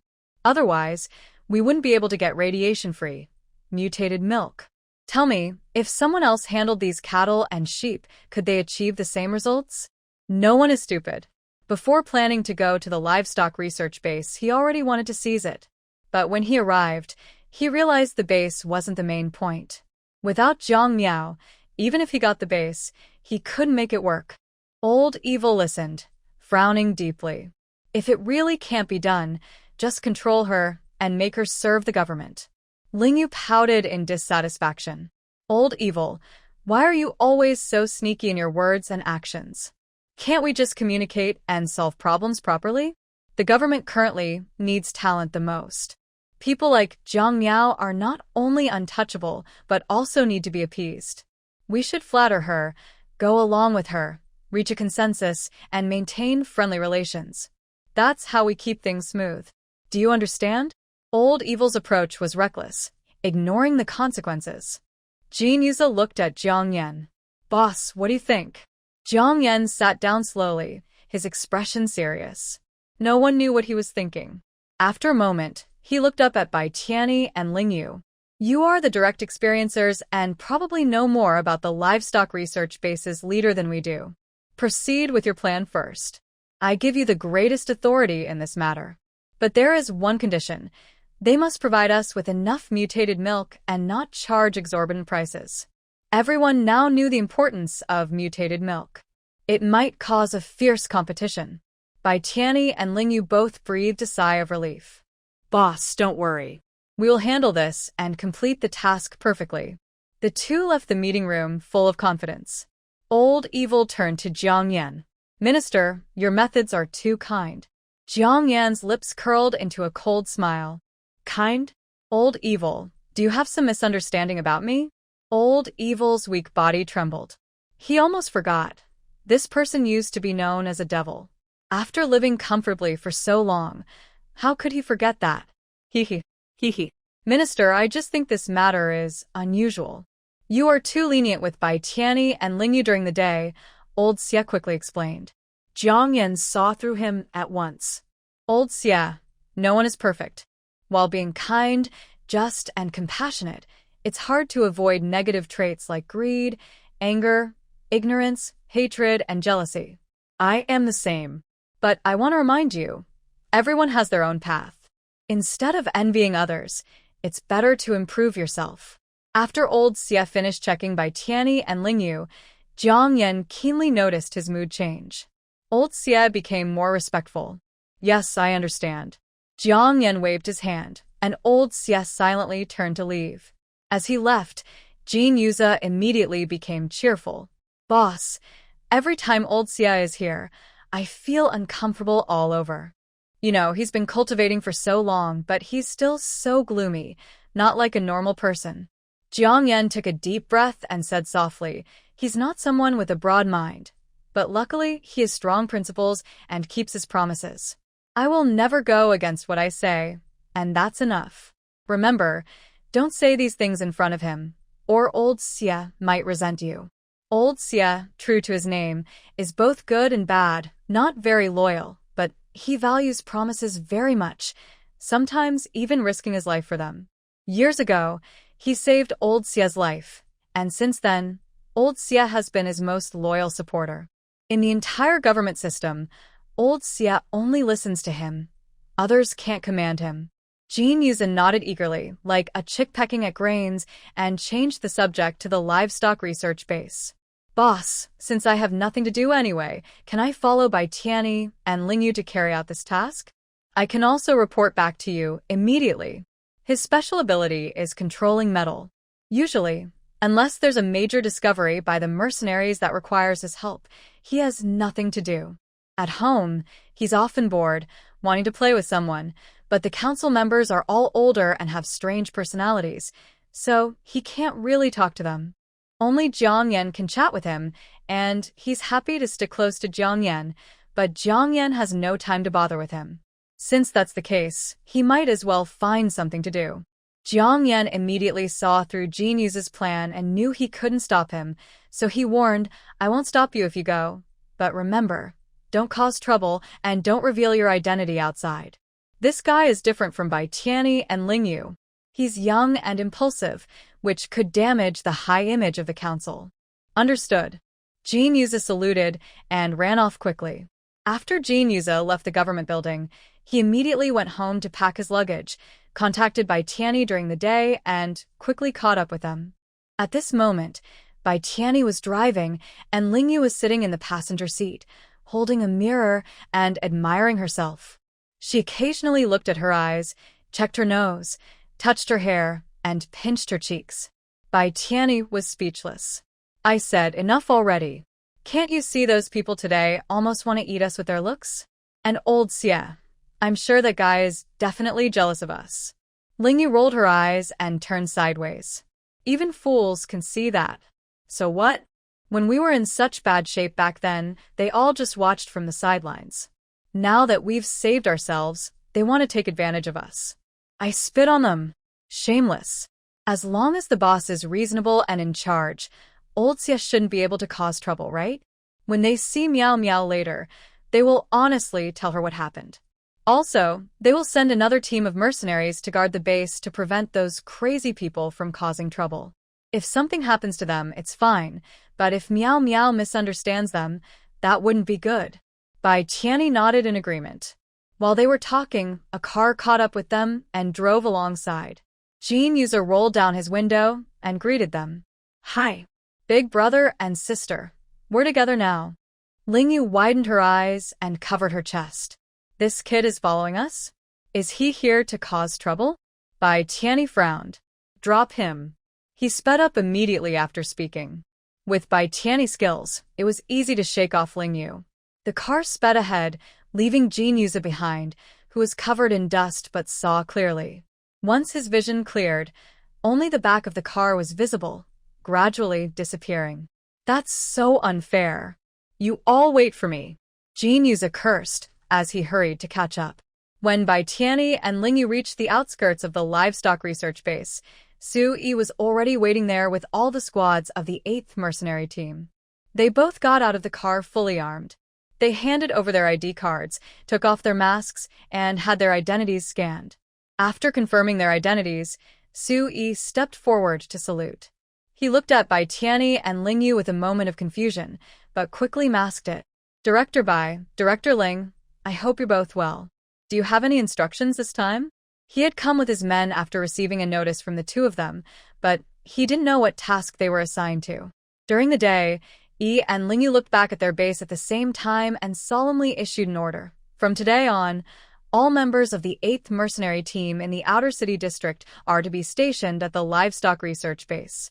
No outsiders are allowed to enter without Jiang Miao, the base leader's, permission, including government officials. Su Yi's pupils widened in shock as he looked at the two of them. What does this mean? During the day, Yi patted Su Yi on the shoulder and took off his protective mask in front of everyone. Lingyu did the same. When their appearances were revealed to Su Yi, he froze in place. Yi forced a smile and said, Captain Su, you've seen what we look like before. Are you surprised? Su Yi nodded mechanically, still a bit stunned. Lingyu pondered and said, Our bodies were in very bad shape before. We only gained control after drinking the mutated milk Jiang Miao gave us. Recently, after drinking the mutated calf's milk, our cells were activated, and we were reborn, returning to our original looks. Now, both Bai and I are healed. As long as we don't do dangerous things or expose ourselves to high radiation environments, we will be fine. Even if we have to. With the mutated milk, our bodies can repair themselves. Do you understand the importance of the mutated milk? Su Yi suddenly realized, his muscles tense with nervousness. Yi comforted him. The higher government authorities already know about this. We're here just to deliver the government's message. Keeping you at the base is to ensure Jiang Miao's safety. She is an indispensable talent for the government. Su Yi's eyes flickered with intense emotion. Just as he was about to speak, he found his throat painfully dry. So, does that mean Miao Miao has lost her freedom? Are you going to confine her? Lingyu quickly shook her head to deny it. Don't say that. We don't mean that. The reason we asked you to protect the base is because we're worried some crazy soldiers might take risks and come here to do something. What if they succeed? Hearing this, Su Yi secretly relaxed. As long as Jiang Miao wasn't confined, he was fine. Who the crazy people were, he couldn't deal with for now. Yi smiled and continued, the only requirement from the government is that the base must supply enough mutated milk, and it's paid. Su-yi led them and said, you should discuss this with Meow Meow yourself. I can't make decisions for her. Lingyu immediately gave a thumbs up. See? That's a real man. Respect women. Over 10 years of natural disasters, women's status has greatly declined. Lingyu, being a high-ranking government official, has seen many things between men and women. Subconsciously, she believes most couples are based on male dominance and female submission. When she suddenly heard Su-yi's words, she found them quite fresh. Bai Tianyi argued stubbornly during the day, I also respect women. Why haven't you praised me? Oh, come on. You're not like that. Don't think I don't know you look down on women at first, Lingyu said with a sneer. Strictly speaking, Bai Tianyi looks down on everyone weaker than himself. He's so proud, he almost looks up to the sky. The reason they became friends is because they share the same flaws. When Bai Tianyi first suggested going to the animal husbandry research base, he didn't take Jiang Miao seriously at all. The only reason he was polite to Jiang Miao was to find out the secret of the mutated cow's milk. Later, he was amazed by the effects of the mutated cow's milk, which changed his opinion of Jiang Miao a lot. Now that Jiang Miao has helped them regain their lives, Bai Tianyi truly accepts her and treats her as an equal. Bai Tianyi wanted to say more, but Jiang Miao had already arrived. Su-yi stepped forward and briefly explained the situation. Although Jiang Miao already knew about Lingyu and Bai Tianyi, seeing it with her own eyes still felt unbelievable. Is this really the effect of mutated cow's milk? That's too exaggerated. Could I drink it and become young again? Lingyu rolled her eyes at her and said, nonsense. We weren't like that before.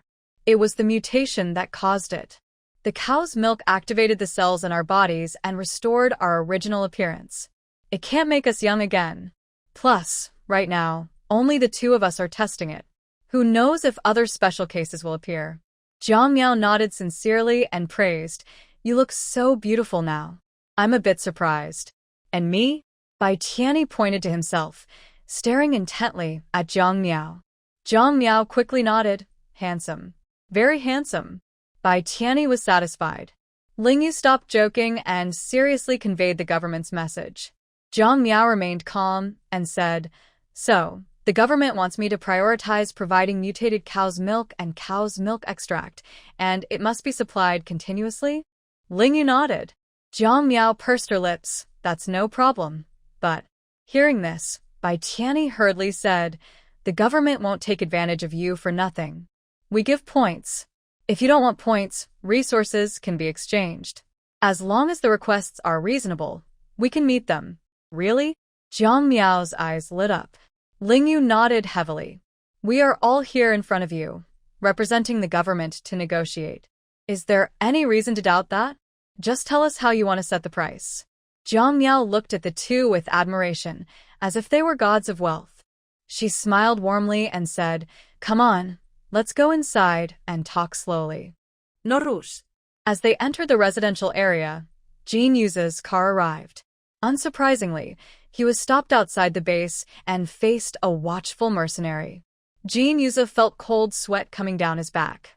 He quickly called Bai Tianyi and Lingyu, crying and begging them to come and help. Meanwhile, Su-yi also received news from Gao Yi. He looked at Bai Tianyi with a puzzled expression. Is that your person? Bai Tianyi rubbed his forehead in frustration. That guy.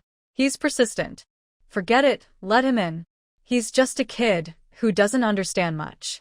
Please be more patient with him. So Jin Yuza, like an unworldly bumpkin, was dragged in front of everyone. He saw Bai Tianyi and Lingyu and immediately started shouting, accusing them of unfairness. He jumped around like a monkey. Lingyu wished she didn't have to meet such an obvious troublemaker. Bai Tianyi, unable to bear it anymore, pushed him to the ground and gave him a stern beating. Jin Yuza cried out in pain, calling for his mother, and finally calmed down a bit. Jiang Miao watched in shock, worried. Is it really okay to hit him like that? I have some ointment. She quickly went to her room, took out a first aid kit, and carefully applied ointment to Jin Yuza. Jean Yuza grinned proudly at Bai Tianyi. He almost got beaten again. Su-yi felt a headache coming on. Who is this? Before Bai Tianyi could speak, Jean Yuza loudly interrupted. Hello, brother. My name is Jean Yuza. I'm Bai Tianyi and Lingyu's neighbor. My brother is their colleague. Please take care of me. Ha! Lingyu was so shocked that she spat out her tea in disbelief, staring at him. Bai Tianyi looked like he had seen a ghost, but neither of them exposed his words. They didn't want outsiders to know that the government's top officials could be so unruly. Bai Tianyi kicked Jean Yuza irritably. Why are you bothering us? Does your brother mind? Jean Yuza nodded proudly. My brother said as long as I don't cause trouble, I can go anywhere I want. If you don't let me, I'll go with you anyway. Don't try to get rid of me. Oh my god. This is too much. Lingyu sighed in despair. Bai Tianyi's face immediately darkened several shades. Because Jean Yuza interrupted, the discussion about the supply of mutated milk gained an extra listener. Lingyu ignored him completely, giving no attention and continuing to say, it's okay to prioritize providing mutated milk to the government, right? Jiang Miao nodded, thought for a moment, and decided to tell the truth. Actually, besides mutated cow milk, we also have mutated sheep milk. After your team tested the cow milk, it was confirmed safe, and I have since supplied kindergartens and schools. The mutated sheep milk has been tested by our children and found to be safe. We mainly provide it to newborns in maternity hospitals, with some control over the quantity. We've observed that after about 10 days of continuous use, toxins from the mother can be completely expelled, and the babies become healthier and stronger. The children born during this period have a lower rate of illness. Even if they get sick, it's usually minor. Sometimes just drinking more water or radish water helps them recover. Therefore, we need to discuss further before supplying all mutated cow milk to the government. At least, we can't give away the mutated sheep milk, as newborns need it more. Jean Yuza was stunned listening, exclaiming, No, you actually supply sheep milk to the maternity hospital? How much do you charge? He believed that all research institutes claiming to serve residents were ultimately just for personal profit, with no exceptions. Suyi's face immediately darkened upon hearing this. Bai Tianyi quickly tried to smooth things over, saying, Kid, you're young and talking nonsense. Don't argue with him. I'll deal with him later. He glared fiercely at Jean Yuza and threatened, Shut up. If you keep talking nonsense, I'll throw you out. Jean Yuza, feeling unfairly treated, quietly shut up. Jiang Miao looked serious and said, He's just a kid. It's understandable that he doesn't know about our livestock research base. But I need to tell you about it so you understand the situation. Currently, our research base is the only one in the outer city district. It was established mainly for newborns, and that has not changed. Our sheep milk production can meet the needs of the newborns in the maternity hospital. However, most mothers still lack enough milk, so there's a big gap in sheep milk supply. We can't provide sheep milk to every newborn until they are weaned. Our current measure is to give free sheep milk to newborns born in the hospital. After they leave the hospital, those who still need sheep milk can register at the hospital. Every day at the maternity clinic, they check the remaining sheep milk and sell any leftover at a low price. Half a jean of sheep milk costs 20 points. The price list is posted in the clinic lobby, and you can look at it yourself or ask around. The price has never changed. Half a jean for only 20 points? Jean Yuza said in disbelief. He didn't think Jiang Miao was lying because such things are easy to verify by asking around. Lying wouldn't hold up. Lingyu looked serious and said, A bottle of sheep milk sold outside the inner city trading center costs 500 points, about half a jean. Compared to that, 20 points is almost like giving it away for free. Won't residents of the inner city come here to buy it? Sui replied calmly, They can't buy it. The base currently only sells to residents outside the city, and priority goes to Zone 1. Zones 2 and 3 will have to wait until Zone 1 is fully supplied. Residents of the inner city not only can't buy it, they don't even have a chance to see it, he added. Hearing this, Jean Yuza immediately protested. Why is that? You're treating us unfairly. Jiang Miao rolled his eyes at him like Lingyu did and said, When resources are scarce, unfair distribution happens. What's there to complain about? Also, most residents of Zone 1 paid a lot of points to set up the clinic. The clinic was originally meant to serve Zone 1 residents. Giving priority to Zone 1 residents for sheep milk isn't a problem. Besides, I'm from Zone 1 myself. I support my own people, not outsiders. Do I have a brain problem?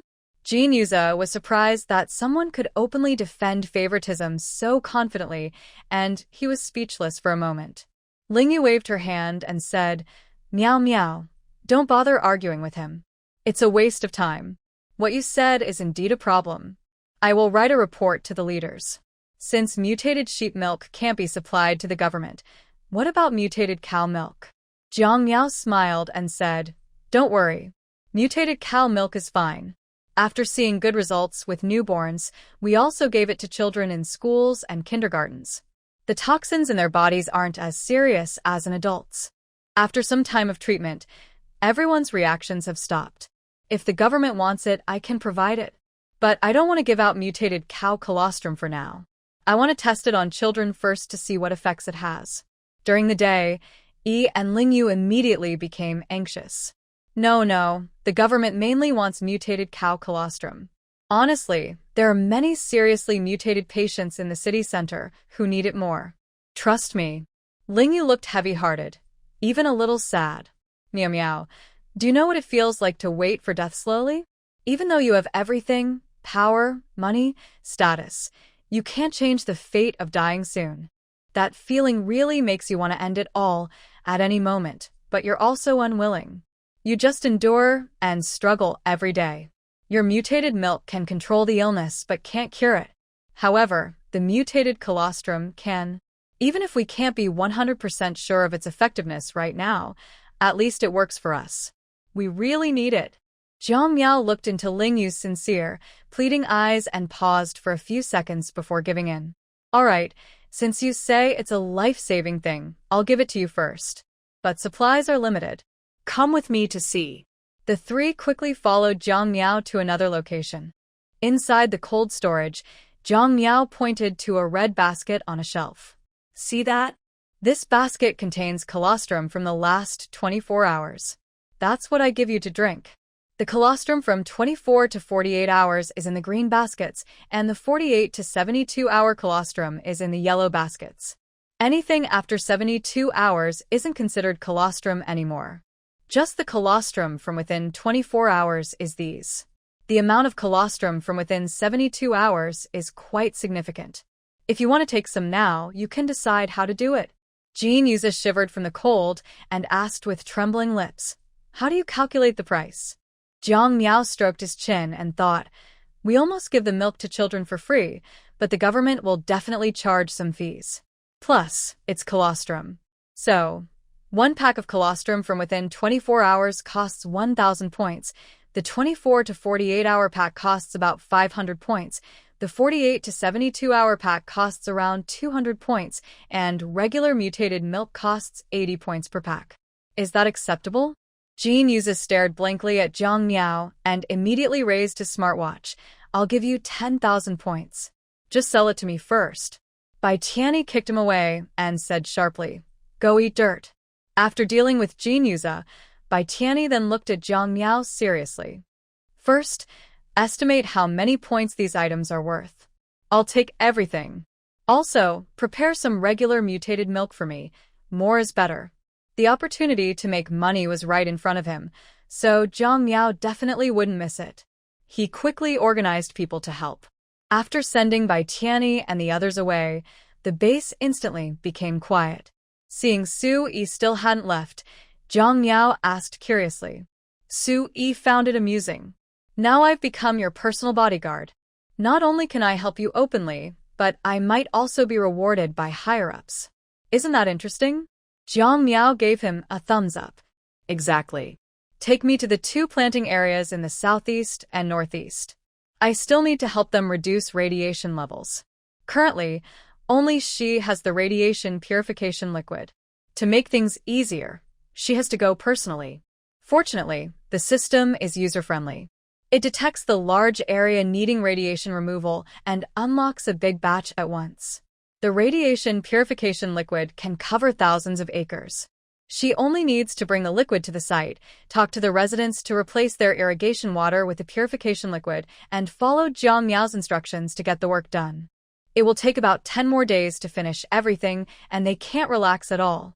While they are busy improving residents' lives, the city center government building is focused on the mutated cow's milk, so no one is paying attention to the changes in the outer districts.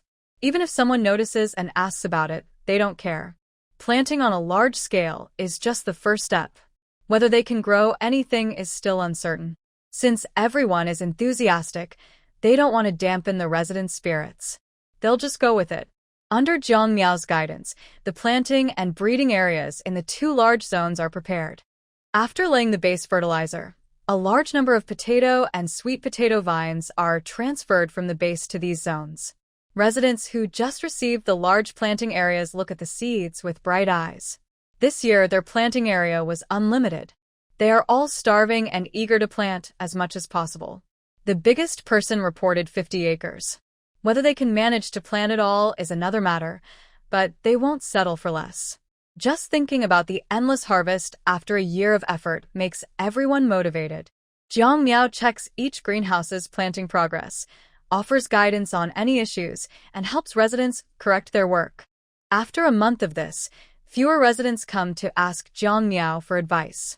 Before she can sit down to rest, it's almost time to distribute chicks and ducklings. It's not that she's generous, but because of this year's breeding plan. The base incubated more than needed, and as the chicks and ducklings grow, the space reserved for them becomes limited. This can't go on. Luckily, the residents are eagerly waiting, and everyone quickly agrees.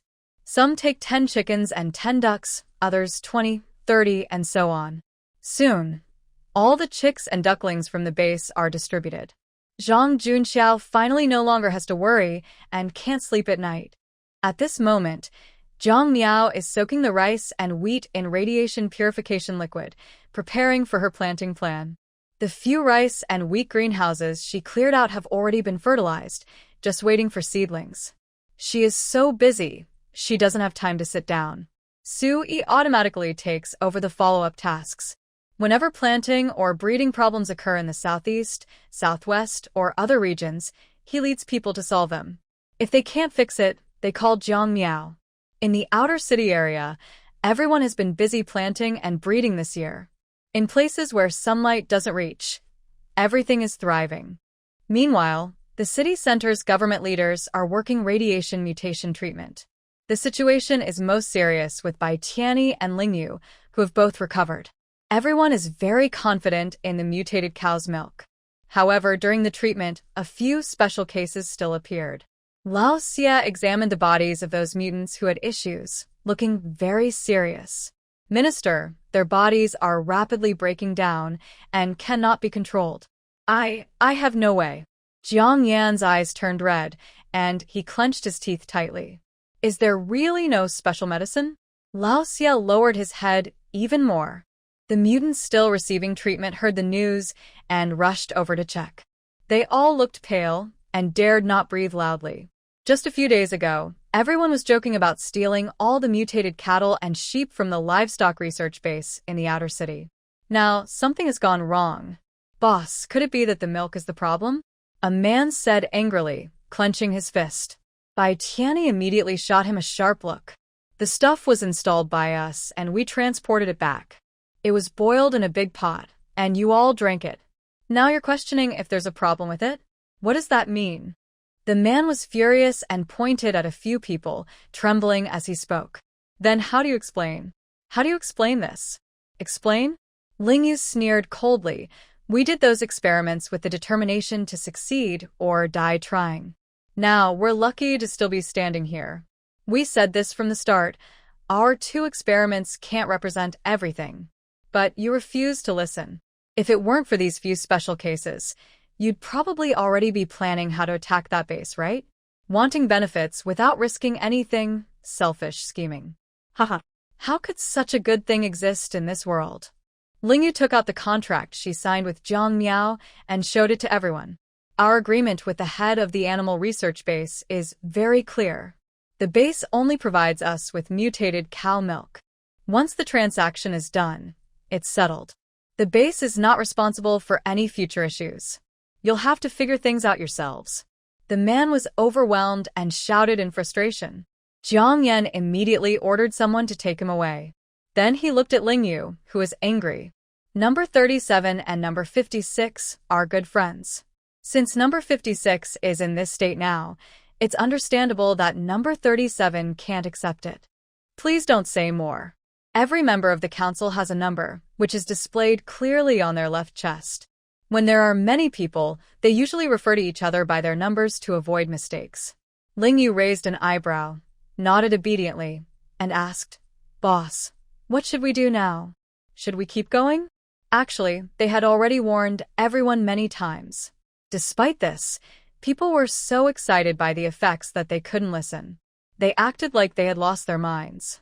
Jiang Yan rubbed his forehead, looking tired. After a while, he spoke. Pause the treatment. Focus on saving them first. Also, investigate their physical changes and how they are using the mutated cow milk. Don't miss any detail. Everyone nodded. During the day, Yi chased Jiang Yan and asked, "Boss, should we keep buying mutated cow milk?" Jiang Yan's pupils shrank, and his eyes became sharp. He glanced at Yi and said in a deep voice, "Keep buying. No matter what, the mutated cow milk works well for most people affected by radiation mutations, and the effects are incredible. That's enough. In this world, there's no such thing as a completely risk-free deal." Yi and Ling Yu nodded and turned to leave the government building. What happens to those people later is not something they can control. Thanks to Jiang Miao's efforts, the cows they raised before finally started giving birth and producing milk. With this new batch of milk and goat milk, the basis supply is enough to meet the needs of the maternity hospital. They can even supply the kindergarten. The school has many students, so they can't meet all the demand yet. Meanwhile, the mutated rabbits are reproducing endlessly, and their numbers are multiplying rapidly. Jiang Miao was worried that the rabbits might take over the base if they kept going. He quickly asked Su Yi to send people to kill the rabbits. They could kill about 100 rabbits each day. The rabbit skins, after processing, could be made into various rabbit fur coats and blankets. Zhou Yongnian liked this kind of product very much. He bought all of it. Every day, the children at school can eat rabbit meat and occasionally chicken and duck. They also have eggs from chickens and ducks, enough to supply one each day. The nutrition has improved, and everyone's spirits are better. Soon summer has passed, and before winter arrives, residents of the shanty town rush to harvest crops in the planting area. Even the school gives students a holiday. Grandma Ji carries a loan. Despite being in her 60s, she refuses to give up and is eager to start working. Jiang Miao arrives with tools, saying, "Grandma, Xiao Yi told me your crops are ready to harvest. She can't come, so I came to help." Ji Xiao Yi is busy caring for the children at the kindergarten and can't rest or leave. Grandma Ji is very happy to see Jiang Miao and quickly pulls her into the greenhouse, saying, "Miao Miao, let me show you what I've harvested after a year of hard work." Jiang Miao knows that Grandma Ji has 2 large greenhouses, each 20 acres, and Zhang Cheng is so busy that he has little time to help. Xiao Yi also has no time, as Grandma Ji is responsible for all 40 acres of farmland. Even with modern machinery, it's still tough. She initially didn't have high hopes for Grandma Ji's land, but when she went inside, she saw that the entire greenhouse was full of lush sweet potato vines. Even though the weather has cooled and the leaves are turning yellow, it doesn't seem to affect the plants.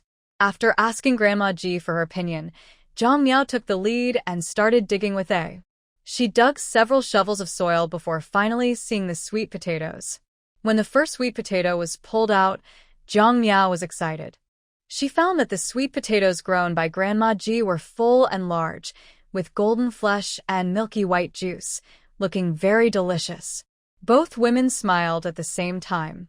Grandma Ji also joined in digging sweet potatoes. Since the 20 acres are all sweet potatoes, it's too much for just the 2 of them. Jiang Miao had to call Su Yi to bring farming tools from the base. With the tools, their work became much faster, increasing efficiency by more than 10 times. The residents worked until before the snow fell and finally harvested all the crops. According to the statistics, Grandma G's sweet potatoes yield about 6,000 jin per acre, which is quite high in the planting area. Some families, who didn't manage their land well or weren't as diligent as Grandma G, had yields of less than 4,000 jin per acre. Potatoes are hard to store and sprout quickly, making them less common. Grandma G only planted 5 acres of potatoes, while the remaining 15 acres were all corn. The 5 acres of potato fields yielded a total of 9,900 potatoes. The corn produced about 1,000 pounds per acre, so 15 acres gave roughly 15,000 pounds. For Grandma G, who has suffered through hardships for over 10 years, these things are a huge wealth. She can keep these grains and live on them for a lifetime. Jiang Miao helped deliver the goods back to Ji's home. The basement was almost filled with these crops. She suggested, "Grandma, you can't possibly eat all this in a year. Why not sell some to earn points?" Grandma G immediately got excited and almost jumped up, wanting to scold her. "Sell? No way. These are vital for survival. If another disaster strikes, having these will prevent us from starving.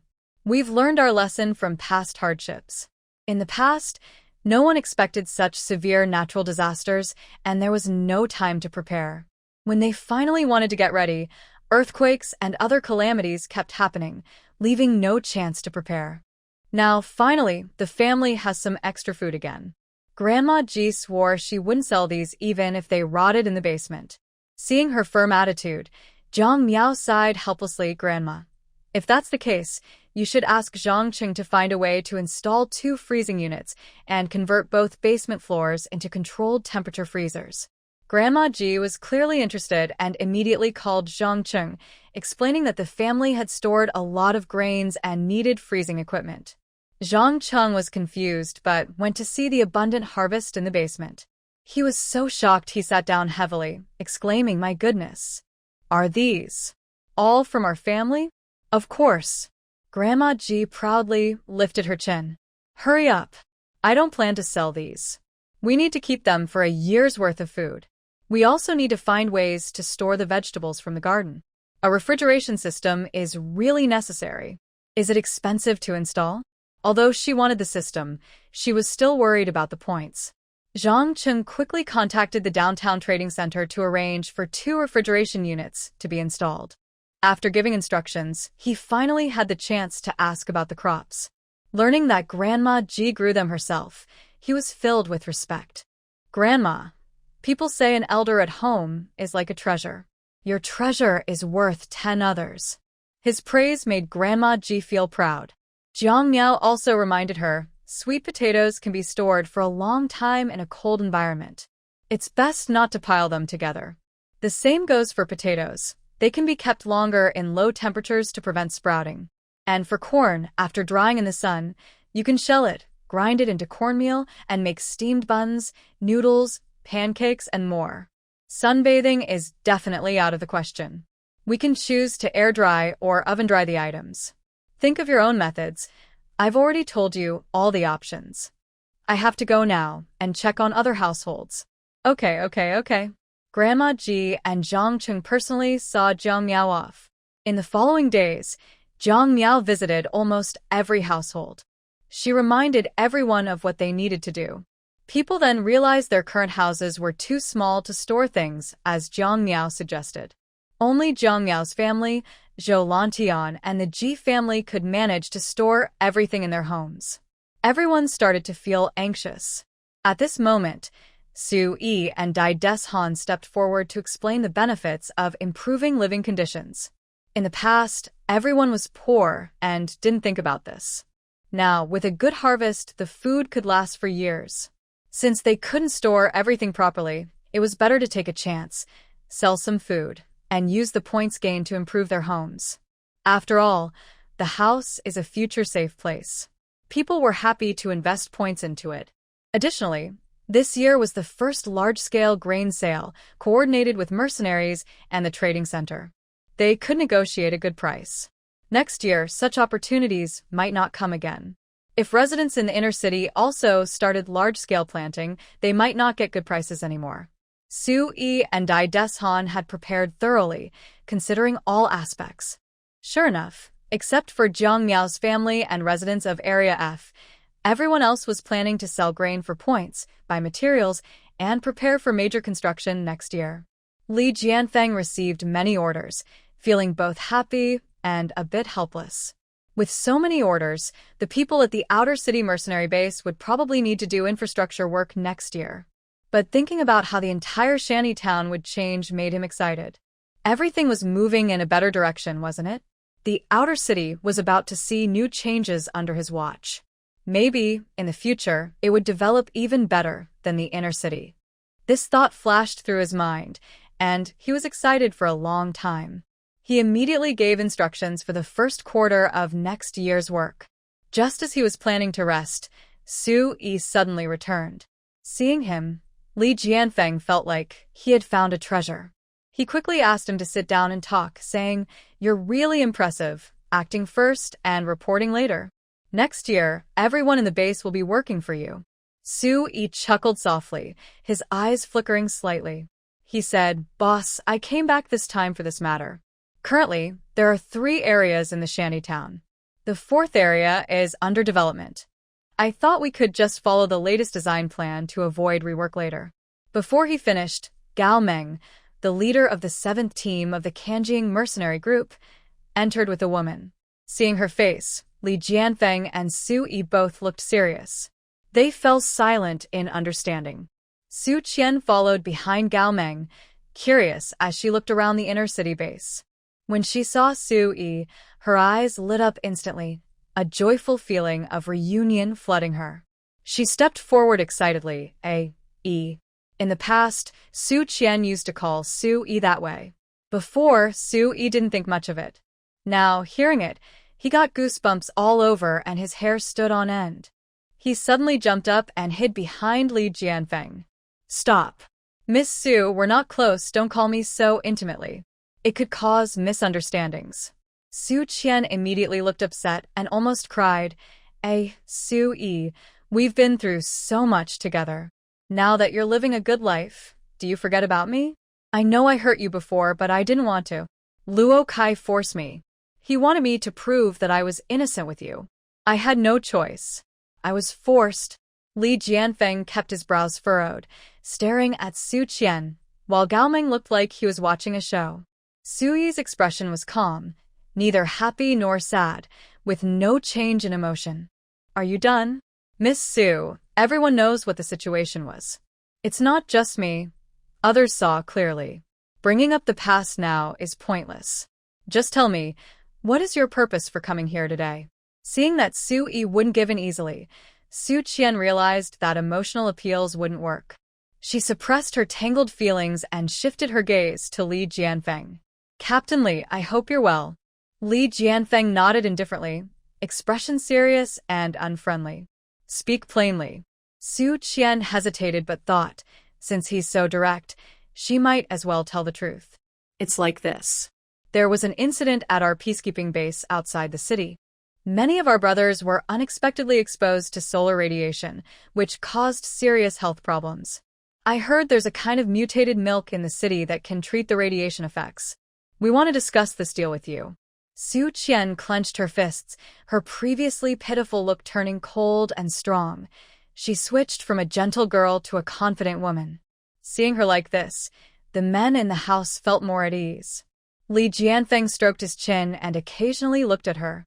"How do you know about the mutated milk in the city? I only handle the mercenary base on the outskirts, and I don't have much authority. You're looking for the wrong person." Su Qian smiled politely. "Captain Li, you're humble. You are the boss of the outer city. We can't decide whether to enter the inner city or the city center. It's up to you to say yes or no." She hated this matter so much that her teeth itched.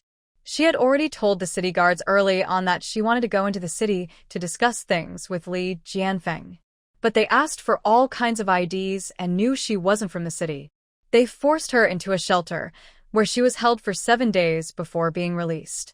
She thought once inside the city, she could move freely, but as soon as she left the shelter, she was forced into a car and taken to the base, with no rights at all. Li Jianfeng seemed not to catch her hidden meaning and shook his head repeatedly. "You can't say things like that. Our outer city follows orders from the leaders. After all this, you still haven't told me how you know about the mutated milk. His sharp gaze swept over Su Qian.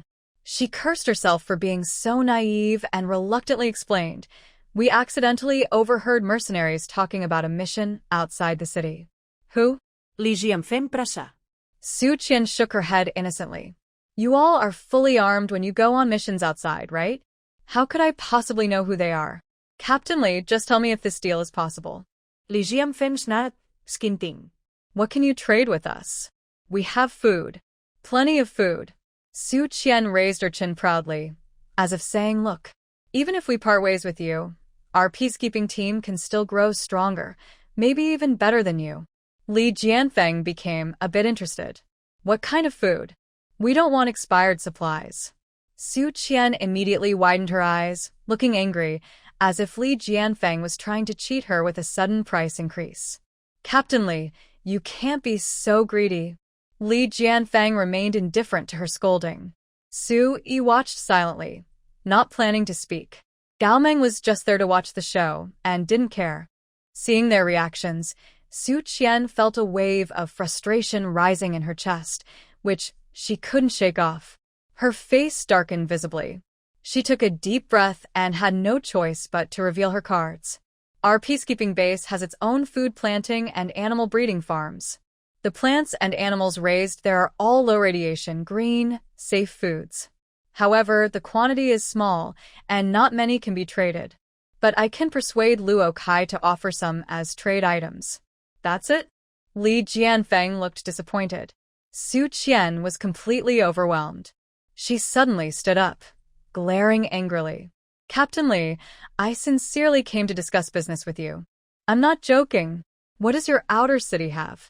Endless survivors seeking refuge and dilapidated, dirty shanty towns. Those people are still scavenging to survive. If they knew you rejected a large amount of food, what do you think would happen? Li Jianfeng suddenly burst into wild laughter. So you're threatening me?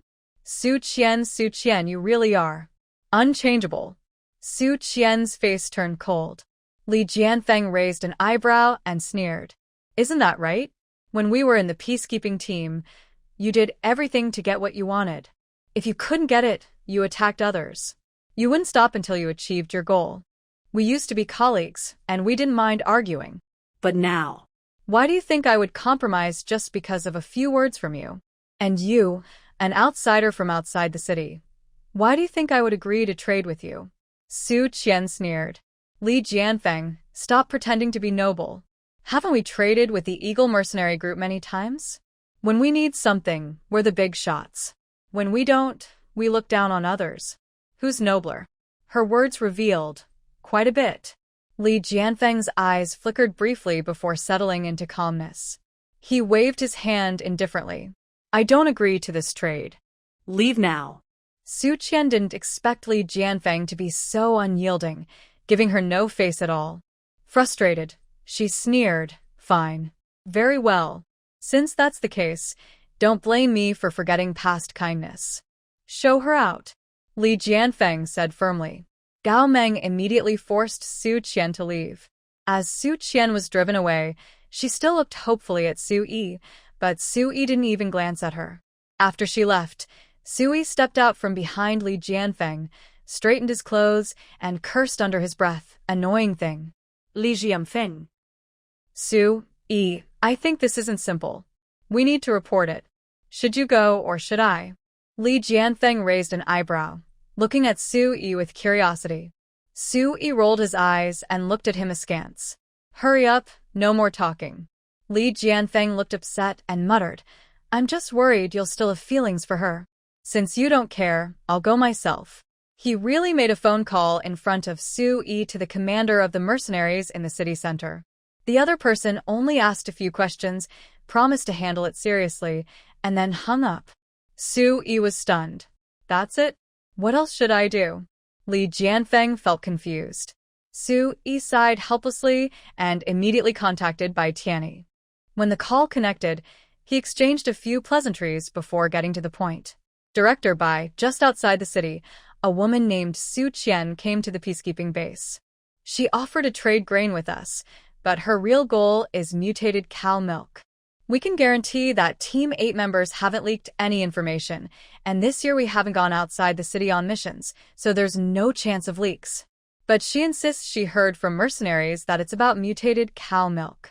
She was able to find our Captain Lee precisely, which shows she has a lot of information. I think the government should investigate this thoroughly, find the traitor, and send a warning. Bai Tianyi looked surprised and serious. I understand. Where are you now? I'll come pick you up at the city center. You should report this to the head of the council.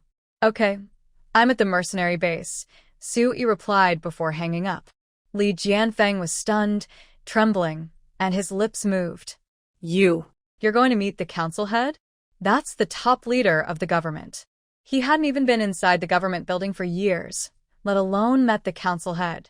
Is Su Yi trying to defy the heavens? While Li Jianfeng was still shocked, Bai Tianyi's car arrived. Su Yi got in right in front of him and drove off, leaving dust behind. Gao Meng sent Su Qian out of the city and returned.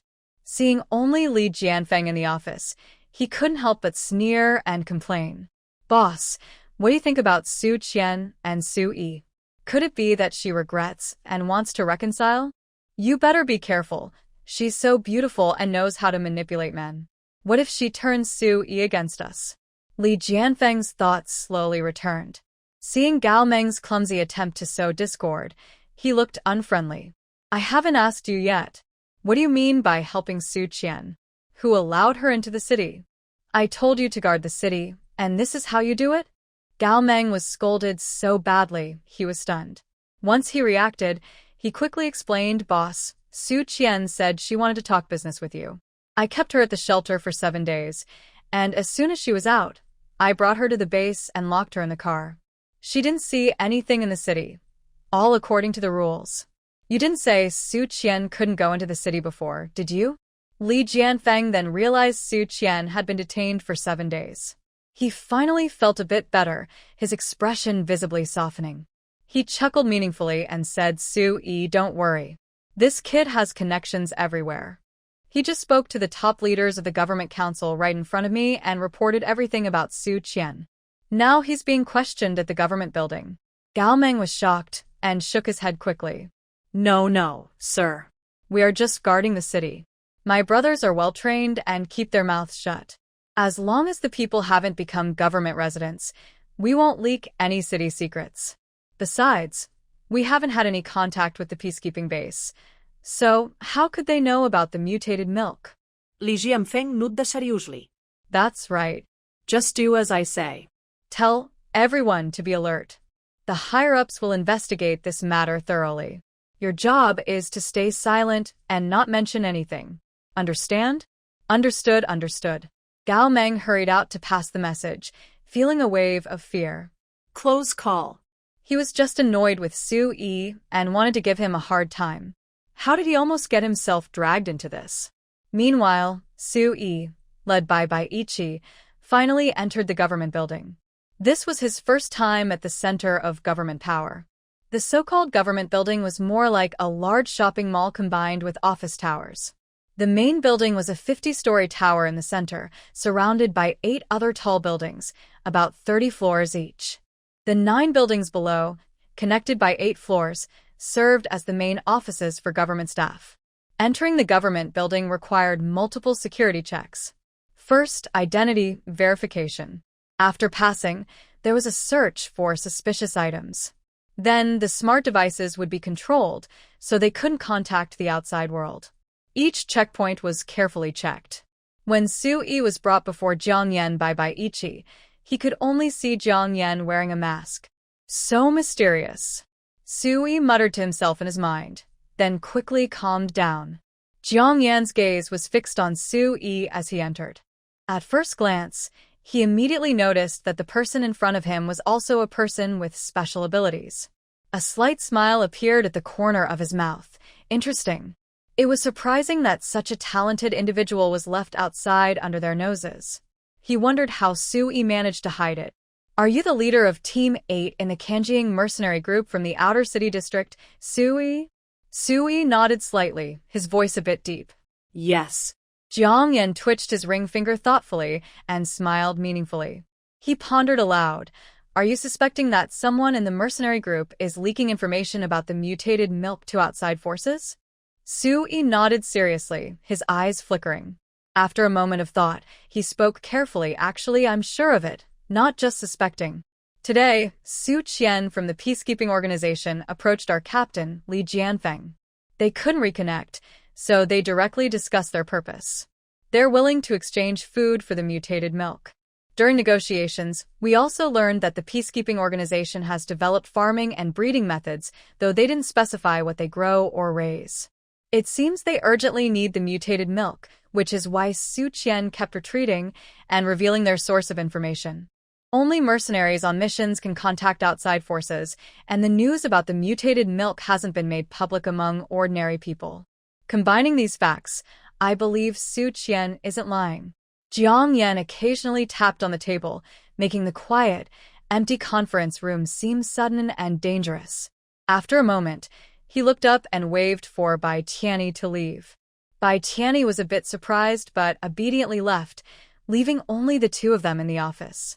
Jiang Yan asked directly, "What is your special ability?" Su-yi suddenly looked up, instantly adopting a defensive stance. Jiang Yan spoke calmly, "No need to be nervous. I'm just curious. All ability users show obvious strange features when they mutate, which is hard to hide. As far as I know, official reports about you haven't mentioned this. I wonder if Li Jianfeng and the others are too incompetent, or if you're too powerful, or maybe your ability is quite special." Su-yi stared intently at Jiang Yan, not sensing any malice from him. His tense muscles gradually relaxed. He steadied his mind, and a bitter smile appeared at the corner of his mouth. "My ability isn't anything special. I just have a bit more strength than others. As long as I control it well, no one will suspect. Are you satisfied with this answer?" Jiang Yan suddenly realized something. He looked again at Su-yi's information, which indeed mentioned that Su-yi was very strong. But it was just 3 words, nothing special. Ordinary people wouldn't think much of it. All right. I accept your explanation. Would you like to work at the government building? All your kind are there. This sentence revealed a lot. Su-yi took a deep breath, trying to calm his racing heart. He pursed his lips, shook his head cautiously, and looked at Jiang Yan. He explained, "I have a wife and children. My wife's relatives are in the outer city. Now, I manage the shanty town in the outer city. My wife's research base is there. She works hard to improve the lives of the residents, and she's making real progress toward her goal. I can't leave for her dreams." Jiang Yan kept staring into Su-yi's eyes. With his skills, he could tell if Su-yi was lying. The conference room was silent for a few seconds. To Su-yi, those seconds felt like a long time. Finally, Jiang Yan spoke, and Su-yi let out a breath of relief. "Okay, since you don't want to come, I won't force you. Your wife is impressive. She also works for the government. Just stay with her. Remember, protect the research base at all costs. Don't let any suspicious people go. And if anything unusual happens, notify me immediately." Su-yi was confused about how to notify Jiang Yan. Suddenly, his smartwatch lit up and started operating on its own, like a supernatural event. Su-yi was stunned. Jiang Yan chuckled and explained, "All smartwatches are controlled by the government building. You're here, so remote control is easy. All right, you can go now. We will investigate if any information leaks happen. You don't need to worry." Su-yi quickly nodded and turned to leave swiftly. As he left, Jin Yuza and Lao Xia appeared. Lao Xia respectfully said, "Minister, I just used my special vision to check him. His body shows no abnormalities. His vitality is just a bit stronger than others. Most importantly, he hasn't undergone continuous mutations. Could it be because he drank the mutated cow's milk that he recovered?" Jin Yuza immediately denied, No. I've been to that base. Captain Su's wife is clearly someone without much guile. She said that the first subject for the mutated cow's milk experiment was by Tianyi and Lingyu. The rest were arranged by the government. No one else has used it." Lao Xia couldn't understand. Jiang Yan was not bothered. It's pointless to pursue those matters. We already don't know much about radiation mutations, and anything is possible. Now is not the time to discuss this. I assign you a task. Find the mastermind behind the leak and root them out. Both of them responded in unison. At this moment, Bai Tianyi was driving Sui home, trying to subtly ask what Sui and Jiang Yan had discussed. Getting annoyed, Sui said, "Just drive and don't talk." Bai Tianyi pouted, "I'm just worried about you. You don't know, our boss is not an ordinary person. He's very powerful and doesn't tolerate any mistakes." Sui nodded seriously. "I can see that." Bai Tianyi seemed excited to find a kindred spirit. His mood lifted noticeably. "Exactly. Let me tell you, I'm not afraid of anyone in the council, except him. But I'm not the only one. Everyone fears him. Just a flick of his finger can make us helpless." Sui held back, but couldn't help glancing at Bai Tianyi. Did the minister just say that there are mutants in the government building? Bai Tianyi looked shocked, almost hitting a stone. He slammed on the brakes and stared at Sui in surprise.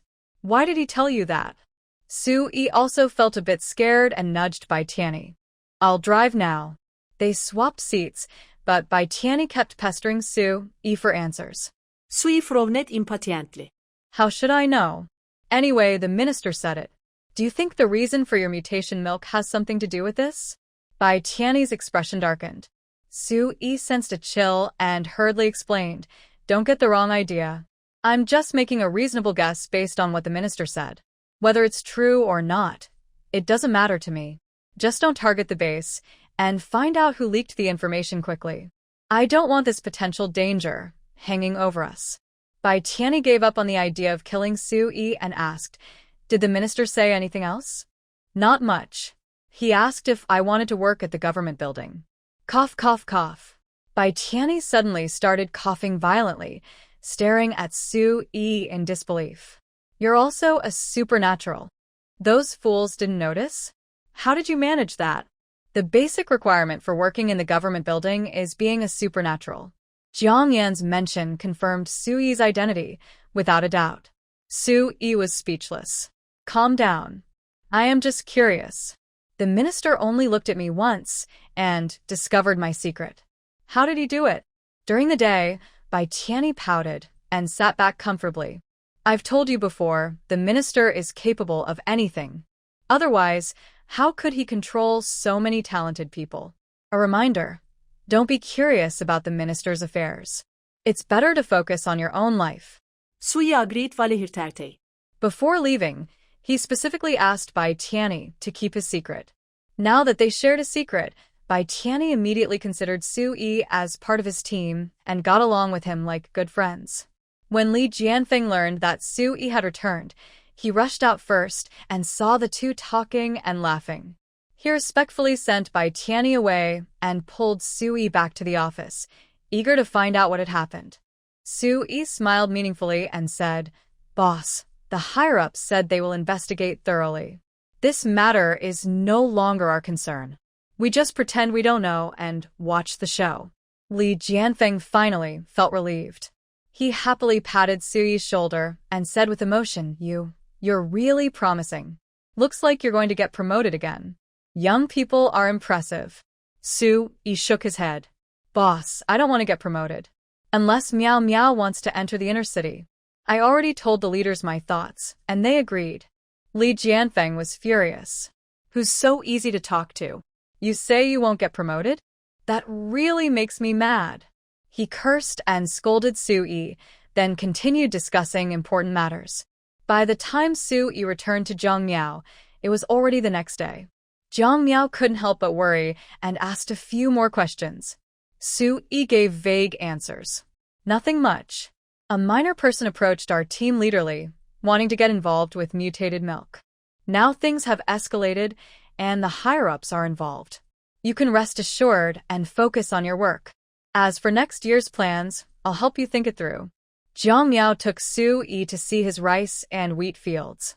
"This year, we planted 10 large greenhouses of rice and 10 of wheat, all managed scientifically and cultivated carefully.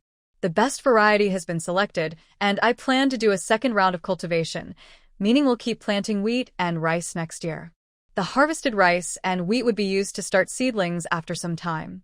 When ready, they would distribute them for everyone to farm. As usual, participation was voluntary. Those who didn't want to plant rice or wheat could continue growing sweet potatoes, or corn. No pressure. Thinking about everyone planning to build houses next year, Soo-yi couldn't help but worry. He quickly contacted Dae-han and explained the situation. Dae-han felt a sudden worry after hearing the news and personally came over to discuss with Jiang Miao. Researcher Jiang, do you think we can delay the promotion of this rice and wheat? Everyone still needs to build houses next year. It seems we are stretched too thin. Jiang Miao asked curiously, does building a house take a whole year? Dae-han shook his head. Are the mercenaries doing the building, or are the residents working on it themselves? Definitely the mercenaries. They don't understand these things, Dae-han said confidently. Jiang Miao smiled. Exactly. They can earn points, but what else? It's better to focus on planting. Dae-han suddenly understood. He relaxed and quickly looked at Soo-yi. Director Zhou said the convoy is already arranged. They will come tomorrow night to collect goods from door to door. We'll need mercenaries to help keep order. Sounds good, Soo-yi agreed happily. The next night, he led a group to meet with Dae-han, ready for action. The convoy led by Zhou Yongnian slowly appeared amid everyone's anticipation. Since they were large trucks, they moved quickly. After the convoy stopped, Soo-yi noticed a familiar face beside Zhou Yongnian, Xie Pengfei. Why are you here too? Soo-yi went over to greet him. Xie Pengfei excitedly shook Soo-yi's hand and said animatedly, Team Su, I knew you're not an ordinary person. Look at this big setup. Director Zhou told us to come see the scene, so I came. Where are the goods? Soo-yi pointed to a large area of shantytowns behind him. Everyone is waiting at home. I'll call out the first household now. They'll come over to check the goods, weigh them, and settle accounts. We can arrange the process however we like. If there are many people, we can let several households come at once to speed things up. Zhou Yongnian nodded quickly. No problem. I've brought over more than half of the trading center staff, 300 people. If we handle 100 households at once, we can manage it all. Soo-yi waved his hand and shouted into a megaphone, households in Shantytown area A, number 1 to 100, prepare. Start moving your goods to the management square for trading. Zhou Yongnian also ordered people to bring out tools for work. They had professional weighing scales, small but powerful. When extended, they could weigh over 10 tons of goods at once. 3 workers formed a team. 1 recorded, 1 checked, and 1 weighed. Items approved for sale were loaded onto trucks by the workers. Everyone cooperated smoothly. At dawn, the residents of the Shantytown district sold all their crops. Xie Pengfei, who had been busy all night, remained very excited. When he saw Soo-yi approaching, he hurried to speak, his eyes shining brightly. Team Su, how did you do it? These potatoes, sweet potatoes, and corn are all free of radiation and top-quality farm products. I never imagined I would see so much food in my dreams. He was genuinely so excited that he spoke incoherently and seemed a bit nervous. Soo-yi patted his shoulder and smiled. We still have goods from the 2nd and 3rd Shantytown districts to collect. You'll need to come again in 2 days. No problem. I'll definitely keep coming. Xie Pengfei beamed with joy. After sending away Zhou Yongnian and his group, the square at the Shantytown management office quieted down. Dae-han handed the completed report to Soo-yi for review. Based on our previous agreement, potatoes are worth 30 points per gene, sweet potatoes 25 points, and corn 35 points. Everyone earned about 300,000 to 400,000 points. Lee's team has discussed with the trading center. Since this is a large-scale renovation of the Shantytown, materials and labor are calculated at the lowest prices. These points can cover a house of over 100 square meters, like yours. Once they had the points, they were real and tangible. With the points, next year's plans could be put into action. Soo-yi was quite satisfied with this result. After 3 nights of effort, They finally managed to sell the grain. Meanwhile, Zhou Yongnian's group listed their goods at the inner-city trading center. Potatoes sold for 50 points per gene, sweet potatoes for 45 points, and corn for 70 points. All were labeled as radiation-free and high quality. The news spread quickly, causing a sensation in the inner city. Residents rushed to the trading center to buy. A woman dressed fairly well squeezed into the front row, shouting fiercely at the staff, "Hurry up! I want S-grade potatoes, sweet potatoes, and corn, all of them." The staff politely smiled and calmly responded, "According to the trading center's rules, each person can buy up to 100 gene of each S-grade food. How much do you want?" The woman was stunned, paused for a moment, then immediately frowned. "What's this? Limiting purchases at a time like this?" A man pushed through nearby and shouted, "If there's a limit, so be it. I want 100 gene and my wife and kids' accounts too. We all want some." The staff immediately let him in, and everyone watched intently as they watched the staff carry out bags of food. "Hello, sir. These foods are all in 20-pound packages. You used 3 people's identities, totaling 300 pounds of potatoes, 300 pounds of sweet potatoes, and 300 pounds of corn. The total price is 49,500 points. Please make the payment." The man first checked the items. When he opened the bag, his eyes widened in surprise. He looked cautiously at the other buyers pushing to get inside. He quickly paid with points, wrote down his home address, and asked the staff to deliver the goods to his door. Everyone saw the man's reaction and knew the items were good. They became even more eager to buy. In just one day, the trading center had sold out of 3 S-grade foods. Only a few remained, thanks to the purchase limit policy. Without limits, they would have sold out long ago. Zhou Yongnian was very happy with this result. He personally called Su Yi to share the news, hoping that next year they would expand planting outside the city. Su Yi responded dismissively and hung up.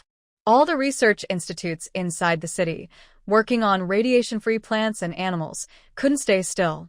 Their leaders rushed to the trading center. After finally getting some S-grade food, they took it back for testing. Their faces grew serious. They contacted Captain Su Weiyang of the Mercenary Team 3, and in their words, they accused him of taking bribes and not doing his job, which caused their research to fall behind. Su Weiyang was furious. He vented in his office and angrily ordered his trusted aide, "Go find Zhou Yongnian and ask where those goods came from." The aide acted quickly. In less than half an hour, he uncovered everything clearly. Su Weiyang's face turned green. "It's that base outside the city again.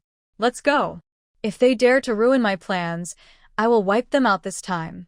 Lu Gao, his subordinate, was nervous. "Boss, isn't that base controlled by the Kanjing mercenary group outside the city? How can we destroy it?" Su Weiyang immediately glared. "What are you afraid of? I have connections. Even if we take down the entire outside city mercenary group, no one will dare say anything. Let's go."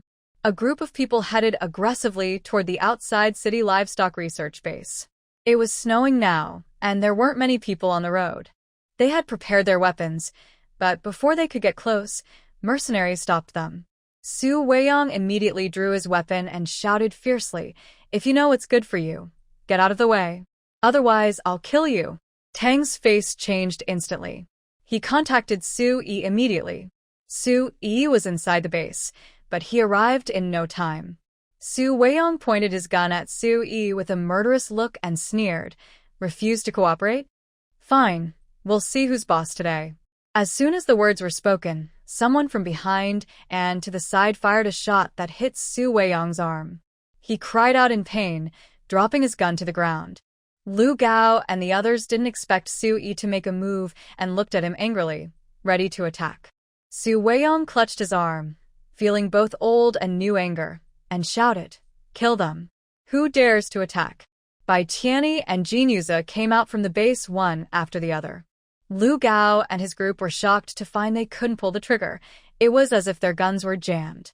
No matter how hard they tried, they couldn't fire. What the heck? Lu Gao angrily smashed his gun, but it still wouldn't fire. He immediately threw it down and moved closer to Su Weiyang. "Boss, something's wrong. These people are suspicious. Our guns are malfunctioning. Su Weiyang was even angrier and gave Lu Gao a hard slap. Fool. If the guns don't work, don't we have cannons? If the cannons don't work, let's just run them over. His voice was loud, and everyone around could hear him. Tang Zheng and the others looked worried. Bai Tianyi gave Su Yi a reassuring look, and Su Yi immediately calmed down, standing still and staring at the frantic Su Weiyang. The group got into the car and started to fumble inside in a panic. Su Weiyang's curses occasionally came through, and after about 10 minutes of chaos, they finally settled down. The 8th team of mercenaries went from initial tension to confusion. Su Yi was also very shocked. Thinking of Bai Tianyi and Jin Yuza nearby, he guessed what was happening but said nothing. After Su Weiyang realized the car was malfunctioning, he went from anger to furious rage. He angrily dialed his smartwatch and shouted, "Commander, this is Su Weiyang." The 8th team of the Outer District Mercenary Group, led by Su Yi, has rebelled. Requesting support. Requesting support. Tang Zheng was deeply alarmed and filled with grief. Boss, he's lying and slandering you. Su Yi also contacted Li Jianfeng to explain the situation. Li Jianfeng didn't expect Su Yi to offend someone from the Inner District Mercenary Group. He immediately led people to come over but received a reprimand call from the commander along the way. Li Jianfeng, what are you doing? You can't even watch your own people properly. What's the use of you? Li Jianfeng's face turned pale and he quickly explained, "Commander, it's not like that." The commander interrupted impatiently, "I don't care what your situation is. Immediately arrest Su Yi and investigate. That's an order." Without further ado, the call was disconnected. Li Jianfeng angrily slammed the steering wheel and hurried to the scene. When he arrived at the livestock research base, he found Su Yi's people still confronting Su Weiyang's group, with tensions running high. He immediately ran to Su Yi, looking serious. "What happened? Why are they causing trouble for you?" Su Yi shook his head.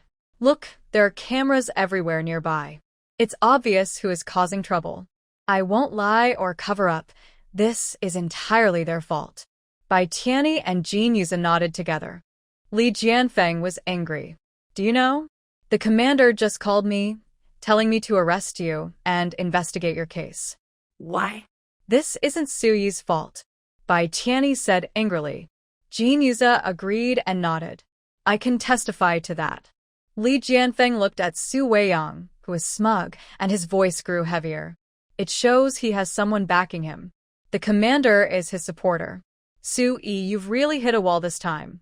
Tang Zheng suddenly panicked, almost crying. "Captain Li, isn't there any other way? It's clearly them picking a fight on purpose."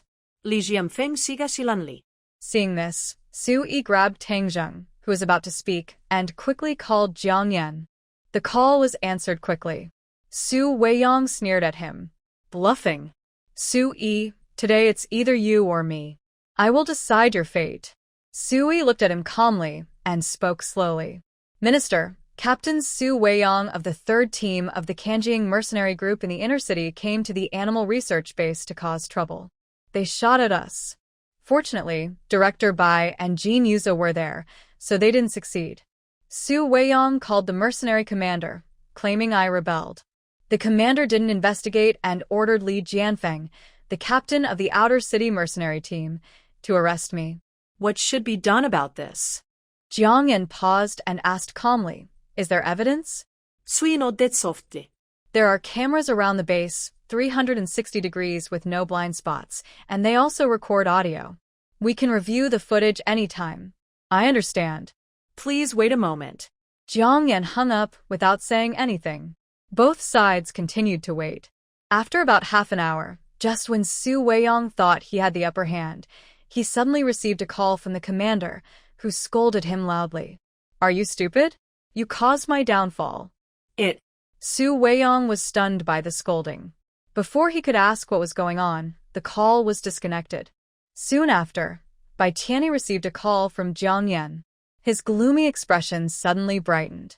Immediately, in front of everyone, he loudly shouted, The headquarters commander orders the immediate arrest of Captain Su Weiyang of the 8th Team of the Inner-City Kanjiang mercenary group and all his accomplices.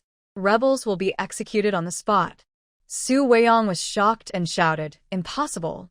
The mercenary group is only under the command of the general commander. The chief minister has no right to interfere. This is fake. All fake." Bai Tianyi sneered.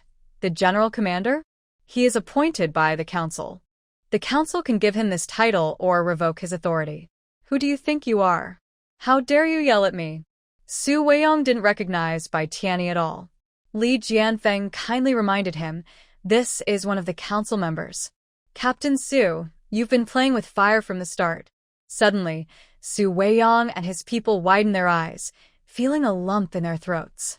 They couldn't breathe out or swallow down the lump. Seeing Su Yi remain calm throughout, they suddenly realized the truth and became furious, veins bulging. "It's you. You've planned this all along." No wonder Su Yi dared to let people attack him. No wonder he was so confident. Now, everything made sense. Su Yi sneered, "Su Weiyang, you're already in trouble yourself, and yet you still have time to argue with me." Su Weiyang was stunned, thinking he had someone backing him. Now he finally realized his support might also have been compromised. While he was in a daze, Li Jianfeng's men rushed in and subdued them. Led by Bai Tianyi, this group was taken into the government building. Jin Yuzo was not there. He stayed at the base, happily following Su Yi to meet Zhang Miao. Zhang Miao, overhearing their conversation, understood what had just happened. She looked at Jin Yuzo with a meaningful expression. "Thank you for helping them." Jin Yuzo looked guilty and nervous, avoiding her gaze. "What are you talking about? I don't understand." Zhang Miao chuckled. "If you don't understand, that's fine. Anyway, I know Bai Tianyi's and Ling Yu's abilities. What just happened has nothing to do with them. It must be because of you." After saying that, she changed the subject, touching her chin thoughtfully. "The new year is coming soon. Every year gets better. What should we eat on New Year's Eve this year?" Jin Yuze's eyes lit up at the mention of food. He quickly moved in front of Zhang Miao, looking at her eagerly. "Miao Miao, I want to eat." Zhang Miao smiled and looked down at him. "Got it. Just tell me what you want to eat, and I'll make it for you." Like Bai Tianyi and the others, Jin Yuze, as a person with special abilities, needed to control the speed of his mutation. He used to be afraid to eat casually, mainly relying on nutrient liquids.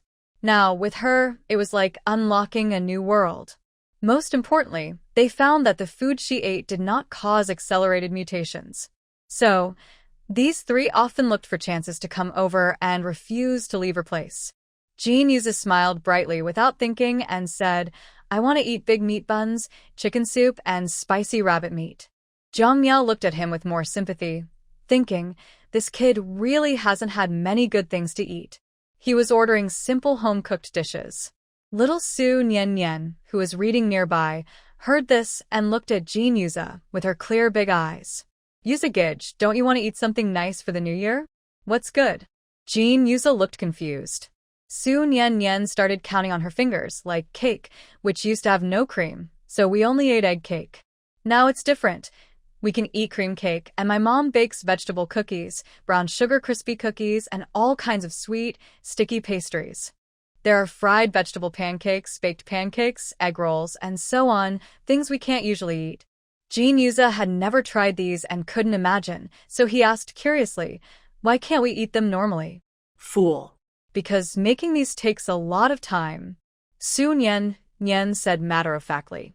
Zhang Miao scolded her with a glare. No rudeness. This child grew up in a very scholarly environment and had already recognized over 1,000 characters by the age of 5. To read foreign books, she even learned some basic foreign language skills with her kindergarten teacher. From a young age, she read everything from picture books and fairy tales to literature, geography, science, history, and humanities. Zhang Miao was usually busy and had no time to supervise her. When she finally had free time and wanted to follow her, she found that the child's development far exceeded her expectations. As a result, her mother was pleased and insisted on a free-range approach. But she also noticed that as the child grew older, she became more clever and proper guidance was necessary. Su Nian stuck out her tongue, non-committal. Everyone at the base was busy planning the New Year's dinner menu. They chatted and laughed as if nothing had happened earlier. Su-yi took the opportunity, when everyone was talking, to sneak back to the base. Li Jianfeng had already returned and immediately complained to Su-yi, "I just sent Su Weiyang and his group to the city center government building. When we got there, we found out the commander was also caught. They said it was for an investigation. Looks like these two cases are connected. All our trust in him was wasted. Everyone followed his orders." Puffed. Everyone had fought hard and was proud of their strength. Those who could be promoted to the position of commander were not only powerful, but also capable of commanding respect. I never expected they would obey such a thing. Li Jianfeng felt angrier the more he thought about it. Su-yi patted his shoulder and said, "Don't be angry. Since that day you called to report the mutated milk, I felt something was wrong. Normal people would take it seriously. They might not act immediately, but at least they should ask a few questions. Only the head of the headquarters would handle it like that." But he was dismissive and impatient, clearly not paying much attention. Either there's a problem or he's unqualified for his position. I don't agree with either, or I wouldn't have contacted the council myself. Li Jianfeng looked at Su-yi with a more complicated expression and said, "Seriously, you little guy. This matter involves many powerful groups. You're not wrong to do this, but you might end up in trouble." Su-yi shrugged casually and said, "I can now contact the head of the headquarters directly. What's there to be afraid of?" Li Jianfeng was stunned for a moment, then laughed out loud. "That's right. You have the boss's protection, so those schemes won't work on you. Alright, I was just worried. Go back and take care of the base. Don't worry about other things. This will probably take several months to see results. Su Weiyang is just a small player. There are definitely bigger fish behind him." After returning home, Su-yi paid attention for a couple of days. Due to the barrier of information between the outer and inner city, he didn't hear any news. As the Spring Festival approached day by day, he let go of his worries. This year, since everyone's life had improved a lot, Su-yi specially asked Dai Deshan to promote traditional festivals everywhere, starting with the Spring Festival. In the cold winter, everyone was at home with nothing to do, plenty of food and points, and their minds became more active. Some people started rummaging through their belongings, finding red couplets, red window flowers, red cloth strips from scavenged items, and decorating lively scenes. Where there's one, there's a second. Everyone wanted good luck. As more people followed suit, the simple huts gained some color, adding warmth and liveliness to the cold winter months. At this moment at the livestock research base, Zhang Miao was staring at a group of people holding a meeting. "We agreed before that you should work hard, and I won't let you down. First question, are you going back for the Spring Festival? If yes, how many days?" Her gaze swept across everyone's faces. Zhang Jun and Xiao Qing hurriedly raised their hands, eager. "Miao Miao, we want to go back and spend 2 days with our younger siblings. Is that okay?" Zhang Miao nodded, then turned to Sun Yufan and Sun Yuning. "And you too?" The brother and sister exchanged glances and shook their heads together. "We have no relatives outside. Staying at the base is fine, and we can help watch over things. Sister Miao Miao can rest for a couple of more days." Zhang Miao squinted and smiled. "You don't need to worry so much. There are mercenaries watching at the base. They take turns on duty, and I have everything well arranged here." The siblings still insisted. Zhang Miao thought for a moment and said, "Since you plan to keep working, I won't stop you. Let's stick to the usual rule, tripling the points each day. Is that okay?" Both nodded at once. Zhang Jun quickly said, "Miao Miao, we'll go back for 2 days and then come back to work."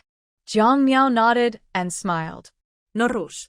It's rare to go home, so even if you rest for 7 days, I understand. Earlier, because conditions were tough, schools and kindergartens didn't have holidays. This year, everyone had a good harvest and enough food, so many started caring about their children. Some planned to bring their kids back for a few days, and others had the same idea. After careful consideration, the school decided to give children a 7-day holiday during the Spring Festival, so they could remember the traditional holiday, Spring Festival. Children who didn't want to go home or had no family could stay at school, study, read, or do other activities. The school would still provide 3 meals a day, but they needed to sign up in advance. Jiang Miao had already received the relevant list. After calculating, he found that about 70% of the people planned to go home, including Zhang Jun and Qiao Qing's younger siblings. After discussing the holiday schedule, they moved on to talk about the New Year's Eve dinner. Traditionally, the most common foods for the dinner are buns, dumplings, pig's trotters, rice, chicken soup, and duck soup. This year, because rabbits are overpopulating the base, they could add a large pot of spicy rabbit meat and braised rabbit, making sure the mercenaries on duty also enjoy the feast. Besides that, milk and goat milk could be used to make sweet soups and desserts. Potatoes could be cooked with chicken in a big pot of big plate chicken. They could also make roasted sweet potatoes and corn pudding, adding lots of variety. Since they also needed to consider the mercenaries' meals, Sui felt sorry for Jiang Miao and sent a few skilled cooks from the team to help him. They spent the whole day preparing the meal. In the evening, Bai Yang and Ling Yu, along with Jin Yuza, came over. Seeing the feast on the table, they almost drooled and just sat there, not wanting to leave. Jiang Miao found it funny and casually told them to sit down. Wait until we finish eating, then you can have some. Who are these for? Ling Yu asked curiously. Jiang Miao spoke confidently. Of course, it's for the soldiers on duty. Everyone worked hard during the new year. They should eat well and drink happily. Because there were many people, she prepared a meal for each soldier, which included a large meat bun, 8 big dumplings, a spoonful of potato chicken, a spoonful of rice, a large spoon of spicy rabbit meat, a spoon of braised rabbit, a roasted sweet potato, roasted corn, a can of sweet milk soup, a bowl of old duck soup, and 2 fried eggs. The food was varied and packed in large bowls, with 2 big jars, all handed out one by one. Jin Yuza was stunned and jealous, eyes wide. Their food is so good. Even the high-level government meals aren't this nice. Are you guys in the outer district trying to be extraordinary? This made Jiang Miao curious. Haven't you been enjoying many resources for a long time? Like radiation purifiers, natural fruits, vegetables, and meats without radiation? I thought people in the city center lived very high up. Jin Yuza almost spat out blood, excitedly jumping. Nonsense. We've been living very hard. It's not as comfortable as you say. Bai Tianyi and Ling Yu nodded in agreement. They looked a bit guilty and explained, those things are rare. They're given to the city center mainly to extract nutrient liquids. That's not how they're usually used. Jiang Miao realized she had misunderstood and felt a bit embarrassed. Maybe you could pack some food to take back? She was just being polite, but unexpectedly, the 3 of them nodded without hesitation, even worried Jiang Miao might change her mind, and stepped forward to help pack. Jiang Miao was speechless. Suddenly, chaos broke out as Bai Tianyi and the others packed up 39 meals and ran off. Jiang Miao almost couldn't hold back and chased after them.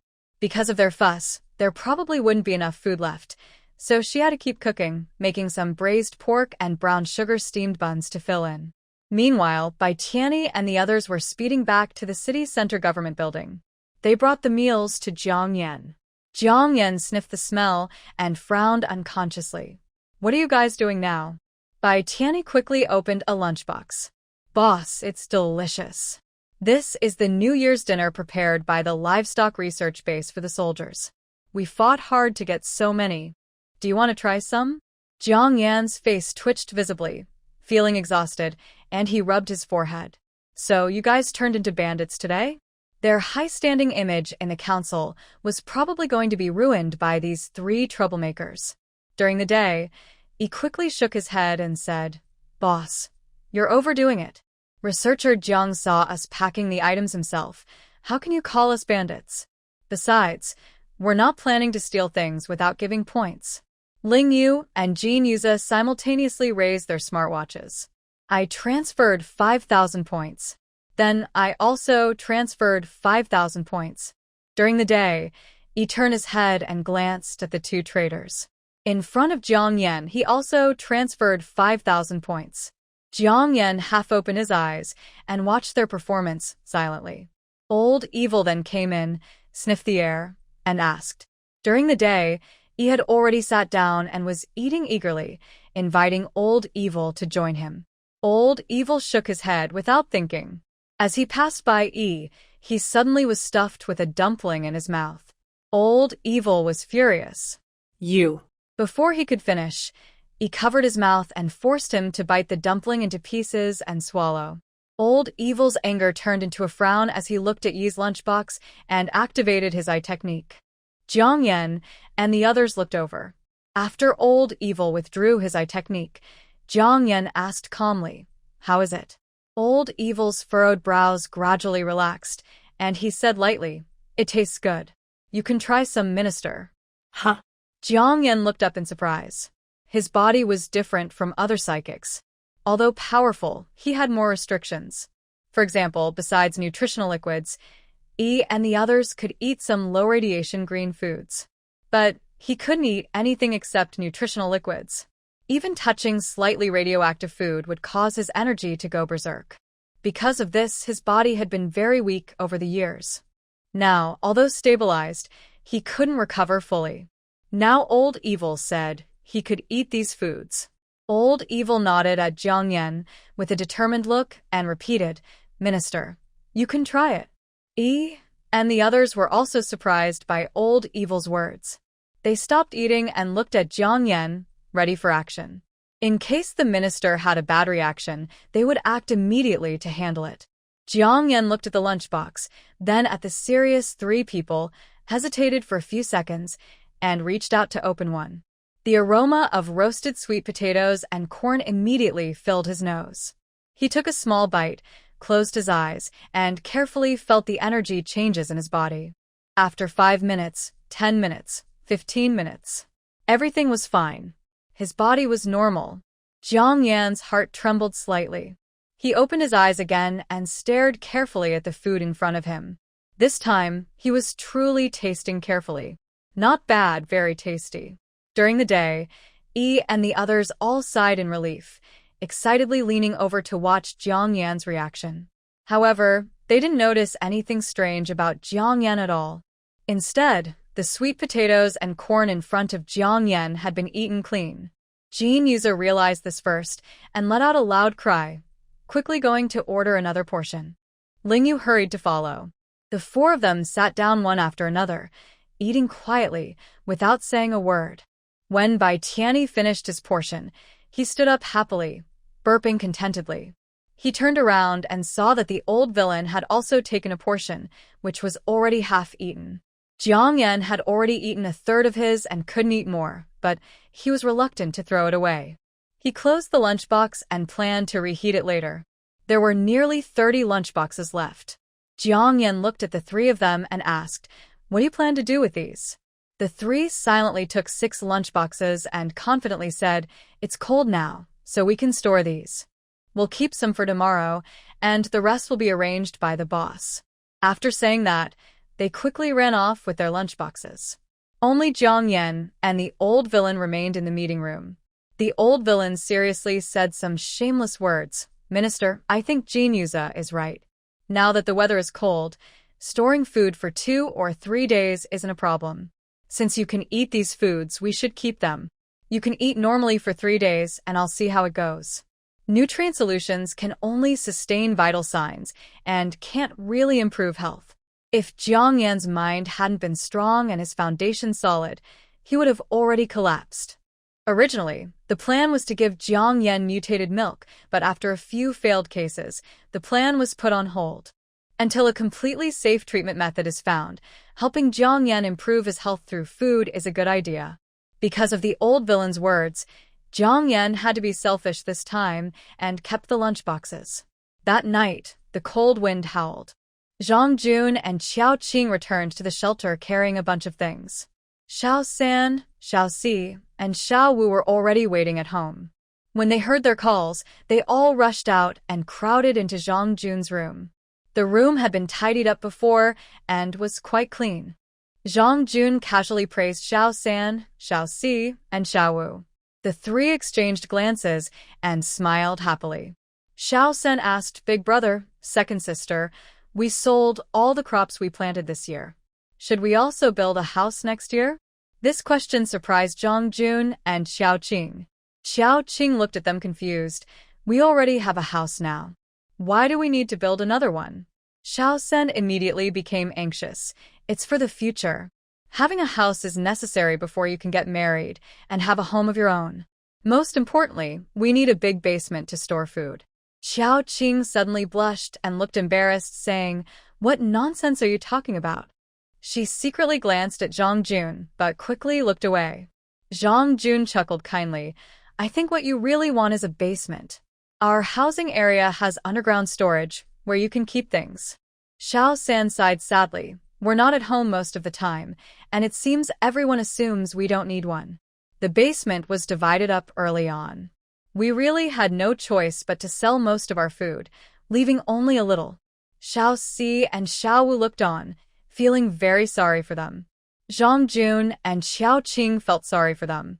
They looked at each other and decided to face the situation honestly. Heir, are you willing to live with me?" Zhang Jun gathered his courage and looked at Xiao Qing. The others also looked at her with hope. Xiao Qing blushed and shyly nodded in front of everyone. Xiao San, Xiao Si, and Xiao Wu cheered together. Xiao Qing quickly looked up and asked, "Although I want to, we're still young. How can we build a house?" This question hit the point perfectly. To solve this problem, the five of them went together to the housing management office to ask the staff. The staff checked and found that Zhang Jun and Xiao Qing were still young and couldn't make decisions alone, so they had to contact Dai Deshan.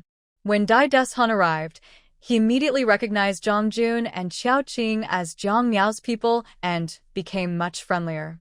"Are you two planning to get married?"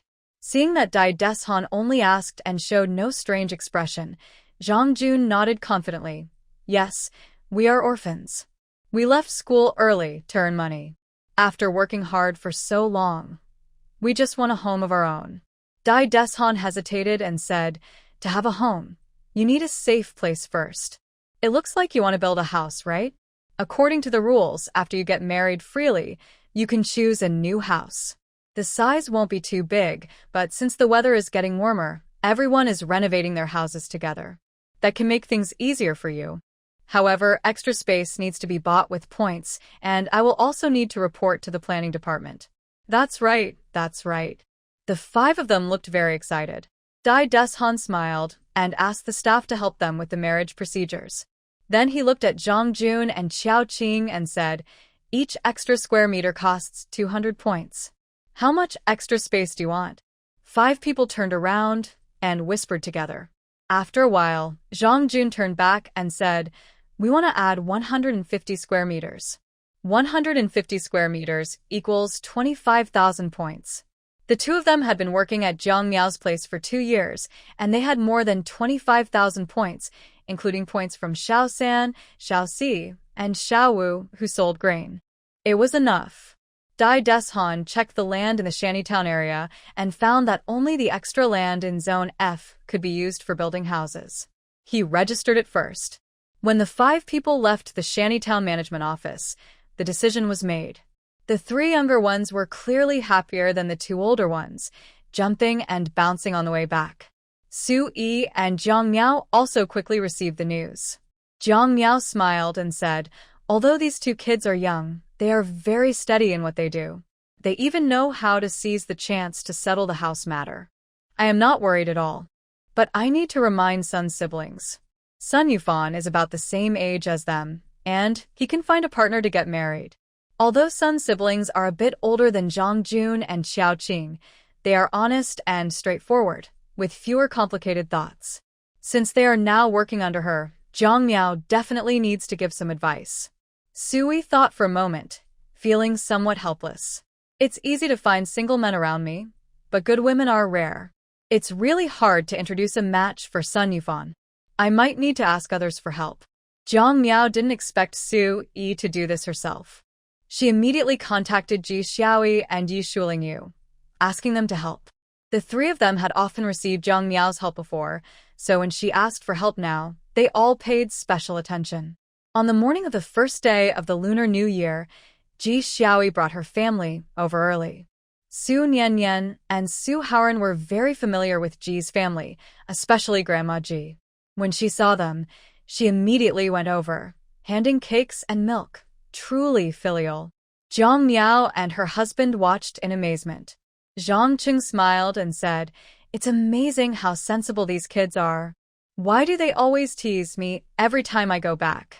Because Zhang Miao was busy, the two children often stayed overnight at Ji's house and got along very well with Zhang Cheng. Grandma Ji scolded, "How often do you come back? Every time you do, you tease them with your beard. No wonder they don't like you." The three children made funny faces at Zhang Cheng, cooperating with him. Zhang Cheng looked embarrassed and felt guilty for acting tough. Grandma Ji was pulled into the kitchen by the children to enjoy some delicious food. The living room suddenly became much quieter. Ji Xiaoi quickly went to Zhang Miao's room to whisper a secret. "There are actually a few girls I've heard about. These girls are very similar to those from our past. They have endured hardships. Luckily, their families or older brothers have loved and protected them. They may not have much education, but they are sensible and understanding, working in kindergartens. The girl I know best is a young girl who works with me. She was hired 6 months ago. Her name is Tang Xiaofu. She just turned 18 after the new year. Her family includes her elderly mother and 2 older brothers. Her father died in a natural disaster. Thanks to her 2 brothers, the family managed to get through tough times. Things were good at first, but then the government assigned her brothers partners, and soon they had nieces and nephews. The family grew larger, and their original house was no longer enough.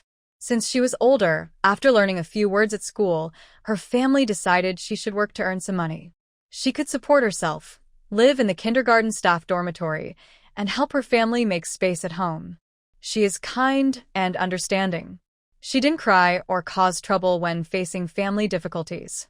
She went to the kindergarten for an interview, left her information, and half a year ago, when they needed staff, she immediately quit school and started working. This girl is calm and quiet, not talkative. She is attentive to children, probably helped take care of them at home. Her patience is especially good. She's very steady and not impatient. Working with her makes everything go smoothly for me. If what you said about Sun Yufan is true, and he is a good person, we definitely shouldn't miss the chance to introduce him to Xiaofu. Zhang Miao rarely saw Ji Xiaoi praise someone so much. She became more curious about Tang Xiaofu. After thinking for a moment, she took Ji Xiaoi's hand and said, "Since the kindergarten is on holiday now and you don't need to work, if her family is really in a tight spot, you can ask her if she's willing to work part-time at my base for a few days. The pay is 3 times the usual, and food and accommodation are included." Ji Xiaoi's eyes lit up, and she nodded excitedly. Great. That's a good idea. I'll contact her right now. The call was soon connected. Tang Xiaofu's gentle voice came through. "Hello, Sister Xiaoi. Happy New Year." Yi Xiaoi smiled warmly. "Happy New Year. Xiaofu, I'm visiting my sister's house now. I have something to tell you. My sister's base needs temporary workers these days. The pay is 3 times higher, and food and lodging are provided. Would you like to try?" Tang Xiaofu's furrowed brow suddenly relaxed, and she felt grateful inside. She looked at her busy family and noisy children outside, then quietly stepped outside to talk. "Sister Xiaoi, what exactly is the main work? Can I do it?" Ji Xiaoi immediately sensed there was a chance and quickly handed the smartwatch to Zhang Miao. Zhang Miao cleared his throat, first greeted Tang Xiaofu, then carefully explained, "The work is simple. It involves cleaning and disinfecting, harvesting hay, processing feed, and helping others clean the breeding area. Don't worry, someone will guide you." Tang Xiaofu felt reassured, thanked him, and agreed to do it. After hanging up, she turned and went into Tang's mother's room. Since she started working at the kindergarten, her small room had become the bedroom for her 2 nieces. When she returned home, she could only share a room with Tang's mother. Tang's mother still had to sleep with her grandson, leaving her with very little space, making it hard to turn over. They had all slept poorly last New Year's Eve. She was packing her bag when Tang's mother came in. Seeing this, Tang's mother stepped forward with concern, her eyes red, and said, "Xiaofu, This year we earned a lot of points from selling grain. Once the weather warms up, we'll renovate the house. Your older brothers have submitted their documents, and once they officially split the family, you'll have your own room. We just need to be patient. Tang Xiaofu felt a lump in her throat and gently comforted her mother. Mom, I know all this, but after my brothers split the family, I really became a burden to them. No matter whose house I go to, the wife won't be happy. Please don't cause any trouble between you and the sisters-in-law. Tang's mother was anxious. What are you talking about? This family is decided by your brothers. They won't neglect you. Tang Xiaofu smiled and nodded. I know my brothers love me. But now they have wives and children, and their responsibilities are heavier. I should be sensible and not cause trouble for them. Mom, you're their mother. No matter what the sisters-in-law think, they will leave a room for you to take care of you. I'm different. Don't worry about me. Just then, Teacher Ji, who was working with her, called to say that the base needed temporary workers with triple pay, including meals and accommodation. She agreed immediately and was about to leave. Take care of yourself. Hearing this, Tang's mother couldn't hold back and started crying. When her two brothers heard their mother crying, they came in one after the other. Learning that their little sister had a few days off but still needed to earn points, they felt sad too. But the house was truly crowded, and there was no way to change the situation quickly. Both brothers felt distressed. Tang Xiaofu comforted her two brothers and, after talking for a while, left the house with her luggage. Jian Miao was surprised to learn that Tang Xiaofu had already arrived at the base, but she also guessed a little and quickly contacted Sun Yufan to come and assist. Sun Yufan was doing this kind of work for the first time, and when he saw Tang Xiaofu carrying luggage, he knew she was here to stay. First, he took her to the living area. Each person has a room. It's not big, but the environment is good, and everything you need is there. Tang Xiaofu entered the dorm and was immediately amazed. She sincerely said, "This is already very good, better than our kindergarten dorms." Sun Yufan had never been to kindergarten, so he asked a few more questions out of curiosity. Tang Xiaofu explained everything very carefully. Then they went to see the bathroom and kitchen. After that, Sun Yufan took Tang Xiaofu to the breeding area and planting zone. Zhang Junxiao Qing hadn't returned yet. The chickens and ducks they managed were being cleaned by mercenaries, but the work wasn't very detailed. Sun Yufan first arranged for Tang Xiaofu to collect eggs, then taught her how to harvest and process the forage. It took about 3 days for Tang Xiaofu to get the hang of it.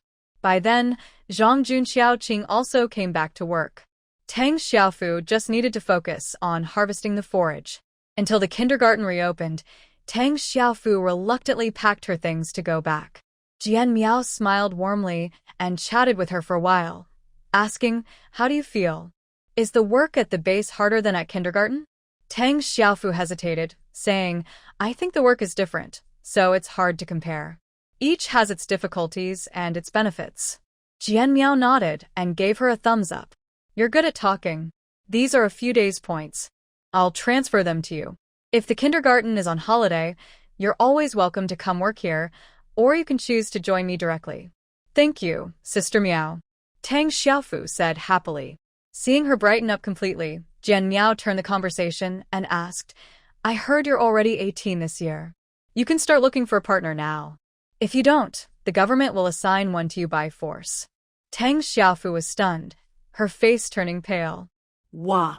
When did that happen? She had heard from her mother that, back then, her two sisters-in-law had come to her family in the same way. But at that time, her two brothers were in their 20s, and she had completely overlooked the age issue. Sun Yufan came over with some things. Seeing Tang Xiaofu on the verge of tears, he stepped forward with concern and asked, "What's wrong?" Tang Xiaofu didn't know how to explain. Jian Miao sighed and spoke for her. "This girl is worried about being forced to match with someone by the government." Sigh. "This policy is somewhat unsuitable, but now the government is rebuilding everything. Originally, they accepted us, provided food and shelter to help us increase our population. There's nothing much to complain about. I just want to remind you all, Yufan, because you work for me, the government has reclaimed the houses they gave you. Director Dai is sorry, but can't rush you to get married immediately. However, you can't avoid it forever. You must take this seriously. Now Sun Yufan is also upset. Jiang Miao took the opportunity to leave, leaving the two people looking at each other in confusion. After a couple of days, Sun Yufan, blushing and hesitant, told Jiang Miao that he was planning to marry Tang Xiaofu. Jiang Miao looked as expected and asked seriously, "Did you register at the Shantytown Management Office? What are your plans for the future?" Seeing that Jiang Miao wasn't joking, Yufan felt relieved. He paused for a moment and quickly shared their idea. "Xiaofu, my sister, and I discussed it. We decided to build a house in Zone F, just like Zhang Junqiao and Qing. Since we started working at the base, we haven't used our points much. We're saving them up to buy more space, so we won't worry about housing later." Actually, they didn't need a house, but after marriage, they would have children, and they needed a home of their own. Jiang Miao supported this decision because he also gave Sun Yufan and Zhang Jun 50,000 points each to build houses. Yufan and Zhang Jun received the 50,000 points and were extremely grateful to Jiang Miao. After the Lunar New Year, the weather got colder, a sign of early spring chill. This year, since every family was preparing to build houses, everyone paid close attention to the weather changes. Just as the weather warmed up, residents got up early in the morning, heading to the planting area to till the soil and fertilize, preparing for the new planting season. On this day, Jiang Miao took some mercenaries to two planting areas. He used a loudspeaker to promote, "Dear friends, this year the livestock research base has developed new crops, rice and wheat. If you want to plant rice or wheat, come to the Shantytown Management Square tonight for a class." The broadcast played repeatedly all day, and all residents of the shantytown received the message. Everyone was so excited they felt like they could fly. At sunset, all the residents gathered at the square with paper, pens, and benches, eager to attend the class. As for building houses, they temporarily put it aside. Farming was more important. If this year they manage to grow rice and wheat, they can really live a normal life. No, that's not right. They need to apply for more land from the Shantytown Management Office. If they can't give up, they should work hard and aim for a big harvest this year. The residents are eager and ready. The mercenaries, who are preparing to build houses, are a bit confused. After asking everyone for their opinions, everyone decided to move to the planting area for a while. The houses at home will be left to the mercenaries to build, whatever shape they turn out to be. They won't complain. Once the mercenaries got the go-ahead, everyone relaxed. They began demolishing houses on a large scale and rebuilding them uniformly. Previously, each household had space between them, but now the mercenaries are building connected concrete buildings. The new buildings have 2 underground floors and 2 above ground, with each house over 100 square meters. The connected design saves costs and time and makes the foundations more stable. Between 2 rows of houses, they added sun-shading arches. This way, during the day, people don't have to stay inside all the time. At least, neighbors can walk around and talk. Spring planting kept everyone busy for nearly 2 months. When the residents finally had free time, the mercenaries had already rebuilt half of the shantytown area. The new roofs are insulated, with 3 water purification units and multiple energy converters installed in each row. All water and electricity pipes inside the houses are built to standard. The bathrooms now have flushing toilets instead of just buckets, just like before the disaster. Apart from the large windows, the houses are almost the same as before the disaster. The residents looked at their new homes and were overwhelmed with joy. Next, they needed to buy furniture and appliances. The mercenary group coordinated with the downtown trading center, which prepared a batch of new furniture and appliances at the lowest prices. Residents who had already moved in happily went to town to buy things. With these items, they could officially move into their new homes. Residents who haven't moved yet watched their friends and family settle in and grew more eager. They desperately wanted to move in too. So, many people voluntarily joined the help teams. During the day, they worked in the breeding and planting areas, and at night, they helped build houses. They were busy and only slept a few hours each day. They were tired, but felt fulfilled. Thanks to everyone's hard work, the houses in the Shantytown area were finally completed before summer. Due to the family split, the house that was originally in Area B was divided into two. With the passageways on both sides, it became two separate homes, each about 80 square meters. Fortunately, the two floors combined into 4 levels. Excluding the 2 basement storage floors, the upper 2 floors were divided into 5 small rooms, enough to accommodate many people. Although sister-in-law Tang and second sister-in-law Tang are quite particular, they do not dare to neglect the mother-in-law. Both families left 1 room for her, and the remaining 4 rooms, after reserving the master bedrooms for the couples, could house 3 children. So far, each family has 2 children, leaving 1 room empty. Neither wants to give that room to Tang Xiaofu. On the first day of moving into the new house, they whispered to their husbands that their family conditions are good enough to have more children. They bought a crib and other baby items during the move and directly occupied the remaining room. Initially, Mother Tang was happy, but when she found out that neither brother had reserved a room for their sister, her joy disappeared. She cried alone in her room. Big brother Tang and second brother Tang also felt their wives were unreasonable. They wanted to speak up, but their wives gave them stern looks, so they fell silent and turned to comfort Mother Tang.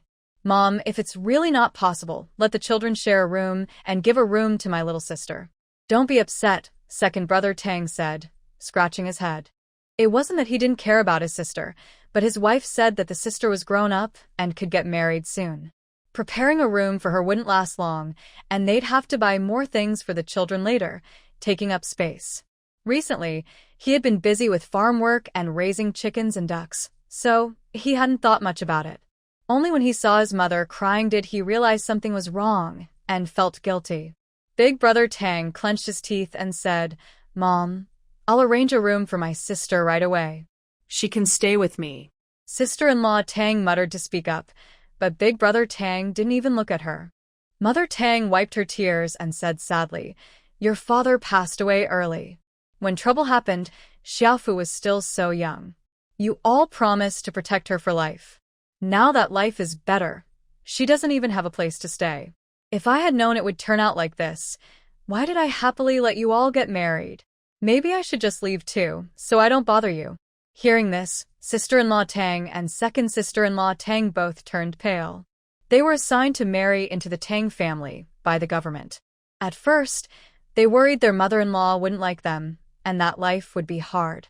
But after moving in, they found the mother-in-law and younger sister-in-law to be kind and easy to talk to, and their worries eased. Gradually, she forgot the nervousness she felt when she first got married. Now, after hearing Mother Tang regret marrying into the family, they realized that Mother Tang is truly the backbone of the Tang family. Sure enough, when eldest brother Tang and second brother Tang saw their mother like this, they immediately knelt down to apologize, crying bitterly. Eldest sister-in-law Tang and second sister-in-law Tang were also silent and trembling, shrinking to the side and not daring to breathe loudly. At this moment, the children were at kindergarten and school, so no one was there to defend her. The 2 women grew more anxious. "Mom, you're hurting my feelings. If you hadn't endured and supported us all these years, we wouldn't be where we are today. Whatever you say, we listen to you." Eldest brother Tang cried uncontrollably. Second brother Tang also looked pale and was very anxious. "Mom, I'll do whatever you say. Don't be like this. Rest assured, even if I have to sleep in a tent, I won't let my sister be without a place to stay. I'll go back now and arrange everything." The brothers made calls to the trading center in front of Mother Tang, ordering a bed, a wardrobe and matching room furniture, and a coffee table. Perhaps Mother Tang's words stirred guilt in the brothers, because besides buying furniture for Tang Xiaofu, they also bought her a fan and 2 sets of summer clothes, all tailored to her size. Only after everything was arranged did Mother Tang stop crying and stop saying discouraging things. The brothers both heaved a sigh of relief, and this time, they didn't even glance at sister-in-law Tang and second sister-in-law Tang. Sister-in-law Tang was anxious and wished she could turn invisible. Second sister-in-law Tang, holding back her anger, went back to her room, not doing anything, just waiting for second brother Tang to come and comfort her, giving her a way out. This time, second brother Tang was also angry inside. He stiffened and ignored second sister-in-law Tang. The atmosphere at home became a bit strange. Mother Tang first stayed at eldest brother's house, unaware of the issues between second son and his wife. In the evening, when the children came home from school, second sister-in-law Tang still hadn't come out, nor did she cook or do anything. The two children found it strange and went inside to ask. Second sister-in-law Tang also ignored the children. When second brother Tang returned from the planting area and learned that second sister-in-law had been lying in bed all day and hadn't taken care of the children, he completely lost his temper. He pushed open the door and shouted, "Let's go. Go to the management office and get a divorce. Our family can't hold you. I'll sell some grain to pay your debts this year." The two children were stunned and dared not move. Second sister-in-law Tang, with a pale face, stood up, tears streaming down her face. "Tang Xiaojun, I've been married to you for so many years. I've always been loyal to you and worked hard for this family. Now that you have a new house, you look down on me, this old woman, right?" Second brother Tang frowned with anger. "Stop talking nonsense. I'm making this clear today. My mother raised me, and no one can hurt her feelings, including you. I used to be blinded by you, fooled around by you. Now that I think about it, since you came in, it's been my mother and sister who have been accommodating you. If you don't appreciate it, that's fine, but don't keep pushing your luck. I, Tang Xiaojun, am unlucky enough to have married someone like you who's so hard to deal with. If you want to live this life, do it properly. If not, leave early. I can survive without you." Tang's second sister-in-law cried more painfully, startling several nearby families. Tang mother and big brother Tang hurried over after hearing the noise. "What's going on?" Tang mother pulled her second son aside, looking confused. The two grandchildren quickly ran to Tang mother, crying and saying, "Grandma, Dad wants to divorce Mom."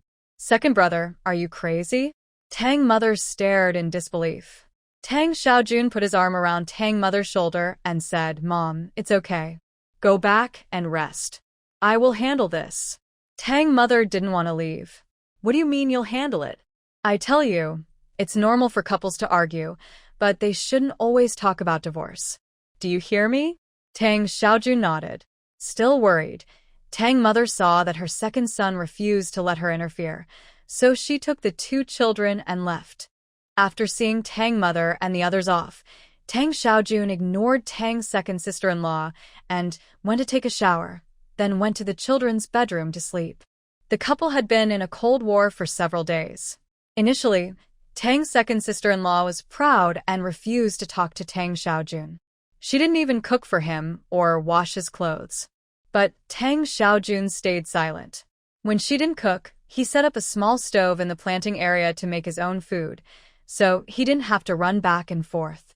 In the evening, he would come back, take a shower and wash his clothes, then move to the second floor to live. Because he left early and returned late, the house felt more like a place to sleep than a home. It was just a place to rest. This situation lasted for half a month. Tang Xiaojun got used to it and found it easier over time. However, Tang's second sister-in-law became more anxious. To find a chance to reconcile, she would get up before dawn, prepare breakfast, and even set the table. But Tang Xiaojun paid no attention. He didn't eat anything and just left. For 3 days in a row, Sister Tang couldn't take it anymore and finally broke down. She went to sister-in-law Tang and cried, "Sister-in-law, second brother doesn't want to be with me anymore, boo-hoo." At first, she thought nothing was scarier than divorce. As long as they didn't divorce, everything would be fine. But now, after a cold war lasting more than half a month, she realized how wrong she had been. Being ignored was the worst torture. As time went on, she had a feeling that if things continued like this, her marriage might really be beyond saving. Sister-in-law Tang looked at her and felt a bit relieved. Luckily, she was gentler and not as strong-willed as sister-in-law Tang.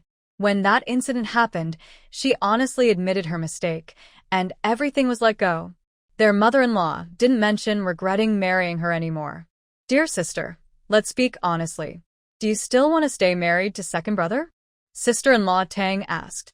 Tearfully, sister-in-law Tang nodded and choked out, I've already lowered myself and apologized, but he won't accept it. He won't eat the food I cook. When I stand in front of him, he just ignores me. I really don't know what to do anymore, boo-hoo. Sister-in-law Tang held her hand and said, Stop crying. Only the person who caused the problem can fix it.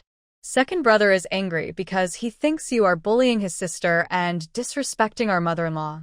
You need to find the right way to fix this. Sister-in-law Tang looked up and understood immediately. Are you saying I should go ask little sister-in-law? Sister-in-law Tang nodded. Think about it. When we moved to the new house, we didn't call little sister-in-law back. Later, it was mother-in-law who called her and told her. She probably knows how we feel about her. She just said she wanted to work and would come back during her holiday. Talking about this, sister-in-law Tang felt a bit embarrassed. They had secretly excluded little sister-in-law, but now they had to ask her for help. Sister-in-law Tang was suddenly worried. Won't she be back until after the new year? Sister-in-law Tang sighed helplessly and nodded. We didn't think this through. She's already grown up. How long can she stay at home? What's the point of targeting her?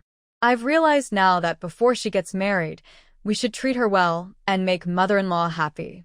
When mother-in-law is happy, everything else doesn't matter. Now that life was getting better, she didn't want to ruin it just because of a small problem like the quarrel between second brother and his wife. Sister-in-law Tang also came to her senses. She clenched her fists and said, Tonight, I will pick up the kids from school and also invite little sister-in-law to stay at our house for a few days. Sister-in-law Tang nodded approvingly. That's right. Know when to bow your head, help more with the farm work, and be gentle with the man. Once the second brother's anger subsides, everything will be fine. Now I need to go work in the fields. She left before the sun fully rose, as it would be too late later. Thinking for a moment, sister-in-law Tang decided to go home first and clean up the house. When the sun set, she would rush to pick up the children from kindergarten and then take them to Ji Xiaoyi's class. Tang Xiaofu was packing things for the children when she saw sister-in-law Tang approaching, which made her feel a bit strange. She quickly went outside to ask. Sister-in-law Tang shyly adjusted her hair and looked at Tang Xiaofu with eager eyes. Xiaofu, the house is all built now. Your second brother specially prepared a room for you, with new furniture and some appliances. When will you come back to see it? Tang Xiaofu was stunned, thinking she must have heard wrong.